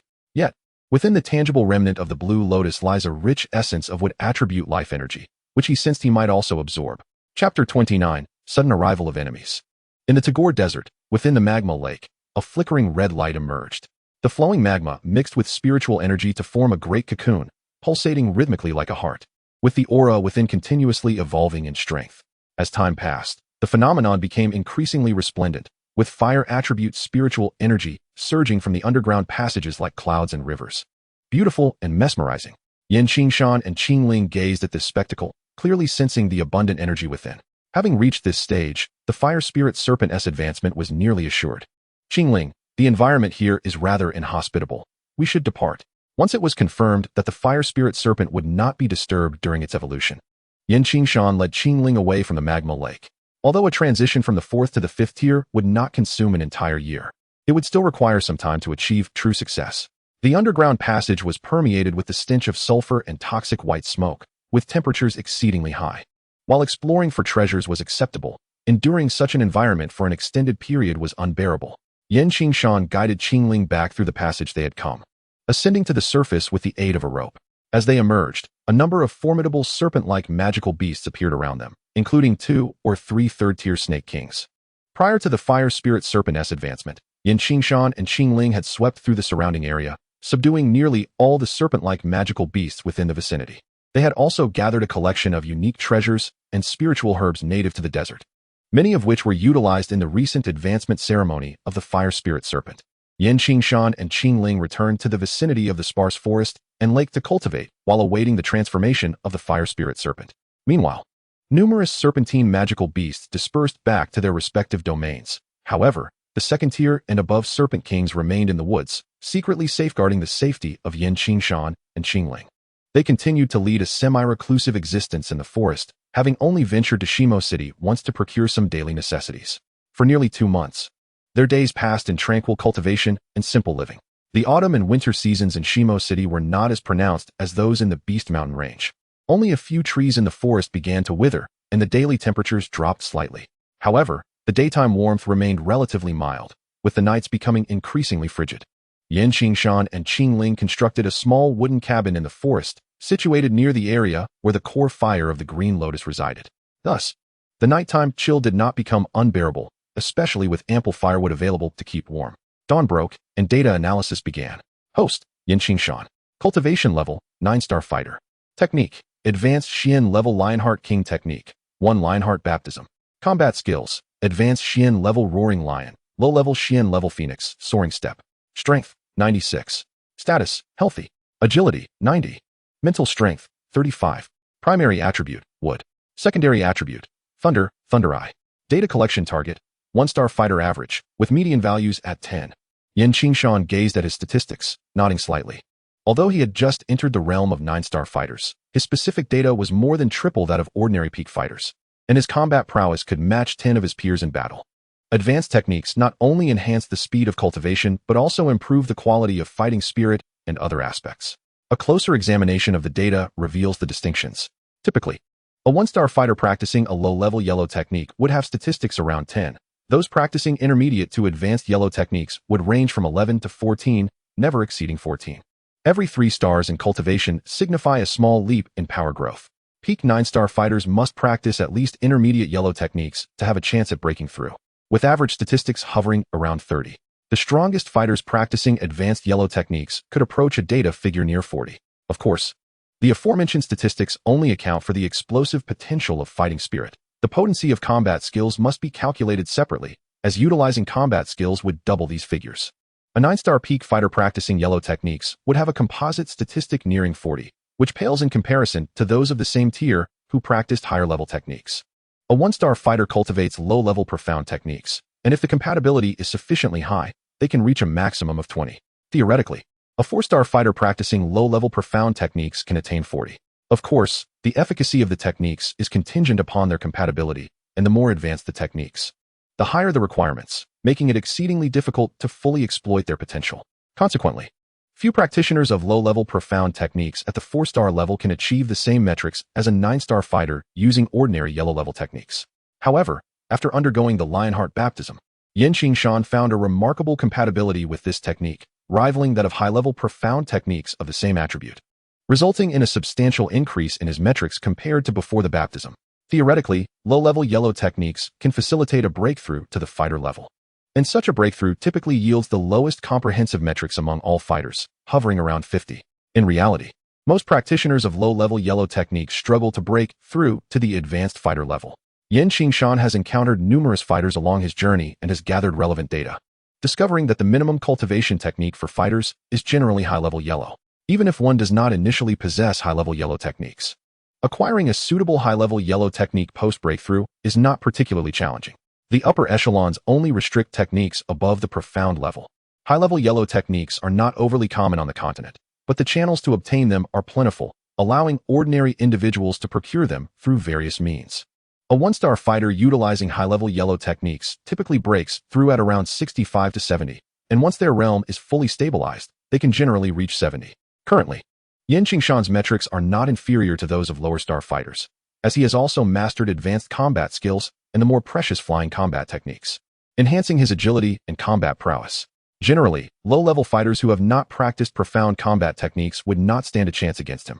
In the sparse woodland outside Shimo City, Qingshan sat beneath a sand jujube tree, a gentle azure aura enveloping him, with wisps of energy permeating his body, augmenting his foundation. There remains a slight distance between the 9-star fighter and the pinnacle of 9 stars, requiring a bit of meticulous cultivation.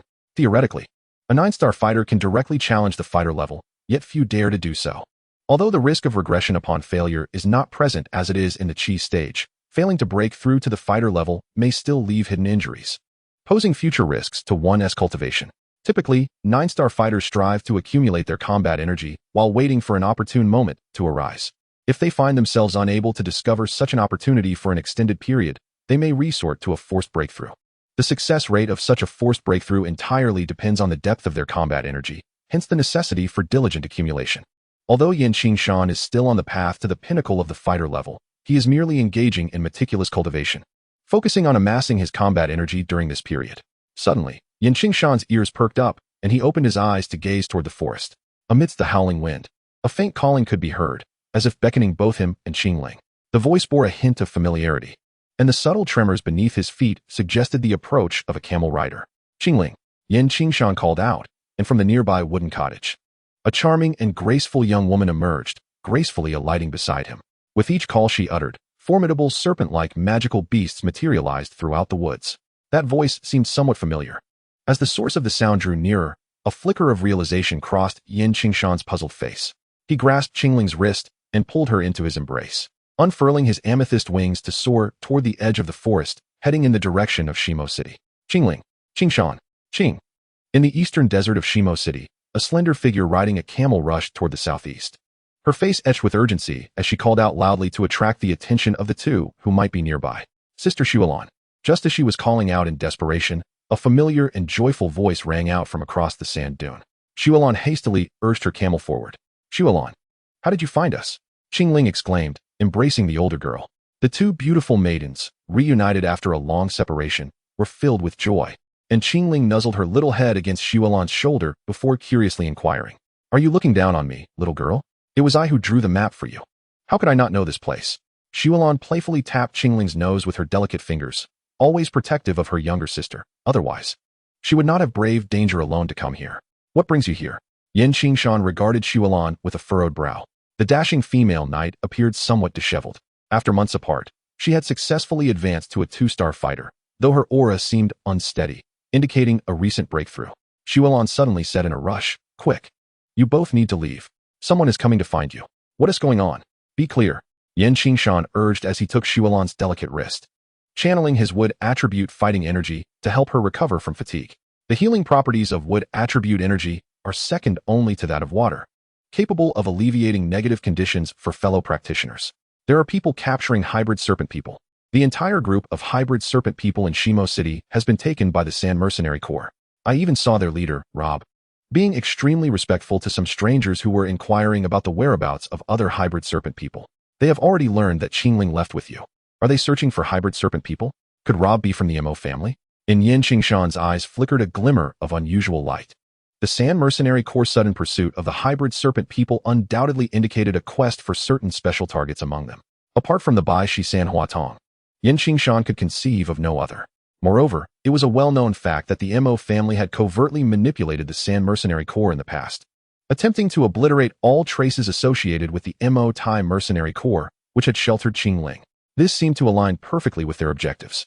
As for why the MO family did not simply abduct Qingling as depicted in the original narrative, but instead conducted an extensive search, the answer was rather straightforward. Most hybrid serpent people perished in their infancy, and in the original tale, Qingling was the only hybrid serpent person over the age of 10 in Shimo City. A mere inquiry in Shimo City would suffice to identify the most likely target. Now that Qingling had been taken by him, those behind the Sand Mercenary Corps could not be certain that the abducted Qingling was indeed the possessor of the Bai Shi San Hua Tong, which explained their citywide hunt for hybrid serpent people. However, what piqued his curiosity further was how the MO family from Yen City had suddenly arrived at the Tagore Desert with such a clear objective. In Chapter 30, The Emergence of an Intercept, Qingshan had found the MO family's storyline rather perplexing during his previous life while watching Do Pa. The MO family of Yen City was quite distant from the Tagore Desert, and the family's elder, Mo Chang, rarely ventured far from Yen City, let alone journeying to the Tagore Desert to fortuitously encounter and abduct Qingling. Additionally, the subsequent appearances of the Tian Shi House's Lu Man and the eight-winged Black Serpent King were abrupt, as if they could accurately pinpoint Qingling's location. What was even more bewildering was why they had failed to locate her over the preceding decade. Upon reflection, it seemed that Qingling's contract with the dual-headed fire spirit serpent marked the true awakening of her by Shi San Hua Tong. Such an awakening would likely have produced certain anomalies or signals detectable by specific means within a certain range, which enabled Mo Chung and Lu Man to locate Qingling. However, at this moment, Qingshan had no time to ponder these matters. Regardless of whether the Mo family was indeed the one seeking the hybrid serpent people, their interest in Qingling assuredly heralded no benevolence.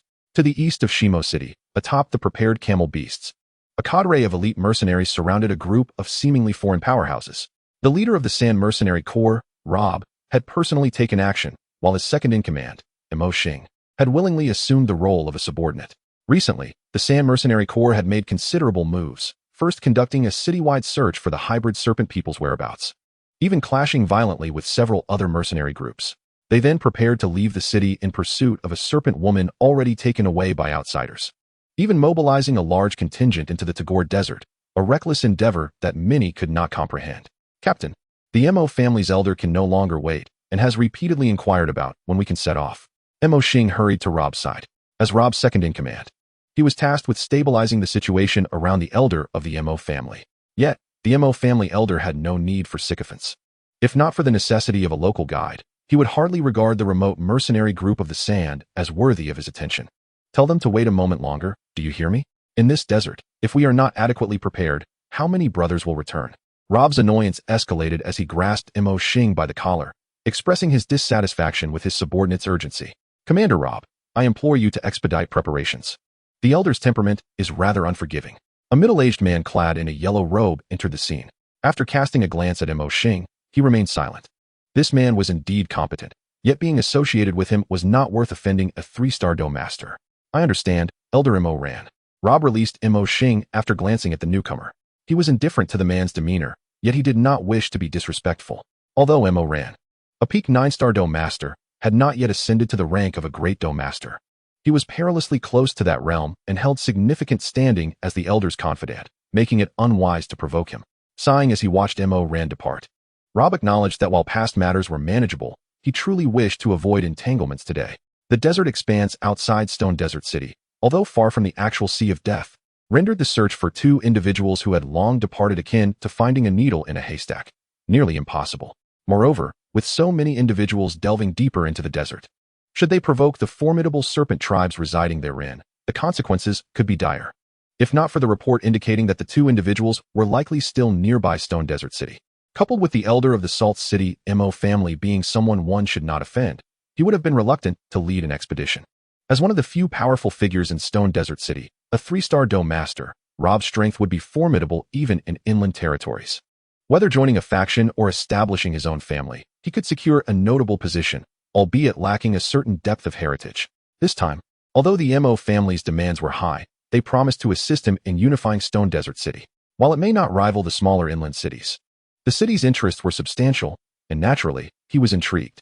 Elder MO Ran led MO Xing among a dozen unfamiliar outsiders, each of whom was at least a Dome Master. The most powerful among them, revered as the Elder, was unfathomable as the depths of the ocean. The MO family of Salt City was one of the 3 prominent families in the eastern province of the Gamma Empire, closely allied with the Yunlan sect. The family's strongest member was none other than Elder Mo Cheng. Mo Cheng, a Douling expert and an outer disciple of the Yunlan sect, shared a close relationship with the Elder of the Yunlan sect, Yunling, renowned as a formidable figure in the Eastern Empire. He single-handedly annihilated the notorious Black Whirlwind Bandits, who had wreaked havoc in the region. In those days, the notorious Black Whirlwind Bandit group boasted 3 formidable Grand Fighters and over 10 fighters, a force that commanded considerable respect. The Empire had dispatched troops multiple times to exterminate them, yet their endeavors yielded little success and resulted in significant losses instead. However, they fell victim to the singular might of Mo Cheng, who annihilated them single-handedly. The battleground became a river of blood, and in that brutal slaughter, Mo Cheng rose to prominence, earning the moniker Executioner Mo. In his youth, Mo Cheng had once joined the Yunlan sect, but he later departed to manage family affairs. Despite his separation from the sect, he dutifully contributed a substantial tribute each year, and he would personally attend any joyful occasions celebrated by the higher-ups of the Yunlan sect. He was known for his smooth demeanor and maintained an excellent rapport with the Grand Elder, Yunling. In the eastern provinces of the Gamma Empire, though there were indeed spirit fighters, none rivaled the reputation and strength of the Mo clan from Salt City, largely due to their backing by the Yunlan sect. Southeast of Shimo City lay the vast desert, where over 100 elite knights rode their camel beasts, frequently dispersing to search for any possible traces. Grand Elder Mo Cheng, are you certain this is the right direction? I have been here before, and it's nothing but endless yellow sand. Rob, the leader of the Sand Mercenary Group, approached Mo Cheng on his camel. Mo Cheng was enveloped in a cloak, with long sleeves and tightly wrapped gloves, leaving not a hint of his arms exposed. Even in such sweltering heat, perhaps it was merely his eccentricity. Are you questioning me? Mo Cheng coldly retorted, his gaze icy. To him, Rob, merely a 3-star fighter, was nothing more than a trivial character, fortunate to be tasked by him to seek out something. How audacious of him to chatter so incessantly. Had he not been concerned about the potential leak of information regarding the 3-flower serpent, he would have summoned his vast forces the moment he sensed the emergence of this peculiar eye. It was beneath him to rely on a mere Sand Mercenary Group. He even contemplated that once he achieved his goals, he would cleanse the entirety of Shimo City, including the Sand Mercenary Group, to prevent any whispers of his search for the hybrid serpent people from reaching the ears of those with ill intentions. I wouldn't dare, Rob quickly replied. He could afford to express his ire towards Mo Xing and dismiss Mo Ran, but he held no such courage against Mo Cheng, a powerful spirit fighter whose strength far exceeded his own. Should he harbor murderous intent, it would take but a few moves to extinguish his life. Stop. The group, though merely pursuing at a slow pace on their camels, had swiftly approached the sandy domain where Qingshan and his companions were situated by midday. Just as they prepared to continue their search, a warning echoed from afar, and a figure soared toward them with great speed. Spirit Qi transformed into wings. A spirit king. This is a spirit king. In the distance, a figure emerged from the horizon, clad in a black robe that obscured its features. Its presence was as unremarkable as that of an ordinary person, yet the pair of violet wings unfurling from its back demanded attention and respect. A warrior of the Dowang rank. This was the common understanding among most inhabitants of the continent. This place is my sanctuary. It would be wise for you to turn back. The violet-winged Dowang spoke with an authority that brooked no dissent. The knights who had come to search were paralyzed with fear, wishing desperately to retreat at once. Elder Mo Cheng, this is a Dowang. We should take a detour, whispered Rob beside Elder Mo Cheng. Yet, throughout the encounter, Elder Mo Cheng remained gazing skyward, seemingly in search of something. A Dowang? I beg to differ. Mo Cheng replied with a sardonic smile, suddenly launching himself into the air toward the violet-winged Dowang. Elder Mo Chung, what are you doing? This is madness. Gasps of horror echoed among the knights, including Rob, as some turned to flee in terror, to everyone's astonishment. The violet-winged Do Wang chose to evade the oncoming Mo Chung. With a swift movement, he flung a porcelain vial toward him and unleashed a flurry of additional vials toward the knights below. With a series of explosive sounds, the vial shattered, releasing fragrant powders and peculiar white mist that quickly enveloped the area. The knights, already gripped by fear, found themselves caught in the cloud, with only Mo Chung having the foresight to defend himself, while the others succumbed to the strange aroma. A mere fighter dares to deceive me by relying on flight techniques. Mo Chung exclaimed as he landed back on the ground, aware that his Do Ling was no match for a Do Wang. Your skills are indeed remarkable. I am Mo Chung. Which sect do you belong to? Perhaps your elders and I share a mutual acquaintance. Bastard Mo, I have warned you before. If you persist in your reckless ways, undeterred by the consequences, then come forth. The violet-winged Do Wang, none other than Qingshan, uttered these words before departing swiftly into the depths of the sand domain. Having failed to fool Mo Chung, he was prepared for battle. Knowing that Mo Chung was a Do Ling posed little threat to him, he remained unperturbed. Chapter 31, A Heavily Laid Ambush. Mo Chang's gaze darkened as he watched Qingshan depart. Although the Do Ling could swiftly traverse the skies, it was not true flight, and the vigilant Qingshan had not afforded him the opportunity to close the distance. As he fled into the distance, Mo Chung could not lay a hand on him. How dare a mere Do practitioner issue a warning to me? He seethed with anger, his eyes glowing crimson. A swift glance revealed several individuals who had initially fled but had now hesitated, falling behind due to Mo Chang's advantage. A flicker of murderous intent flashed in his eyes. With a rush of wind, his figure blurred and reappeared, accompanied by screams and the scent of blood. Any further attempts at escape would meet with such a fate. Everyone was to continue onward. That boy was merely a Do practitioner and could not sustain his flight technique for long. I shall capture him and that serpent girl, making them aware of my prowess. Mo Chung leaped back onto his beast of burden, discarding the severed head and wiping away the bloodstains. His voice, cold and laced with fury, issued commands for the pursuit to resume.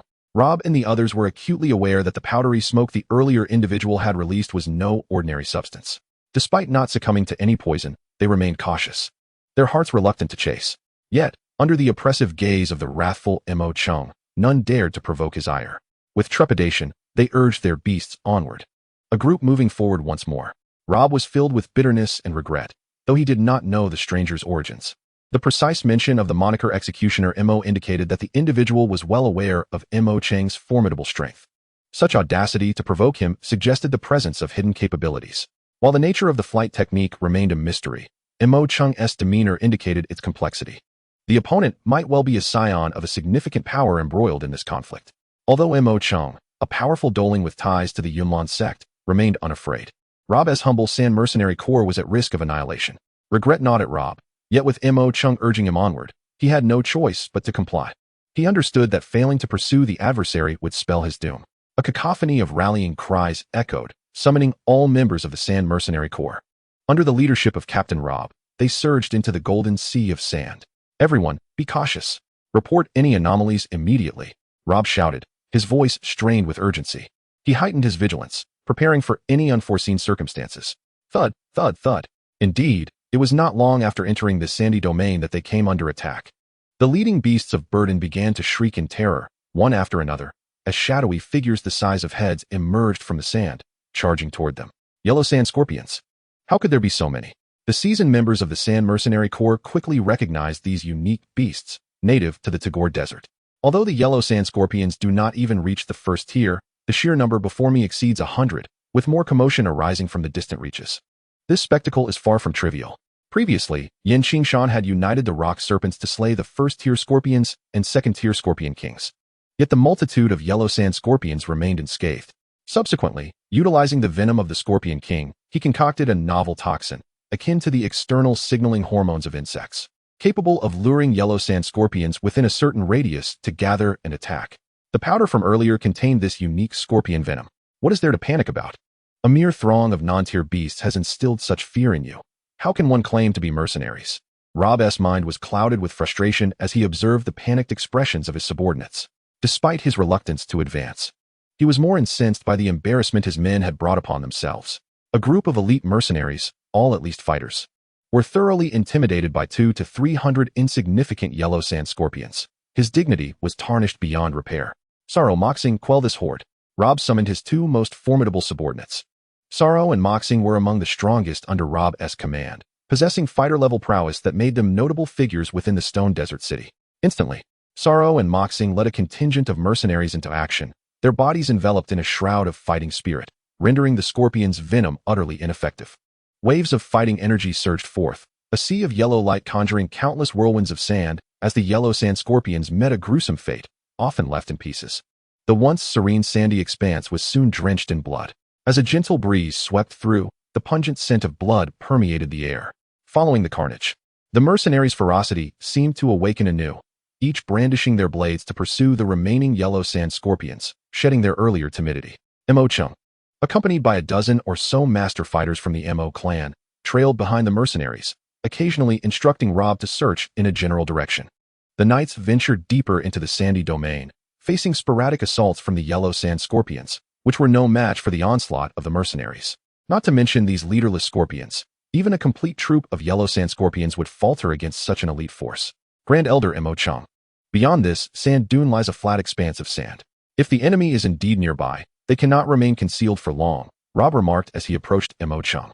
Having spent years navigating the mercenary landscape of Stone Desert City, he was well aware that this area, in close proximity to the city, lacked significant highlands or mountains, merely consisting of rolling dunes, making it impossible for anyone to hide. Mo Chung responded coldly, "Then let us hasten our pace. I must capture that brat and the Snake Maiden." Under the command of Mo Chung, everyone gathered to traverse the sandy slope. However, just as they reached the summit, an unexpected calamity struck. A thunderous rumble heralded the collapse of the entire sandy incline, triggering a chain reaction that ensnared even those lagging behind. All the pack animals plummeted into the sandy pits, and a cacophony of anguished screams erupted. "Ah, damn it, it's the black sand fire ants. Help me, please. Everyone run. The black sandstorm is upon us. Save me. Don't leave me behind." Amidst the chorus of despair, dark currents emerged from the sand pits where people had fallen, spreading rapidly like a black sandstorm, leaving the mercenaries who were engulfed in its wake to scream out, only to fall silent shortly thereafter. The black sand fire ants, non-tier magical beasts of the fire element, are characterized by their ebony bodies and blood-red tails. The ordinary soldier ants are roughly the size of a finger joint, while the queen can grow as large as a lamb. They are a gregarious species residing in the desert, with only the queen being a tiered beast. Most mercenaries would prefer to avoid provoking such a formidable swarm. Although the common black sand fire ant possesses slightly more fire-based magical power than a typical beast, enabling it to unleash a fire poison potent enough to sear flesh, even moderately strong beasts and ordinary humans can easily dispatch these non-tier beasts with caution. However, their true terror lies in their propensity to attack en masse. When the black sand fire ants swarm, they do so in the thousands, resembling an ominous black cloud, aptly dubbed the black sandstorm of the desert, leaving behind naught but heaps of bones in their wake. Not even the most seasoned mercenaries dare to confront them, let alone ordinary first and second-tier magical beasts. The emergence of this horde of black sand fire ants, coupled with the sudden ground collapse, was undoubtedly orchestrated by Qingshan. Originally, the ant colony resided near the wooded area where Qingshan had previously meditated. Given their gregarious nature, they sought sustenance primarily near water sources. Upon discovering their presence, Qingshan employed certain methods to drive them away, ensuring they did not encroach upon his dwelling. Drawing upon his background in medicine and his studies in the intricacies of poisons, he researched the toxins of local magical beasts and flora, including the black sand fire ants and yellow sand scorpions, gaining valuable insights. While the black sand fire ants are fearsome, their biting ability is not particularly remarkable. They cannot penetrate the battle aura of a combat master, let alone the formidable rock serpent. To set this trap, Qingshan instructed the rock serpent to relocate the ant nest and then temporarily ensnare the swarm with a toxin. Subsequently, he had the rock serpent disrupt the underground structure, ensuring that an influx of people would lead to a collapse. Despite their vigilance, the individuals present, including Mo Chung, were utterly unprepared for the triggering conditions of Qingshan's second trap, resulting in them falling into the sandy pit, with countless black sand fire ants rushing towards them from all directions. "Curse it! Once I catch that bastard, I will ensure he meets a most unfortunate end." Mo Chung was indeed enraged. With a mere gesture, he unleashed his aura, cleaving a path through the air. After personally rescuing the members of the Mo clan, he sought out the ant queen and easily dispatched her, but his actions only incited the ant swarm further, causing a greater onslaught of black sand fire ants to charge at the mercenaries. "Mo Chung, do you find my series of cunning strategies rather delightful?" The voice taunted. "Do not fret. I will test all 36 stratagems one by one, and the most entertaining is yet to come. Suddenly, from the sky above the sand pit emerged a figure. With a commanding shout, Qingshan summoned countless serpentine forms that surged forth, launching a fierce assault against those who had just managed to stabilize their auras. How can there be so many snakes here?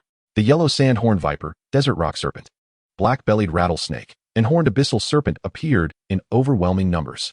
Good heavens, such a multitude of serpent-like magical beasts, some even at the second and third tiers. Have we unwittingly stumbled into a serpent's den? The pursuing soldiers were engulfed in terror.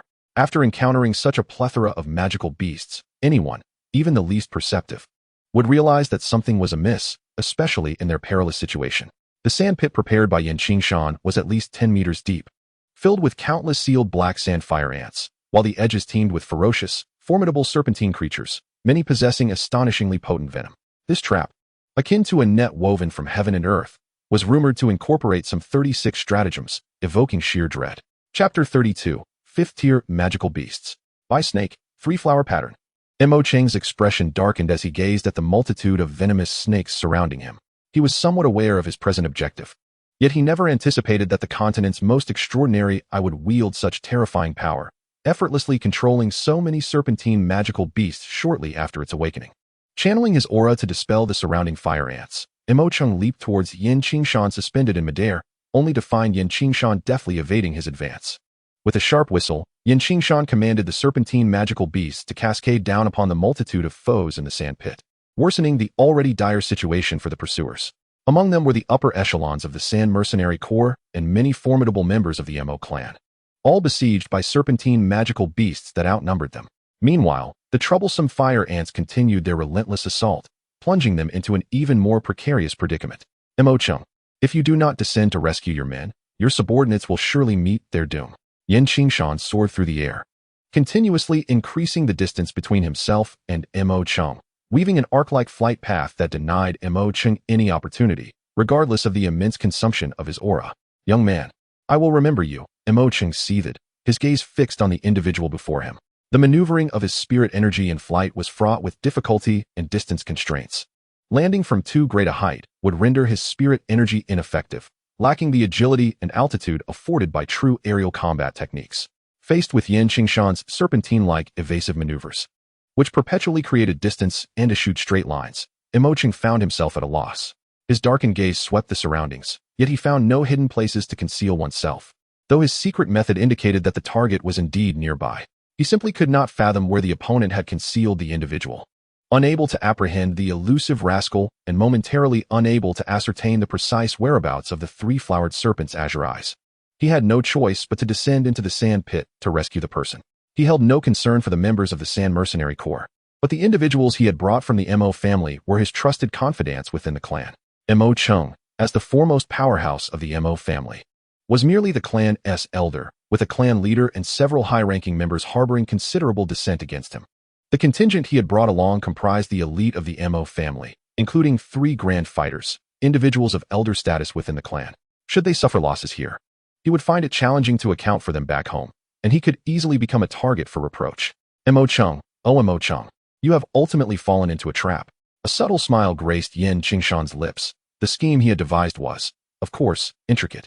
Although the sudden arrival of adversaries had prevented him from fully deploying the 36 stratagems, the series of calculations that Mo Cheng and his associates encountered along the way were indeed a chain of interconnected traps. Initially, Qingshan confronted Mo Cheng and his group alone, partly to disperse the mixed pheromone poison against them, and partly to probe Mo Cheng's intentions. If Mo Cheng were to rely solely on his strength and pursue him alone, Qingshan would employ an alternative strategy, drawing Mo Cheng away before addressing him. Qingshan had crafted 2 plans through the Dawn's design, each tailored to different scenarios.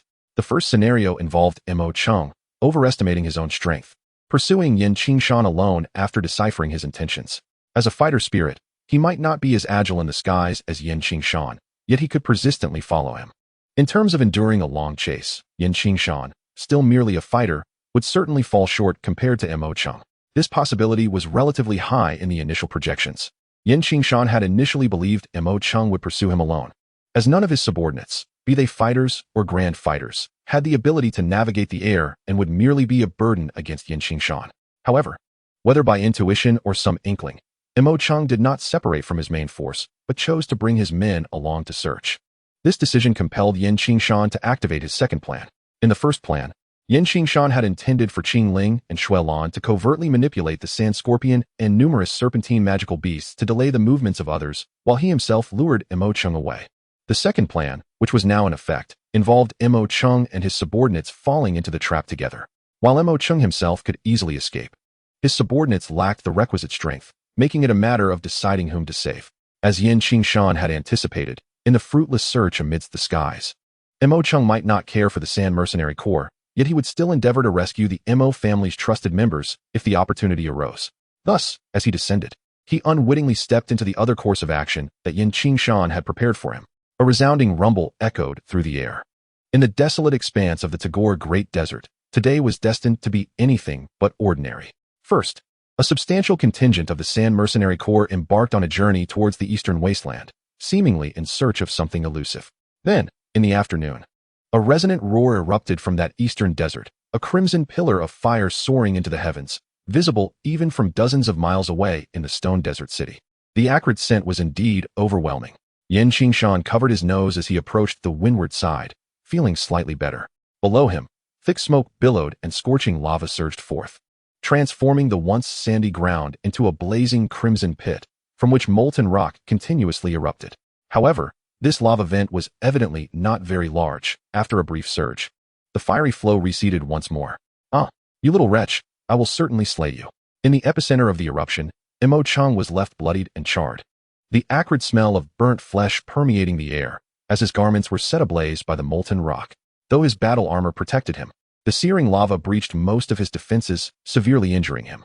Had he not wisely utilized the force of the lava to distance himself from the center, he too might have ended up as a charred corpse like the others.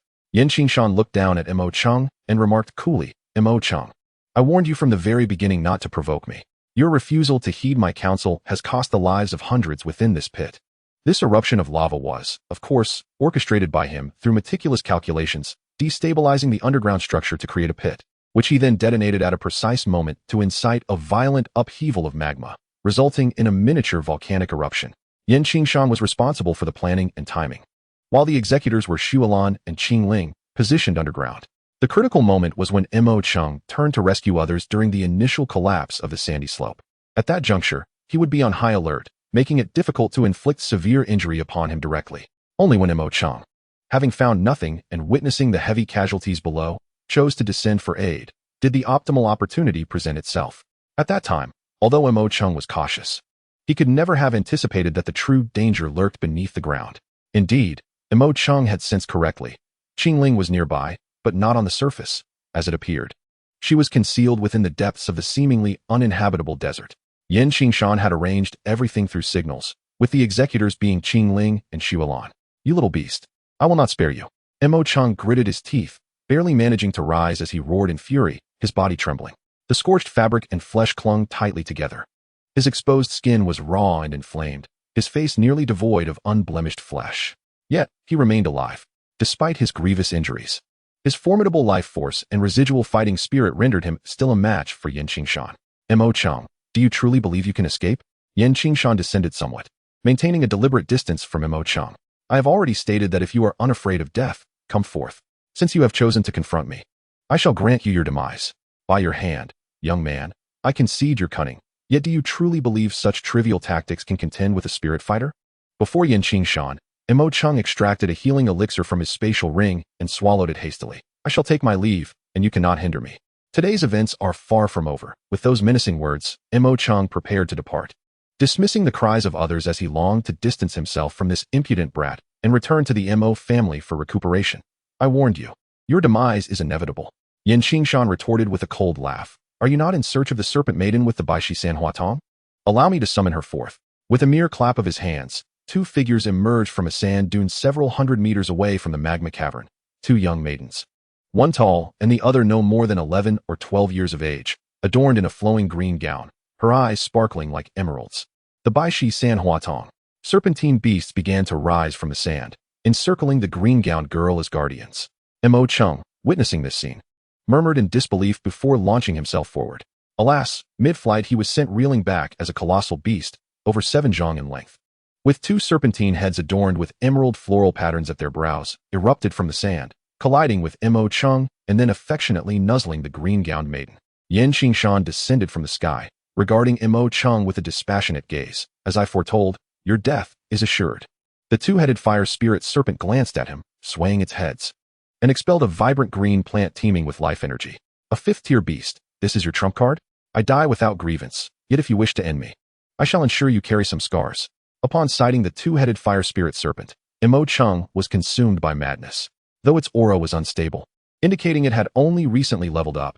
Even if it were merely a fourth-tier beast, in his severely wounded state, it was more than enough to claim his life. Thus, stepping into this predicament, his demise was truly unavoidable, yet it ignited his feral nature. With a sinister grin, Mo Chung's body coiled and then surged towards Qingshan, his left arm emanating a fierce beastly aura. The veins on his exposed arm throbbed like serpents, and his nails elongated ominously, turning an inky black. In mere moments, his left arm became suffused with crimson, glowing as if set ablaze. The broken mountain arm, but alas, I shall not grant you the opportunity.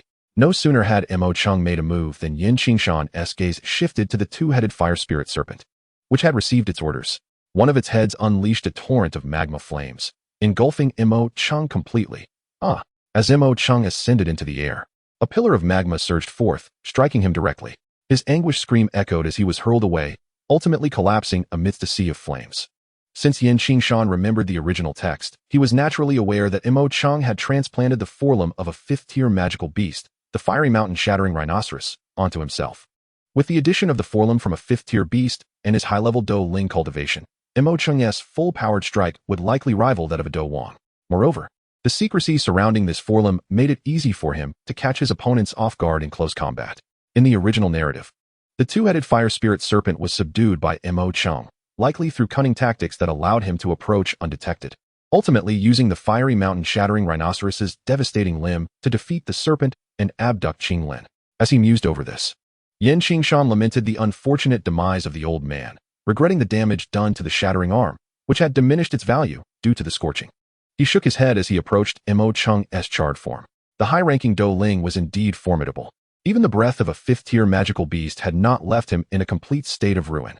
It was also possible that Mo Chung had augmented his body with various magical beast organs, rendering him more resilient than the average person. Qingshan cautiously removed Mo Cheng's storage ring, then drew a knife to sever Mo Cheng's left arm entirely. The forelumb of the fiery mountain-shattering rhinoceros gleamed a vivid red, though it had been tainted after transplantation. Its origin as a fifth-tier magical beast ensured it still held significant worth. Following Mo Chung, there lay the corpses of those who had perished here.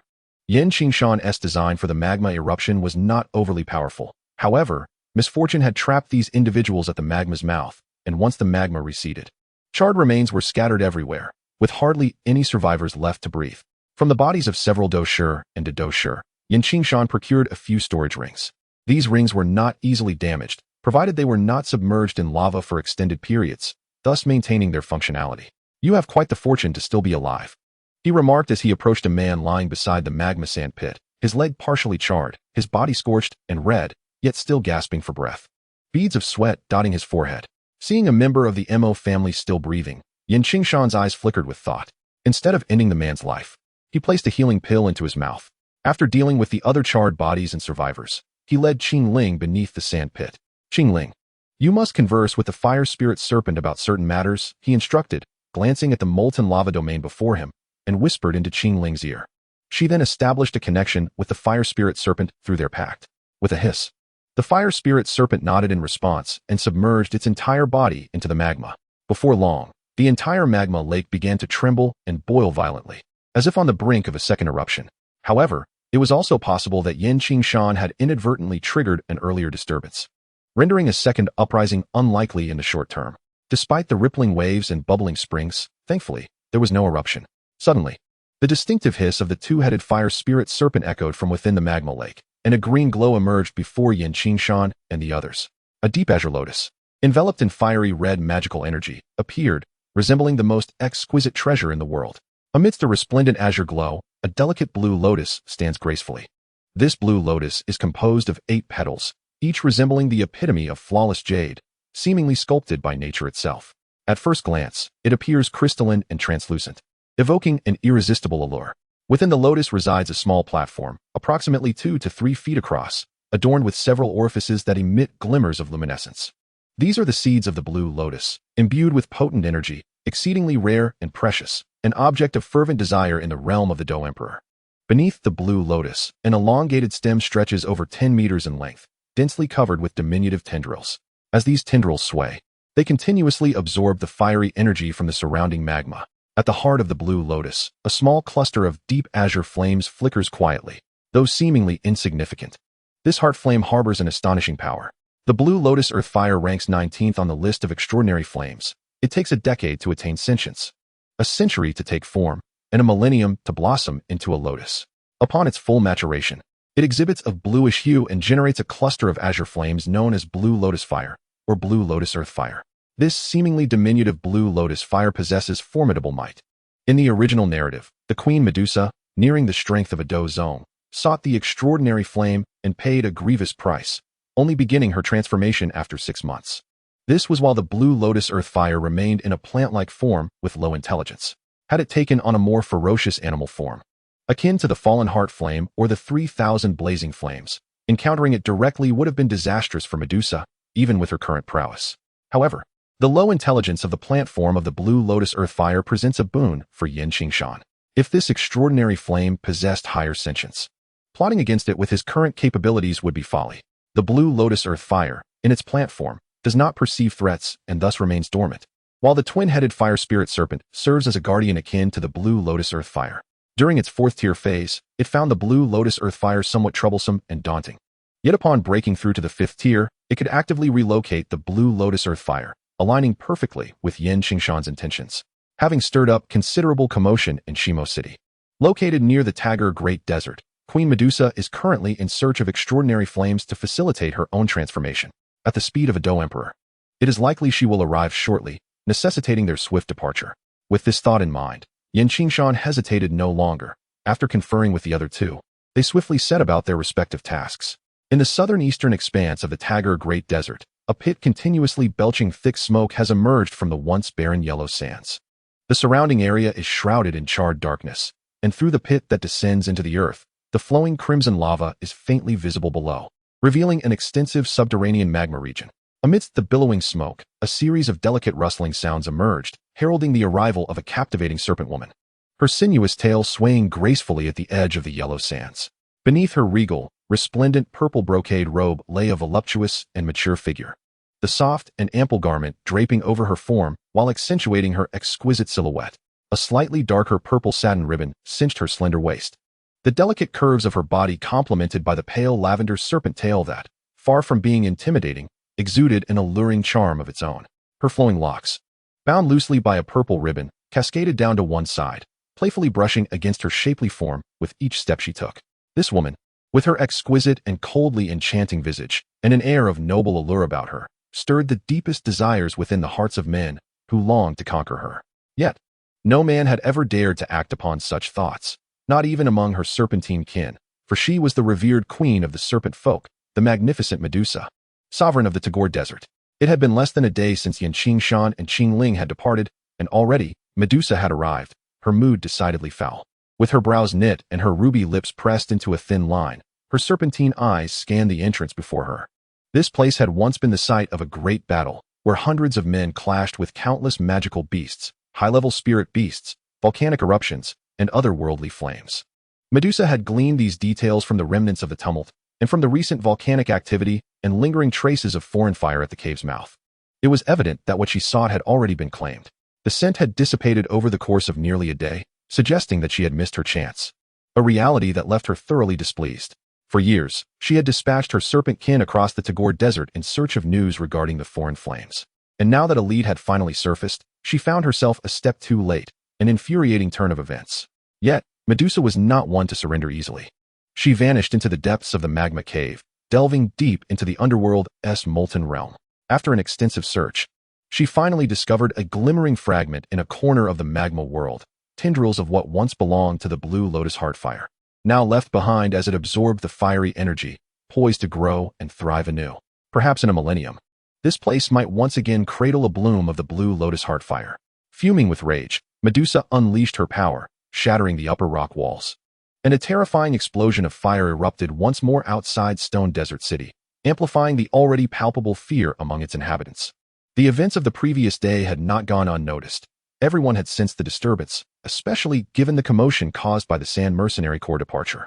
After the volcanic eruption, some audacious individuals ventured into Shimo City to investigate. However, upon their arrival, they encountered only the remnants of the site meticulously handled by Qingshan, finding nothing of value. The once barren land had transformed into a smoldering expanse of molten rock, and the scant traces left behind suggested the complete annihilation of the Sand Mercenary Corps, instilling a profound sense of dread. Previously, the Corps had relentlessly hunted the Serpent people, yet now they seemed to have faced divine retribution, leading to their total destruction. Rumors swirled throughout the city, and fear gripped its inhabitants. Those capable had long since fled Shimo City. Medusa unfurled her wings, soaring high above the ground several hundred meters. Her icy gaze fixed below. A surge of destructive intent welled up within her, and her delicate fingers clenched into a fist. Ultimately, she refrained from unleashing her wrath. There was no need to vent her anger through such means. The continent had its own unspoken rules. A Dao emperor, if prone to indiscriminate slaughter, could easily incite public outrage. She also had the Serpent people to protect, and provoking humanity would yield no benefits. From the discussions among the people, she gleaned some insights.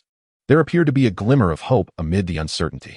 On the fringes of the Tagore Desert, in a mountainous area that remained lush and green despite the late autumn season, Qingshan sat cross-legged beneath an ancient tree, likely a millennium old. Its trunk thick enough for 10 men to embrace. Resting on his lap was a fragment of a root imbued with rich life energy. Surrounding him, wisps of verdant essence enveloped him like green mist, and with each breath, this energy intensified and coalesced, while the green tendrils rhythmically shrank as they were absorbed. Countless strands of emerald energy swirled above him, forming a vortex several meters wide, as the fighter's cyclone within him spun ceaselessly. Seemingly on the verge of transforming and ascending to another level, he was on the brink of becoming a Dome Master. At last, in a moment of culmination, the green tendrils on his legs transformed entirely into a mist, which Qingshan inhaled through his mouth and nose. Resulting in the condensation of the first drop of liquid energy within his cyclone, he had achieved the rank of Dome Master. Upon fully absorbing the green mist, an unusual green light emanated from his body, and the skin over his heart bore the vivid outline of a blooming blue lotus, which vanished in an instant. Chapter 34, One-Star Dome Master. This was the Dome Master, indeed a significant enhancement over a Dao fighter, as Qingshan sensed the surging power within him. Exhilaration coursed through him, causing his aura to swell. His hair danced without wind, and his robes rustled fiercely, his overall presence skyrocketing in magnitude. Dawn, data analysis. A series of data points formed in his mind, illustrating the changes occurring within his body. Host, Qingshan. Cultivation level, 1-star Dome Master. Technique, Advanced Mystic Tier Lionheart Technique, 1 Lionheart Baptism. Combat Techniques, Advanced Xian Level Lion's Roar, Beginner Xian Level Phoenix Step. Strength, 28, 20. Condition, Healthy. Agility, 26, 182. Mental Power, 10, 70. Primary Attribute, Wood. Secondary Attribute, Thunder, Thunder Eye. Data Collection Target, 1-star Dome Master. Median data for 1-star Dome Master is 10. Qingshan expresses a degree of satisfaction with his data, as the updated ratio renders his statistics somewhat slender. In reality, the transformation he has undergone is quite substantial. Upon advancing, his strength, agility, and speed have all doubled. At his current level, the principle of 1 + 1 exceeding 2 holds true. However, the comparative data has changed, leading to the perception that his statistics have diminished relative to his previous status as a fighter. In the fighter stage, he could exert a 3-fold suppression over most competitors of the same tier. Now, aside from his inherently superior mental power, his leading strength barely approaches 30, with his speed exceeding 25 by a mere 0.1, suggesting that his prior advantages have diminished. This phenomenon becomes increasingly pronounced with the growth of one's cultivation level. Having reached the Dome Master tier, he is no longer among the lower echelons of the continent. While acquiring advanced Xian-level techniques may be challenging, high-level Huang-level techniques are not particularly difficult for a Dome Master. The distinction between high-level Huang and high-level Xian is merely one tier. Although cultivation and recovery speeds may still hold certain advantages, the enhancement in true energy quality has diminished significantly compared to before.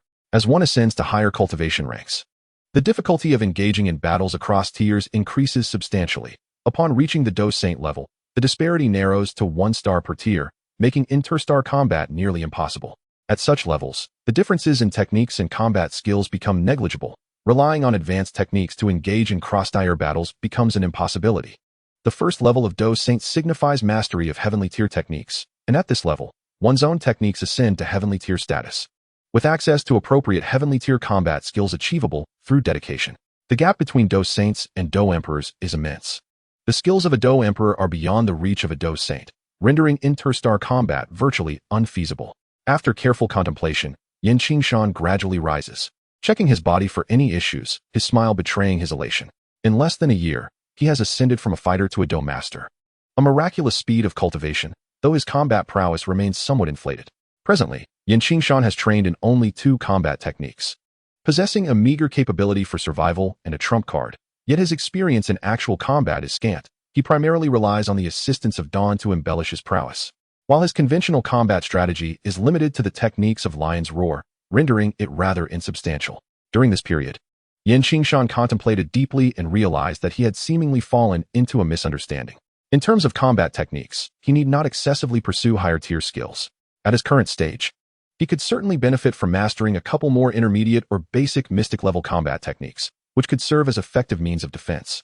The skill Roaring Lion could act as a powerful trump card due to its substantial energy consumption. Qingshan pondered how to appropriately acquire suitable techniques. He considered the middle auction house, but previously, they had insisted on collecting at least high-level mystic techniques or even earth-level ones. If he suddenly requested intermediate or basic mystic techniques, would they not harbor doubts? He despised unnecessary complications. Master, you have emerged. The soft, melodious voice of Qingling reached his ears. Unbeknownst to him, he had exited while lost in thought. Upon seeing Qingling's radiant smile, his mood brightened considerably, and he approached her with a smile, affectionately ruffling her hair. Ahem. As Qingling enjoyed the gentle pat on her head, their intimate interaction was interrupted by an untimely cough. Turning his head, Qingshan discovered that Xuelan, the unwelcome interloper, was glaring at him discontentedly. What are you staring at? Have you never seen someone as handsome as me? Qingshan grumbled, displeased. You've broken through to the combat master level. However, Xuelan did not engage him in banter. Instead, she tentatively inquired, seemingly eager for a response. Of course, who do you think I am? How could I possibly fail to break through? Qingshan replied confidently, explaining that he had cultivated advanced mystic-level techniques and undergone a trial of the lion's heart, which had transformed his aptitude. His understanding of the technique had reached a profound level, and there were virtually no barriers to his combat spirit, making his ascension to combat master a natural progression. You're only just 16, having recently celebrated your coming of age, Xuelan exclaimed in astonishment. Living in the small imperial city of Stone Desert, she understood better than most the significance of becoming a combat master. The transition from combatant to combat master signifies a departure from the ordinary ranks. Although this level remains relatively low on the continent, it undoubtedly represents a breakthrough from the lower echelons. Even some local rulers in various regions are merely combat masters, allowing them to navigate the empire with ease. Moreover, considering Qingshan's tender age of 16, his future prospects appeared exceedingly bright. Stop staring, even if you look longer. It won't change anything. If you're so envious, you might as well devote yourself to training. Qingshan waved his hand in front of Xuelan and continued. By the way, what is your attribute? It would be best to have techniques of mystic level or above for your cultivation at the combatant stage. You've been of great assistance to me. I can certainly find a way to procure a combat technique for you. I'm of the wind attribute. Xuelan bit her lip, hesitating for a moment before eventually bowing her head and speaking. She undoubtedly possessed her own sense of pride. Yet having originated from a place like Stone Desert City, she was acutely aware of the rarity and value of a superior combat technique. Her family, while not destitute, could hardly be deemed prosperous. They barely scraped by above the poverty line. Within her household, the most accomplished was merely a senior fighter. After she broke through to become a fighter, her family managed to procure a high-level yellow-grade technique for her, which was nearly the pinnacle accessible to someone of her background. The prospect of a mysterious grade technique loomed tantalizingly out of reach. When Qingshan offered her one, her instinctual pride urged her to decline. However, contemplating her family's circumstances and her aspirations for a brighter future, she ultimately chose to acquiesce. In that moment, she felt an overwhelming sense of shame and a subtle guilt, as if her willingness to relay information was solely for her own gain, leading to a profound sadness regarding her actions. Suddenly, a shadow appeared before Xuelan, and her delicate, fair chin was gently lifted, forcing her gaze to meet Qingshan's beaming face. Why bow your head? As my personal guard, there is nothing to be ashamed of. He added with a teasing lilt, surely, You do not believe this technique is a gift without strings attached? I will not let you go without fully extracting your worth. He urged her to raise her head and stand tall so that he could thoroughly assess whether this future female guard was indeed worthy. Given that a personal guard was meant to be closely bound to their master, Qingshan chuckled as he rubbed his hands, his words dripping with playful intent. He understood the thoughts and feelings coursing through Xiaolan. After all, he too hailed from a mercenary background. Directly offering her the technique would have wounded her pride. So it was far better to wrap their relationship in jest, alleviating any awkwardness for both parties. Who agreed to be your guard? Do not overstep, Xiaolan protested.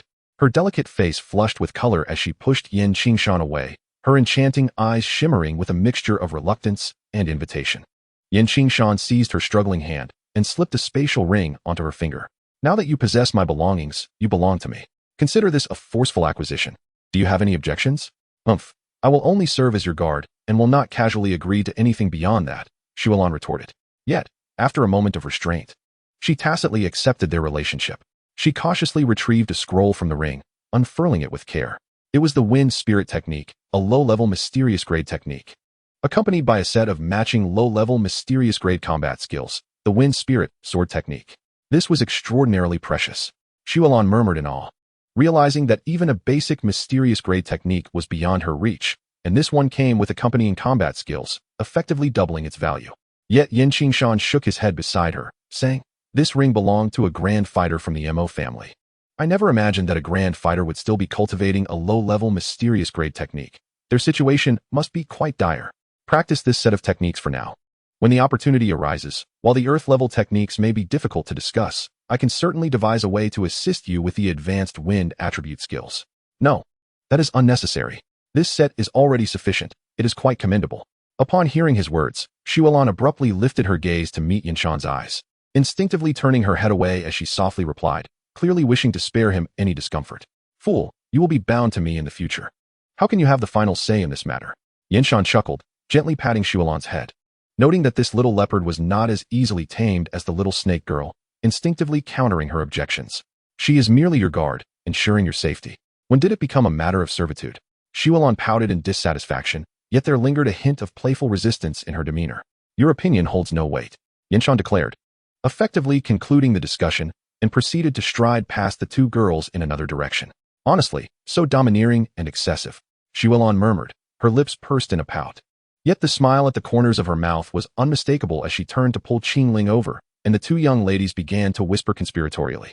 Chapter 35, The Mo Family of Yinqing. Upon a piece of azure stone in the valley, a man donned in yellow robes lay in a state of despair. One leg charred beyond recognition, while his body bore numerous injuries. Not dead yet. Speak, what is your name? Qingshan approached the man, his voice devoid of concern. The man, resembling a shrimp that had been steamed, was flushed and on the brink of death, his breath shallow and labored. With great difficulty, he managed to utter, Mo. Mo Ran. A cold smile danced upon Qingshan's lips. Mo Ran, a member of the Mo family, at the pinnacle of combat mastery. Surely, you possess a certain status within your clan. Excellent. This saves me some trouble. For the time being, your life is spared. Mo Ran's throat moved as he emitted a muffled groan. Though teetering on the edge of unconsciousness, he could vaguely sense that Qingshan bore no benevolent intentions. Yinqing, a significant stronghold in the eastern province of the Jaimar Empire, serves as a crucial route to the eastern territories. Its strategic importance cannot be overstated. This city is heralded as the largest in the eastern province, consistently under the firm grip of imperial forces. While the military might of the empire is formidable within Yinqing, the true dominion lies not with them, but with the Mo family, which monopolizes 60% of the city's industries. In any realm, monopolization is the most lucrative venture. With 60% of the city's industrial profits belonging to the Mo family, after deducting necessary taxes and the funds required for maintaining connections, the remaining profits allow the Mo family to expand and flourish, gradually establishing itself as a prominent force in the eastern province, though in recent years, they have begun to attract unwelcome attention. Although a towering tree attracts the wind, the Mo family exhibits remarkable intelligence by aligning itself with the Yunlan sect. With the Yunlan sect as its formidable backing, even the imperial family refrains from provoking the Mo family, allowing it to expand its influence further. To this day, the Mo family has undeniably become the foremost power in the eastern province, reigning as the local overlord of Yinqing. Had it not been for the presence of 3 other families in the eastern province that constrain its growth, the Mo family would likely have already extended its reach into other major cities. At noon, with the sun high in the sky. A vast city emanating a fierce aura loomed like an ancient beast lying low to the ground. Yinqing, the premier city of the eastern province, once served as a crucial stronghold of the empire, guarded by a formidable military presence year-round. At the city gates of Yinqing, dozens of fully armed soldiers stood sentinel on either side of the walls, their sharp gazes scanning the passers-by with vigilance. Although peace had reigned in the empire for a considerable time, Yinqing, as a strategically significant fortress, housed elite troops, unmatched in demeanor and discipline compared to smaller locales like Wutan City and Shimmick City. A horse-drawn carriage approached the eastern gate of Yinqing, driven by a young man clad in a blue robe, appearing no older than 15 or 16. His countenance was strikingly clean and handsome, albeit slightly tanned, which only added to his rugged charm. Welcome to the city. The soldiers guarding the gate did not impose undue scrutiny. After a brief inspection of the carriage, which contained a severely injured individual whose features were obscured, along with two young girls, one large and one small, they permitted the carriage to pass. With a smile, Qingshan was about to guide the carriage into the city when he suddenly heard the thunderous sound of hooves behind him. A group of equestrians, both men and women, galloped forth, kicking up clouds of dust and debris that irked many onlookers. However, upon catching sight of the lead rider, their anger was swiftly quelled. Among this group was a young woman clad in a form-fitting red garment, her alluring figure accentuated by her attire. Her striking features and a hint of spirited arrogance lent her an endearing charm. Yet, while her appearance was pleasing, her actions, along with those of her companions, were far from agreeable. Without a glance at the guards or anyone else, they recklessly stormed into the city. The guards, filled with a sense of helplessness and resentment, dared not intervene, fully aware of the entitled behavior exhibited by these scions of noble families. Should one slow to evade and be struck, not only would there be no compensation, but it could also result in reprimands, with even their superiors unable to offer protection. As the sound of galloping hooves faded into the distance, murmurs of discontent and quiet conversations began to arise among the onlookers, through which Qingshan gleaned further insights. Cursed be it. Is it not merely due to her status as a young lady of the Mo family that she carries herself with such arrogance? Indeed, the Mo family has thrived by groveling at the feet of the Yunlan sect, serving as mere lapdogs to attain their current standing. How absurd! To act so haughtily while being subservient. One ought to fear the day when their service is deemed unsatisfactory and the Mo family is cast aside, leading to their own misfortune. The sentiments expressed by these individuals reveal a profound disdain and dissatisfaction towards the Mo family. It is evident that the Mo family has acquired their status through the lavish offerings made to the Yunlan sect, monopolizing 60% of the city's industries, which has naturally fostered resentment among many. Serving as a dog, after all, is hardly a commendable reputation. While there are indeed many outer disciples of the Yunlan sect, none have stooped to the level of the Mo family. The Mo family's practice of extracting local wealth to appease the Yunlan sect is quite rare, as few families are willing to curry favor with higher powers in such a manner. This approach not only fails to earn them a good reputation, but also risks inciting contempt. More critically, it proves detrimental to their own development. The wealth of any city is finite. If the majority is spent on appeasement, little remains for the cultivation of one's own power. The Mo family, having already claimed 60% of the city's industries, has reached the limit of their expansion. Any further attempts to extend their influence in Yinqing would surely be met with royal opposition. Moreover, their reputation, marred by such predatory practices, renders them undesirable to smaller factions.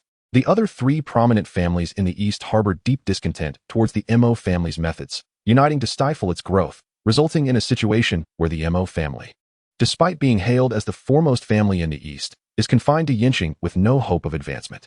Of course, their alignment with the Yunlan sect is not without its advantages. If the Yunlan sect were to prosper, the Mo family would undoubtedly reap substantial benefits as an external ally.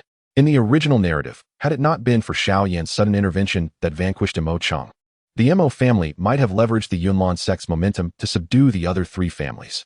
As Qingshan entered the city, he observed numerous establishments adorned with the character Mo, a testament to the Mo family's formidable reputation as the local hegemon of Yinqing. The Mo family's influence here is indeed substantial, positioning them as a pivotal force in the eastern provinces. This also hints at the immense potential power of the Yunlan sect within the Jammu Empire.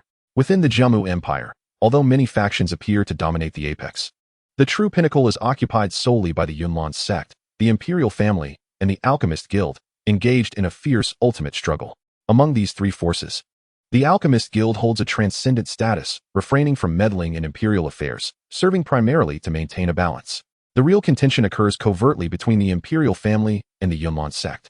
As the foremost sect of the empire, the Yunlong sect has produced countless formidable individuals over the years, many of whom, like the Mo family, have established their own familial powers throughout the empire, influencing its myriad aspects. These are the latent forces of the Yunlong sect. Taking the Mo family of Yinqing as an example. It was originally just one of the prominent families in Yinqing, but with the support of the Yunlong sect, it has continuously developed and expanded, becoming a colossal entity that monopolizes 60% of the industries in Yinqing. This approach by the Mo family has resulted in a loss of tax revenue and benefits for the imperial family. While the Yunlong sect has profited immensely from the offerings received, the overall productive capacity of the empire remains a relatively stable figure. When the Yunlong sect thrives, the imperial family's benefits diminish. This interplay between the two parties revolves around the distribution of this substantial pie, with both sides vying for a larger share. However, the matters concerning the Yunlong sect, the imperial family, and the Mo family are of no concern to Qingshan, who has no interest in entangling himself in such troublesome affairs. Upon entering the city, he chose an inn to settle his carriage and subsequently commenced his own plans. Under the starry night, with a crescent moon hanging overhead, the Mo family, situated in the heart of Yinqing, is guarded by a battalion of patrolling warriors, ensuring the stronghold is exceedingly secure. The headquarters of the Mo family resembles a fortified bastion, with towering walls equipped with patrol defenses every few dozen meters. Each patrolling defense personnel is at least a fighter, led by battle masters, with grand battle masters stationed to oversee shifts. Even formidable warriors of the king rank would find it challenging to infiltrate unnoticed. Within the Mo family's council hall, brightly lit as if many were engaged in discussions, the family head, Mo Lan, glared down at a kneeling figure, his voice laced with fury. Mo Lin, even now you continue to conceal something? The Grand Elder has been missing for days. Where could he possibly be? I truly do not know, clan leader. Mo Lin, the kneeling man and a trusted aide of the Grand Elder Mo Chong, usually held little respect for the leader, but today he lacked the courage to act arrogantly. Mo Lan's roar was filled with boundless rage. You do not know? You are the Grand Elder's most trusted confidant. How could you not know? A distinguished guest from the Yunlong sect is soon to arrive. What am I to do? Clan leader, I genuinely have no idea. Mo Lin pleaded, bowing his head repeatedly. The surrounding elders of the Mo family watched with sympathy, yet no one dared to intervene, as the Mo family's situation was indeed precarious. The Yunlong sect had sent word that a distinguished guest was set to meet with the outer elder, Mo Chong, to discuss significant matters concerning the eastern provinces. Yet, at such a critical moment, the Grand Elder had been absent for nearly 10 days without any news, causing great anxiety among them. Chapter 36. The Lion Opens Its Mouth. Clan leader, please spare me. I truly do not know. Mo Lin, witnessing Mo Lan's seething rage and the discontented stares from his fellow elders, finally spoke the truth. Clan leader, I do not know the Grand Elder's specific whereabouts. However, before he departed, he sensed a rare bloodline physique emerging near the eastern provinces. Speak clearly and elucidate the matter. Upon hearing these words, Mo Lan realized, to his astonishment, that the earlier claims of ignorance were merely a facade. A wave of indignation surged within him. Mo Lin promptly interjected, on the day the Grand Elder departed. The bloodline will seem to resonate with the awakening of a unique bloodline, reminiscent of the legendary first marvelous eye of the continent, the Baishi Sanhua Tong. Silence enveloped the Grand Hall, as the high-ranking members of the Mo family, well aware of the family's renowned secret technique of fusion organs, grasped the urgency behind Mo Cheng's hasty departure. Had they received similar tidings regarding such a miraculous eye, they too would have seized the opportunity without hesitation. Mo Lan, displeased, forcefully slammed his hand on the armrest, though he refrained from further outbursts. With a sullen countenance, he coldly remarked, the Baishi Sanhua Tong can only manifest from the union of serpent-kin and humans. The nearest congregation of serpent-kin resides in the Tagore Desert. The Grand Elder has likely ventured there. Summon someone, hasten to the Tagore Desert, and ensure the Grand Elder is informed to return post-haste. There's no need. I have brought him back. At that moment, a voice resonated from outside the council chamber, followed by the arrival of two figures. Who are you? Mo Lan inquired, scrutinizing the two unexpected arrivals. One exuded a feeble aura, while the other, cloaked in shadows, obscured their visage, and their presence was almost ethereal, leaving Mo Lan unable to discern their true nature. The cloaked figure was naturally Qingshan, who responded, what manner of person am I? A pertinent question indeed. I am here to seek accountability. Mo Lan sneered, to seek accountability from the Mo family. You possess quite the audacity and bravado. By what right do you come here to demand answers? Mo ran. Qingshan refrained from directly answering, instead gesturing for the individual behind him to speak. This person, trembling, stepped forward and unveiled a face marred beyond recognition, revealing himself to be Mo Ran, a survivor from the Mo family's expedition to Shimo City. Patriarch, esteemed elders, Grand Elder. It is a grave error. Upon recognizing him, Mo Lan was filled with excitement. Mo Ran, it is indeed you, the one who left with the Grand Elder. What transpired? Speak clearly. Patriarch, we accompanied the Grand Elder to the Tagore Desert, Mo Ran rasped, recounting the events in detail, including the fate of Mo Chang. However, due to prior admonitions, he refrained from divulging too much about Qing Ling, Yin Qingshan, and Shui Lan, only briefly mentioning them without revealing significant details. The Grand Elder is dead. Mo Lan, stunned, collapsed back into his seat. Despite his discontent towards the Grand Elder's grasp for power, he recognized that the Mo family's current standing was largely attributed to Mo Chang's monumental contributions. Without Mo Chang, the Mo clan, lacking formidable dueling warriors, could only dominate in Yanqing, merely regarded as a first-rate power in the entire eastern provinces, struggling to stand alongside the other three great families. The five-tiered fiery mountain beast Lim. Surely, you are more aware of its origins than I. Yin Qingshan casually tossed a crimson beast's arm, and upon its sight, the higher-ups of the Mo clan were shaken to their core. The mountain-breaking arm.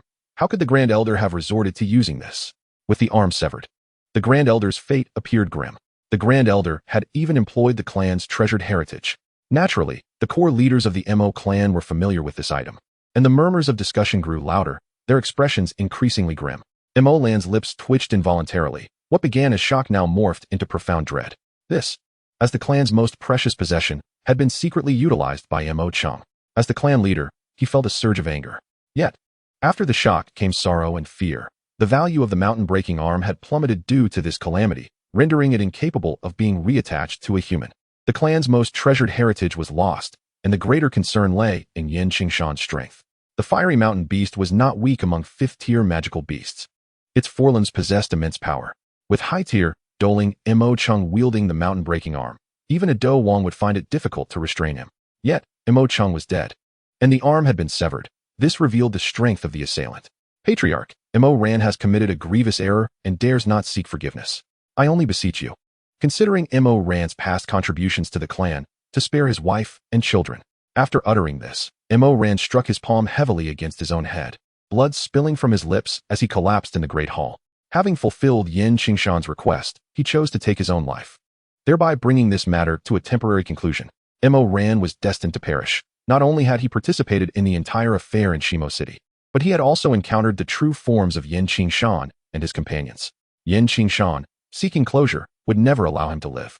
As for why he was initially spared and brought back to the Mo clan, it was because Yin Qingshan sought to compel the Mo clan to yield in a most legitimate manner. What could serve as more potent evidence than a member of the Mo clan testifying? Mo Ran understood Yin Qingshan's intentions. He was reluctant to harm the clan's interests, but recognized that the current strength possessed by Yin Qingshan was beyond what the Mo clan could contend with. Following Yin Qingshan's approach would minimize harm to the Mo clan. Otherwise, should negotiations fail, Yin Qingshan would remain unscathed, while he, despite the time spent, would lead to the demise of the entire Mo clan. Aware of this reality, Mo Ran willingly cooperated, yet regardless of his motives, he would be deemed a sinner of the Mo clan, leaving him no choice but to take his own life to protect his family from retribution. As Mo Chang gazed upon Mo Ran's fallen form, a deep sorrow flickered in his eyes. A peak dosher, potentially on the verge of breaking through to a grand dosher, had perished within the family's ranks. How could he not feel the anguish? Before he could even feel a twinge of sorrow, the voice of Yin Qingshan resonated through the air. I warned Mo Chang, yet he persistently sought his own demise. Hence, I am left with no choice but to send him to his final resting place.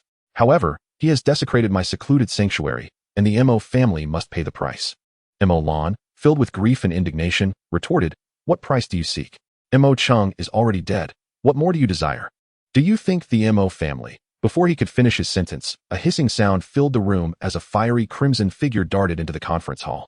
The raw, unbridled power emanating from it instinctively caused Mo Lan to swallow his words. A fifth-tier magical beast. Mo Lan gazed at the two-headed fire spirit serpent that circled protectively around Yin Qingshan, finally grasping the reasoning behind Mo Ran's drastic decision. The Mo family was indeed formidable, having once held a high-tier Do spirit in Mo Chang, who, even within the confines of the Mo family's stronghold in Yin City, dared to confront Do kings. Yet now, With Mo Chung and 3 esteemed Do masters lost, along with numerous other Do masters, the family's strength had significantly diminished. Now, a formidable presence had entered their core deliberation space, while the guards outside remained utterly unresponsive, and this entity had even brought a 5th-tier magical beast with it. This was a foe the Mo family could not afford to offend. Without Mo Rant's reckless actions, the Mo family would have had leverage in this encounter. Given the Mo family's temperament, any intrusion would typically be met with outright refusal or even aggression. Yet, the strength of this being made such a confrontation unwise. Mo Lan felt an immense sense of relief at Mo Rant's reckless act, which had inadvertently provided him a substantial avenue for negotiation. Had he not noticed that even the elders, who were usually so loquacious, had now fallen silent? The fire spirit serpent had a rather irritable disposition. Yet it was obedient to my commands. I hope you will be equally compliant, Qingshan remarked, gently stroking one of the serpent's heads, which allowed him to do so without resistance. To the Mo family members, this scene was misinterpreted. It was highly likely that the one before them possessed the coveted by Shisan Huatong. Mo Chung, the Grand Elder, had indeed kicked a hornet's nest. Qingshan intended for them to misunderstand. He wished to keep Qingling's news under wraps for as long as possible, not wanting his little maid to become the focus of attention so swiftly. Mo Lan adopted a notably humble posture, addressing Qingshan, "Sir, may I inquire what kind of reparations you seek? As long as it is within the Mo family's capabilities, we shall gladly comply." Qingshan's voice echoed, and the expressions of Mo Lan and the other senior members of the Mo family turned grim. After all, the Mo family was the local hegemon of Yen City. Surely, they must possess some treasures. Mo Lan stepped down from his position and bowed, stating, "It would be an honor for the Mo family to present you with whatever you desire. Allow me to personally escort you." "Very well. I trust that the head of the Mo family is a wise individual who wouldn't act recklessly," Qingshan replied with remarkable composure, gesturing for Mo Lan to lead the way. Mo Lan took the lead, with Qingshan following closely behind as they strolled towards the depths of the Mo family's hidden chambers. Within the secret chamber of the Mo family, the heavy stone door creaked open, releasing a musty air, likely due to its prolonged closure. Qingshan followed Mo Lan through a dazzling array of shelves adorned with various exotic treasures, herbs, minerals, weapons, cultivation techniques, and combat skills. Among these, a significant assortment comprised an array of bodily organs, some sourced from magical beasts, while others hailed from unique races akin to serpent folk. Qingshan casually picked up a green scroll of cultivation technique. The techniques contained within this treasure chamber were assuredly of at least the profound grade. It appeared that there were at least 10 sets of profound grade combat skills, encompassing various elemental attributes, including a rare scroll dedicated to the elusive thunder attribute. The scroll before him was titled Blue Wood Sword Aura, a mid-level profound grade technique. This technique, complete with its associated combat skills, represented the pinnacle of wood attribute cultivation within the chamber. Even the Mo family, which dominated the eastern provinces, seemed to possess only this mid-level profound grade technique in the realm of wood attributes. Chapter 37, An Unexpected Delight. The Blue Wood Sword Aura was a technique acquired by the Grand Elder from the Yunlan sect, reputed to be exceedingly difficult to master, yet its power was undeniably formidable. It was said that if the accompanying sword aura was refined to a high enough quality, its might would rival that of advanced profound grade combat skills. Mo Lan interjected, explaining that this technique was also challenging to cultivate within the Yunlan sect, resulting in few disciples opting for it. Conversely, its lower-tier counterpart, the Blue Wood Sword formula, was much easier to master and equally powerful, thus enjoying considerable popularity. The high difficulty of this technique was precisely what enabled the Mo family to devise a means of obtaining it. Qingshan found Mo Lan's remarks unsurprising. Despite only having skimmed through the scroll, he sensed the rigorous requirements for mastering this sword aura technique. Regarding the Blue Wood Sword formula, Qingshan recalled some details, as it was the technique practiced by Guyi from the Yunlan sect, who accompanied him and Nalan Yenran to the Shao family, seemingly a lower-level profound grade technique. The Blue Wood Sword aura was indeed an unexpected boon. After a brief examination, Qingshan tucked the scroll into his robes. This technique aligned perfectly with his needs, as he was searching for a suitable would attribute profound grade combat skill to enhance his combat capabilities. It was as if he had found a pillow just when he needed to rest. Though the cultivation difficulty of the Blue Wood Sword aura was significant, it posed little challenge to Qingshan. With the dawnlight in hand, he was confident that with adequate time, he could find ways to utilize even techniques of mismatched attributes, let alone those of the same. Mo Lan, being so astute, would surely not be stingy with a mere few tomes. Having secured the Blue Wood Sword aura, Qingshan's gaze began to wander around the chamber. Although the Mo family was a burgeoning clan, their control over Salt City and the backing of the Yunlan sect provided them with a comprehensive array of profound grade cultivation techniques and combat skills across various common attributes. With the highest reaching mid-level profound grade, Qingshan, feeling a sense of inadequacy, was far from polite with Mo Lan. Beyond the Qingmu sword aura, he possessed a set of intermediate-level thunder attribute combat techniques, which were considerably more precious than regular techniques, rivaling the value of advanced-level techniques. The advanced techniques included the Evil Blood technique and the Blood Hand Seal. As Qingshan opened one of the two deepest boxes in the secret chamber, he discovered, as expected, a set of advanced combat techniques, devoid of attribute restrictions, dedicated to the cultivation of blood essence, a peculiar and sinister practice. Mo Lan suddenly spoke with gravity. Esteemed sir, this Evil Blood technique is the foundation of my Mo family. I implore you not to act recklessly. After casually flipping through the contents, Qingshan cast a glance at Mo Lan. The implication was clear. Should this technique leak, Mo Lan, as the clan leader, would be unable to contain the ensuing chaos, leading to an inevitable conflict.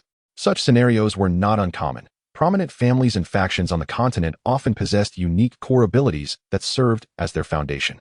The dissemination of such knowledge would equate to the exposure of a significant secret, potentially leading to their downfall at the hands of adversaries employing countermeasures.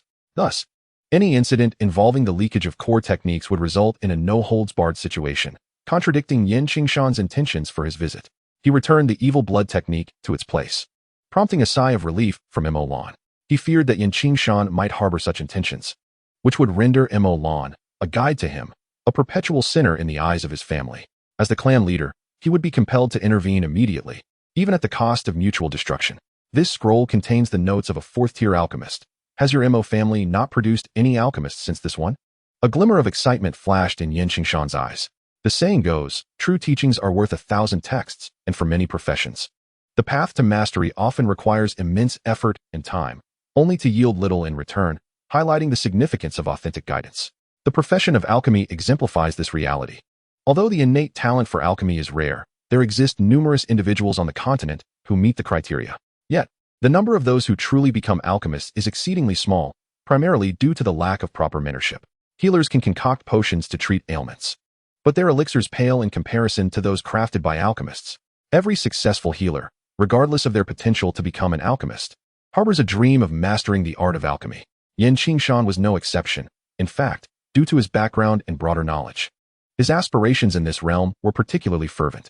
The Mo family's notes were exceptionally valuable, encapsulating a fourth-tier alchemist's lifelong insights, from initial learning to successful alchemy, and into the innovative research of beast blood alchemy in pursuit of becoming a fifth-tier alchemist, essentially representing the true inheritance of a fourth-tier alchemist.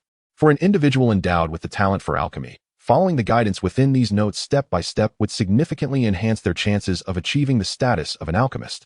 Mo Lan forced a smile and said, ever since that revered ancestor passed away, the Mo family has not produced any suitable candidates for many years.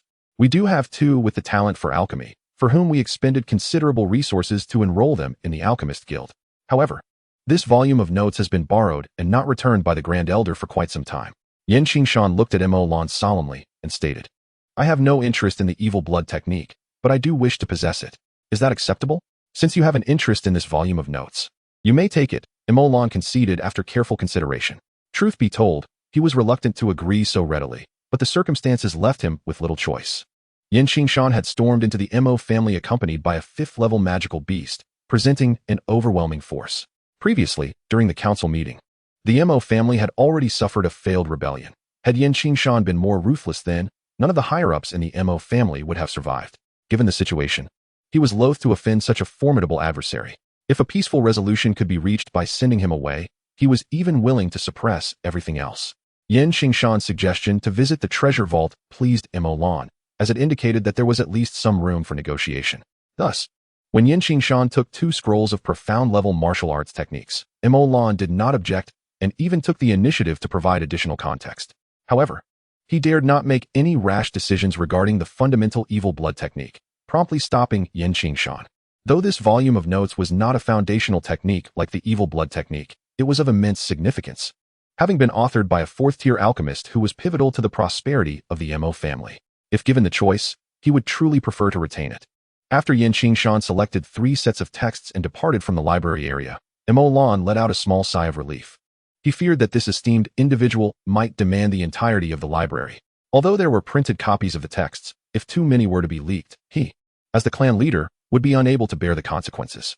Qingshan surveyed the myriad treasures arrayed on the shelves, an exquisite collection of various rare artifacts, gemstones, and precious metals, alongside numerous rare spiritual herbs and an assortment of unique ores. As he walked past the piles of treasures, he felt little attraction to the items. They paled in comparison to the allure of the texts. However, he discerned that the 3 volumes were Mo Lan's bottom line. Demanding more might provoke a hostile response.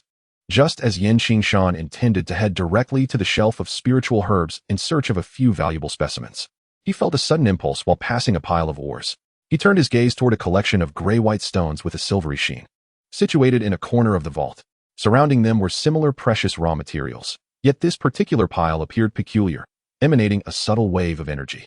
As Qingshan's spiritual power swept over the area, he sensed that the space surrounding the pile of ore seemed slightly distorted, albeit in a very obscure manner. Approached and introduced, "Esteemed sir, this is the recently mined Na stones. After refinement, the essence can be crafted into Na rings. However, the Na stone mine of the Mo family is rather small, and the quality is quite mediocre. These Na stones are among the better specimens." Na stones? How intriguing. Qingshan stepped closer to the pile of Na stones, a flicker of blue light glimmering in his eyes. Although the stones appeared ordinary, he sensed a subtle difference among them. With a mere thought, he activated the Na ring, swiftly collecting the stones, before taking a few steps to the other side. Gold coins were neatly stacked within a chest, each chest containing 100,000 coins. After collecting 10 chests, Qingshan halted. He addressed Mo Lan. "I shall not make things difficult for the Mo clan. For those 3 scrolls, a pile of Na stones, and 1 million gold coins, let us conclude our dealings here. Your willingness is most agreeable." Mo Lan, initially puzzled by Qingshan's acquisition of seemingly worthless Na stones, though they held value for crafting Na rings. The artisans capable of processing them were few and far between.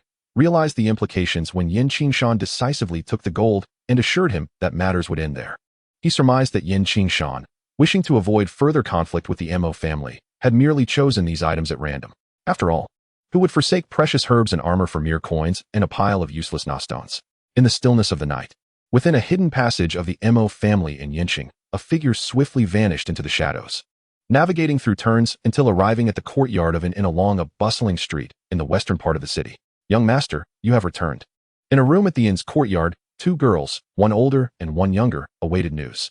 Upon hearing the 3 short knocks, the petite girl in a green dress eagerly stepped forward to open the door, her face alight with joy.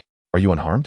After Qingling, Xuelan also approached Qingshan, examining him for any signs of distress before feeling slightly reassured. Qingshan entrusted the 2-headed fire spirit snake to Qingling for care, then swiftly removed his outer garments in disguise. He stepped outside, casually strolling about to ensure no one was watching their room before returning inside. Xuelan and Qingling had prepared washing tools for Qingshan, attending to him with diligence as he changed clothes. Only then did the 3 of them find a moment of leisure together. Chapter 38, The Spirit of the Na. "Things went relatively smoothly, I suppose," Xuelan said, wiping Qingshan's forehead with a warm towel. Qingling held a basin of water to soothe his feet, and with both lovely girls tending to him, he felt almost overwhelmed with their kindness. "All is well," he replied. Qingshan gently shook his storage ring, extracting 3 scrolls of ancient texts, 2 volumes of mid-level profound martial arts techniques, and a legacy notebook of an alchemist. These 3 items are treasures of inestimable value. Indeed, the Mo family of Qingshan is a renowned force in the eastern provinces of the empire, possessing not only 2 mid-level profound techniques, but also the inheritance of a 4th-tier alchemist. Xuelan and Qingling perused the items Qingshan had brought back, marveling at the mid-level profound techniques and the 4th-tier alchemist's legacy notes, things they had only dared to dream of, given their humble origins. Noticing that Qingling and Xuelan were captivated by the alchemist's notes, Qingshan simply smiled and shook his head, fondling his storage ring. As one of the most esteemed professions on the continent, alchemists have always been objects of admiration and envy. Seating himself on the bed, Qingshan flicked his storage ring, causing a cascade of silver-gray ores to tumble onto the bedside. After closing his eyes and reaching out, he sifted through the myriad of stones for a moment. Finally grasping one, a faint azure aura flickered, and silvery gravel fell away, revealing a subtle gray light within his palm. As he opened his hand, the gray light dissipated, unveiling what lay hidden within. It was a gray stone, roughly the size of a thumb, smooth and flawless like jade. Within its core, a soft blue glow writhed gently, reminiscent of a firefly encased in amber, vivid and alive. Could this be the legendary spirit stone? Qingshan gazed at the unassuming little stone in his palm, struggling to believe his extraordinary fortune. Young master, what is this? Qingling's curious head peeked over, her interest piqued by the sparkling stone. Xiaolan, engrossed in the notes, also turned her gaze, unable to resist the allure of such a glimmering object. This must be the fabled spirit stone, a rare and extraordinary material from the heavens and earth, said to have a minuscule chance of being unearthed from high-grade storage stones. Qingshan scrutinized the gem he suspected to be a spirit stone, comparing it to the information he had recorded from ancient texts, and he could ascertain its authenticity. The spirit stone is exceedingly precious, valued above fifth-tier elixirs, and is a coveted treasure sought after by even high-ranking alchemists.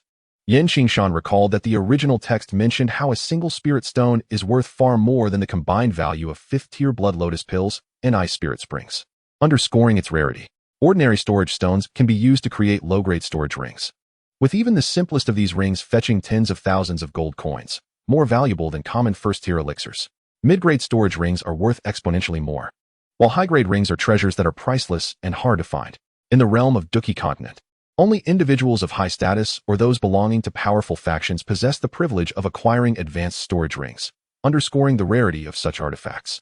In comparison to these advanced rings, the existence of spirit storage is undoubtedly even more scarce, so much so that it could be described as a rare gem. What? The Mo family has actually bestowed such a precious treasure. Both Qingling and Xiaolan were taken aback. Previous records and notes were indeed valuable, yet they could at least be measured in gold coins. The fifth-tier elixirs are treasures that even Do Wang would regard with admiration. Such items must surely represent the most cherished legacy of a family. Qingshan chuckled, pondering that this was not a deliberate gift to him, but rather a reflection of their lack of discernment, allowing him to seize an opportunity. While treasures are indeed splendid, one must possess the ability to recognize them. Both Xiaolan and Qingling nodded in agreement, fully endorsing Qingshan's assertion that treasures find their best abode only in the hands of their fated bearers. This year, Wutan City was particularly lively, as the third young master of the Xiao family, Xiao Yan, had made a resounding breakthrough to become a renowned genius of the entire empire at the beginning of the year. Yet, merely months later, Xiao Yan's cultivation stagnated and inexplicably began to regress. Following the dissemination of this news, the head of the Xiao family, Xiao Zhan, incurred great costs to summon numerous physicians and even formal alchemists to examine Xiao Yan's condition, ultimately yielding no results. The fall of a genius was unforeseen by all, yet it brought joy to many. As a result, the Xiao family suffered a significant decline in prestige within Wutan City.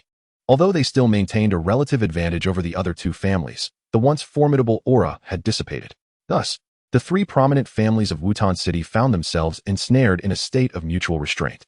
Meanwhile, another influential branch in Wutan City, the Mitre Auction House, welcomed a new leader, a remarkably young and astute beauty. At the western gate of Wutan City, a small convoy of over 10 carriages gradually made its way into the city. The curtain of the central carriage was drawn aside, and several gazes emerged from within. This is Wutan City. We must be nearing the young master's homeland. Inside the carriage, Qingling gently massaged Qingshan's weary limbs with her delicate hands. Indeed, we are not far now. However, let us first visit the Mitre Auction House before returning to Qingshan Town tomorrow after resting for the night in Wutan City. Qingshan replied to Qingling, comfortably reclining against Xiaolan, resting his head on her long legs, relishing the respite after an exhaustive training session. Are you all right? Xiaolan cautiously tended to Qingshan's aching limbs, promoting circulation while she and Qingling applied medicine to his injuries. Having witnessed Qingshan's diligent training, she finally comprehended the extent of his sacrifices for the sake of his own strength.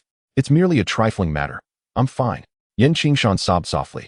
Closing his eyes, he felt an immense nostalgia for this life of comfort and indulgence, realizing that he had become rather spoiled, attributing this to Qingling and Xiaolan. He resolved to administer a fitting punishment to them later, compelling one of them to warm his bed for the night. This caravan was brought from Shimo City by Qingshan, comprised mainly of mercenary families, many of whom were connected to Xiaolan. After Qingling's mother passed away, her survival in Shimo City was largely due to the support of Xiaolan and a few trusted friends. The parents of Xiaolan's generation, including Qingling's mother, harbored animosity towards the serpent people, and naturally, they showed little kindness towards Qingling, who bore their bloodline. However, since Qingling's mother was somewhat acquainted with them, despite their cold demeanor, they refrained from troubling the young girl. Following her mother's demise, Those who could assist Qingling's plight did so with a tacit understanding. Among these individuals, Xiaolan's family was the most affluent.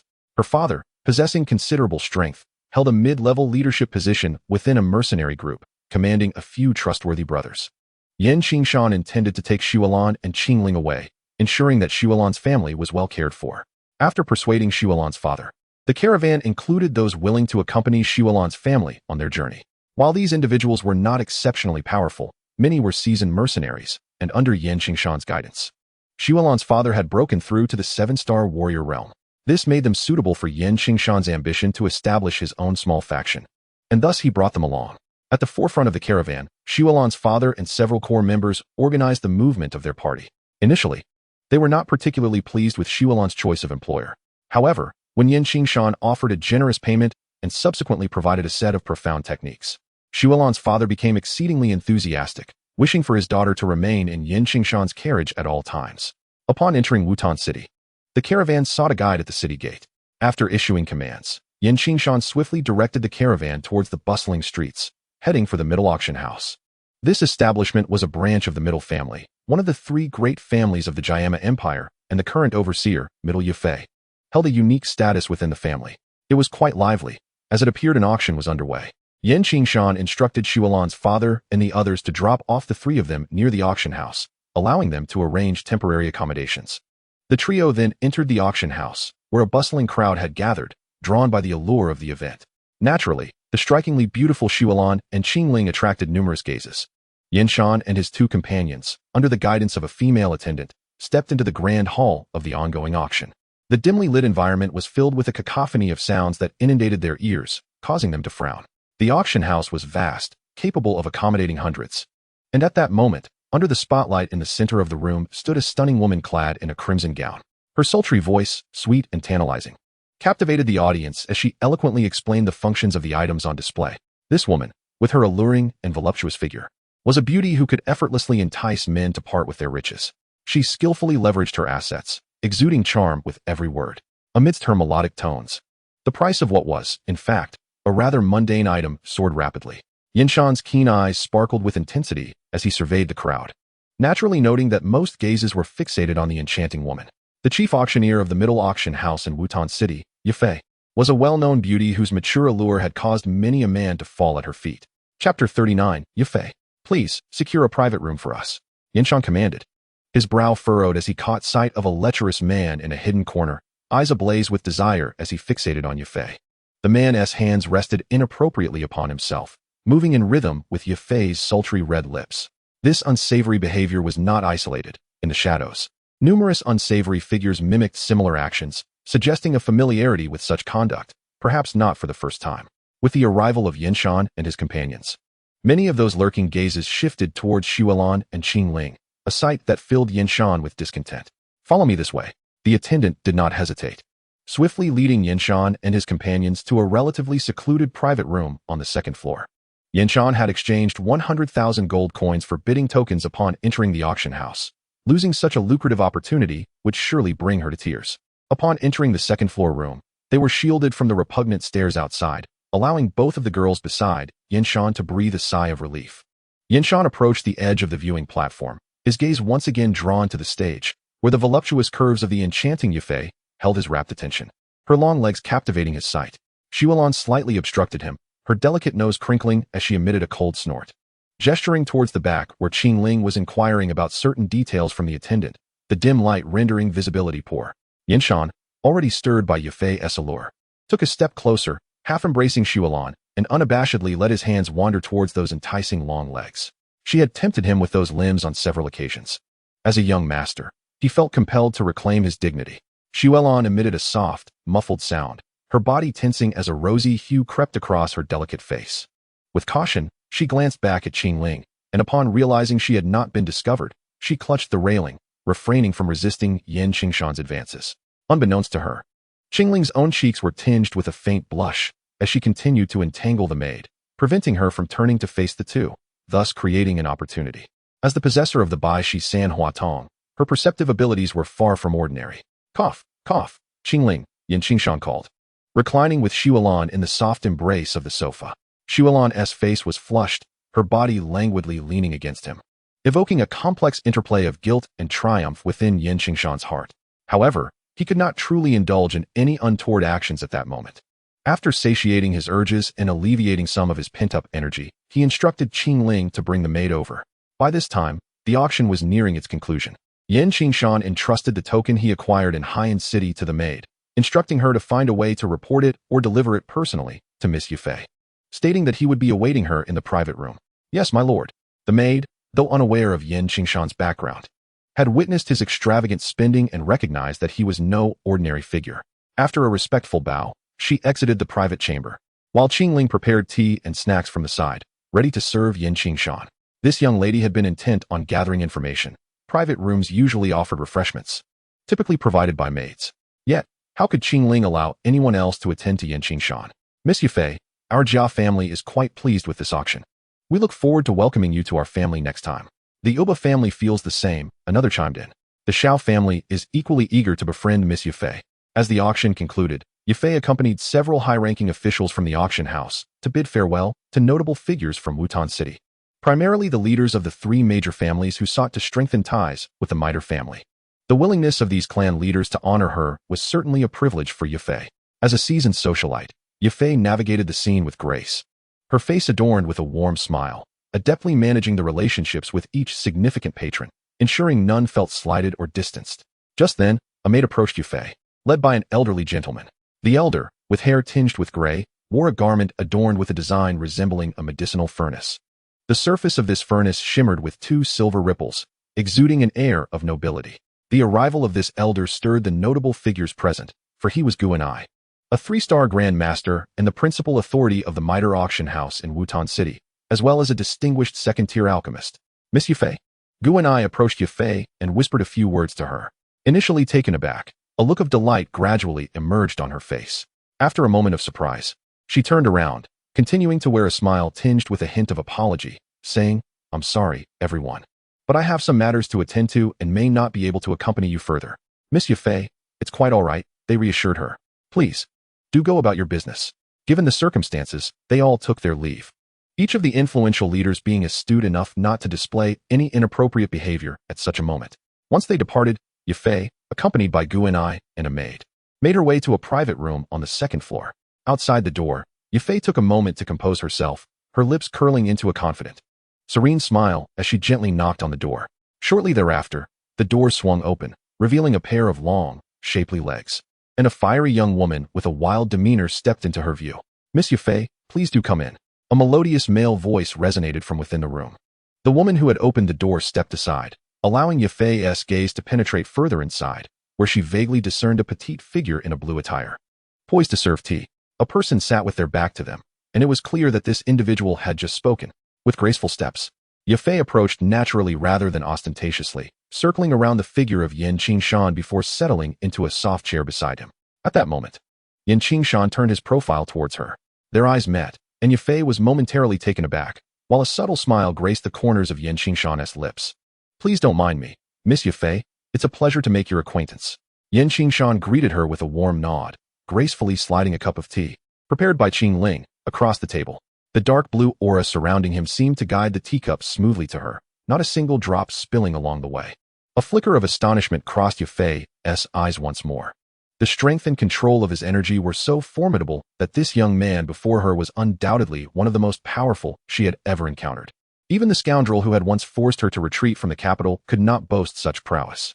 Regaining her composure swiftly, Yufei lifted the teacup to her lips for a delicate sip, a smile playing on her face as her gaze brightened, seemingly captivated by Qingshan. I truly didn't expect you to be so young, sir. I wonder how you are related to the individual from Blackrock City. Please, don't misunderstand. I am indeed the one who made the agreement with your middle family in Blackrock City, Qingshan replied, maintaining steady eye contact with Yufei. At that time, I chose to conceal my identity due to a lack of trust in your middle auction house. I believe that is understandable, I assent it. Yet, if you had reservations about us, why entrust such a significant business to our middle family? Now you have revealed your identity again. Do you think Yufei is too delicate to be challenged?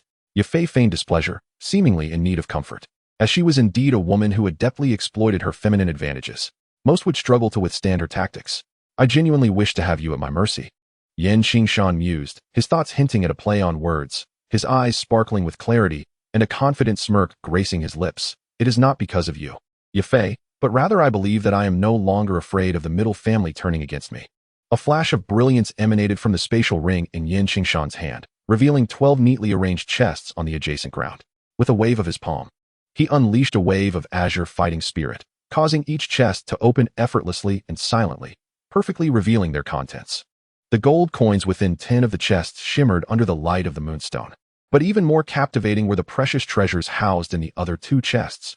Ornate jewelry adorned with exquisite gems, an extraordinarily luxurious ceremonial sword, and a phoenix feather robe woven with golden threads. Here lay a fortune of 1 million gold coins, along with some spatial stones and rare treasures, which should suffice to compensate for what I request of you. Qingshan observed Yafei's transformation from initial astonishment to her forced composure, and he smiled slightly as he continued. "In addition to the Earth-tier fighting technique I originally requested, as a deposit, I also require 3 sets of accompanying techniques, preferably advanced profound-tier skills."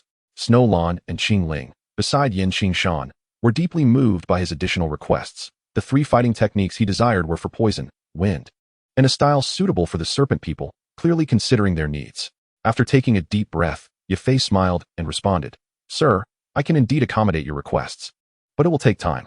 The Earth-tier techniques from headquarters are ready, yet transporting them will require some days, and gathering the 3 scrolls of techniques will also necessitate time. I understand, and thus, I will await your arrival." Qingshan took a few sips of his drink, then set down the teacup and leaned forward, nearly looking down upon Yafei. "I am Qingshan, a resident of Qingshan town near the Beast Mountain Range, and I expect you to deliver the items to the Wanyao Pharmacy in Qingshan town as soon as possible. I shall be waiting for you there. Farewell, Miss Yafei." With that, Qingshan embraced Qingling and Snow Lan, swiftly passing through the myriad of guards, leaving Yafei with only the sight of his retreating figure. Chapter 40. Farewell, Heir. After Qingshan departed, Gu and I, who had been standing at the door observing the exchange, exhaled a breath of relief, remarking, "What a young fighter. He appears no more than 15 or 16. Yet he is the most outstanding young warrior I have encountered. Among the youth of the imperial capital, there are indeed numerous fighters under the age of 20. Yet the number of fighting masters is scarce. Achieving such a rank at this age is nearly unheard of, and he certainly exerts considerable pressure, indicating that he is not a weakling among fighting masters. Does Master Gunny hold the same opinion?" After calming down, Yafei gently sipped from her teacup, the lukewarm tea causing her to frown slightly. However, she chose not to dwell on it. This person, with both cunning and skill, was not to be underestimated. It was the first time she felt so led by another. Qingshan was it? The Empire possesses few locations where one can acquire Nashi stones, and these coins. Yafei's gaze swept over the 10 distinctly different chests, which appeared to follow a certain standard, hinting that their origins could be traced. Her eyes flickered, seemingly contemplating alternative strategies. She had lost this round, but the matter was far from over. In Qingshan town, at Wanyao Pharmacy, the time was noon, and the crowds flowed like a tide. Injured mercenaries, teams preparing to venture into the Beast Mountain, and those seeking medical aid thronged the establishment, creating a lively and bustling atmosphere. As the largest apothecary in Qingshan town, Wanyao Pharmacy had risen to prominence, replacing the Wolf Head Mercenary Corps as one of the 3 major forces in the town, successfully consolidating the medical practices of the region through various means. With over 50% of the physicians and nearly 70% of the medicinal trade flowing through its doors, Wanyao Pharmacy became a veritable goldmine. As its reputation grew, not only did people from Qingshan town flock to it, but individuals from nearby beast-infested towns also came seeking its services, further enhancing its influence. The main hall of Wanyao Pharmacy was spacious and bright. Despite the throngs of people, it did not feel chaotic or noisy. Following its rise to prominence a year prior, Wanyao Pharmacy underwent systematic reforms. A plethora of physicians from Qingshan town and its surrounding areas was categorized, allowing numerous doctors and apprentices to focus on the ailments they specialized in. After establishing this classification, a front desk was set up in the main hall to guide patients in registering, consulting doctors, and obtaining medications. Although this resulted in more movement, the orderly guidance prevented chaos and congestion, ultimately saving a significant amount of time. Additionally, there was a fast track for urgent cases, ensuring that acute medical assistance was not delayed. This efficient and transparent method garnered widespread acclaim and facilitated the seamless integration of medical practices in Qingshan town. Qingshan entered the familiar, yet unfamiliar Wanyao Pharmacy with Qingling and Xuelan. The changes here were his own creation, yet after witnessing its initial scale, he had departed, leaving the subsequent developments somewhat estranged from him. Observing the anxious yet unhurried crowd, A faint smile graced his lips. The traditional methods of Wanyao pharmacy and the Duki continent had proven inefficient. A single resident physician faced numerous complex situations, often proceeding slowly and inadvertently causing delays. However, with the current approach, each type of physician focused on a major category of ailments, significantly improving efficiency through their seasoned expertise. When faced with a high volume of patients, they could consult one another, further enhancing their productivity. Qingshan entered the Wanyao studio, where the young lady at the front desk, likely overwhelmed by her duties, initially failed to recognize him. However, all proceeded smoothly as he followed the directions given to him, leading to a consultation room in the rear courtyard. The spacious chamber was nearly filled with individuals. A cheerful girl in white was instructing several apprentices on how to bandage the wounded. Surrounding them were more injured souls waiting for their turn. Despite their bleeding wounds, not a single mercenary dared to disturb this angelic figure. Alas, you have been bitten by a phosphor beast. The fangs of such a magical creature contain a toxin that, though appearing akin to a common wound at first, will later manifest in relentless bleeding. Once it strikes, it becomes perilous, the little healer informed the crowd. She had already treated several patients, but upon reaching the fifth, an urgent situation arose. Your condition indicates the toxin has already manifested. We must first expel the poison. Where is the carcass of the phosphor beast you hunted? The toxin can only be neutralized with the powdered fangs of the beast. Such magical creatures are rare, and we at Wanyao Studio do not keep them in stock. She lamented. What? The healer's words drained the color from the mercenary's face, and those who accompanied him shared a similar pallor. One among them stammered. It was I who brought misfortune to Shaosan. The beast we hunted was left in tatters, with scarcely any flesh or blood remaining. I chose not to bring it back to avoid additional labor. This toxin can only be remedied with the fangs. The little healer's expression darkened considerably. Without the fangs, we might still attempt a method of expelling blood to detoxify, but this approach is perilous. Even a healthy person would suffer greatly from such treatment. Given your severe blood loss from the beast's venom, if we attempt this method, you may succumb before the toxin is fully expelled. The afflicted man's face turned ashen, and his companions wore expressions of sorrow, yet no one blamed the little healer. Many within the crowd were her ardent supporters, and those who dwelled within the monster mountains had long been acquainted with the cycle of life and death. They had come to terms with the reality that even if they survived today's injuries, they might unexpectedly lose their lives on another day. Lie down, the little healer said softly, her eyes filled with compassion. I have an unrefined method. If you ingest a large quantity of blood essence while I attempt to expel the toxin, I can try my approach. However, I cannot assure you of its success. It matters not, esteemed healer. I am but a worthless life. If it works, I will have gained a second chance. If it does not, then it was my time. He replied resolutely, reclining upon a nearby long bench. The little healer instructed her apprentices to bring forth a large jar of blood essence, preparing to commence her endeavor. That method will not suffice. At that moment, a voice interjected from the side. The little healer paused momentarily, blinking several times as if in disbelief, unsure if she was merely imagining it. Slowly, she turned her head, her mouth agape in astonishment. Little girl, do you not recognize me? Qingshan approached, drawing the gaze of many as he embraced the revered goddess of the mercenaries, the little healer. Brother Qingshan, the little healer, initially taken aback, finally responded as the warm and familiar embrace enveloped her once more. She instinctively wrapped her arms around Qingshan, fearful of losing him from her life again. Some mercenaries who had prepared to act were momentarily stunned, while nearby elders were not surprised. Many were aware of the bond between Qingshan and the little healer, and as a physician from a mercenary family, he was a familiar face to many. Leave her to me. Qingshan released the little healer after a brief embrace and gently caressed her face. Still dazed, she obediently nodded and stepped aside, approaching the injured individual. Qingshan's eyes sparkled with intensity as a surge of azure energy struck the veins surrounding the wound. A torrent of blood gushed forth, yet he did not cease. He accurately incised another wound, allowing the stagnant blood to seep out gradually. The man's complexion turned pallid, his lips bearing a ghostly hue from excessive blood loss. However, before long, the bleeding ceased, and his life was spared. Wiping the blood from his hands with a towel offered nearby, Qingshan instructed the injured man and several accompanying mercenaries to seek remedies to replenish vitality and blood upon their return, advising them to rest and avoid exertion, ideally refraining from using their energy altogether for the next month. At Wanyaozhai, following a day's end, Qingshan encountered Boss Yao once more in the conference hall. Boss Yao appeared noticeably more prosperous, his face aglow with health, yet he adopted a humble demeanor in Qingshan's presence. Fully aware of who was responsible for the establishment's current success, the fire cloud technique, a low-level mystical skill of fire attribute, will require you to seek out the appropriate combat techniques. Qingshan remarked with little enthusiasm, tossing a crimson scroll to Boss Yao.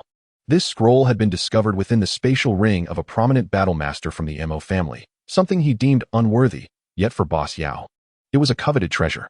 I intend to stay for a while, having brought back a group of individuals to establish a department. We aim to subjugate the other 2 mercenary groups in Qingshan town. If we succeed, this treasure will be yours to keep. Reclining in a chair with his eyes half closed, Qingshan rested an arm on the coffee table, his fingers rhythmically tapping against the surface.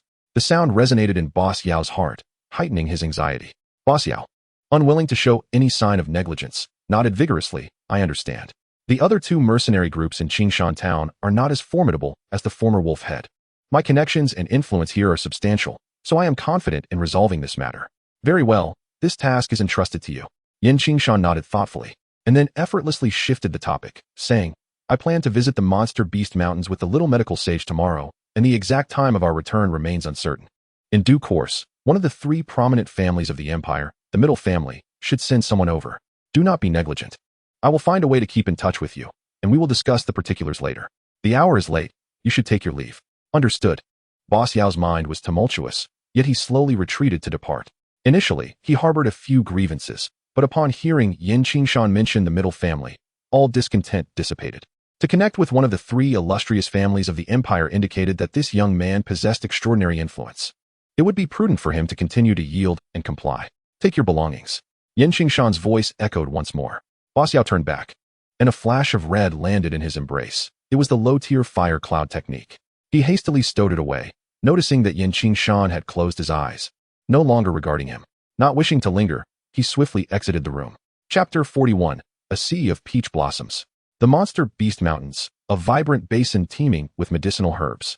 A rustling sound emerged from the thicket as 4 figures, a man and 3 women, parted the dense foliage to arrive at this location. Here, several paths led in and out, with footprints likely left by passing mercenaries. These 4 figures were indeed Qingshan and his companions who had arrived at the Monster Beast Mountains. This basin lay at the outskirts of the mountains, leading deeper into an isolated valley, rich in potent energy, a splendid site for cultivation. High above, a blue eagle circled down, playfully calling out to the little medical sage. After she offered it a small treat, she turned to Qingshan with pride, saying, Brother Qingshan, isn't this place wonderful? This little valley is entirely secluded from the outside world, shrouded in thick mist, making it exceedingly concealed. Had it not been for a chance encounter with Little Blue, I would likely never have discovered this extraordinary location. It is indeed splendid. Well done, Little Blue. Qingshan inhaled the rich fragrance of the surrounding flora.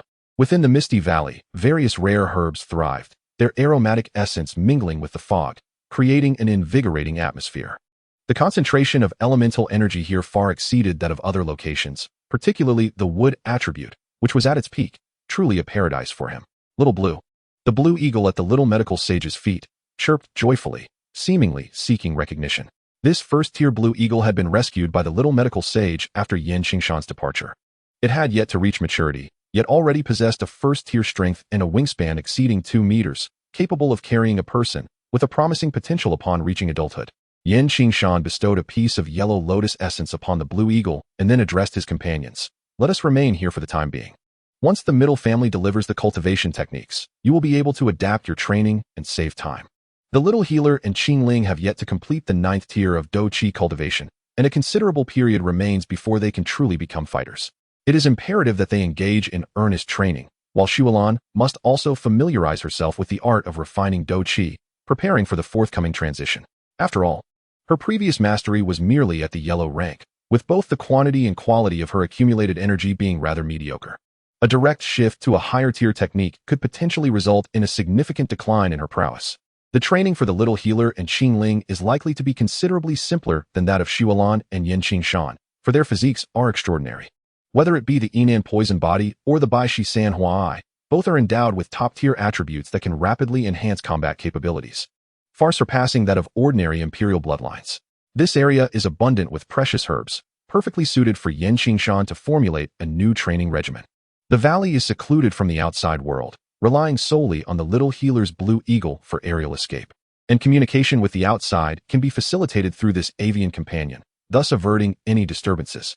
The little healer smiled and nodded, whistling softly to the blue eagle, allowing it to soar freely, then leading the group to a corner of the small valley. With a delicate gesture, she pointed to a humble thatched hut, which would serve as their temporary abode. Nestled at the southern foot of the monster beast mountain range, this enchanting locale is a sight to behold, where a 10-mile expanse of scenery is adorned with shades of pink. Peach trees sway gently in the breeze, their petals dancing in the wind.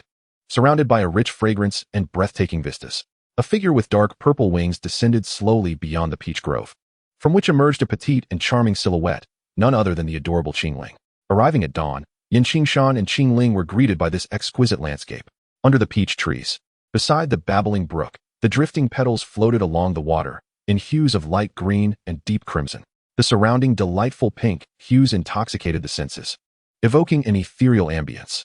The morning sun broke through the mist, illuminating the pink petals against the pale yellow stamens, rendering them exceptionally vibrant. Clusters of blossoms weighed down the branches, while countless bees and butterflies flitted gracefully among the flowers, busily engaged in their tasks.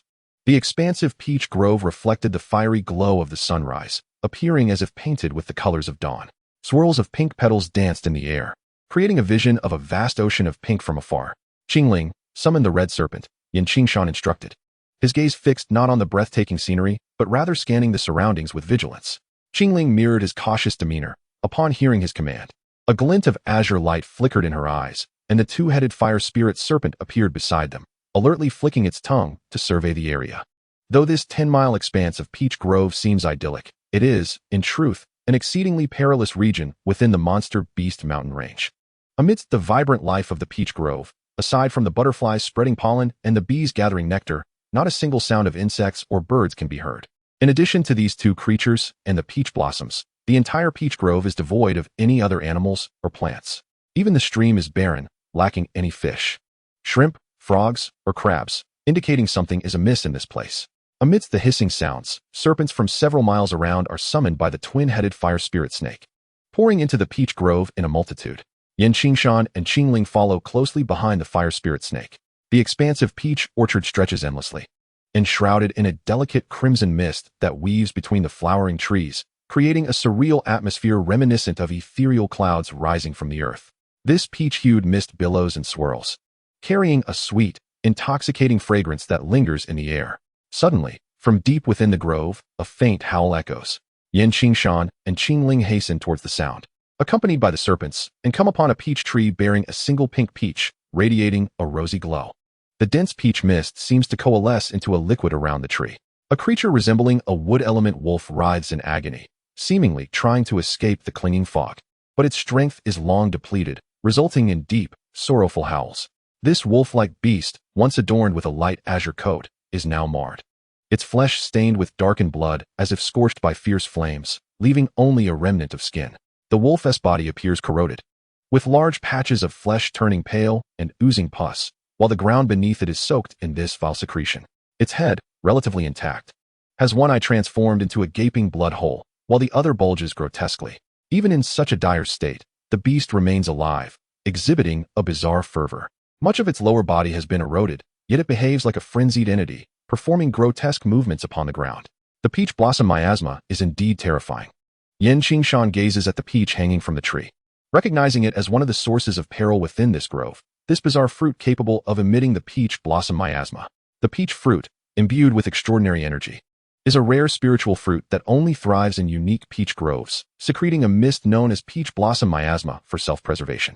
The low concentration of peach blossom miasma, referred to as peach blossom fog, is the faint pink mist encountered by Qingshan and his companions outside, posing no danger and, in fact, benefiting the body with its refreshing properties. However, the nearly liquid peach blossom miasma surrounding this fruit is not only overwhelmingly potent, inciting carnal desires, but also possesses a terrifying corrosiveness that can easily claim the lives of those lacking sufficient strength.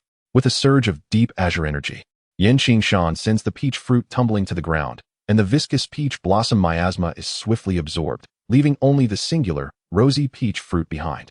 Qingshan crouched down carefully to collect the peach-like fruit, which seemed to lose its essence once separated from the peach tree, becoming a rootless treasure. The peach blossom miasma would naturally recede, posing no danger to humans.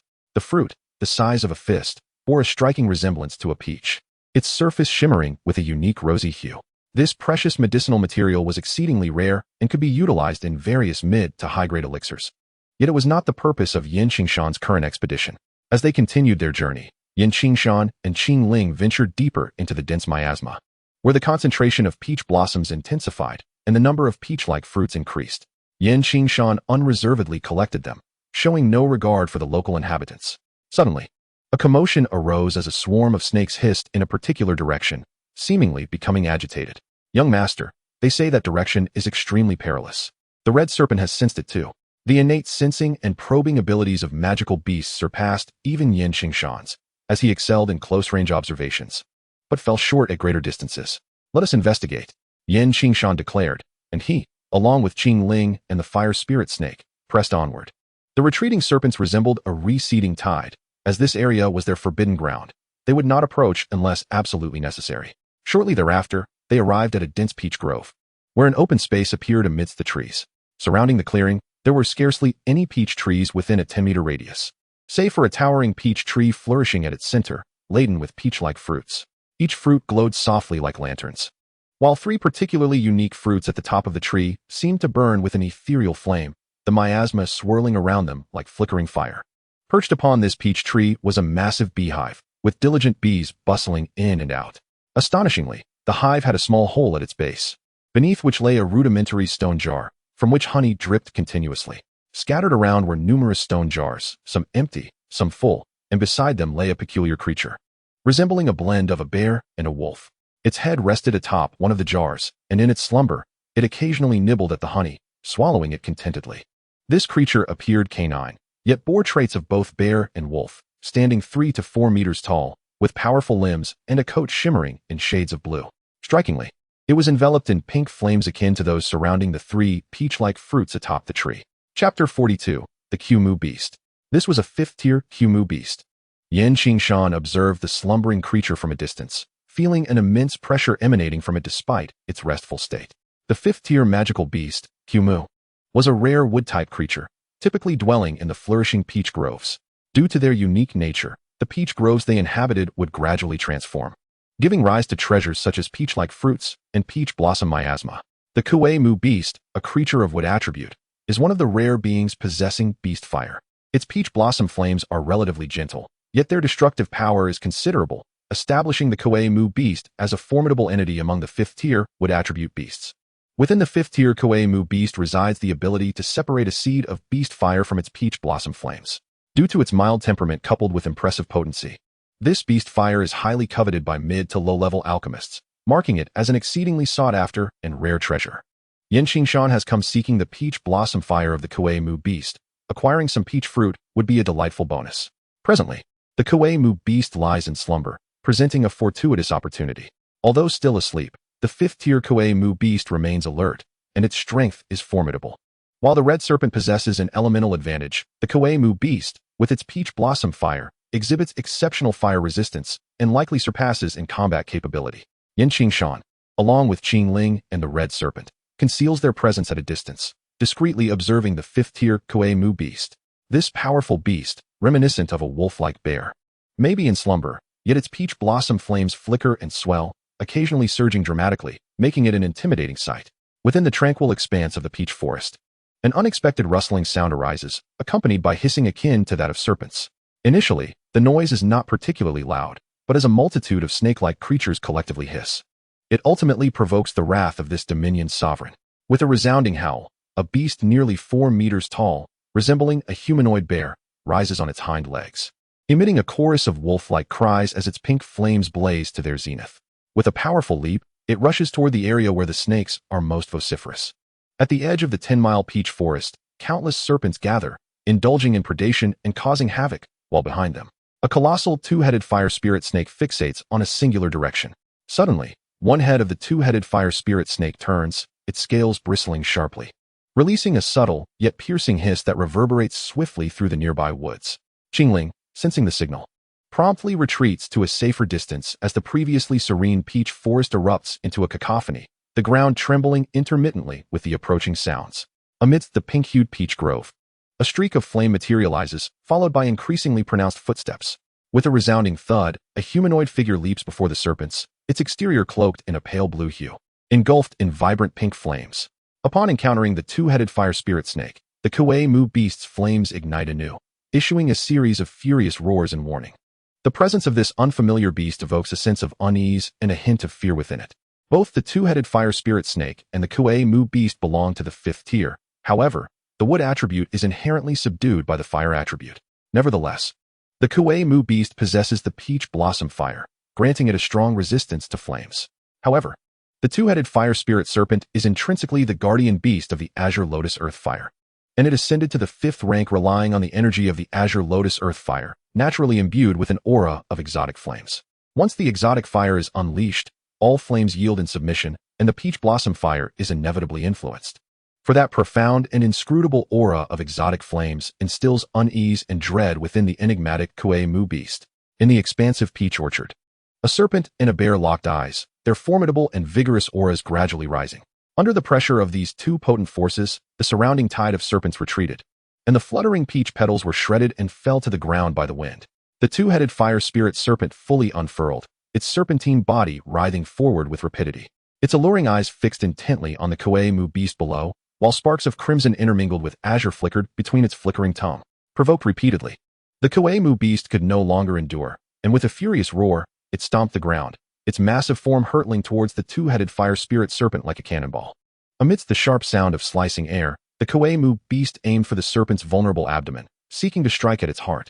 Its sharp claws glinting with a cold light, enveloped in a swirl of pink fire energy. However, despite the Kuei Mu beast's remarkable speed, the two-headed fire spirit serpent was far swifter. An intense crimson glow erupted, and a colossal tail, imbued with rich scarlet flames, came crashing down upon the Kuei Mu beast. The tremendous force unleashed caused the Kuei Mu beast to be flung like a stray bullet, shattering countless peach trees, leaving the forest ravaged and the ground in disarray. Naturally, the Kuei Mu beast was incensed by such a heavy blow, its eyes turning a furious crimson, the cold light flashing between its claws. As the peach blossom fire spread and coalesced around its body, poised to launch a counterattack.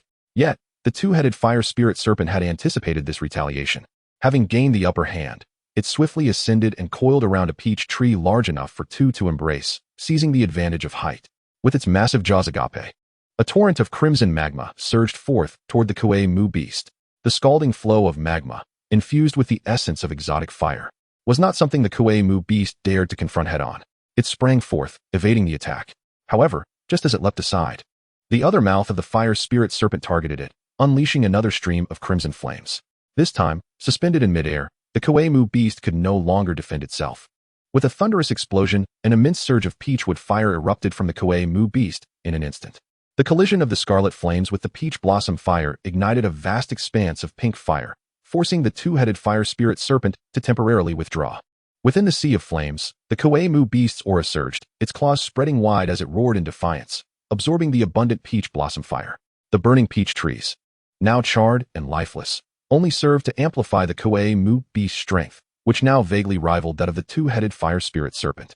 In an environment favorable to their existence, magical beasts can potentially surpass their grade in strength, much like the magma realm, where a 4th-tier dual-headed fire spirit serpent can rival a 5th-tier magical beast. Within this transformed peach orchard, all the peach trees serve as fuel for the peach blossom fire. Once ignited, this ethereal energy is rapidly distilled, and after being absorbed in copious amounts by the Kuei Mu beast, it can temporarily enhance its combat prowess. However, this method is quite taxing on the peach trees, and cultivating suitable trees for transformation is no trivial matter for the Kuei Mu beast. Thus, it generally refrains from deploying such tactics lightly. Nonetheless, this time, the dual-headed fire spirit serpent has thoroughly provoked it, compelling the beast to unleash this formidable technique. Waves of peach blossom fire surged towards the serpent, consuming every branch, blossom, and leaf in its path, while the Kuei Mu beast's peach blossom fire grew increasingly formidable. The dual-headed fire spirit serpent evaded swiftly, dodging each of the Kuei Mu beast's assaults, occasionally retaliating with blasts of crimson magma. The battle between the two magical beasts diverged from the common clashes typically observed. In usual magical beast confrontations, the physical prowess of the combatants is paramount, with energy collisions being a rarity. However, these two had long since mastered their craft. The serpent, lacking claws or limbs, was at a considerable disadvantage in close combat, and entangling itself with other magical beasts posed significant risks. Although the Kuei Mu beast appeared immensely robust, it too was not adept at close-range skirmishes. As a wood-type magical beast, its inherent damage potential was relatively low, often relying on grappling techniques.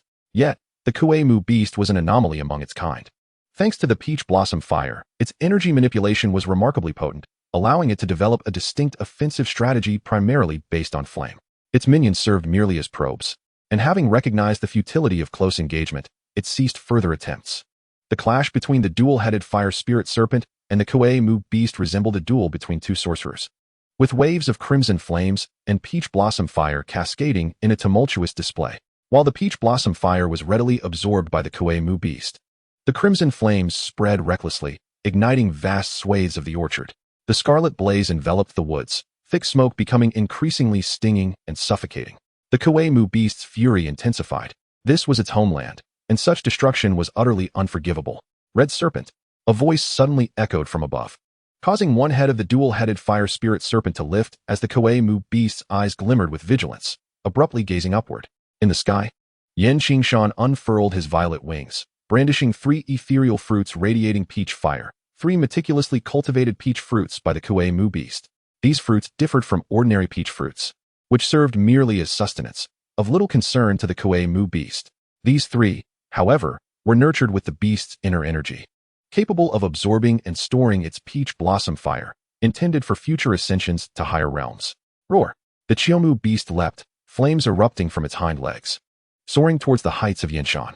Though it lacked the capability to manifest human-like wings of combat energy, it possessed a fleeting ability to glide, akin to a rocket thruster, unleashing bursts of peach blossom fire that enabled short flights. With a light chuckle, Qingshan tossed 2 of the 3 peach fruit to opposite sides, swiftly retreating with the last one, forcing the Qingshan beast to choose among them.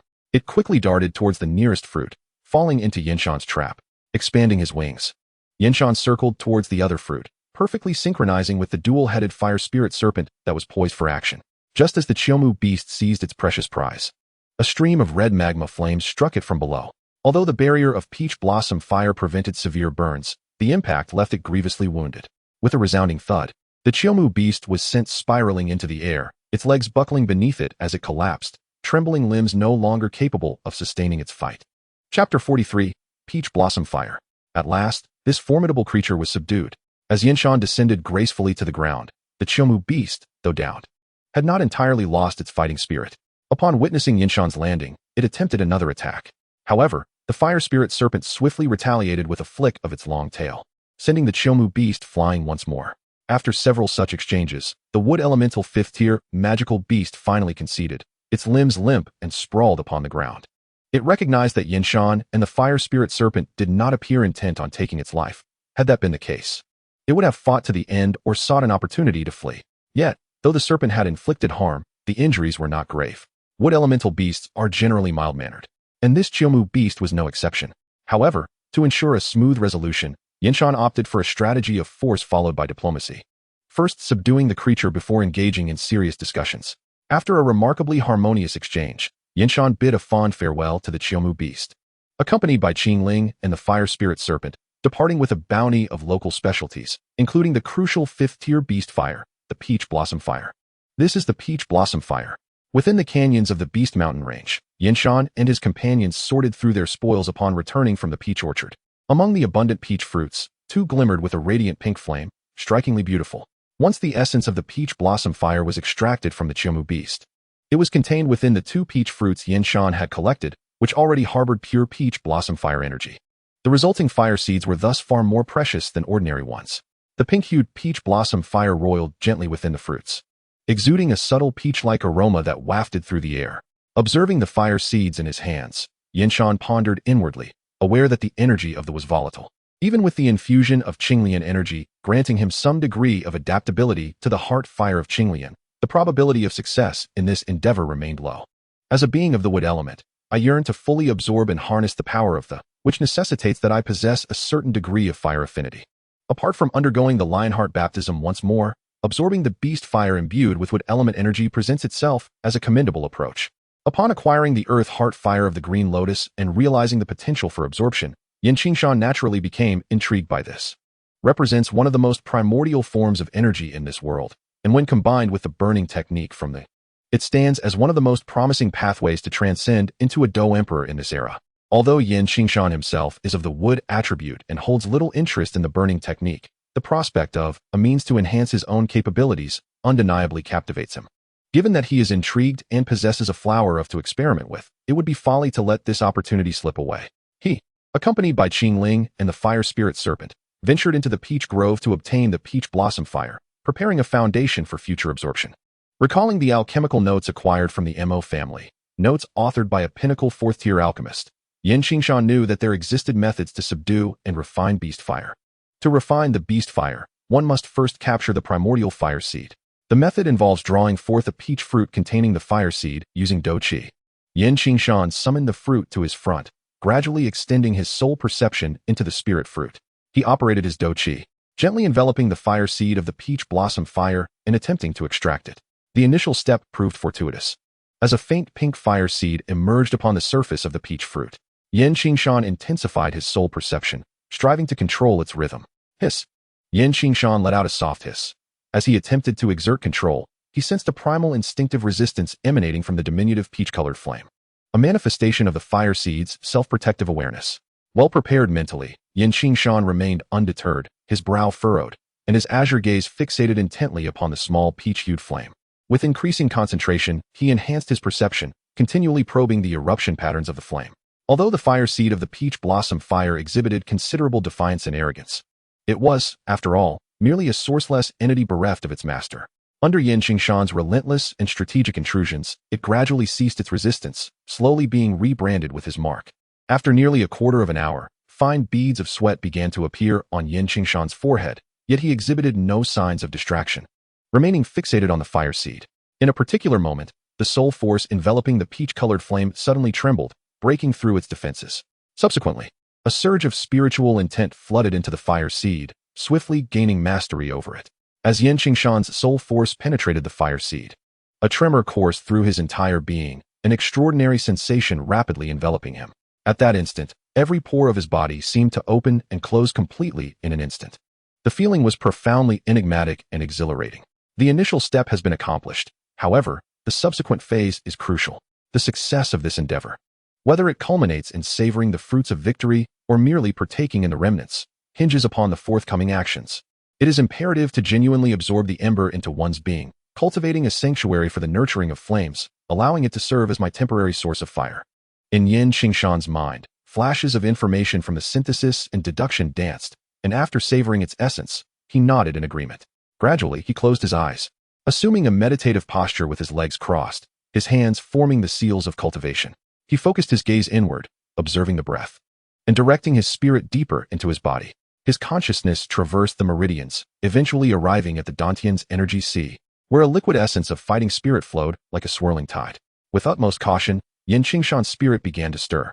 The dark azure fighting spirit roiled within, creating a void amidst the liquid vortex of the Dantian. Suddenly, Qingshan opened his eyes wide and inhaled sharply.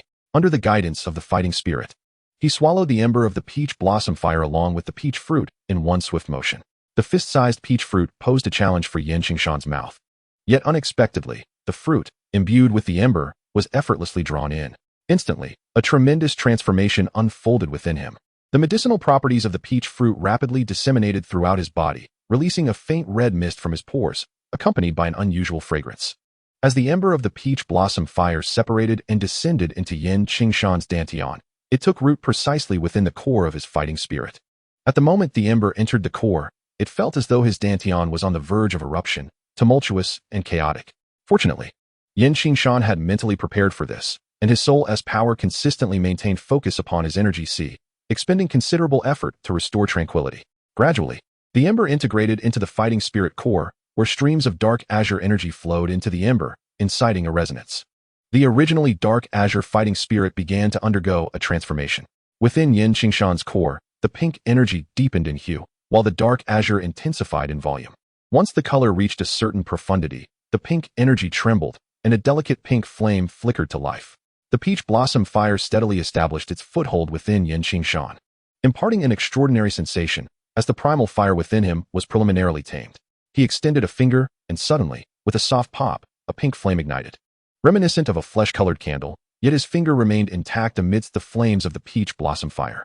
The emergence of the ember also catalyzed changes within Qingshan's Dantian. The energies of the peach blossom fire and dark azure fighting spirit merged, harmonizing with the elemental essence of wood. Though the peach blossom fire manifested in a fiery form, its essence remained unchanged. The energy of the peach blossom fire influenced Qingshan's fighting spirit core, infusing the dark azure wood-type fighting spirit with a hint of pink essence, significantly accelerating the refinement and absorption of his fighting spirit. Although he had not achieved the transformation from Qian-level techniques to Earth-level techniques, his battle chi had nonetheless improved significantly, far surpassing that of an average practitioner of advanced Qian-level techniques. The spiritual energy from the heavens and the earth continuously flowed into his body as Qingshan subconsciously operated his technique, allowing him to be constantly bathed in the cleansing essence of battle chi. Before long, his battle chi was brimming, reaching a state of perfection. His training and recovery capabilities had increased by approximately 10%, and this seemingly modest improvement represented a substantial qualitative leap. Such benefits were undeniably immense for Qingshan's cultivation journey. The peach blossom fire, now residing within him as a primordial flame, activated the latent potential within Qingshan like a vast machine coming to life. The peach blossom fire required the absorption of wood-type battle chi for its growth, and its intrinsic influence enhanced his battle chi absorption rate. This harmonious synergy filled Qingshan with immense joy. The manifestation of substantial flames, a feat typically achievable only by battle spirits or fourth-tier alchemists, could now be brought to fruition. Qingshan gazed at the pink flame dancing at his fingertips with great delight. Substantial flames, generally accessible only to battle spirits or those of fourth-tier alchemy, were now within his reach, despite his current status as merely a battle master. Typically, fire-type practitioners below the level of battle spirits or fourth-tier alchemists required special tools to convert fire-type battle chi into flames, and substantial flames were exclusively the domain of the former. Of course, there are exceptions. One method requiring considerable resources is the absorption of beast fire, which Qingshan was currently employing. As long as he successfully tamed and absorbed the fire seed, even a low-tier practitioner could wield substantial flames. Moreover, there was an added advantage, since his inherent attribute included a hint of wood energy mixed with fire. The battle chi of most alchemists would inevitably lack the purity and potency of a pure fire-type practitioner. However, with the presence of beast fire or even higher-tier exotic flames, the flames he wielded would be anything but ordinary, thus compensating for the inadequacies of his fire-type battle chi's power. In comparison to alchemists, Qingshan faced an even greater challenge. He did not possess fire attributes, which constituted a natural disadvantage. Resolving this issue was imperative for him. Chapter 44, Earth-Level Battle Techniques. 3-star Battle Master. This level of strength was quite commendable. Qingshan retracted the peach blossom fire and examined his data. The influence of the fire on him was significant, particularly in terms of his attributes and resistances. Host, Qingshan. Cultivation, 3-star Battle Master. Technique, Advanced Qian-level Lionheart King Technique, 1 Lionheart Baptism. Battle Techniques, Advanced Qian-level Roaring Lion's Song. Low-level Qian-level Phoenix, Soaring Step. Intermediate Qian-level Thunderbolt Flash, Initial Learning. Intermediate Qian-level Green, Wood Sword Aura, Sword Chi Level. Strength, 6. Status, Healthy, significantly increased fire resistance. Agility, 55. Mental Strength, 25. Primary Attribute, Wood. Secondary Attributes, Lightning, Lightning Eye, Fire, Peach Blossom Fire, Weak Fire Affinity, Unable to cultivate combat techniques. Data Collection Target, 1-star Dome Master. Median data for 1-star Dome Masters is 10. The Peach Blossom Fire has enhanced my fire resistance, ensuring I will not be easily targeted by those strong and fire attributes. And since it originates from the primal fire seed of the wood attribute Komu Beast, it has not muddled my true energy, but rather made it even purer. Qingshan, sensing the changes in his body, rose to his feet. His attributes had made significant progress during this transformation. Days of arduous training, coupled with a peach fruit containing the peach blossom fire, had elevated him to a 3-star Dome Master. Although the peach blossom fire granted him fire attributes, it remained somewhat feeble, necessitating enhancement. He resolved to absorb the earth core fire of the blue lotus, though he felt uncertain about his chances.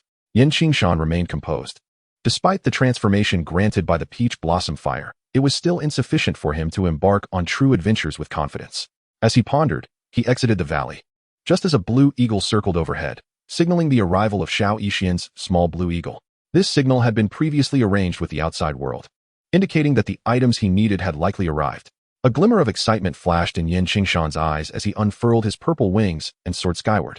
The canyon on the outskirts of the Monster Mountain range was not far from Qingshan town, at least, with his full power using the purple cloud wings. Qingshan could make swift round trips. In no time, the outline of Qingshan town appeared before him. He descended on a hillside not far from the town, and then transformed into a streak of light, hastening towards the center of the town, the Wan Yao Pharmacy. Inside, the elegantly dressed Maiteria sat calmly, while the typically cunning boss Yao appeared exceedingly reserved before her, beads of sweat dotting his forehead. He had never anticipated that this seemingly young woman possessed such formidable prowess. Maiteria gently bit her red lips and smiled. Boss Yao, do you happen to know how long it will be before young Master Yin arrives? I find myself rather impatient. Hee hee. Boss Yao wiped the sweat from his forehead and chuckled apologetically. Very soon, very soon. Please do not be anxious, Miss Yufei. Qingshan is always punctual. I have already sent someone to notify him, and he will arrive shortly. As Yufei's eyes sparkled with intrigue, preparing to probe further, a gust of wind suddenly swept through the doorway. Accompanying alchemist Gunny glanced outside, only to see a figure stride in, exuding calmness as he surveyed the room. Qingshan walked over to sit beside Boss Yao, locking eyes with Yufei as he spoke. Have you brought the items? Yufei, with a delicate hand covering her mouth, expressed her grievances. In serving young Master Yin, I have been tirelessly toiling these days, neglecting my meals and sleep, and I feel as if I have lost weight. Yet, upon your arrival, you immediately demand something from me, which leaves me feeling quite uncomfortable. Do not try that with me. Qingshan's gaze towards Yufei remained unchanged as he calmly replied, I ask you, have you brought the items? Securing this business will be of greater benefit to you, and I believe that would bring you more joy. What an unamusing young man. Yufei huffed in mild displeasure. She was well versed in dealing with men, yet her efforts had faltered more than once in the presence of Qingshan, which undoubtedly left her quite vexed. However, despite her inner dissatisfaction, Yufei was a competent merchant. After casting a charming glance at Qingshan, she waved her wrist and produced 5 scrolls from the ring on her finger. These 3 are the advanced martial arts scrolls of the Xian tier you requested, accompanied by their respective techniques.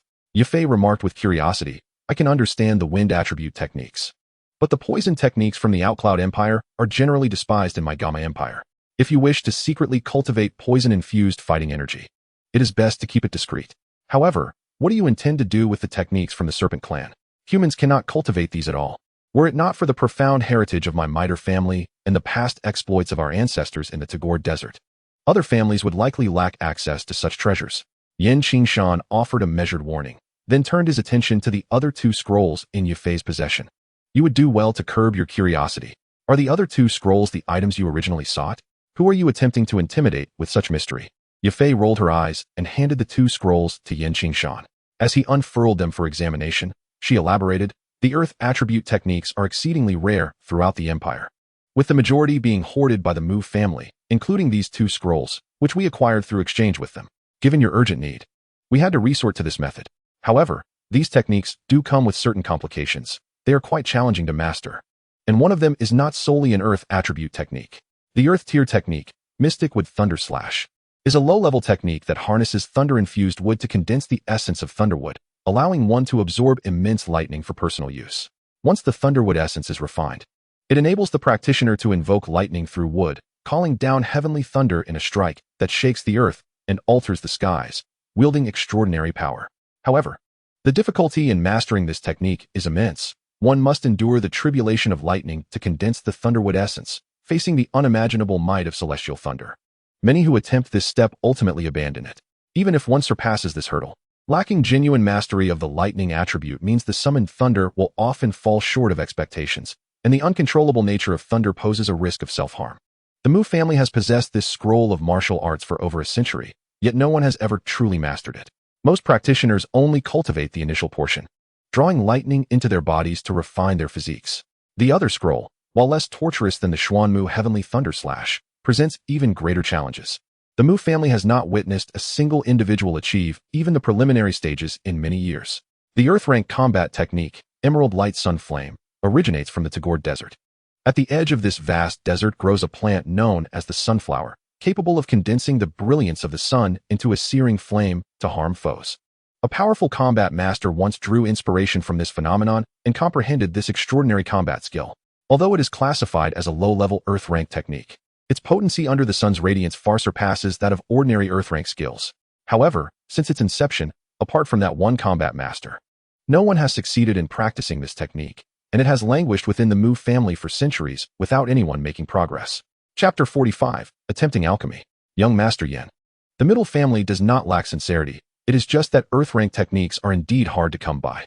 Moreover, the Mu family has become aware of our intentions and is secretly throwing obstacles in our path. Apologetically, Yafei remarked, you initially requested a year. But now the situation has changed suddenly. The family can only allow me to present these 2 combat techniques for now. However, rest assured, the family is actively seeking other channels in countries such as Outcloud and Mulan. We should find suitable combat techniques before the year's end. No need.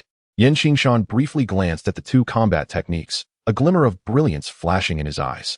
I will take both of these techniques, along with the 3 sets of martial arts. How many gold coins in total? What? Yafei's expression was one of astonishment. So much so that she stood up from her seat. She had come with the mindset of offending someone. As the 2 Earth-rank techniques sent by her family were indeed difficult to discuss. While powerful, their training complexity far exceeded that of other techniques at the same level, making them quite troublesome. Who would have expected that in the end, the situation would take a turn, and Qingshan would actually want all of them? This left her momentarily dazed and incredulous. You heard me correctly. I want them all. How many gold coins does it amount to? Qingshan nodded for confirmation, prompting Yafei to return to her senses. She extended her delicate hand and gestured, 5 million. The family stance is that if you desire all of them, it will be for million gold coins. These 3 sets of advanced Qian-rank martial arts, aside from the Wind Whirl technique, are exceedingly obscure. Even at auction, they would struggle to fetch 50,000. As for the 2 Earth-rank combat techniques, their base price is 1 million. Altogether, that brings the total to 4 million gold coins. For million gold coins? Won't your middle family incur a loss? Qingshan stroked his chin, realizing that the true value of the advanced Qian-rank techniques, especially with accompanying martial arts, exceeds 1 million, while the Earth-rank techniques have a base value of 1 million. Though Yafei's words carried some merit, the Mittler family had expended considerable manpower and resources over the past 6 months. While the 4 million might not result in a loss, the potential for profit was meager. Well, let me see the worth of these items, and I shall offset them against what you owe. With a twist of the ring in Qingshan's hand, a large chest brimming with numerous treasures appeared, occupying a significant portion of the hall. Yafei and Gu and I approached to open the chest, their faces illuminated by the soft glow of jewels within. These were exquisite treasures that Qingshan had retrieved from the cave treasury, and the value of the items was substantial. After a cursory glance, Yafei and Gu and I exchanged glances, having anticipated Qingshan's considerable wealth. Yet they were astonished by the sheer magnitude of it. Suppressing her surprise, Yafei turned to Qingshan and said, Young Master Yin, the worth of these items is considerable. Coupled with the deposit you previously provided, even after excluding the 5 martial arts techniques, there remains a deficit of nearly 10 million gold coins. 10 million gold coins? Is there truly that much? Qingshan was genuinely taken aback by the immense wealth of the former owner of the treasure room.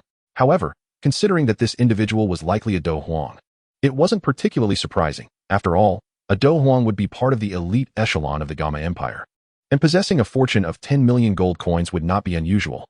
Let this be my long-term investment in the Mittler auction house. Please assist me in seeking out and collecting alchemical formulas, notes, and rare medicinal herbs related to alchemists. Qingshan stroked his chin, making a decisive choice. Though he could not cultivate fire-type Do-Chi techniques, he was confident in refining medicines as his primary attribute was wood, and his spiritual perception far exceeded that of ordinary individuals. It seemed he possessed all the essential elements for becoming an alchemist.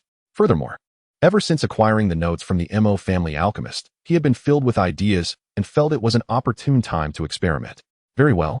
Although Yafei harbored doubts, she refrained from voicing them, storing the chest of treasures within her ring before departing Qingshan town with Gu and I. In a tranquil valley of the Monster Mountain Range, Qingshan and his companions lived a serene life of cultivation.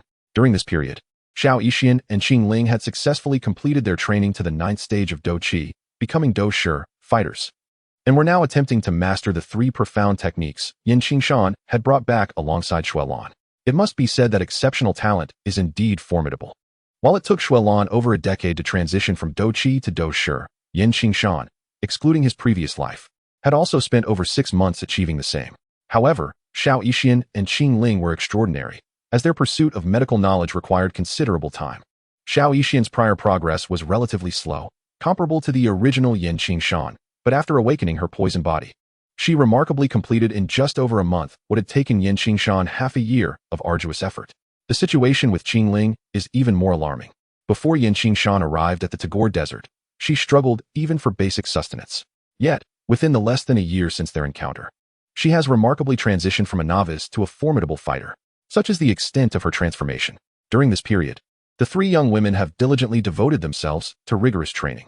Qingshan, having made considerable sacrifices to acquire advanced techniques of the Xian level, has inspired them not to squander his earnest efforts.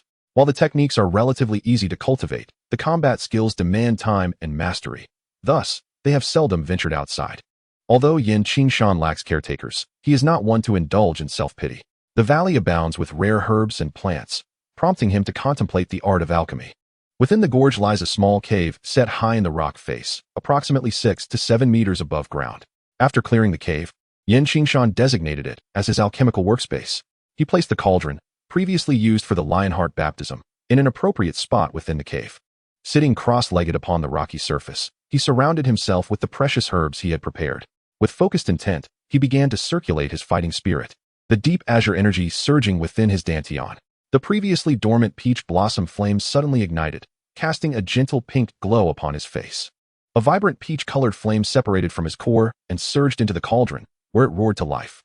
Qingshan meticulously controlled the peach blossom flame, his eyes scanning the neatly arranged herbs around him, while his mind revisited the intricate steps he had contemplated for so long.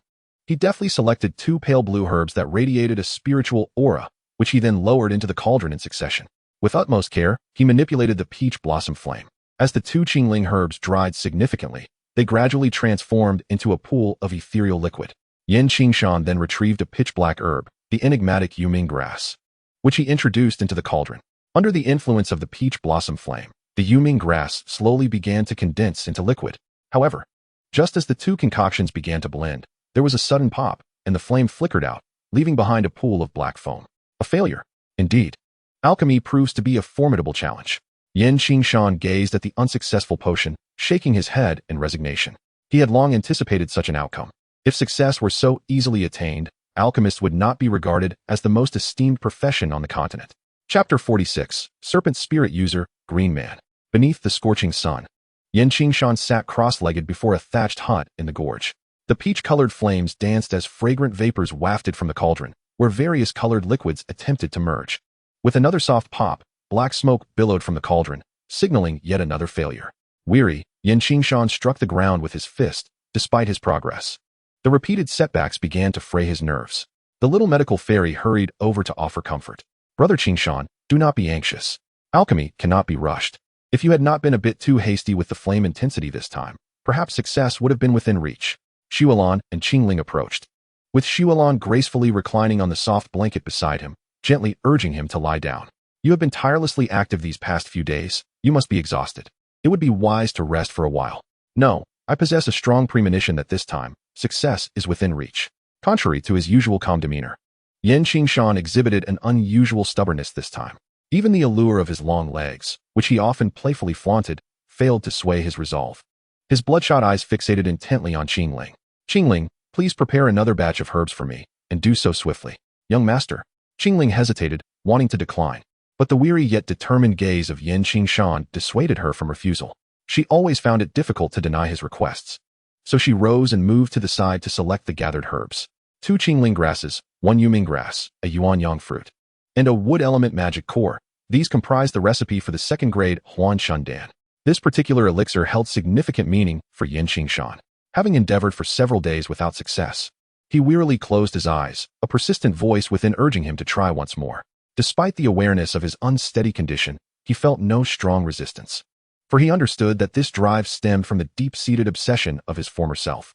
In his previous life, Qingshan had enjoyed a relatively happy and warm home in Qingshan town.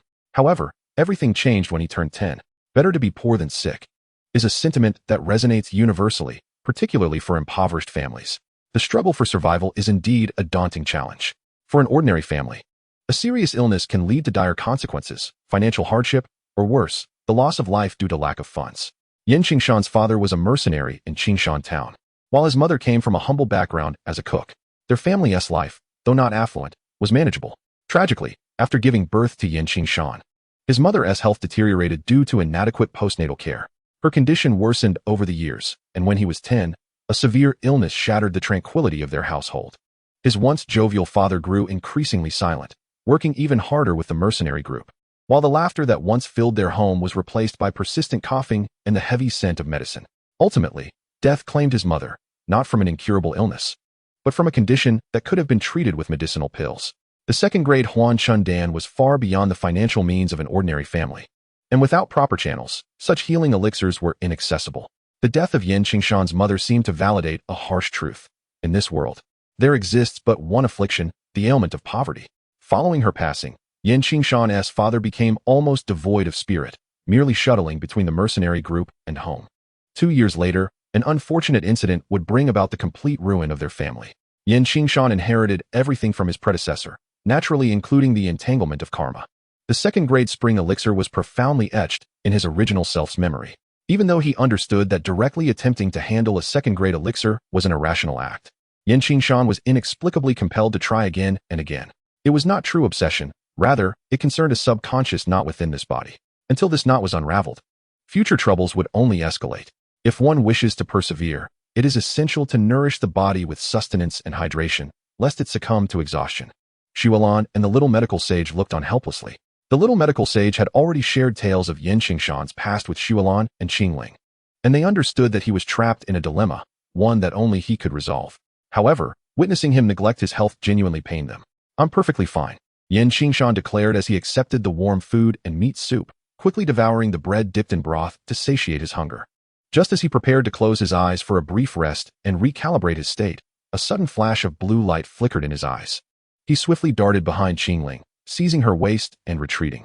A resounding crackle echoed as countless blades of grass surged violently from the ground between Qingling's original position and the spot where Qingshan and the others had stood moments ago. A verdant glow emerged, as the grass seemed to surpass its growth limits, transforming into numerous thick green trunks that rapidly coiled towards Qingshan and his companions, forming massive wooden cages that threatened to ensnare them.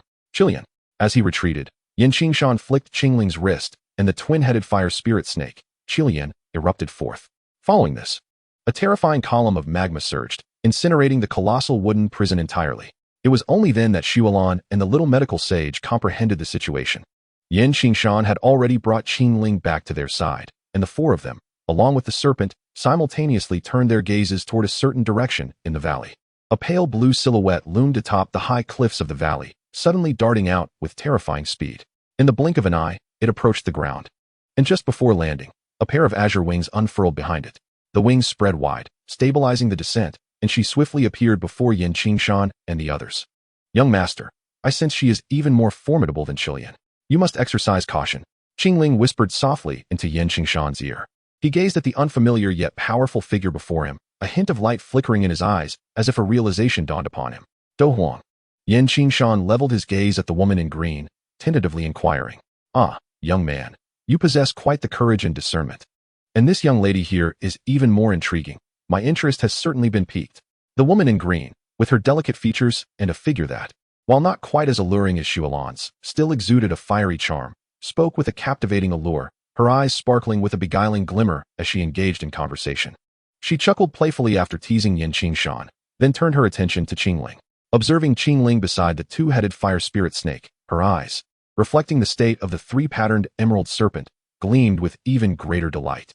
Upon confirming Qingling's identity, she felt an overwhelming sense of possession. "You are from the Heavenly Serpent Mansion." Qingshan gazed at her for a moment before suddenly speaking, utterly astonished by her abrupt recognition. The woman in the azure attire seemed momentarily taken aback. Chapter 47, The Eight-Winged Black Serpent Emperor. Why not summon that magical beast? Qingling abruptly turned her gaze in another direction, prompting Qingshan to follow suit. Although the disturbance was slight, he had become intimately familiar with the flora and fauna of this valley during his stay, and such subtle movements could not escape his notice. This young man's senses are alarmingly keen, almost inhuman. I had anticipated that it would not go unnoticed. An irritable voice sounded from the side as a figure sprang forth from the distant thicket. A colossal beast, nearly 10 yards in length, soared into the sky before swooping down toward them. Its massive shadow loomed over a vast expanse of ground, a creature twice the size of the two-headed fire spirit snake, exuding an aura of sheer terror. This beast possessed an elongated form, resembling a serpentine monster, yet its speed in flight was frighteningly rapid. With a flick of its enormous tail, it seemed to teleport, arriving mere moments later near the woman in azure. As the beast approached, Qingshan and his companions gained a clear view of its entirety. Indeed, it was a gigantic serpent, its body a deep black adorned with vibrant patterns, appearing exceedingly peculiar. Even more astonishing were the 8 wings, black with a hint of purple, sprouting from either side of its body, and a dark, spiraled horn atop its head, faintly glowing with a purple luminescence, evidently harboring potent venom. The subtle, colorful patterns on the serpent's body vaguely formed a crown-like shape near its head, while its triangular pupils sparkled with a cunning intelligence reminiscent of a human's. The 8-winged black serpent emperor. Qingshan's expression grew grave as he cast a glance at Qingling, feeling a quiet sense of relief, yet he could not suppress the frown that creased his forehead. The 8-winged black serpent emperor, a beast of extraordinary talent, was the evolved form of the 2-winged black serpent, a third-tier magical creature. From the 3rd tier onward, each ascension granted an additional pair of wings. Upon reaching the 8th pair, it became the fearsome 6th-tier beast known as the 8-winged black serpent emperor. You possess some knowledge, young man. I sense that you are not ordinary, and my suspicions have proven correct. The 8-winged black serpent emperor flicked its enormous forked tongue, its serpent-like eyes reflecting Qingshan's shadow, its demeanor clearly indicating no goodwill. A 6th-tier 8-winged black serpent emperor can articulate human speech and possesses intelligence comparable to that of humans. Conventional methods are rendered ineffective.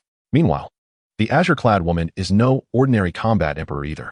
The two joined forces, rendering even the presence of the twin-headed fire spirit serpent at Qingshan's side utterly futile. You must be the serpent spirit master, LMN, from the heavenly serpent manor. I believe we can engage in a discussion. Qingshan withdrew his gaze from the 8-winged black serpent emperor and turned his attention to the woman clad in green. These two, appearing so unexpectedly, matched the duo he recalled from the records of the heavenly serpent manor's activities in this region, the serpent spirit master LMN and the 8-winged black serpent emperor. BIY. Given the earlier encounter with Mo Chang, Qingshan was already prepared for someone to seek him out. These two were also the ones who had abducted Qingling in the original tale, albeit through crude and direct means, which starkly contrasted with Qingshan's intentions. Discuss? Little brother, don't you find your words rather lacking in conviction? LMN cast a flirtatious glance at Qingshan before shifting her attention to Xuelan, the little medical sage, and Qingling. Your taste is commendable. These young ladies are quite promising. Qingshan took a deep breath, striving for composure as he regarded LMN. Suddenly, he spoke coldly. Qingling, heed my words. Channel your fighting spirit into your eyes. Should anyone attempt to approach you again, destroy your own vision. Upon hearing this, the movements of the 8-winged black serpent emperor slowed. While LMN's previously cheerful demeanor faltered, Xuelan and the little medical sage tensed, and Qingling appeared anxious and serious. Young master, I understand. Qingling replied with a determined expression, gathering her fighting spirit in her eyes. The reflection of the green serpent's 3-flower eyes became increasingly vivid. Observing her actions, LMN grew genuinely alarmed. Stop, little girl. Do you comprehend what you are doing? Why listen to this scoundrel? LMN attempted to advance, but CH Lien kept a vigilant watch over her. The 5th-tier twin-headed fire spirit serpent could not hold her and the 8-winged black serpent emperor at bay for long. Yet that brief moment was sufficient for Qingling to destroy her green serpent's 3-flower eyes. Qingshan maintained his composure and spoke calmly. I know you have come for Qingling, drawn by her talent. This matter is not beyond negotiation, but your methods displease me. Now, I insist you step back, retreat 10 paces. You. LMN gazed at Qingshan, utterly perplexed by the audacity of this youth, who was merely a Dou master. To command her, a Dou emperor. Yet, witnessing Qingling poised to act again at Qingshan's signal, she exchanged a glance with the 8-winged black serpent emperor and retreated several steps, maintaining the 10 paces distance. Very well, now we can engage in a meaningful dialogue, Qingshan declared, suggesting a conversation while not allowing Qingling to cease her actions. LMN and the 8-winged black serpent emperor hesitated to make any further moves. You may take Qingling, but whether you can persuade me depends entirely on the price you offer. She is my maid, and there must be a suitable value attached. A flicker of disdain crossed Greenman's eyes. His initial admiration for Qingshan's audacity had dissipated upon witnessing his mercenary demeanor in the pursuit of personal gain. Once more, Greenman turned to Qingling, attempting to persuade her. My dear girl, have you heard his words? To him, you are merely a tool, a commodity. Is he truly worthy of your trust and devotion? Qingling's delicate visage was marred by a sense of grievance, and with stubborn resolve, she retorted, silence. You shall not speak so of my young master. I have no objections to his thoughts or arrangements. I will heed his every command. Greenman was momentarily at a loss for words, observing Qingshan's calm demeanor as the situation seemed to reach an impasse. The two parties remained in a standoff for nearly half an hour before Greenman ultimately decided to lower his guard and engage in dialogue with Qingshan. With a resigned tone, he said, All right, you win. Let us converse. What conditions must be met for this young lady to accompany us? You are aware of our Tianxi mansion and must have done your homework. Only within our walls can this young lady fully develop her innate talents. Entrusting her to us is for her own benefit, he added. What a farce.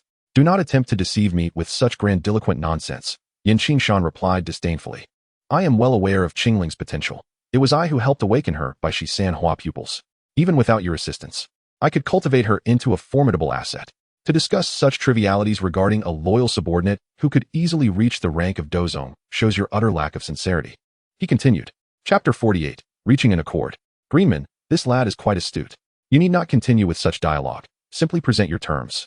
The eight-winged Black Serpent King, though endowed with wisdom rivaling that of human warriors, was far from composed. Rather, as a beast, it possessed a notoriously volatile temperament, inadvertently providing Qingshan with a fortuitous advantage.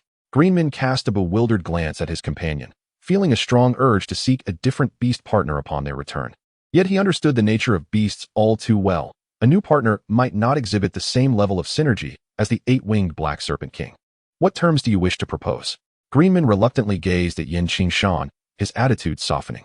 Qingshan replied solemnly, in Haiyan City, there exists an alchemist named Guder, who possesses a rare item known as the Ice Spirit Spring. I would like you to procure it for me. Though Greenman furrowed his brow at this request, his expression remained unchanged. I accept this condition. Are there any other stipulations? Naturally, there are. Qingshan extended 3 fingers. I observe that you recently employed a wood attribute combat technique. You must possess advanced martial arts of the wood attribute, correct? Greenman raised an eyebrow and chuckled. Young man, our Tianxi Mansion's techniques are not shared lightly. However, your talent and audacity are commendable. You are indeed qualified to join our ranks. If you are willing to take me as your master, I can impart to you the techniques of combat. However, let us move on to the next condition. Qingshan responded decisively. The notion of joining the Heavenly Serpent Manor flitted through his mind only briefly before being discarded. While the Heavenly Serpent Manor is indeed commendable, and through Qingling's connections he would undoubtedly receive training, he has not forgotten the reasons behind Qingling's departure from the manor to explore the continent in the original narrative. The people of the Heavenly Serpent Manor seek to turn Qingling into one of their own, and by joining their ranks, he would inevitably become entangled in their turmoil, complicating Qingling's circumstances further, an outcome that does not align with Qingshan's interests. I demand a 5th-grade Blood Lotus pill, a 4th-grade 3-pattern Qingling pill, and a purple heart barrier-breaking pill. Qingshan audaciously listed a plethora of auxiliary cultivation pills, leaving Greenman staring at him in utter disbelief. Just as he finished, he added, I have already gathered the materials and the recipes. Within the Gamma Empire, both the Yunlan sect venerates the ancient river and the president of the Alchemist Guild, Fama, are 5th-grade or higher alchemists. With their assistance, fulfilling my requirements should not prove too difficult. However, it necessitates your personal endeavor as a Dohuang. If you can meet this condition and fetch the Ice Spirit Spring, we may discuss other matters upon your return. As he spoke, Qingshan tossed a spatial ring to Greenman and gestured towards the 8-winged Black Serpent Monarch, saying, if you are concerned about us escaping, you may leave it here to monitor us. You are commendable. Greenman reached out and accepted the spatial ring, removing Qingshan's original seal before delving inside. Indeed, the items he mentioned were present. After a lengthy silence, she finally managed to utter, having a Do Huang run errands for him. Qingshan's demands are not merely high. They are excessive. Yet, inexplicably, Greenman found herself with little recourse. White Fang, keep an eye on these little ones. Allow none to escape. I shall return in no less than half a month, or at most several months. As Greenman spoke, her azure wings unfurled, transforming her into a streak of emerald light that swiftly vanished beyond the horizon, soon disappearing entirely from Qingshan's view. Young man, cease your staring. Though Greenman is somewhat domineering, she is a person of her word. Since she has made such a promise, she will undoubtedly see it through. The 8-winged Black Serpent Monarch, White Fang, looked down at Qingshan, his gaze quite peculiar. You are impressive. In all my time knowing Greenman, this is the first instance I have witnessed someone able to make her concede. As a senior of the Serpent Clan, the 8-winged Black Serpent Monarch must be quite willing to mentor the younger generation, yes? Qi Lian has only recently ascended to the 5th tier and must navigate many aspects on her own. I believe the esteemed 8-winged Black Serpent Monarch would not withhold his guidance, would he? With Greenman gone, Qingshan promptly turned his attention to the 8-winged Black Serpent Monarch. Greenman had mentioned her absence would last from half a month to several months. Such a span is not short. It would be uncharacteristic of Qingshan to leave this invaluable tool unused. Young man, do you believe you know who I am? I am the 8-winged Black Serpent Emperor. Not that green brute. Your tricks do not work on me. The eight-winged black serpent emperor has no desire to be a mere tool. While the two-headed fire spirit serpent may appear appealing, it is but a beauty among serpents. Having witnessed the unparalleled splendor of serpents, my aspirations now lie in bringing the Medusa Queen of the Tagore Desert to serve as my consort. It is nonsensical. Qingling, come forth. Qingshan would not relent easily. He claimed it was unreasonable, but a different approach would yield different results. Upon hearing Qingshan's call, Qingling approached the eight-winged black serpent emperor with grace.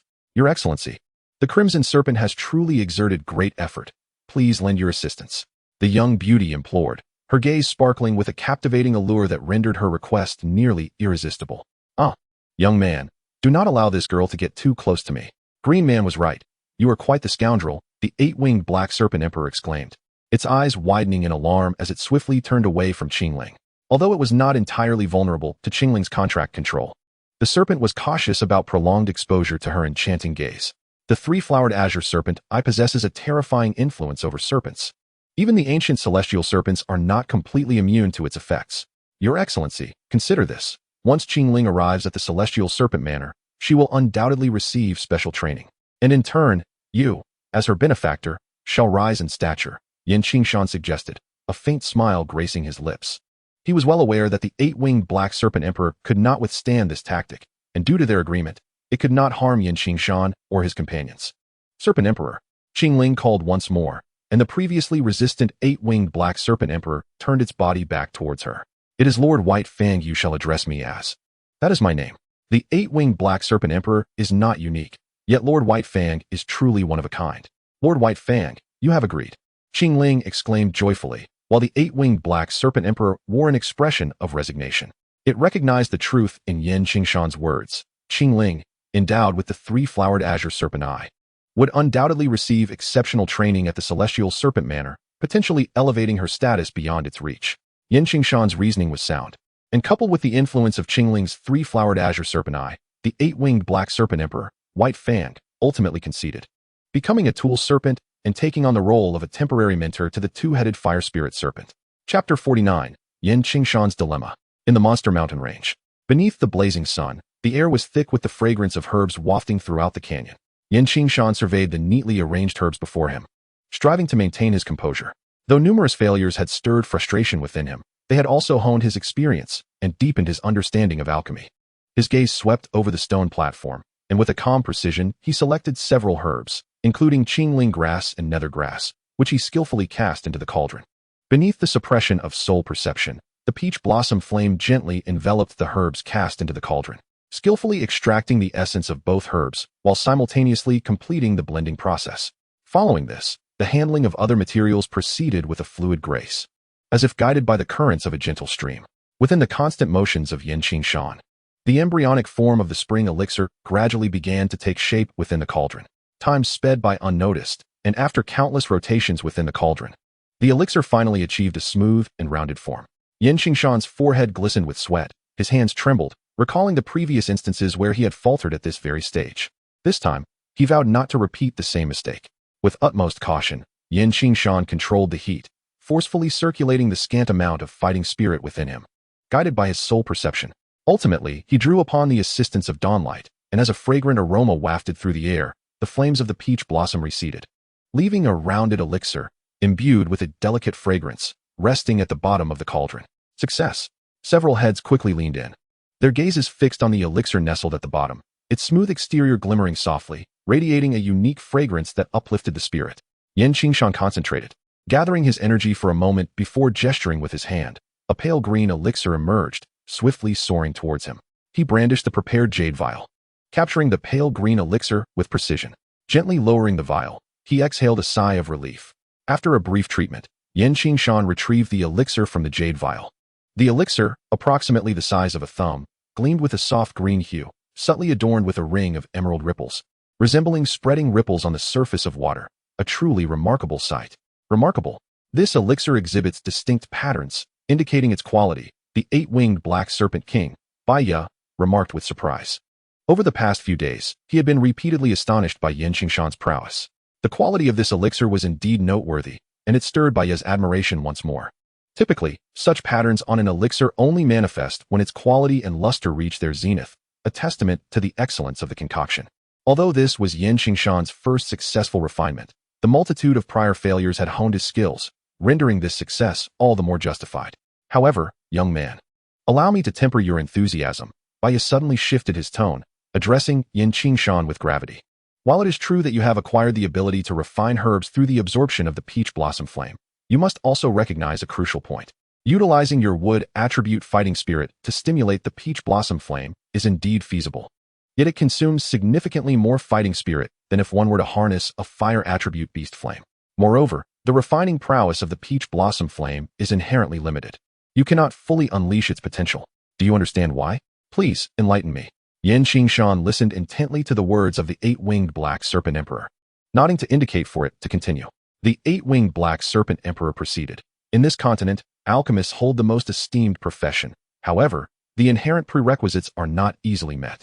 Aside from the crucial soul perception ability, one must possess both fire and wood attributes, with fire generally being the more dominant element. Despite the nobility of the alchemist's status, there are not a few other attribute practitioners who have harbored ambitions. Some high-tier practitioners of pure fire attributes can, through their formidable strength and soul abilities, forcibly combine medicinal liquids to refine them into pills, though such individuals typically manage only to concoct mid to low-tier elixirs. There exists another category of practitioners who alter their innate attributes, yet doing so requires exceedingly rare materials or elixirs to change one's qualifications. And altering one's innate attributes can easily lead to a series of complications. Even with the financial means, few dare to undertake such a venture. Additionally, there are those like you, possessing the wood attribute but endowed with a powerful innate soul perception. Should you acquire suitable beast fire, you could indeed refine elixirs. However, you have likely sensed that while the peach blossom fire is manageable for short bursts, prolonged usage in refining medicinal herbs for elixirs can lead to diminishing returns, increasing the likelihood of failure beyond that of the average alchemist. With your current rank as a battle master, you can barely manage to concoct second-tier elixirs using the peach blossom fire. Yet, this fire is, at best, a 5th-level beast fire. And even with an increase in your strength, you would likely only be capable of refining 3rd-tier elixirs, which is essentially your limit. Qingling interjected with a bright voice. Lord Baya, is there no way to remedy the young master's situation? As you have observed, he is exceedingly diligent. If effort alone sufficed, what need would there be for talent? Replied the eight-winged black serpent emperor, shaking its head, yet not dismissing the matter entirely. It continued, in such circumstances, one could either seek a higher tier would attribute beast fire, though such beasts are exceedingly rare. There is also a legend of an unparalleled Do saint who, originally possessing only wood attributes, fortuitously obtained the fabled life flame, rapidly advancing on the path of alchemy and achieving the esteemed rank of a 9th-tier alchemist, celebrated throughout the continent for nearly a millennium. The little medical fairy furrowed her brows. The life flame, the 5th-ranked flame on the legendary. Indeed, it is the fabled. I do not assert that this young man must acquire the life flame, but if he were to find a flame that resonates with his essence, this dilemma could also be resolved. The eight-winged black serpent emperor nodded and continued. Typically, alchemists possess a stronger fire attribute and weaker wood attribute, with fire comprising the majority, while wood merely serves to guide the fusion of the medicinal liquids. Soul perception remains the dominant force. Although he possesses the peach blossom fire, his attributes still lean towards a stronger wood and weaker fire, resulting in lower conversion efficiency. Were it not for his astonishingly high soul perception, he would not be able to produce this elixir. However, should he acquire a more potent primal flame, it would not merely enable the fire attribute within him to surpass the wood attribute. As long as the flame itself is sufficiently formidable, the consumption would be minimal.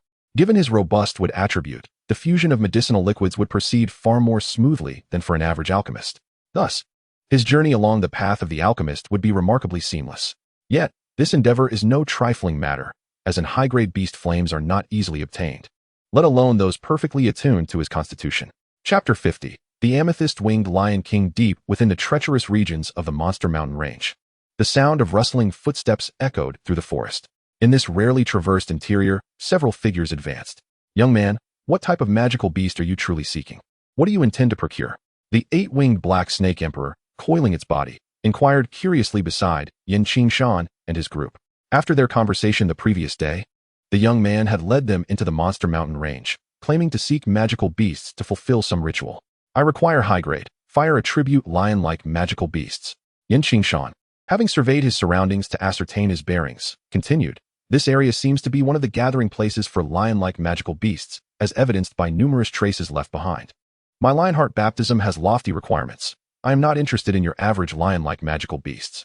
Ideally, I seek those with high-grade bloodlines, yet with a strength not exceeding the 3rd tier. Is that what you call not high? The 8-winged black snake emperor responded, somewhat incredulous. Fire attribute lion-like magical beasts indeed offer a wide array of choices. Yet demanding high-grade bloodlines while simultaneously restricting strength to below tier 3 is akin to seeking juvenile beasts with elevated bloodlines. Such creatures are invariably guarded by mature beasts. A juvenile beast could possess tier 2 or even tier 3 strength. Thus, a mature beast would typically be at least tier 4 or 5, not to be trifled with. Nonetheless, Baya remained unconcerned. No matter how formidable, could they be more daunting than the 8-winged black snake emperor? I shall set a trap in this area. It should attract a considerable number of fire attribute magical beasts. Qingshan opted not to dwell on the previous topic, but instead proceeded with the task at hand. Setting a trap amidst the dense underbrush of the Monster Mountain range posed no difficulty. However, when Qingshan produced the bait, the 2-headed fire spirit snake sensed unease. This item smells rather enticing. I wonder how it tastes. As soon as Qingshan unveiled the bait, the 8-winged black snake emperor expressed interest, lowering its head to flick its tongue, capturing a purple smoke fruit into its belly. Oh, the drunken dragon grass and some peculiar substances should incapacitate most beasts below tier 4. While the potency of Qingshan's preparations was indeed significant, Baya was a tier 6 beast, a level that is typically resistant to most common drugs. For it, Qingshan's offerings amounted merely to a trivial snack. The trap designed by Qingshan is remarkably simple, even to the point of being rudimentary. It involves locating a fruit tree abundant with mountain fruits and utilizing a unique grafting technique to attach several purple smoke fruits to it, subsequently emitting an enticing aroma to lure magical beasts. This vicinity is indeed teeming with fire attribute magical creatures. A massive eagle, its body adorned with crimson stripes, was knocked unconscious by a strike from a 2-headed fire spirit snake. The 8-winged black snake king, who had been observing the scene, voiced his boredom. Qingshan's trap is straightforward yet effective, designed to attract fire attribute beasts and incapacitate them using the fire spirit snake. However, whether due to misfortune or other reasons, after toiling for the better part of the day, not a single suitable beast had been captured. Suddenly, a glimmer of excitement flickered in Qingshan's eyes, a flash of blue light illuminating his gaze. The 8-winged black snake king's serpentine eyes narrowed in surprise. From the distance of the forest, a cacophony of noises emerged as a dozen large magical beasts came into view. These beasts varied in species, predominantly being of the fire attribute, while the few that were not fire entities were exclusively lion-like creatures. Although observed from afar, their formidable presence was palpable, and upon closer inspection, several could be identified as renowned 3rd-tier magical beasts: blood demon lion, blue-maned scorpion-tailed lion, golden saber-toothed lion, fire crane beast, and crimson feathered eagle. The presence of such numerous 3rd-tier magical beasts indicated that they were likely elite subordinates of some powerful magical beast overlord. With the assistance of Baya, they concealed their figures, aware that the weakest among these beasts was of the 3rd tier, and the diverse array of races suggested that the situation was far from simple. The principal entity revealed itself, astonishingly a juvenile from the purple crystal wing lion royal lineage, and coincidentally, it was a 3rd-tier beast. Such serendipity seemed almost too fortuitous. Baya, somewhat speechless, glanced down at Qingshan, who was entirely fixated on the newly emerged magical beast. This creature was not diminutive, larger than a calf. With a striking hue of bright purple, its body cloaked in a layer of crystalline purple. Bathed in sunlight, it radiated a dazzling brilliance. Its lion head, fierce yet adorably juvenile, bore eyes of a blood-red hue tinged with an unusual purple glow, and its mouth was filled with sharp fangs. Atop its lion head, a fiery red spiral horn emerged, surrounded by swirling clusters of purple flames. The massive lion body was adorned with a pair of purple wings, which, when flapped, released wisps of pale purple fire. Its stout claws were similarly enveloped in a layer of purple crystal, presenting an exquisite aesthetic. The purple crystal wing lion, a royal entity among lion-like magical beasts, embodies the fire attribute and possesses formidable purple fire and crystalline sealing capabilities. In its juvenile stage, it is classified as a 3rd-tier beast, but upon maturation, it ascends to a 6th-tier creature, rivaling even the might of a battle sovereign, thus representing a high-ranking magical beast lineage. The 8-winged black serpent monarch, White Tooth, observed the young amethyst-winged lion king for a while before rendering a judgment. This young creature, guarded by numerous 3rd-tier magical beasts, undoubtedly had parents that were 6th-tier magical beasts, reigning as sovereigns of the magic Beast Mountain range. Suddenly, Qingshan spoke. My lord White Tooth, have you sensed any traces of magical beasts of 5th tier or above in the vicinity? White Tooth shook his head, perplexed. No, the only higher-tiered presence here is this group. In truth, even a 4th-tier magical beast would retreat when confronted by this assembly of 3rd-tier beasts. Why do you inquire? Jillian, subdue them, leaving not a single one unscathed, Qingshan commanded, having received a definitive answer. In a flash, a rainbow shadow darted forth, startling the amethyst cub that had been delicately tasting the fruits by the trees, causing the purple smoke fruit it had clutched to fall from its mouth. Boom. The two enormous magical beasts were sent flying, as if propelled by cannon fire. Against the 5th-tier dual-headed fire spirit snake, they stood no chance as mere 4th-tier creatures. The remaining beasts, witnessing their comrades under attack, quickly organized themselves to cover the retreat of the young amethyst-winged Lion King, their mouths agape in preparation to call for reinforcements. A plume of green smoke swiftly enveloped the area where the beasts had gathered. Before they could react, they were overwhelmed by choking sensations, their cries for help drowned out by violent coughing. Having chosen to strike, Qingshan had indeed anticipated the potential for enemy reinforcements. Chapter 51, The Serpent Monarch and the Lion King. Bang! One after another, the magical beasts were launched like projectiles. The numerous 3rd-tier guardians of the young amethyst-winged Lion King fell unconscious from the devastating blows of the dual-headed fire spirit snake. In a direct confrontation with a foe 2 tiers above them, they might have struggled, but an ambush left them utterly defenseless. It was not that these beasts lacked strength. They simply had not anticipated such a cunning strategy. Magical beasts typically approached matters head-on, while humans rarely ventured deep into the magic beast mountain range. Those who did were usually formidable warriors, seldom employing underhanded tactics. Moreover, anyone encountering a gathering of a dozen 3rd-tier magical beasts would surmise that a 5th or 6th-tier powerhouse lurked behind them, thus few would dare to provoke them. This group of magical beasts shared similar thoughts, yet they could not fathom that anyone would so brazenly set a trap for them. Particularly with a 5th-tier beast launching a surprise attack, such a notion would be scarcely believed. Cough, cough. As the group of 3rd-tier guardians was swiftly dispatched, the young amethyst-winged Lion King remained oblivious to the chaos. A serpentine tail coiled around it, tossing it into the underbrush. Upon landing, it wept profusely, its mouth agape in a desperate attempt to roar, yet only coughing sounds emerged. What a charming little creature it is. Qingshan approached, and with the assistance of the 2-headed fire spirit serpent, he deftly held the head of the small amethyst-winged Lion King and administered the prepared potion. Once the liquid slid down its throat, the small amethyst-winged Lion King appeared to suffer even more, swaying unsteadily, as if intoxicated before collapsing.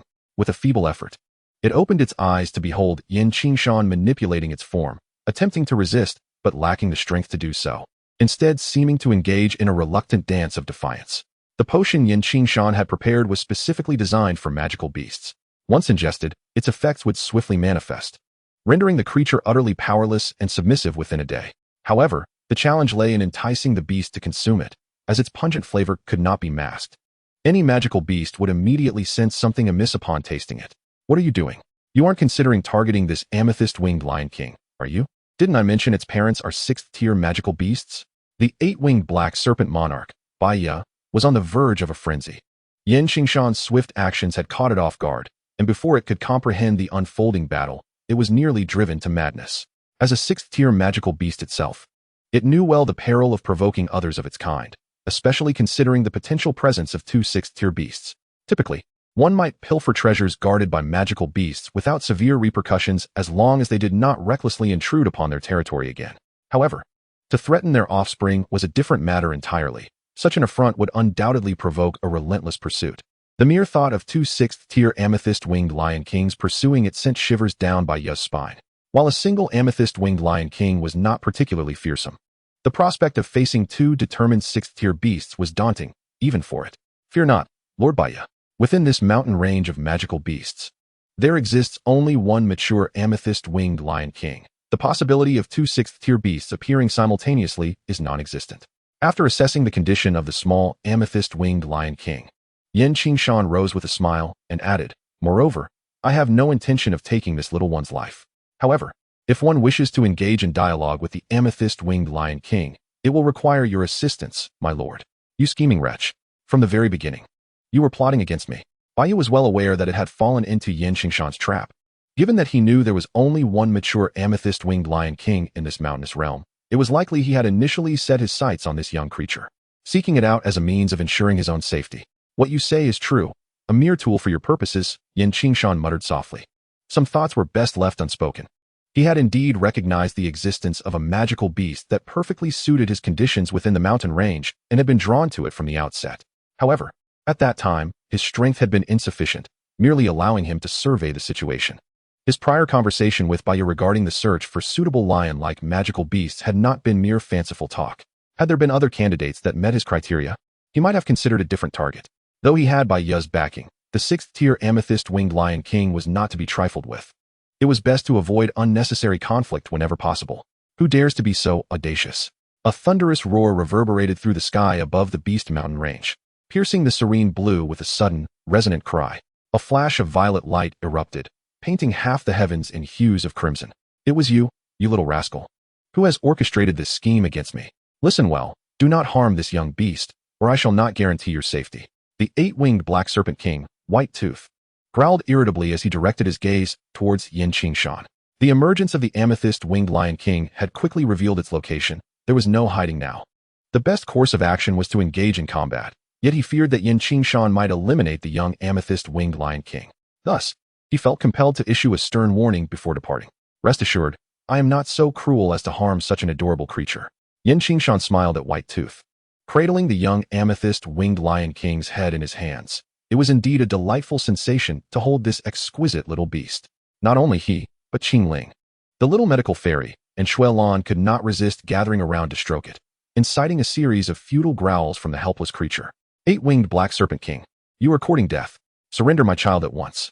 A thunderous roar erupted in the sky, followed by terrifying waves of energy colliding. In the azure expanse above, the black and crimson hues consumed half the horizon, presenting a spectacular sight. Opposite the 8-winged black serpent king stood the imposing amethyst-winged lion king, measuring a formidable 7 to 8 meters in length, bellowing fiercely as torrents of violet flames surged toward White Tooth. Its body was cloaked in a formidable layer of amethyst defense, and the spiral horns of its lion-like head unleashed bursts of violet fire, spreading forth. 8-winged black serpent king, you must understand that attacking young beasts is a grave taboo among magical creatures. You are digging your own grave. If you do not return my son, I will mobilize all the overlords of the Beast Mountain Range, relentlessly pursuing you to the ends of the earth.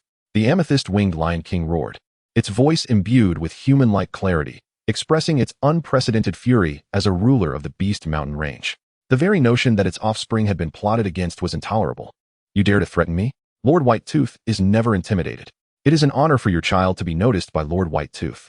What will you do about it? The 8-winged black serpent king, White Tooth, was a rare breed among magical beasts, relishing in banter. Having gauged the amethyst-winged lion king's strength, it felt confident. Although the amethyst-winged lion king was not weak among the 6th tier, it still paled in comparison to its own prowess. Chapter 52, The Great Battle Begins. You shall perish. The amethyst-winged lion king's furious roar echoed throughout the surrounding mountains, its voice harmonizing with the lion's cry as its body radiated with resplendent amethyst light. The surging violet flames intensified, coalescing into a colossal pillar of purple fire that soared skyward, the temperature of which warped the air around it. Even from a distance, Qingshan and his companions felt as if they were being scorched, beads of sweat cascading down their foreheads. The amethyst-winged lion king coughed softly, yearning to utter a sound. However, its neck was firmly grasped by Qingshan, and its mouth was tightly covered, rendering its voice almost inaudible beyond a few meters. Moreover, the two individuals engaged in fierce combat overhead were utterly oblivious to such a minor disturbance below. Do you think Lord Whitefang fears you? The 8-winged black serpent emperor flapped its 4 pairs of serpent wings simultaneously, summoning a howling black wind. A terrifying tornado tore through the skies and the earth, uprooting countless trees and sending debris flying in chaotic disarray. The amethyst-winged lion king, preoccupied with the singular desire to reclaim its offspring, declared, 8-winged black serpent emperor, return my child to me. Otherwise, you shall not leave the Beast Mountain today. With a roar, it mocked. Do you think Lord Whitefang is merely a figure of intimidation? Apologies, but I have no feet. I do not walk. I fly. The 8-winged black serpent emperor maintained its disdainful demeanor, provoking the amethyst-winged lion king further and igniting the flames of battle. With a sinister grin, it flapped its 8 wings in unison, its colossal form instantaneously appearing before the amethyst-winged lion king. The serpent's tail lashed out violently, exuding a terrifying force that warped the very fabric of space itself. The amethyst-winged lion king met the oncoming attack with its own lion claws, radiating purple flames. The claws struck the serpent's tail with a thunderous sound akin to a sonic boom as they passed each other in a fierce clash. The amethyst-winged Lion King summoned a pillar of purple fire, charging directly at the eight-winged Black Serpent Emperor, enveloping its position in a torrent of flames that warped the surrounding air. Did you think Lord White Fang was merely wind elemental? The eight-winged Black Serpent Emperor laughed heartily, shaking its enormous head. Suddenly, black flames erupted from within its body, continuously surging forth until they coalesced above its head into a massive black energy serpent with 8 wings. With a swift motion, the mighty tail of White Fang lashed out, propelling the black energy serpent forward, imbued with an almost terrifying force that collided fiercely with the purple fire pillar. Boom! A series of thunderous explosions echoed as the two forces met, causing the space between them to fracture with tiny black fissures. Their fierce confrontation reverberated through the very essence of reality. Both the eight-winged Black Serpent Emperor and the amethyst-winged Lion King were jolted backward, with White Fang quickly regaining stability, while the amethyst-winged Lion King lagged noticeably behind. Roar! Once the eight-winged Black Serpent Emperor steadied itself, it prepared to continue its banter, only to be surprised as the amethyst-winged Lion King surged forward for close combat. With its claws ablaze in purple flames, it traversed the space and struck fiercely against the serpent. The eight-winged Black Serpent Emperor's triangular pupils narrowed sharply as its ebony scales abruptly contracted. A faint, strange black oil seeped from beneath the scales, swiftly enveloping its enormous body. The body of the eight-winged Black Serpent Emperor became as slippery as an eel, rendering the assault of the amethyst-winged Lion King significantly diminished, its remaining force failing to breach the defenses. The eight-winged Black Serpent Emperor remained composed, its colossal tail suddenly whipping back like a steel whip, striking fiercely at the soft abdomen of the amethyst-winged Lion King. The Lion King braced itself with both front paws, barely absorbing the impact before tumbling backward. The two formidable beasts once again separating, entering another phase of cautious observation.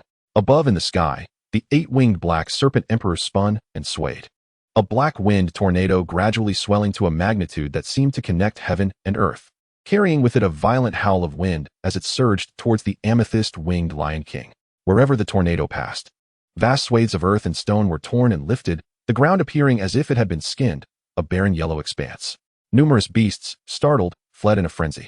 With a thunderous roar, the amethyst-winged Lion King unleashed a colossal purple flame pillar, soaring 3 zhang high, to meet the encroaching storm. The collision of the black wind and purple fire created an almost surreal stillness in space, followed by a resounding thunderclap that echoed through the clear sky. The storm and the fire pillar clashed violently, each releasing terrifying energy, causing the very fabric of space to shimmer slightly at their intersection. After a prolonged stalemate, and due to the depletion of energy, both forces dissipated with a thunderous boom that resonated through the mountains. The eight-winged Black Serpent Emperor and the amethyst-winged Lion King simultaneously unfurled their wings, plunging into a second round of close combat, the most common form of confrontation among beasts. The eight-winged Black Serpent Emperor, with its 8 wings in swift motion, reached the Lion King first, delivering a downward lash of its tail. The amethyst-winged Lion King met the strike with its claws, the moment of contact producing a sonic boom, the air rippling and distorting. With its tail restrained, the 8-winged Black Serpent Emperor pivoted, unleashing a torrent of black flames from its serpent head.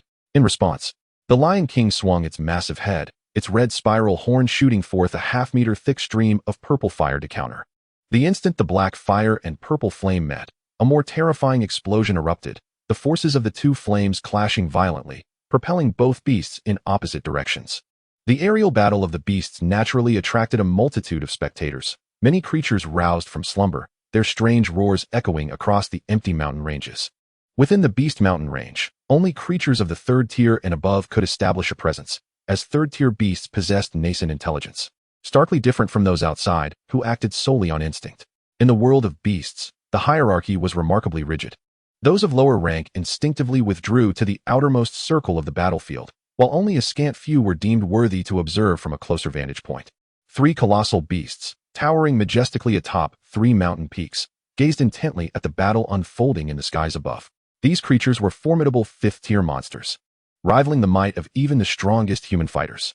The amethyst-winged Lion King reigned supreme over the eastern mountain range, with many of the beasts around it nominally under its command. However, its true confidants were not these monsters, but rather the 3rd-tier beasts that had been subdued by Qingshan. 4th-tier monsters were considered advanced within the beastly mountains, possessing a degree of autonomy and rarely fully submitting to those of a higher rank. In contrast, fifth-tier monsters were essentially the sovereigns of their respective domains, exhibiting significant independence. The three fifth-tier beasts, while not direct subordinates of the amethyst-winged Lion King, acknowledged its dominance over the eastern mountains, refraining from opposing its rule. Chapter 53, The Conclusion of Battle.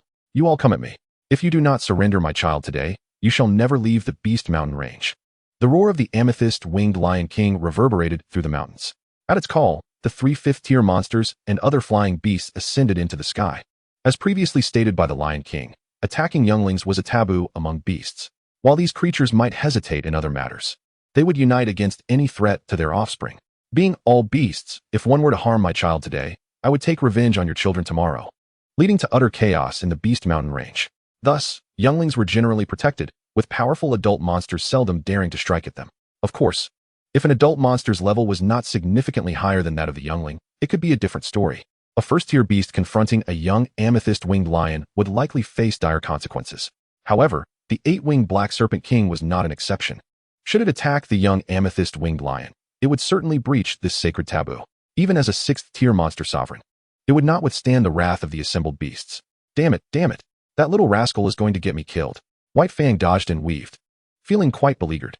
Despite its strength surpassing that of the amethyst-winged Lion King, it struggled to withstand the onslaught from numerous flying beasts and the three fifth-tier monsters, not out of fear of falling but rather due to its utter disarray. Stop! A human voice unexpectedly rang out from below. A fifth-tier two-headed fire spirit serpent with vibrant crimson wings surged into the sky. White Fang had been instructing this two-headed fire spirit on a technique suitable for serpentine monsters, enabling it to transform its energy into fighting spirit and gain the ability to manifest wings. The aura of a fifth-tier beast compelled the surrounding monsters to instinctively part. Yet it was not the beast that spoke, but rather the human atop it. Most crucially, the young amethyst-winged lion, believed to be under attack, was being held aloft by this human, its neck grasped tightly in a pose of captivity. My child.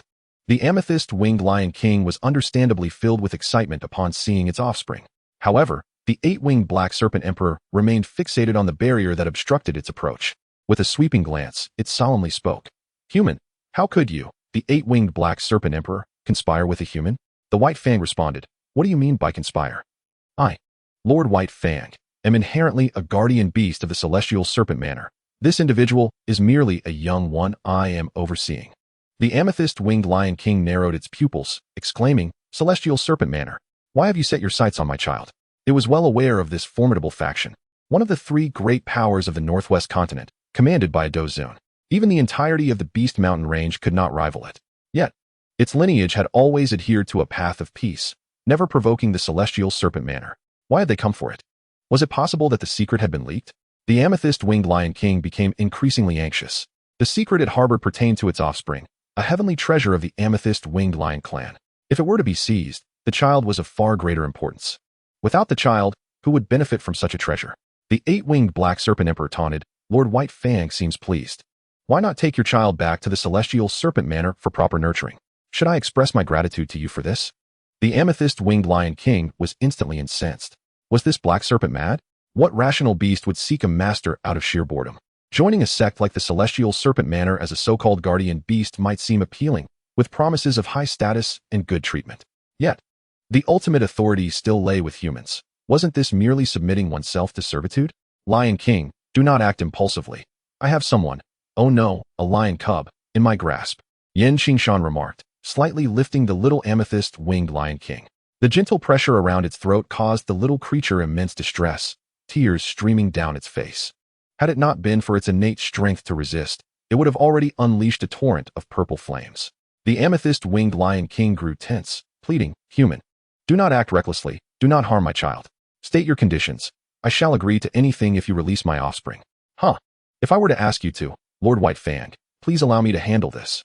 The eight-winged Black Serpent Emperor began to babble again, but Qingshan could not permit it to continue provoking the situation. If the amethyst-winged Lion King became truly enraged, an onslaught of beasts would ensue, and they might suffer injuries or face greater peril.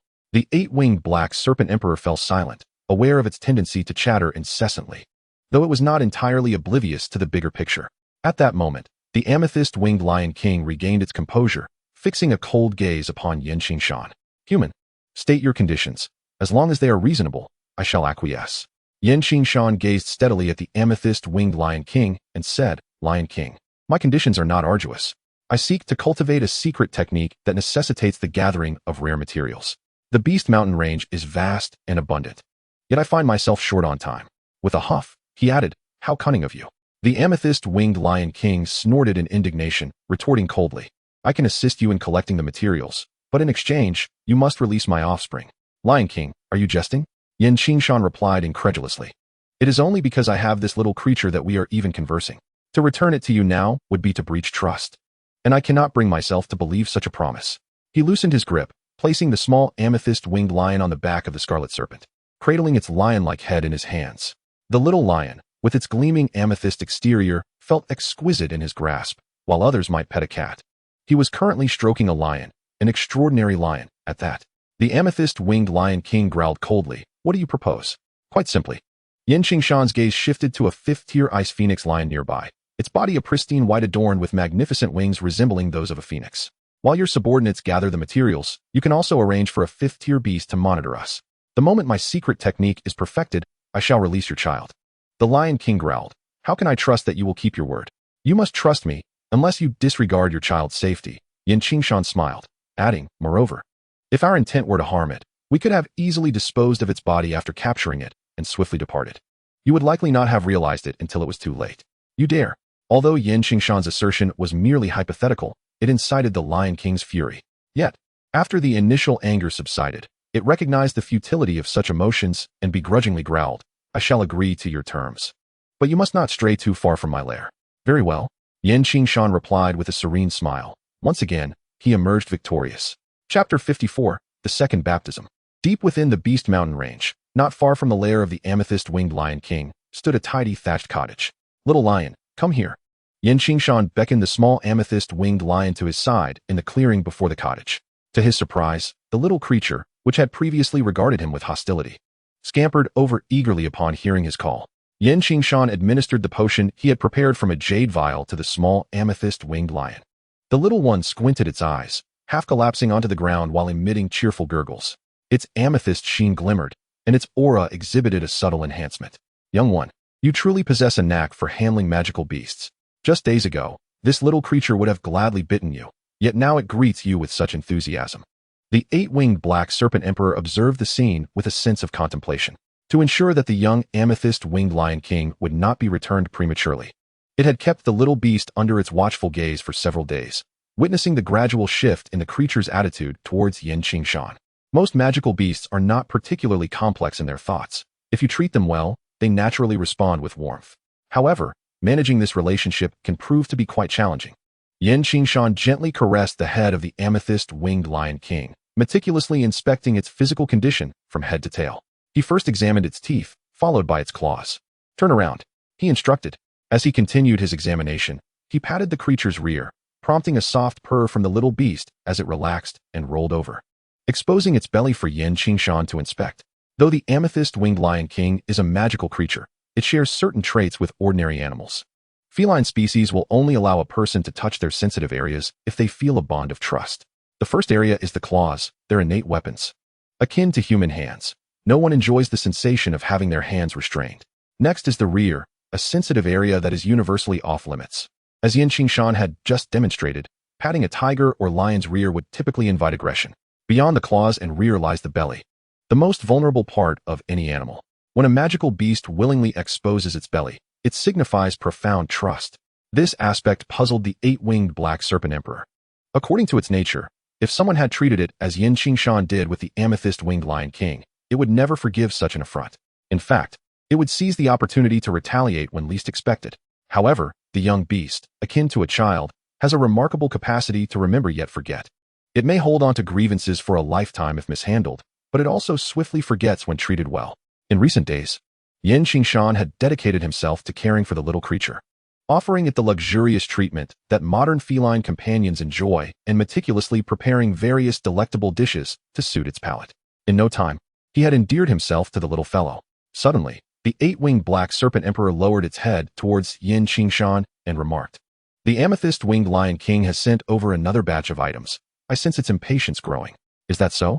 Qingshan replied, crouching down to gently scratch the Lion King's belly engaging in playful banter. Upon hearing the serpent's words, a contemplative look flickered in his eyes. I believe I have gathered most of what I need. The eight-winged black serpent emperor instinctively responded, but halfway through, it realized, almost everything is here. Those few girls are already present. Wait, young man, mind your tone. Lord Baya is not your subordinate. That's good to hear. It seems we are nearly there. Qingshan concluded.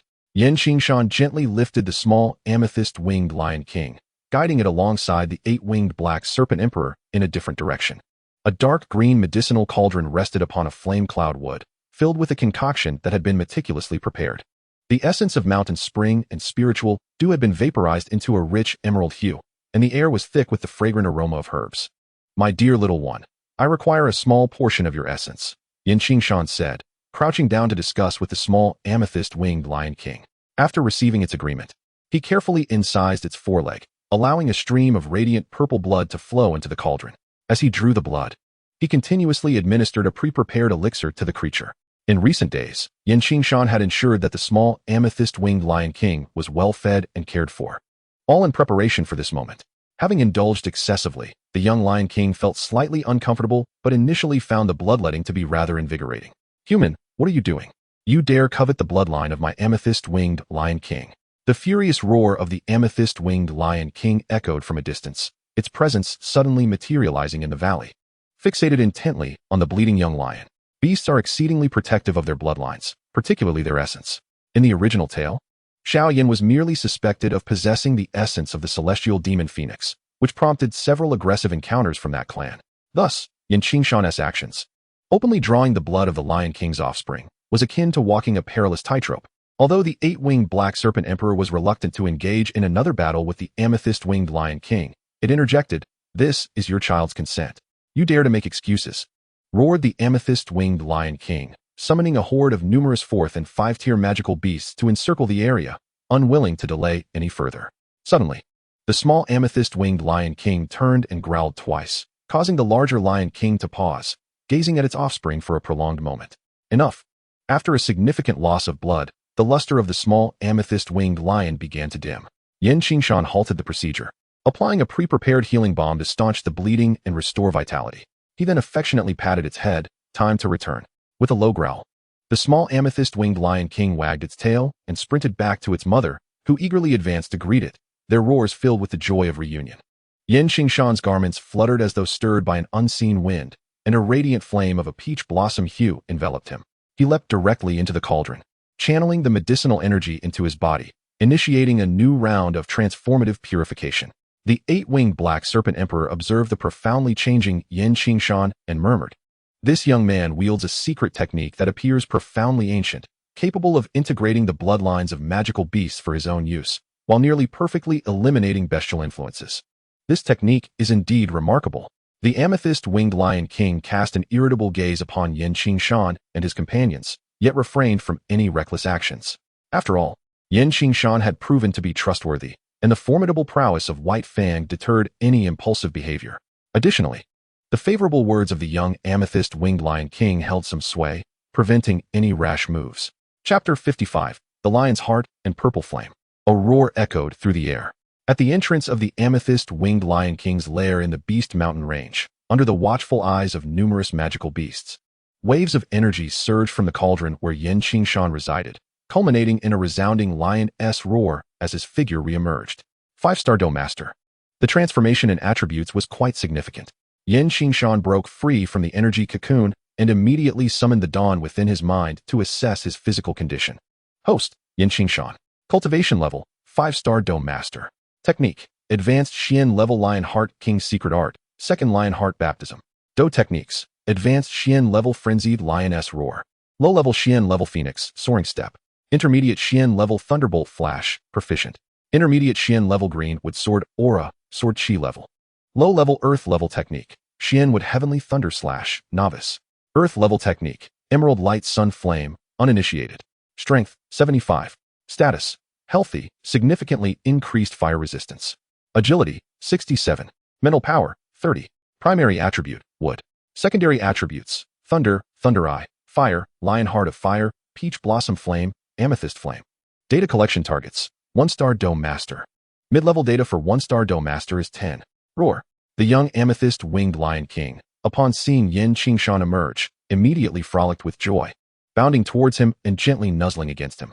Qingshan exuded an aura that the young lion found immensely appealing, reminiscent of kinship.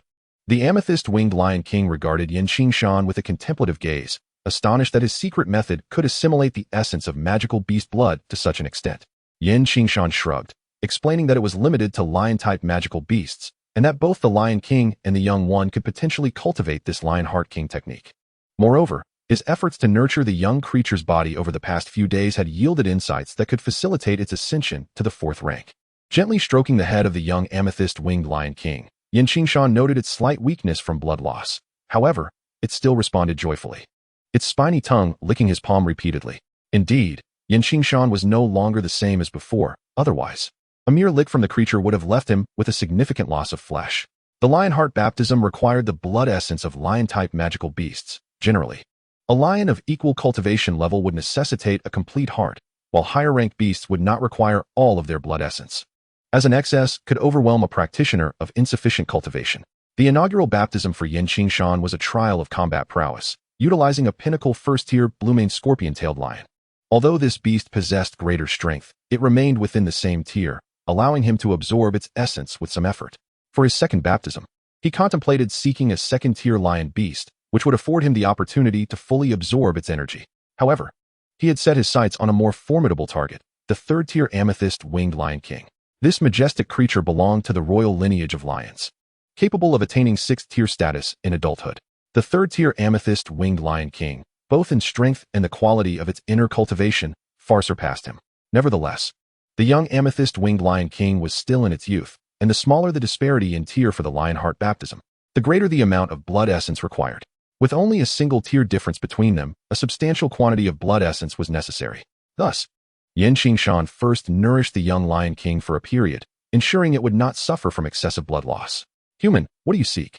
The gaze of the amethyst-winged Lion King shifted as the young Lion King ascended to the 4th tier. While this may seem inconsequential, it was significant news for the creature. Given the unique traits of the amethyst-winged Lion King lineage, its offspring were rare kings among lions.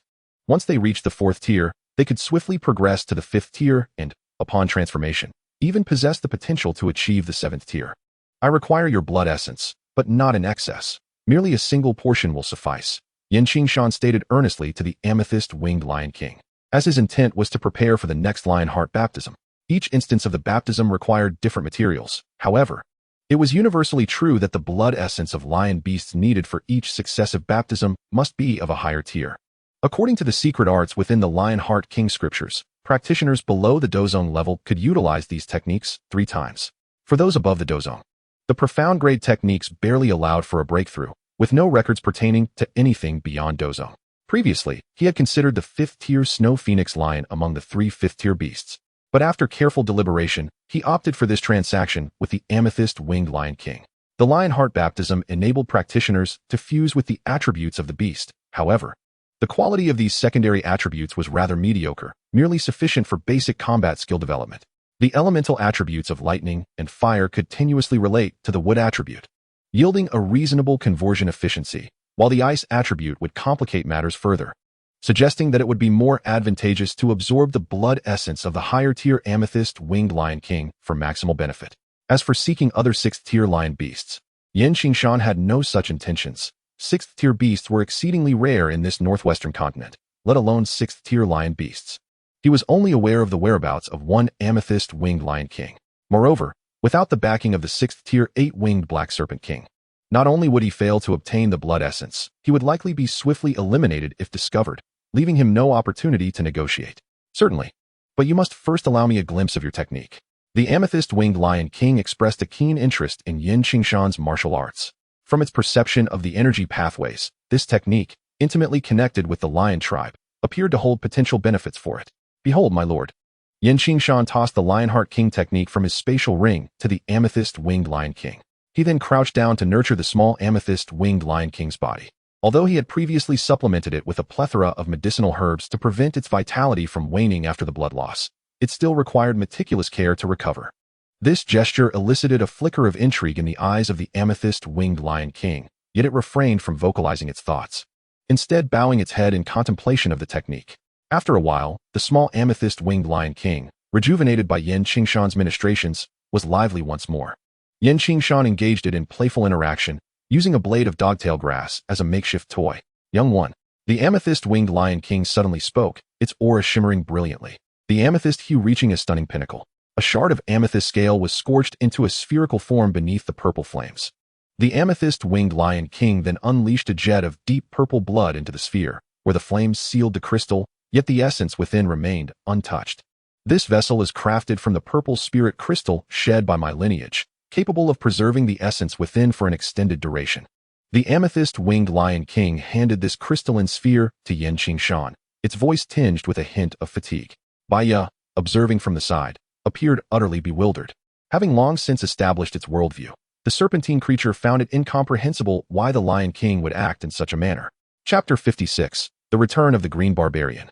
Thank you, my lord. Qingshan accepted the vial of Lion King's essence sealed within the purple spirit crystal. The blood of a sixth-tier magical beast was still beyond his current capabilities. Even a single drop could overwhelm him. Although the Lionheart baptism allowed for absorbing and merging with energies beyond one's rank, it could not exceed 3 tiers, meaning he would need to be at least a grand fighter to undergo the 3rd baptism with this Lion King's essence. Suddenly, a lake green figure streaked across the sky. Baya, upon spotting this individual, emitted a series of excited hisses, drawing her attention towards their location, while the amethyst-winged Lion King grew more vigilant. Despite the smooth transaction with Qingshan, it was no naive creature. A 6th-tier 8-winged black snake emperor alongside a 5th-tier 2-headed fire spirit snake was already a formidable challenge, and the addition of a fighting emperor would be insurmountable. The green barbarian glanced discontentedly at Baya. Baya, why did you lead them into the depths of the monster mountain range? I searched for you for quite some time. Baya shook her head repeatedly, gesturing with her tail towards Qingshan, indicating that it was his intention, not hers. She had no part in it. It was this young man's desire to come here. 5-star fighter. 6th-tier amethyst-winged Lion King. Your progress is remarkably swift. It seems there have been matters transpiring that I am unaware of. Green Man glanced at Qingshan, a hint of astonishment crossing her features.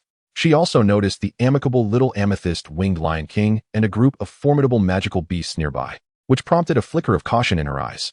Have you brought what I requested? Qingshan had no intention of engaging in idle chatter. He preferred to get straight to the point.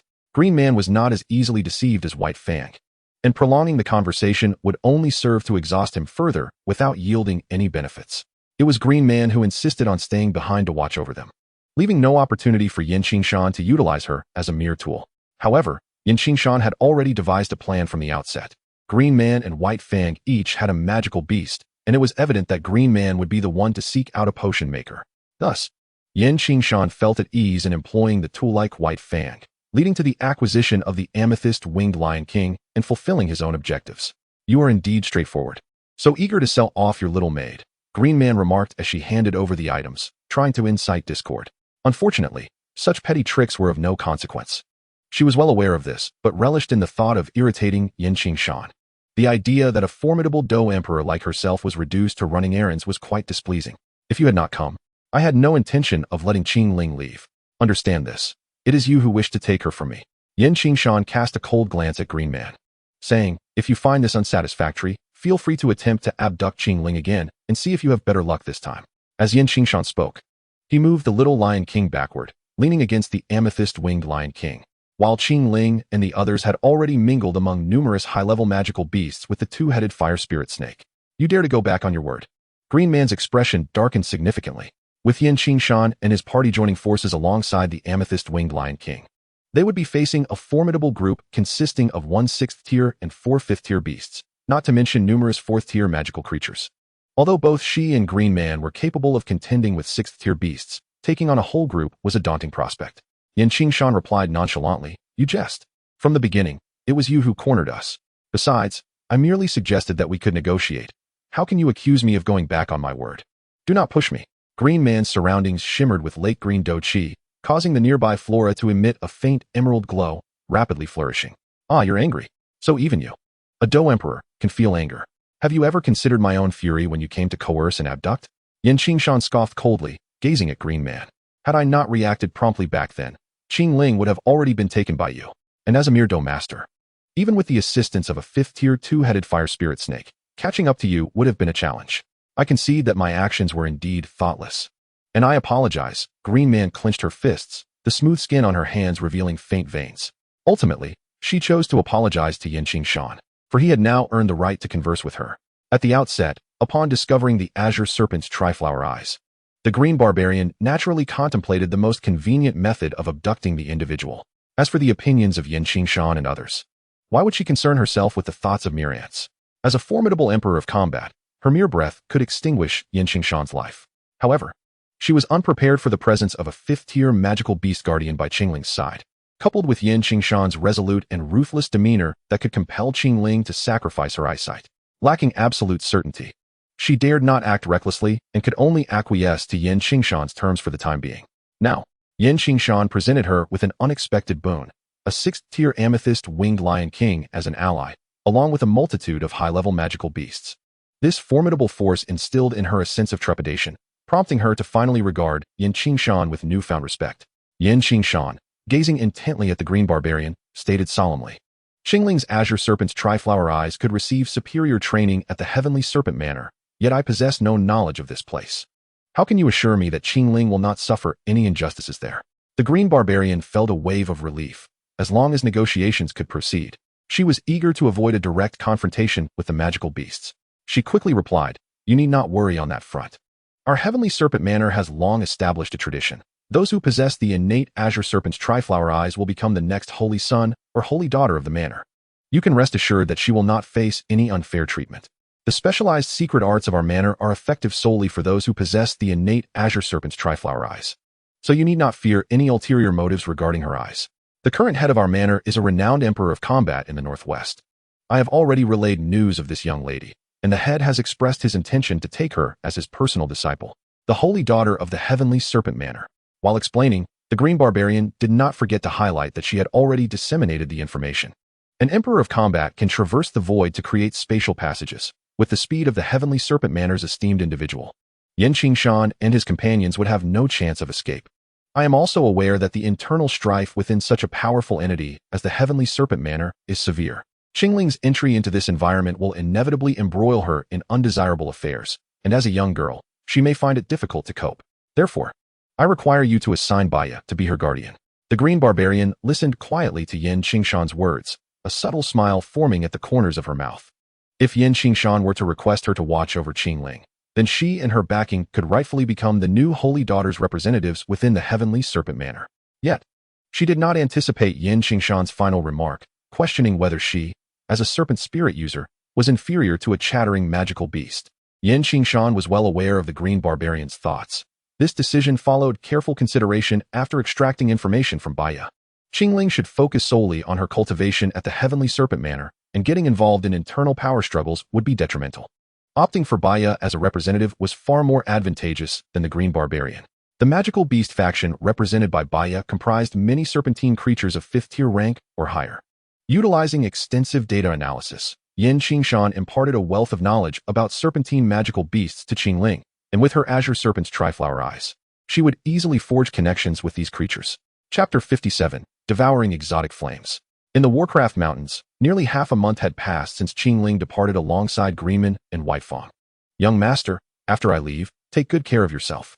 Chilian will keep you company in my stead. Seeing her will remind you of me. As the weather turns colder, make sure to wear more clothes." Qingshan reminisced about the bittersweet farewell with Qingling. Even in her absence, she had considered his well-being. Wiping away the moisture from the corners of his eyes and calming his thoughts, he returned his focus to the present. Outside the lair of the amethyst winged lion king, surrounded by numerous magical beasts, including the formidable amethyst winged lion king itself, a small cave emitted a faint glow of fire, stirring a wave of agitation among the surrounding magical beast fighters. This young man was indeed extraordinary. Could the power of this flame be the legendary? The amethyst winged lion king gazed at the azure flames flickering at the cave's entrance, the dancing flames distorting the air, the energy contained within posing a palpable threat even to it. Shualan and the little medical immortal anxiously watched the cave entrance. Beside them, the blue eagle raised by the little medical immortal trembled, overwhelmed by the presence of so many powerful magical beasts. The fearsome aura of the flames further unsettled it, making it wish to spread its wings and flee to the skies. Within the cave, the two-headed fire spirit serpent coiled amidst the flames. The surging azure fire did not inflict significant harm upon it, for this flame's power was akin to its own essence, and it had previously absorbed energy from this fire, greatly enhancing its resistance to it. Deeper within the cave, Qingshan was attempting something exceedingly perilous. Success would send him soaring to new heights, while failure meant he had already left messages for the little medical immortal and Xuelan, instructing them to depart with letters outlining their future arrangements. Before him, atop a dark blue lotus seat, a small azure flame flickered, emanating a terrifying energy. This was the azure lotus heart fire, gradually awakening after being provoked by Qingshan. This time, Qingshan had made ample preparations, intending to fully harness this. The process of absorbing the must be uninterrupted. He had made multiple arrangements, seeking the amethyst winged lion king to command numerous magical beasts to seal off the mountain, while the cave entrance was guarded by the two-headed fire spirit serpent, Qilian. Qingshan retrieved a transparent jade vial from his storage ring. Through the reflective surface of the vial, one could see a blood-colored pill the size of a longan, within which faint shadows danced, as if a liquid swayed inside. This was a 5th-grade medicinal pill, blood lotus pill, a remarkable healing elixir effective even for Do Kings, and also one of the items that could assist in absorbing the azure lotus heart fire. The moment a small jade box appeared, a faint chill enveloped the surroundings, forming a thin layer of ice. Inside the jade box, a snow-white jade vial was surrounded by a gentle white mist, exuding an ethereal and mysterious aura. The ice spirit cold spring, an exceptionally rare ice attribute material, was also an essential item for absorbing the azure lotus heart fire. The two materials are capable of creating an inner and outer layer of protection, allowing Qingshan to approach and absorb the heart fire of the azure lotus effortlessly. In the original text, Xiaoyan exerted great effort to acquire these items. Yet Qingshan merely collected the materials for the blood lotus pill and delegated the task to Green Barbarian. The arrival of a high-ranking Do Emperor from the Heavenly Serpent Manor commanded respect, even from Gu He, the Pill King of Yunlan sect, and the smoothness of the proceedings felt almost surreal. Within a month, Green Barbarian returned with the necessary items for Qingshan.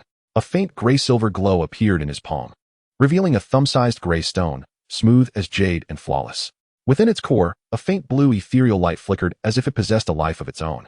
This precious and high-grade material, known as Na Ling, was fortuitously obtained, prompting Qingshan to resolve to absorb the heart fire of the azure lotus. With his hands gently pressing upon the azure lotus pedestal, his soul energy rapidly penetrated, severing the connection between the pedestal and the heart fire. At the moment he retracted the azure lotus pedestal, the liberated heart fire erupted with tremendous power. The originally minuscule azure flame surged exponentially, transforming into a massive azure blaze that hovered in midair. The eruption of this extraordinary fire sent forth a wave of azure flames that enveloped the cave, compelling Qingshan to bolster his Do Qi just to maintain his balance. The temperature within the cave escalated quickly, while the rock wall above silently melted away, creating a void the size of a human head due to the fire's potency. Qingshan positioned the azure lotus pedestal behind him, seating himself to channel his Do Qi. As the true energy infused with the essence of fire circulated, a radiant halo emanated from the pedestal, intertwining with his aura. His essence began to transform, drawing closer to the heart fire of the azure lotus. This was a secret technique he derived and deduced from the pure lotus demon remnant map, allowing him to align his aura with the extraordinary fire, thereby reducing the difficulty of absorption. After consuming the blood lotus pill, the medicinal properties surged within him, rapidly generating layers of blood membranes. Strands of blood seeped from his capillaries, and in the blink of an eye, his skin was coated with a layer of crimson blood, which quickly solidified into a sanguine epidermis. The internal blood membranes and the external layer served to heal injuries and protect his body from excessive harm inflicted by the extraordinary fire. Qingshan gazed at the heart fire of the azure lotus above, and as his Do Qi exerted a pulling force toward it, the azure flames suddenly expanded, awakening a terrifying destructive power that began to spread explosively. The heart fire seemed to sense the location of the pedestal, swiftly swirling towards Qingshan. As the extraordinary fire drew closer, the protective layer on his body evaporated and reformed continuously. Were it not for this safeguard, Qingshan would have likely been reduced to charred remains at the moment the extraordinary fire approached. The azure heart fire lingered before Qingshan, who, paralyzed by hesitation, boldly extended his arm. The sanguine glow and fighting spirit were incessantly destroyed and reborn amidst the azure flames.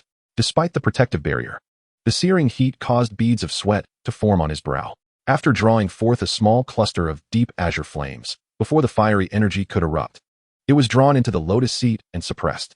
Qingshan grasped the jade vial of the ice spirit cold spring, consuming both the primal fire seed and the ice spirit cold spring simultaneously. The mingling of heat and cold was undoubtedly uncomfortable. However, Without the protection of the Ice Spirit Cold Spring and Blood Lotus Pill, he would have met his demise the instant he ingested the Primal Fire Seed. As the Primal Fire Seed was enveloped within him, Qingshan swiftly activated his fighting spirit, employing the secret method he had meticulously collected. The techniques for refining the extraordinary beast fire were diverse, and this particular method, derived from the notes of the Miter family and the alchemist of the Mo family, was further refined through his own deductions to create a more suitable flow of energy, with the Ice Spirit Cold Spring enveloping it. The extraordinary fire was guided by Qingshan's fighting spirit to the Dantian, where the spirit had already been drawn into his body, commencing the most perilous step. This moment was akin to a phoenix undergoing rebirth. Should he succeed, he would absorb the azure heart fire, effortlessly achieving the rank of Do Huang, with aspirations to glimpse the realm of Do Zone and beyond. Conversely, failure would result in grievous injury or even death, for there was no one to safeguard him for another attempt.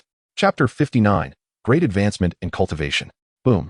Deep within the Beast Mountain range, a thunderous explosion resonated, reminiscent of a volcanic eruption, as a pale azure flame devastated a significant portion of the mountain peak. The immense commotion elicited a sense of threat even within the purple crystal-winged Lion King. Seal off the surroundings, commanded the purple crystal-winged Lion King calmly. Prior to entering seclusion, Qingshan had warned it of the potential for a significant disturbance, prompting the gathering of its subordinates to secure the area. Whether the absorption of the extraordinary fire succeeded or failed, it would incite a tumultuous reaction, leading to considerable upheaval. Without assistance to seal off the path, they could be ambushed by treasure seekers. In the original tale, Xiaoyan had the support of the former Dozun, Yao Lao, who used his soul power to contain the eruption of the extraordinary fire. Yet, Qingshan lacked such formidable allies, thus relying on the purple crystal-winged Lion King to aid in sealing the vicinity and avoid disruption. As the extraordinary fire erupted, the mountain peak where Qingshan stood was nearly obliterated in an instant, vast swathes of azure flames scorching the earth and stone, resembling an immense torch. Such a considerable disturbance inevitably drew the attention of numerous magical beasts, particularly those of the 5th tier or above, who viewed it as an omen of the emergence of a celestial treasure. However, upon encountering the strategic blockade established by the purple crystal-winged Lion King, these beasts ultimately abandoned their pursuit, for the true dominion of this territory lay with the purple crystal-winged Lion King, and few dared to defy its authority. As the azure flames surged, Shualan and the little doctor, witnessing this scene, felt their hearts tighten. With their insufficient strength, they could only patiently await the outcome, each second stretching the tension for the Do Masters. Within the nearly collapsing cavern, the two-headed fire serpent not only resisted the azure flames, but also keenly observed the transformation of Qingshan. It served as the final safeguard for Qingshan. Should circumstances turn dire, it could swiftly extract him from peril. However, whether there would be any hope for salvation at that moment remained uncertain, and Qingshan himself lacked confidence in preserving his life in the face of failure, which prompted him to make advanced preparations. Enveloped by the azure flames, Qingshan's body trembled as the power of the strange fire coursed through him, altering his fighting spirit, body, soul, and everything else. His dark azure fighting spirit shimmered with a faint azure glow, reminiscent of flames ascending. The most arduous trial had finally been surmounted. All his preparations had not been in vain. The blue lotus earth fire was absorbed, and 2 azure lotus emblems, one large and one small, flickered in and out of visibility on his forehead and chest amidst the flames. The surging flames began to recede, and Qingshan's cultivation and aura rapidly expanded. He did not practice the burning art, nor did he require an advanced technique. The energy of the strange fire naturally amplified his cultivation. In the original narrative, the blue lotus earth fire only elevated Xiaoyan's fighting master level by 2 stars, which appeared vastly inferior compared to other strange fires, likely due to several reasons. The evolution of the burning art necessitated the energy of strange fire. Each time it evolved, the strange fire's energy would be absorbed until it reached the pinnacle of advancement. Absorbing the blue lotus earth fire marked Xiaoyan's first genuine advancement in technique through strange fire, akin to unlocking a true key, requiring substantial energy and leaving little for his cultivation enhancement. Additionally, before Xiaoyan acquired the blue lotus earth fire, it had been seized by Queen Medusa from its place of origin for 6 months, during which its energy had likely diminished. Moreover, Queen Medusa utilized it to evolve her bloodline, resulting in further energy depletion. The back and forth of such events meant that the energy Xiaoyan could acquire was exceedingly limited. Future instances of Xiaoyan absorbing strange fire illustrate this point. When he absorbed the fallen heart flame, the 3,000 flames, and the purified lotus demon fire, he did so in locations equivalent to the origins of the strange fires, each requiring considerable time but yielding significant increases in cultivation upon success. Currently, the Blue Lotus Earth Fire in Qingshan's possession had not undergone substantial energy depletion. Although it had departed from its nurturing ground, he had brought along the Blue Lotus Seat, which could gather energy to enhance the Blue Lotus Earth Fire. Over the days, while the energy accumulation of the Blue Lotus Earth Fire was not as robust as when it resided in the magma world, its overall energy value steadily increased. Now, this immense energy was being assimilated by Qingshan. 5-star Fighting Master, 6-star Fighting Master, 7-star, 8-star, 9-star. Qingshan's cultivation soared with remarkable rapidity, ascending through the ranks of stars with each breath. Even the barrier from 9-star Fighting Master to 1-star Great Fighting Master merely caused him to pause momentarily. After his promotion to Great Dome Master, Qingshan's cultivation, while not experiencing the meteoric rise akin to that of his previous Dome Master phase, steadily progressed through the ranks: 1 star, 2 stars, 3 stars, 4 stars. His aura soon reached its zenith, the pinnacle of the Great Dome Master realm, seemingly gathering strength as if preparing to surmount this threshold. Suddenly, Qingshan's eyes snapped open, glimmering with a cerulean luminescence. Seated in a lotus position upon the Qinglian seat, he swiftly formed hand seals to channel his cultivation technique. The previously surging aura appeared to be suppressed, even exhibiting signs of retreat. Beads of sweat began to form on Qingshan's forehead. The exertion of forcibly stabilizing his cultivation was a considerable strain. His body instinctively sought further advancement. Yet he understood that such recklessness could not persist. It was already formidable for him to leap through a significant tier with the aid of the heart fire of the Qinglian. Should he recklessly ascend to the Dou spirit realm, he would be advancing without truly grasping the essence of the Great Dome Master level, thus lacking profound insight. Each stage of cultivation possesses its unique significance. Although transcending the Great Dome Master tier through the energy of exotic flames does not inherently jeopardize one's foundation, Qingshan felt an inadequacy in his comprehension of the Great Dome Master realm, which could prove detrimental to his future cultivation endeavors. Surrounding him, innumerable ripples surged forth, manifestations of his soul power striving to stabilize his cultivation. In this instance of absorbing the exotic flames, his greatest advancement was not in his cultivation, but rather in his soul power. This nearly corporeal essence of his soul led Qingshan to suspect that his soul strength had surpassed that of ordinary 5th or 6th tier alchemists. The surging azure flames began to retract, and Qingshan's cultivation gradually diminished, first to the pinnacle of the 9-star Great Dome Master, then to the 8-star, and finally to the 7-star Great Dome Master. Suppressing his cultivation to below the 7-star Great Dome Master level consumed immense energy, and further attempts at restraint proved futile, leaving him at the peak of the 6-star Great Dome Master. Although he had absorbed the heart fire of the Qinglian, a substantial portion of its energy remained undigested within him, residing in his body and the fire seed, destined to manifest its effects as his cultivation progressed. This exotic flame possessed an explosive energy rivaling that of a Do Huang, capable of severely injuring Queen Medusa. Should Qingshan fully assimilate this energy, even accounting for considerable wastage, achieving the rank of Do King would likely be within his grasp. Chapter 60, The Canaan Academy. At the pinnacle of the 6-star Great Dome Master, it was unfortunate that at this level, data began to lose its relevance. As Qingshan sensed the power within him, the surging energy ignited a destructive impulse. The tiers of doubters, Dome Masters, and Great Dome Masters each undergo a transformative journey, Do Qi condensing into vortexes, then into liquid forms, and finally crystallizing into solid states. The Do Qi of a Great Dome Master solidifies into Do Crystal, akin to the cores of magical beasts. At this level, the data Qingshan had previously relied upon began to lose its efficacy. The formidable contenders capable of becoming grand fighters predominantly belong to the mid to upper echelons of various factions. Even those who struggle in their pursuits possess the connections and strength to acquire advanced techniques and skills of the Xian rank. Qingshan's own technique is merely of the advanced Xian rank, not significantly surpassing that of most grand fighters.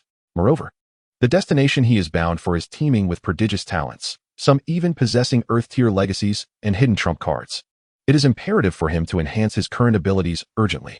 As Qingshan pondered over these matters, he rose and called out to the twin-headed fire spirit serpent before stepping out of the cave. Like a phoenix reborn from the ashes, he had made a gamble that paid off, leading to a remarkable potential henceforth. As the sun dipped below the horizon, its fading light cascaded from the sky, and the once vibrant cave still retained a lingering warmth. Countless gazes were fixed upon the cave entrance, and the sound of footsteps heralded the emergence of a figure.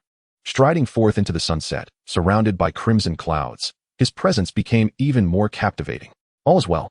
Qingshan smiled gently, a hint of remorse in his eyes, as he beheld the two slightly weary young maidens before him.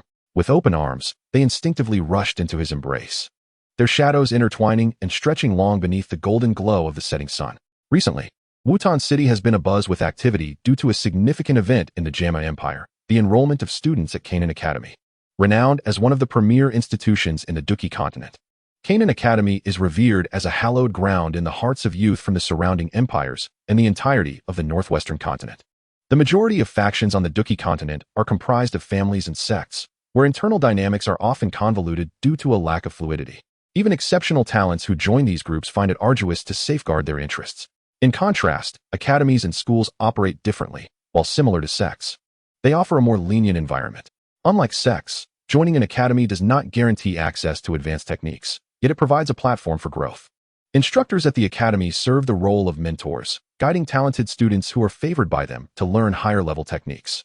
Within the academy, there are also avenues to obtain abundant cultivation resources, coupled with fewer restrictions compared to families and sects, making it particularly welcoming for talented commoners.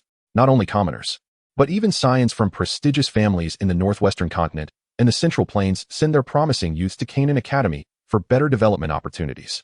Graduates from Qingshan Academy invariably attain the rank of fighter, and those who emerge from its halls are destined for a prosperous future, making them highly sought after by various factions. The Black Corner region, where Qingshan Academy is located, lies between the Jama Empire and two other empires in the northwestern continent, serving as a lawless expanse where many desperate individuals have forged their own unique codes of conduct. The diminutive Black Corner region has become a gathering place for numerous sinister forces, whose combined might is sufficient to effortlessly obliterate an empire. Such a plethora of malevolent powers has rendered the Black Corner region a veritable chaos, where even the most formidable warriors can scarcely preserve their existence. In stark contrast, Qingshan Academy stands as a rare bastion of cleanliness and safety amidst this turmoil, although it has its fair share of conflicts with various factions within the region. Each year, Qingshan Academy conducts enrollment activities, drawing countless young aspirants eager to participate. Their primary recruitment focus lies within the vicinity of the three great empires, sending representatives to entice potential students, while those from more distant lands must take the initiative to approach the academy themselves. As one of the empires closest to Qingshan Academy, the Gamma Empire sends mentors annually for recruitment, yet they primarily visit the major cities. Smaller locales like Yutan City may only receive a visit once every 2 to 3 years. The last recruitment drive occurred 3 years prior, and the anticipation in Yutan City is palpable. However, while the excitement is widespread, most residents find themselves detached from the actual recruitment process. Qingshan Academy prioritizes innate talent over social status. Without sufficient aptitude, one can never hope to step through the threshold that symbolizes a path to greatness. As the academy disregards status, even the young beggars and petty thieves in Yutan City have begun to eagerly await the arrival of the recruitment mentors. Dreaming of soaring to new heights, they believe that with a stroke of luck, they could escape their lowly existence and become respected warriors. But is the reality truly so simplistic? At the Mitre Auction House, a luxurious carriage, flanked by cavalry, makes its way to the central square of Yutan City, the designated location for this recruitment team. Not only is this event significant for Yutan City, but it also encompasses the surrounding cities, resulting in a vibrant atmosphere as many eligible youths flock to seize this opportunity. Inside the carriage, Qingshan rests with his eyes closed, accompanied by Xuelan and the little medical sage, while opposite them sits Mitre Yafei, the overseer of the Mitre Auction House in Yutan City. Young Master Yin truly surprises one. With your current prowess, it would be difficult to find a rival among the younger generation of the Gamma Empire. Yafei gazes at Qingshan with an infatuated expression, her beautiful eyes sparkling with admiration, seemingly captivated by him. Who would have imagined that such an extraordinary talent as young Master Yin would emerge from a seemingly inconspicuous place like Yutan City? I am unworthy of such flattery. Qingshan replies, his eyelids fluttering open, a fleeting azure radiance illuminating his gaze. As we discussed yesterday, once I depart, you will assist in managing matters at the Wanyao Pharmacy. You should be aware of the details. Upon the instructions of Master Yin, how could Lady Yi dare to defy? Rest assured. With a swift glance, Lady Yi responded, yet a flicker of curiosity crossed her features as she inquired, by the way, Master Yin, why have I not seen your obedient and charming little maid this time? It is best not to speak of matters that do not concern you. A glimmer of displeasure flashed in Qingshan's eyes as he replied coolly. Just then, the sound of reins being pulled echoed from outside the carriage, and at that moment, the carriage came to a halt. Chapter 61. A minor conflict in the central square of Wutan City, an endless sea of humanity gathered, all eager to participate in the selection of candidates for Qingshan Academy. The square buzzed with noise as countless youths jostled towards the interior. At the edges of the square, troops dispatched from the Lord's manor maintained order, preventing the excited throngs from breaching the lines. Armed forces encircled the square in 2 or 3 layers, their gleaming weapons reflecting a blinding light under the sun. The stringent defenses barred entry to the candidates, requiring them to queue for selection. And even the scions of the 3 prominent families of Wutan City found no privilege at this moment. However, exceptions do arise. While the 3 noble families of Wutan could not influence the Lord's troops, they dared not disregard the prestige of the middle auction house. Therefore, Qingshan, along with the little healer and Shualan, were led to the rear of the square by a representative of the middle auction house. After a brief exchange with an officer resembling a soldier, whose stern gaze swept over the trio, the officer waved his hand and commanded, "Let them through." Accompanied by the clang of armor from the tightly organized military wall, a gap appeared just wide enough for passage. Qingshan turned back to Lady Ya, who was peering from the carriage, and offered her a subtle smile before leading Shualan and the little healer through the gap into the ranks of candidates. Within the heart of the square, beneath a massive canopy erected for the occasion, the outer throngs contrasted sharply with the young men and women who had already passed the preliminary tests. The candidates for Qingshan Academy were predominantly youths. Those beyond the age of 20 typically lost their opportunity. Thus, the first hurdle involved testing bone age to prevent any deception from those over the age limit.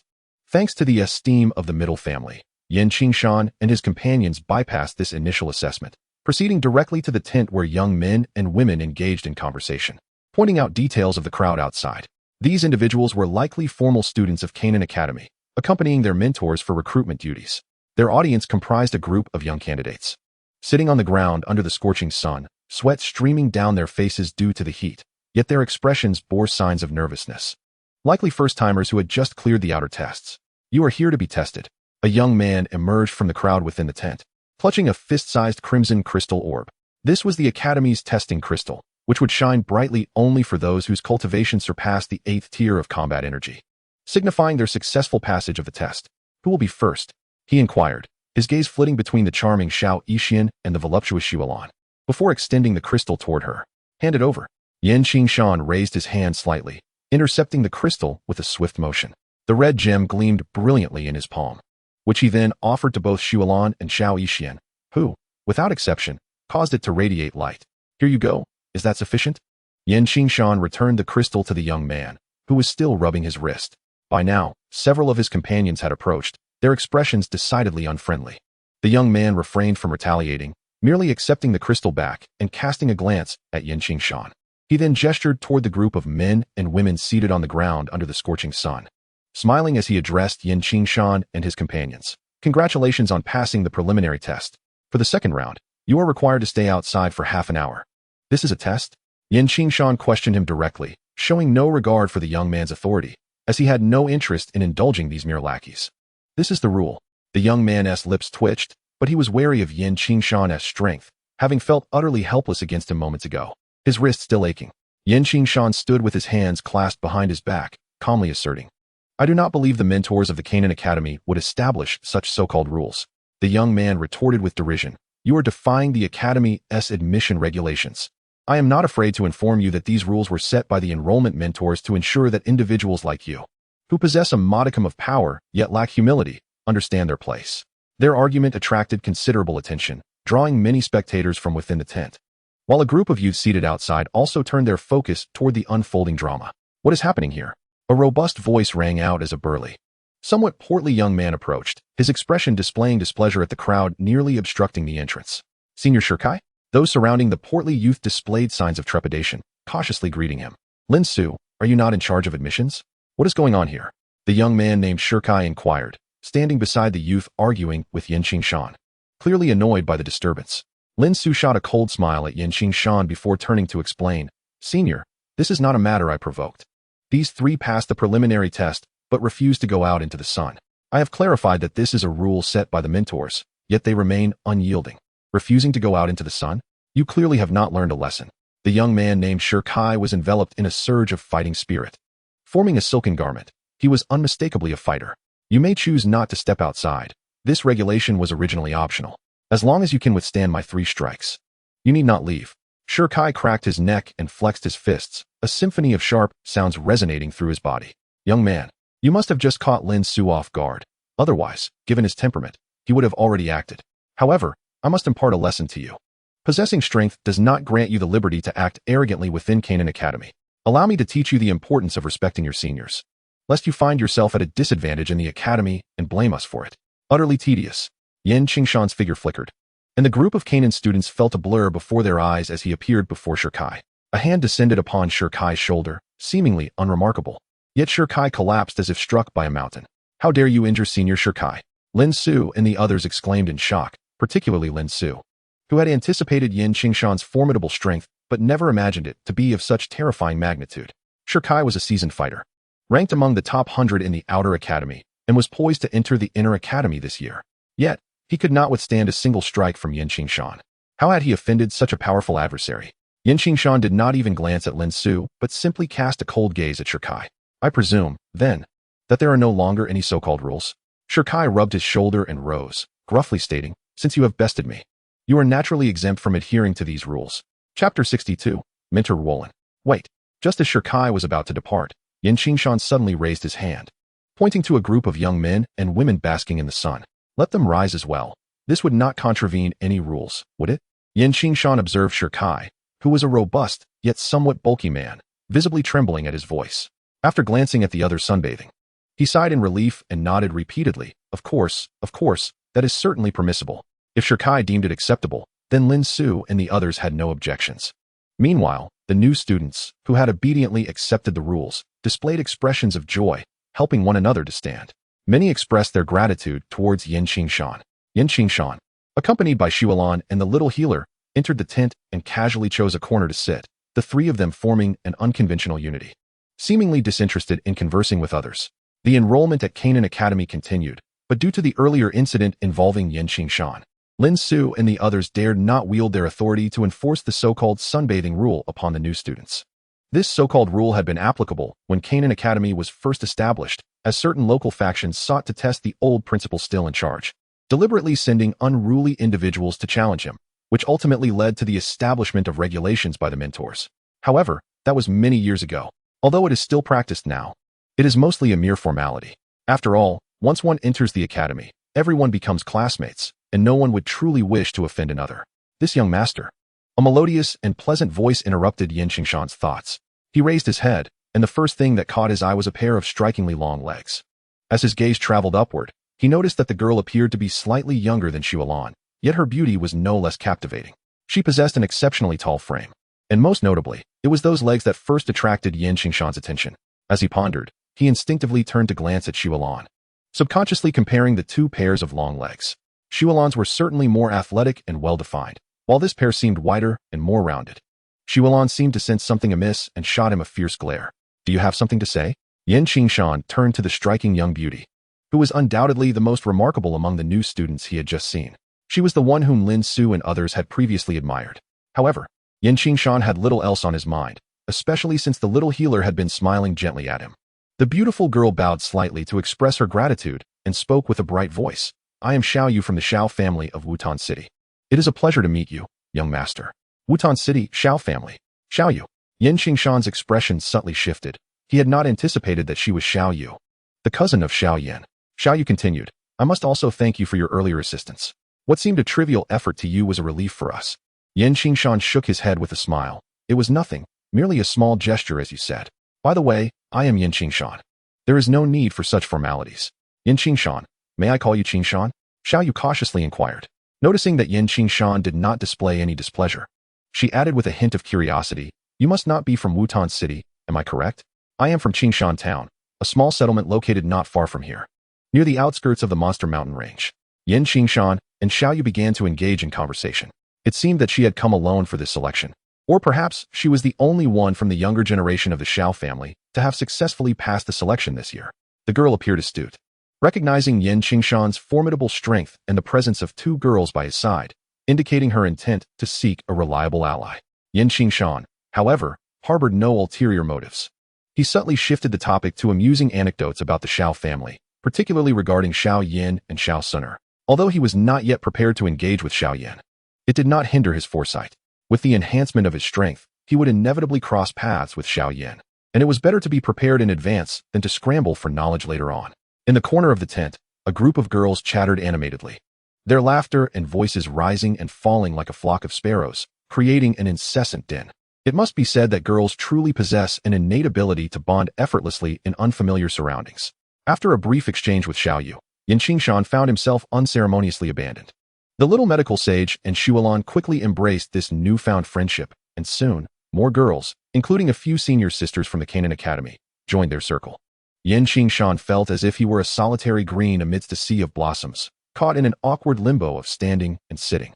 To alleviate his discomfort, he chose to close his eyes and meditate, treating it as a means to cultivate his inner fortitude. You are indeed the one who has bested Shirkai, yet your charm with the ladies is quite remarkable.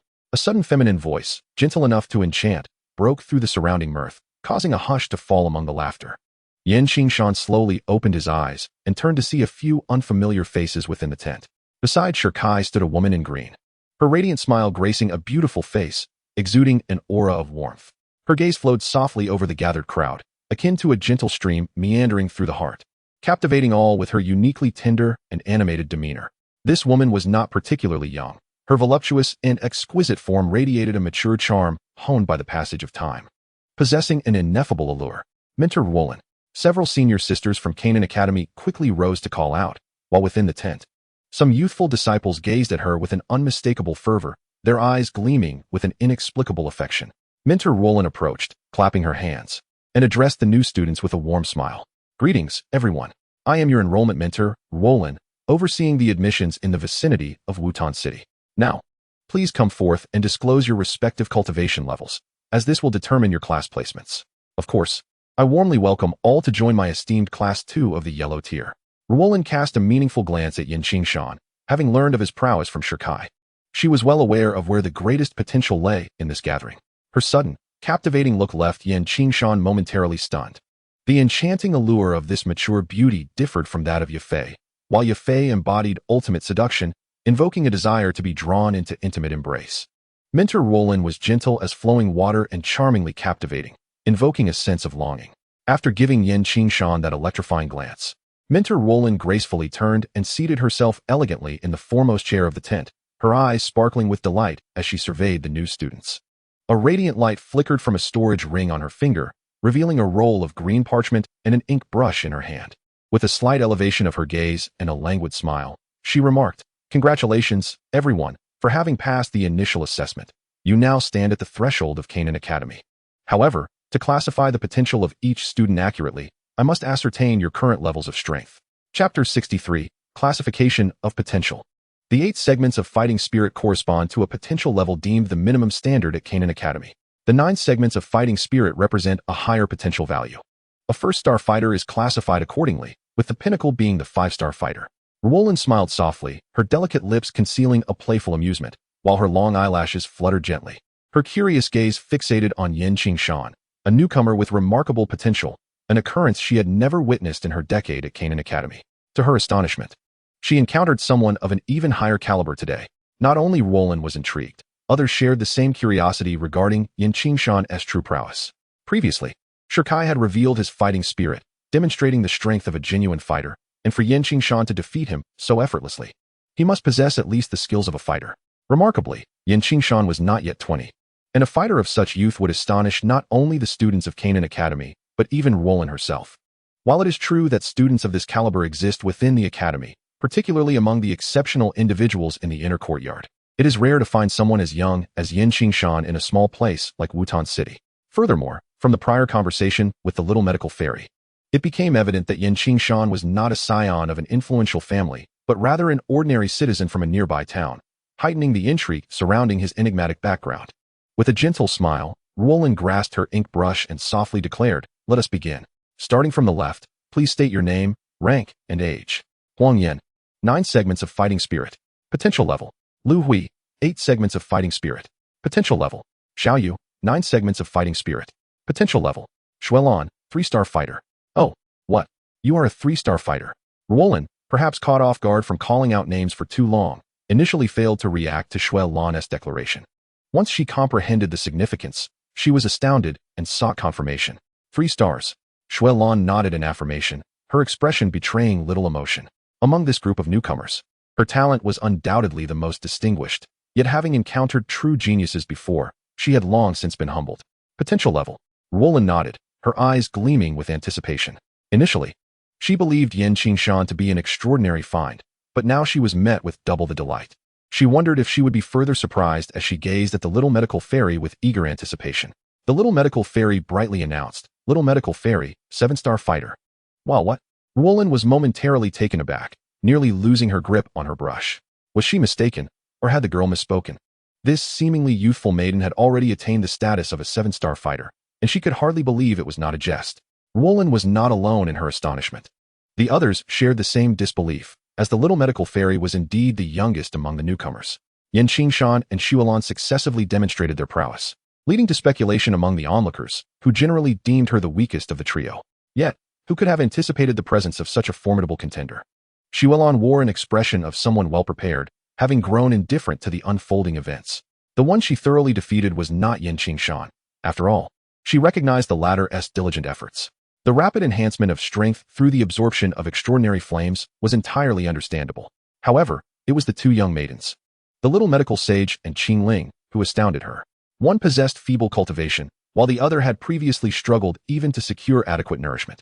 Yet, in a mere few months, these two girls soared past a decade of her relentless pursuit, revealing the staggering chasm that can exist between individuals.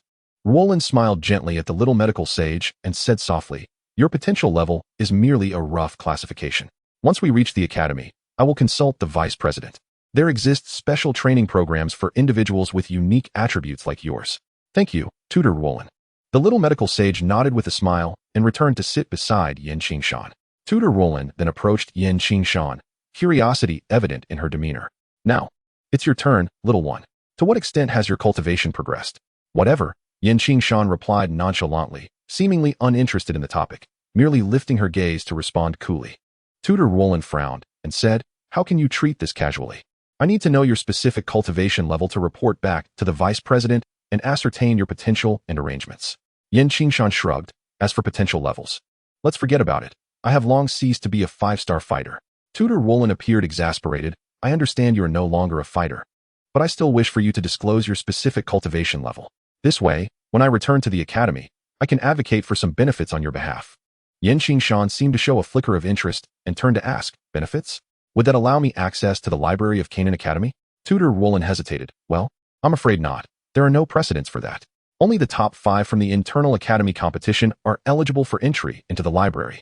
Qingshan continued to inquire, "So, when is the next internal academy competition?"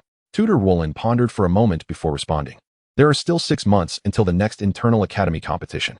You intend to join the internal academy, and given your strength, your chances of success are quite high.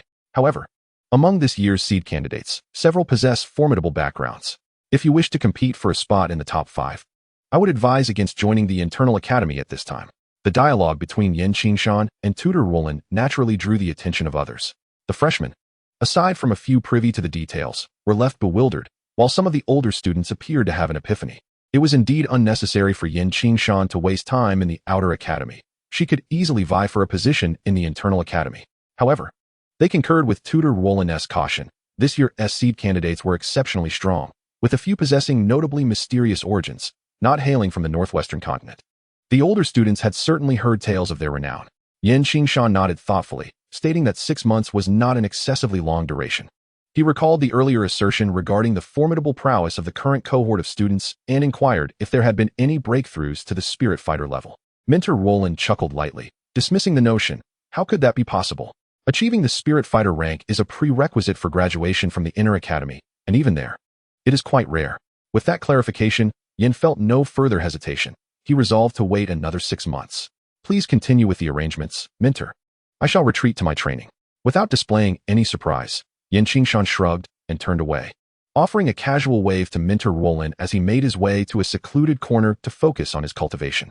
His earlier remark implied that without reaching the spirit fighter rank, there was no cause for indecision. Did this mean he himself was not a spirit master?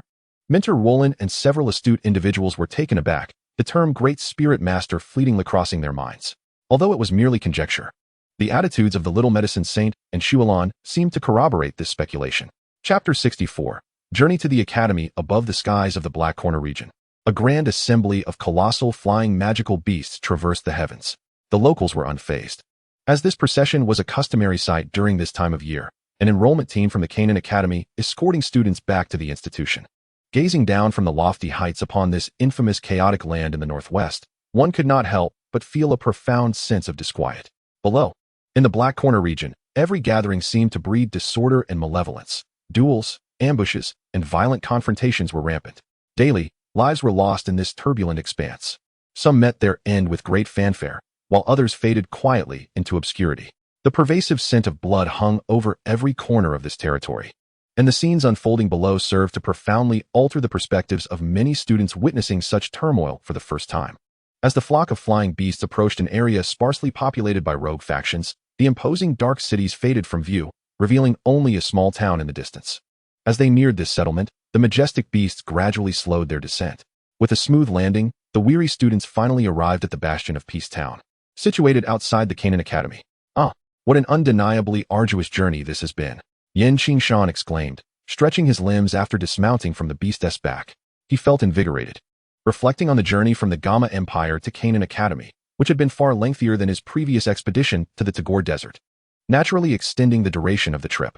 Having spent such an extended period atop the flying beasts, particularly upon entering the Black Corner region, the mentors had advised the newcomers to remain on board as much as possible. Although an agreement existed between the Qingshan Academy and the Black Corner forces, prior incidents of new students being attacked had indeed occurred. The region was rife with desperate rogues, and one could never be certain when someone might act irrationally.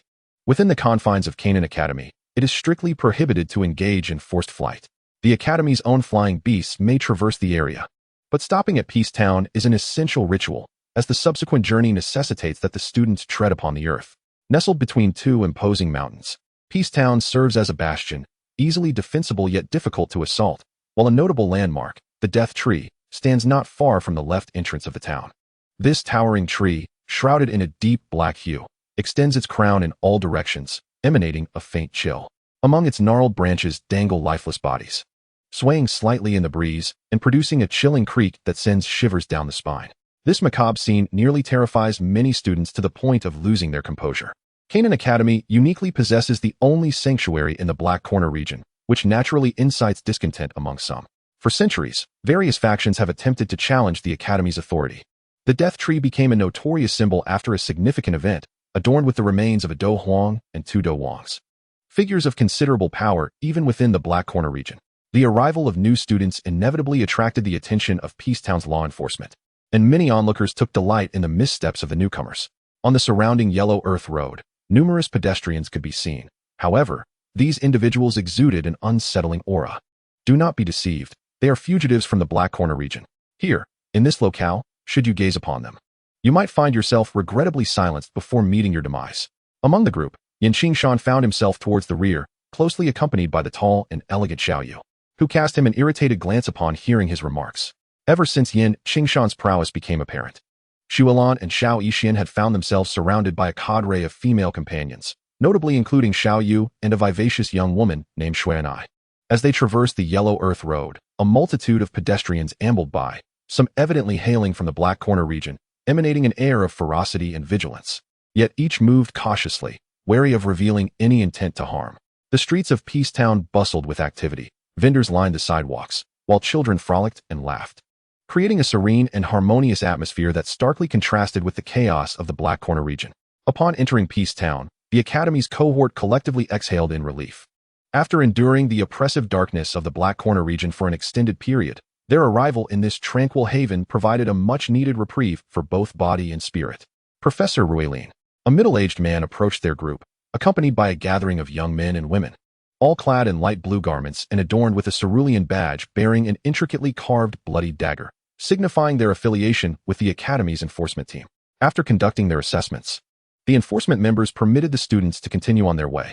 Between Peace Town and Qingshan City, where the Academy resides, lies a forest teeming with magical beasts, which the instructors will guide the students through, marking yet another trial in their journey. Outside the city of Qingshan, a lengthy procession moved forward at a measured pace. Numerous small avian magical beasts, upon observing the throng, screeched and launched surprise attacks. The mentors managed to thwart the majority of these assaults, yet some inevitably slipped through. The flying magical beasts that evaded capture were not of high rank.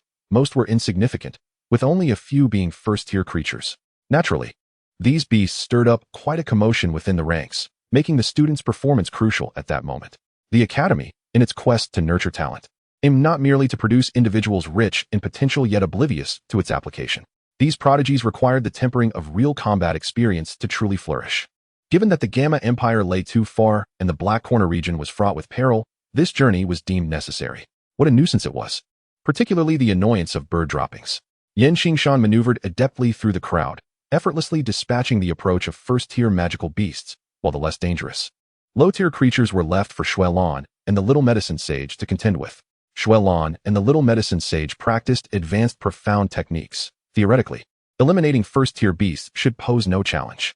However, the presence of numerous low-tier creatures nearby meant that the beasts would not adhere to the unwritten rule of one-on-one combat.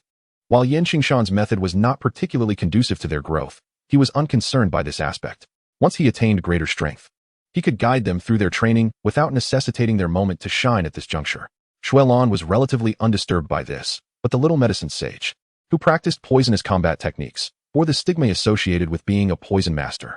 She had labored to cultivate friendships, and Qingshan wished for her to remain content. This little one possessed genuine skills, perhaps even surpassing my own.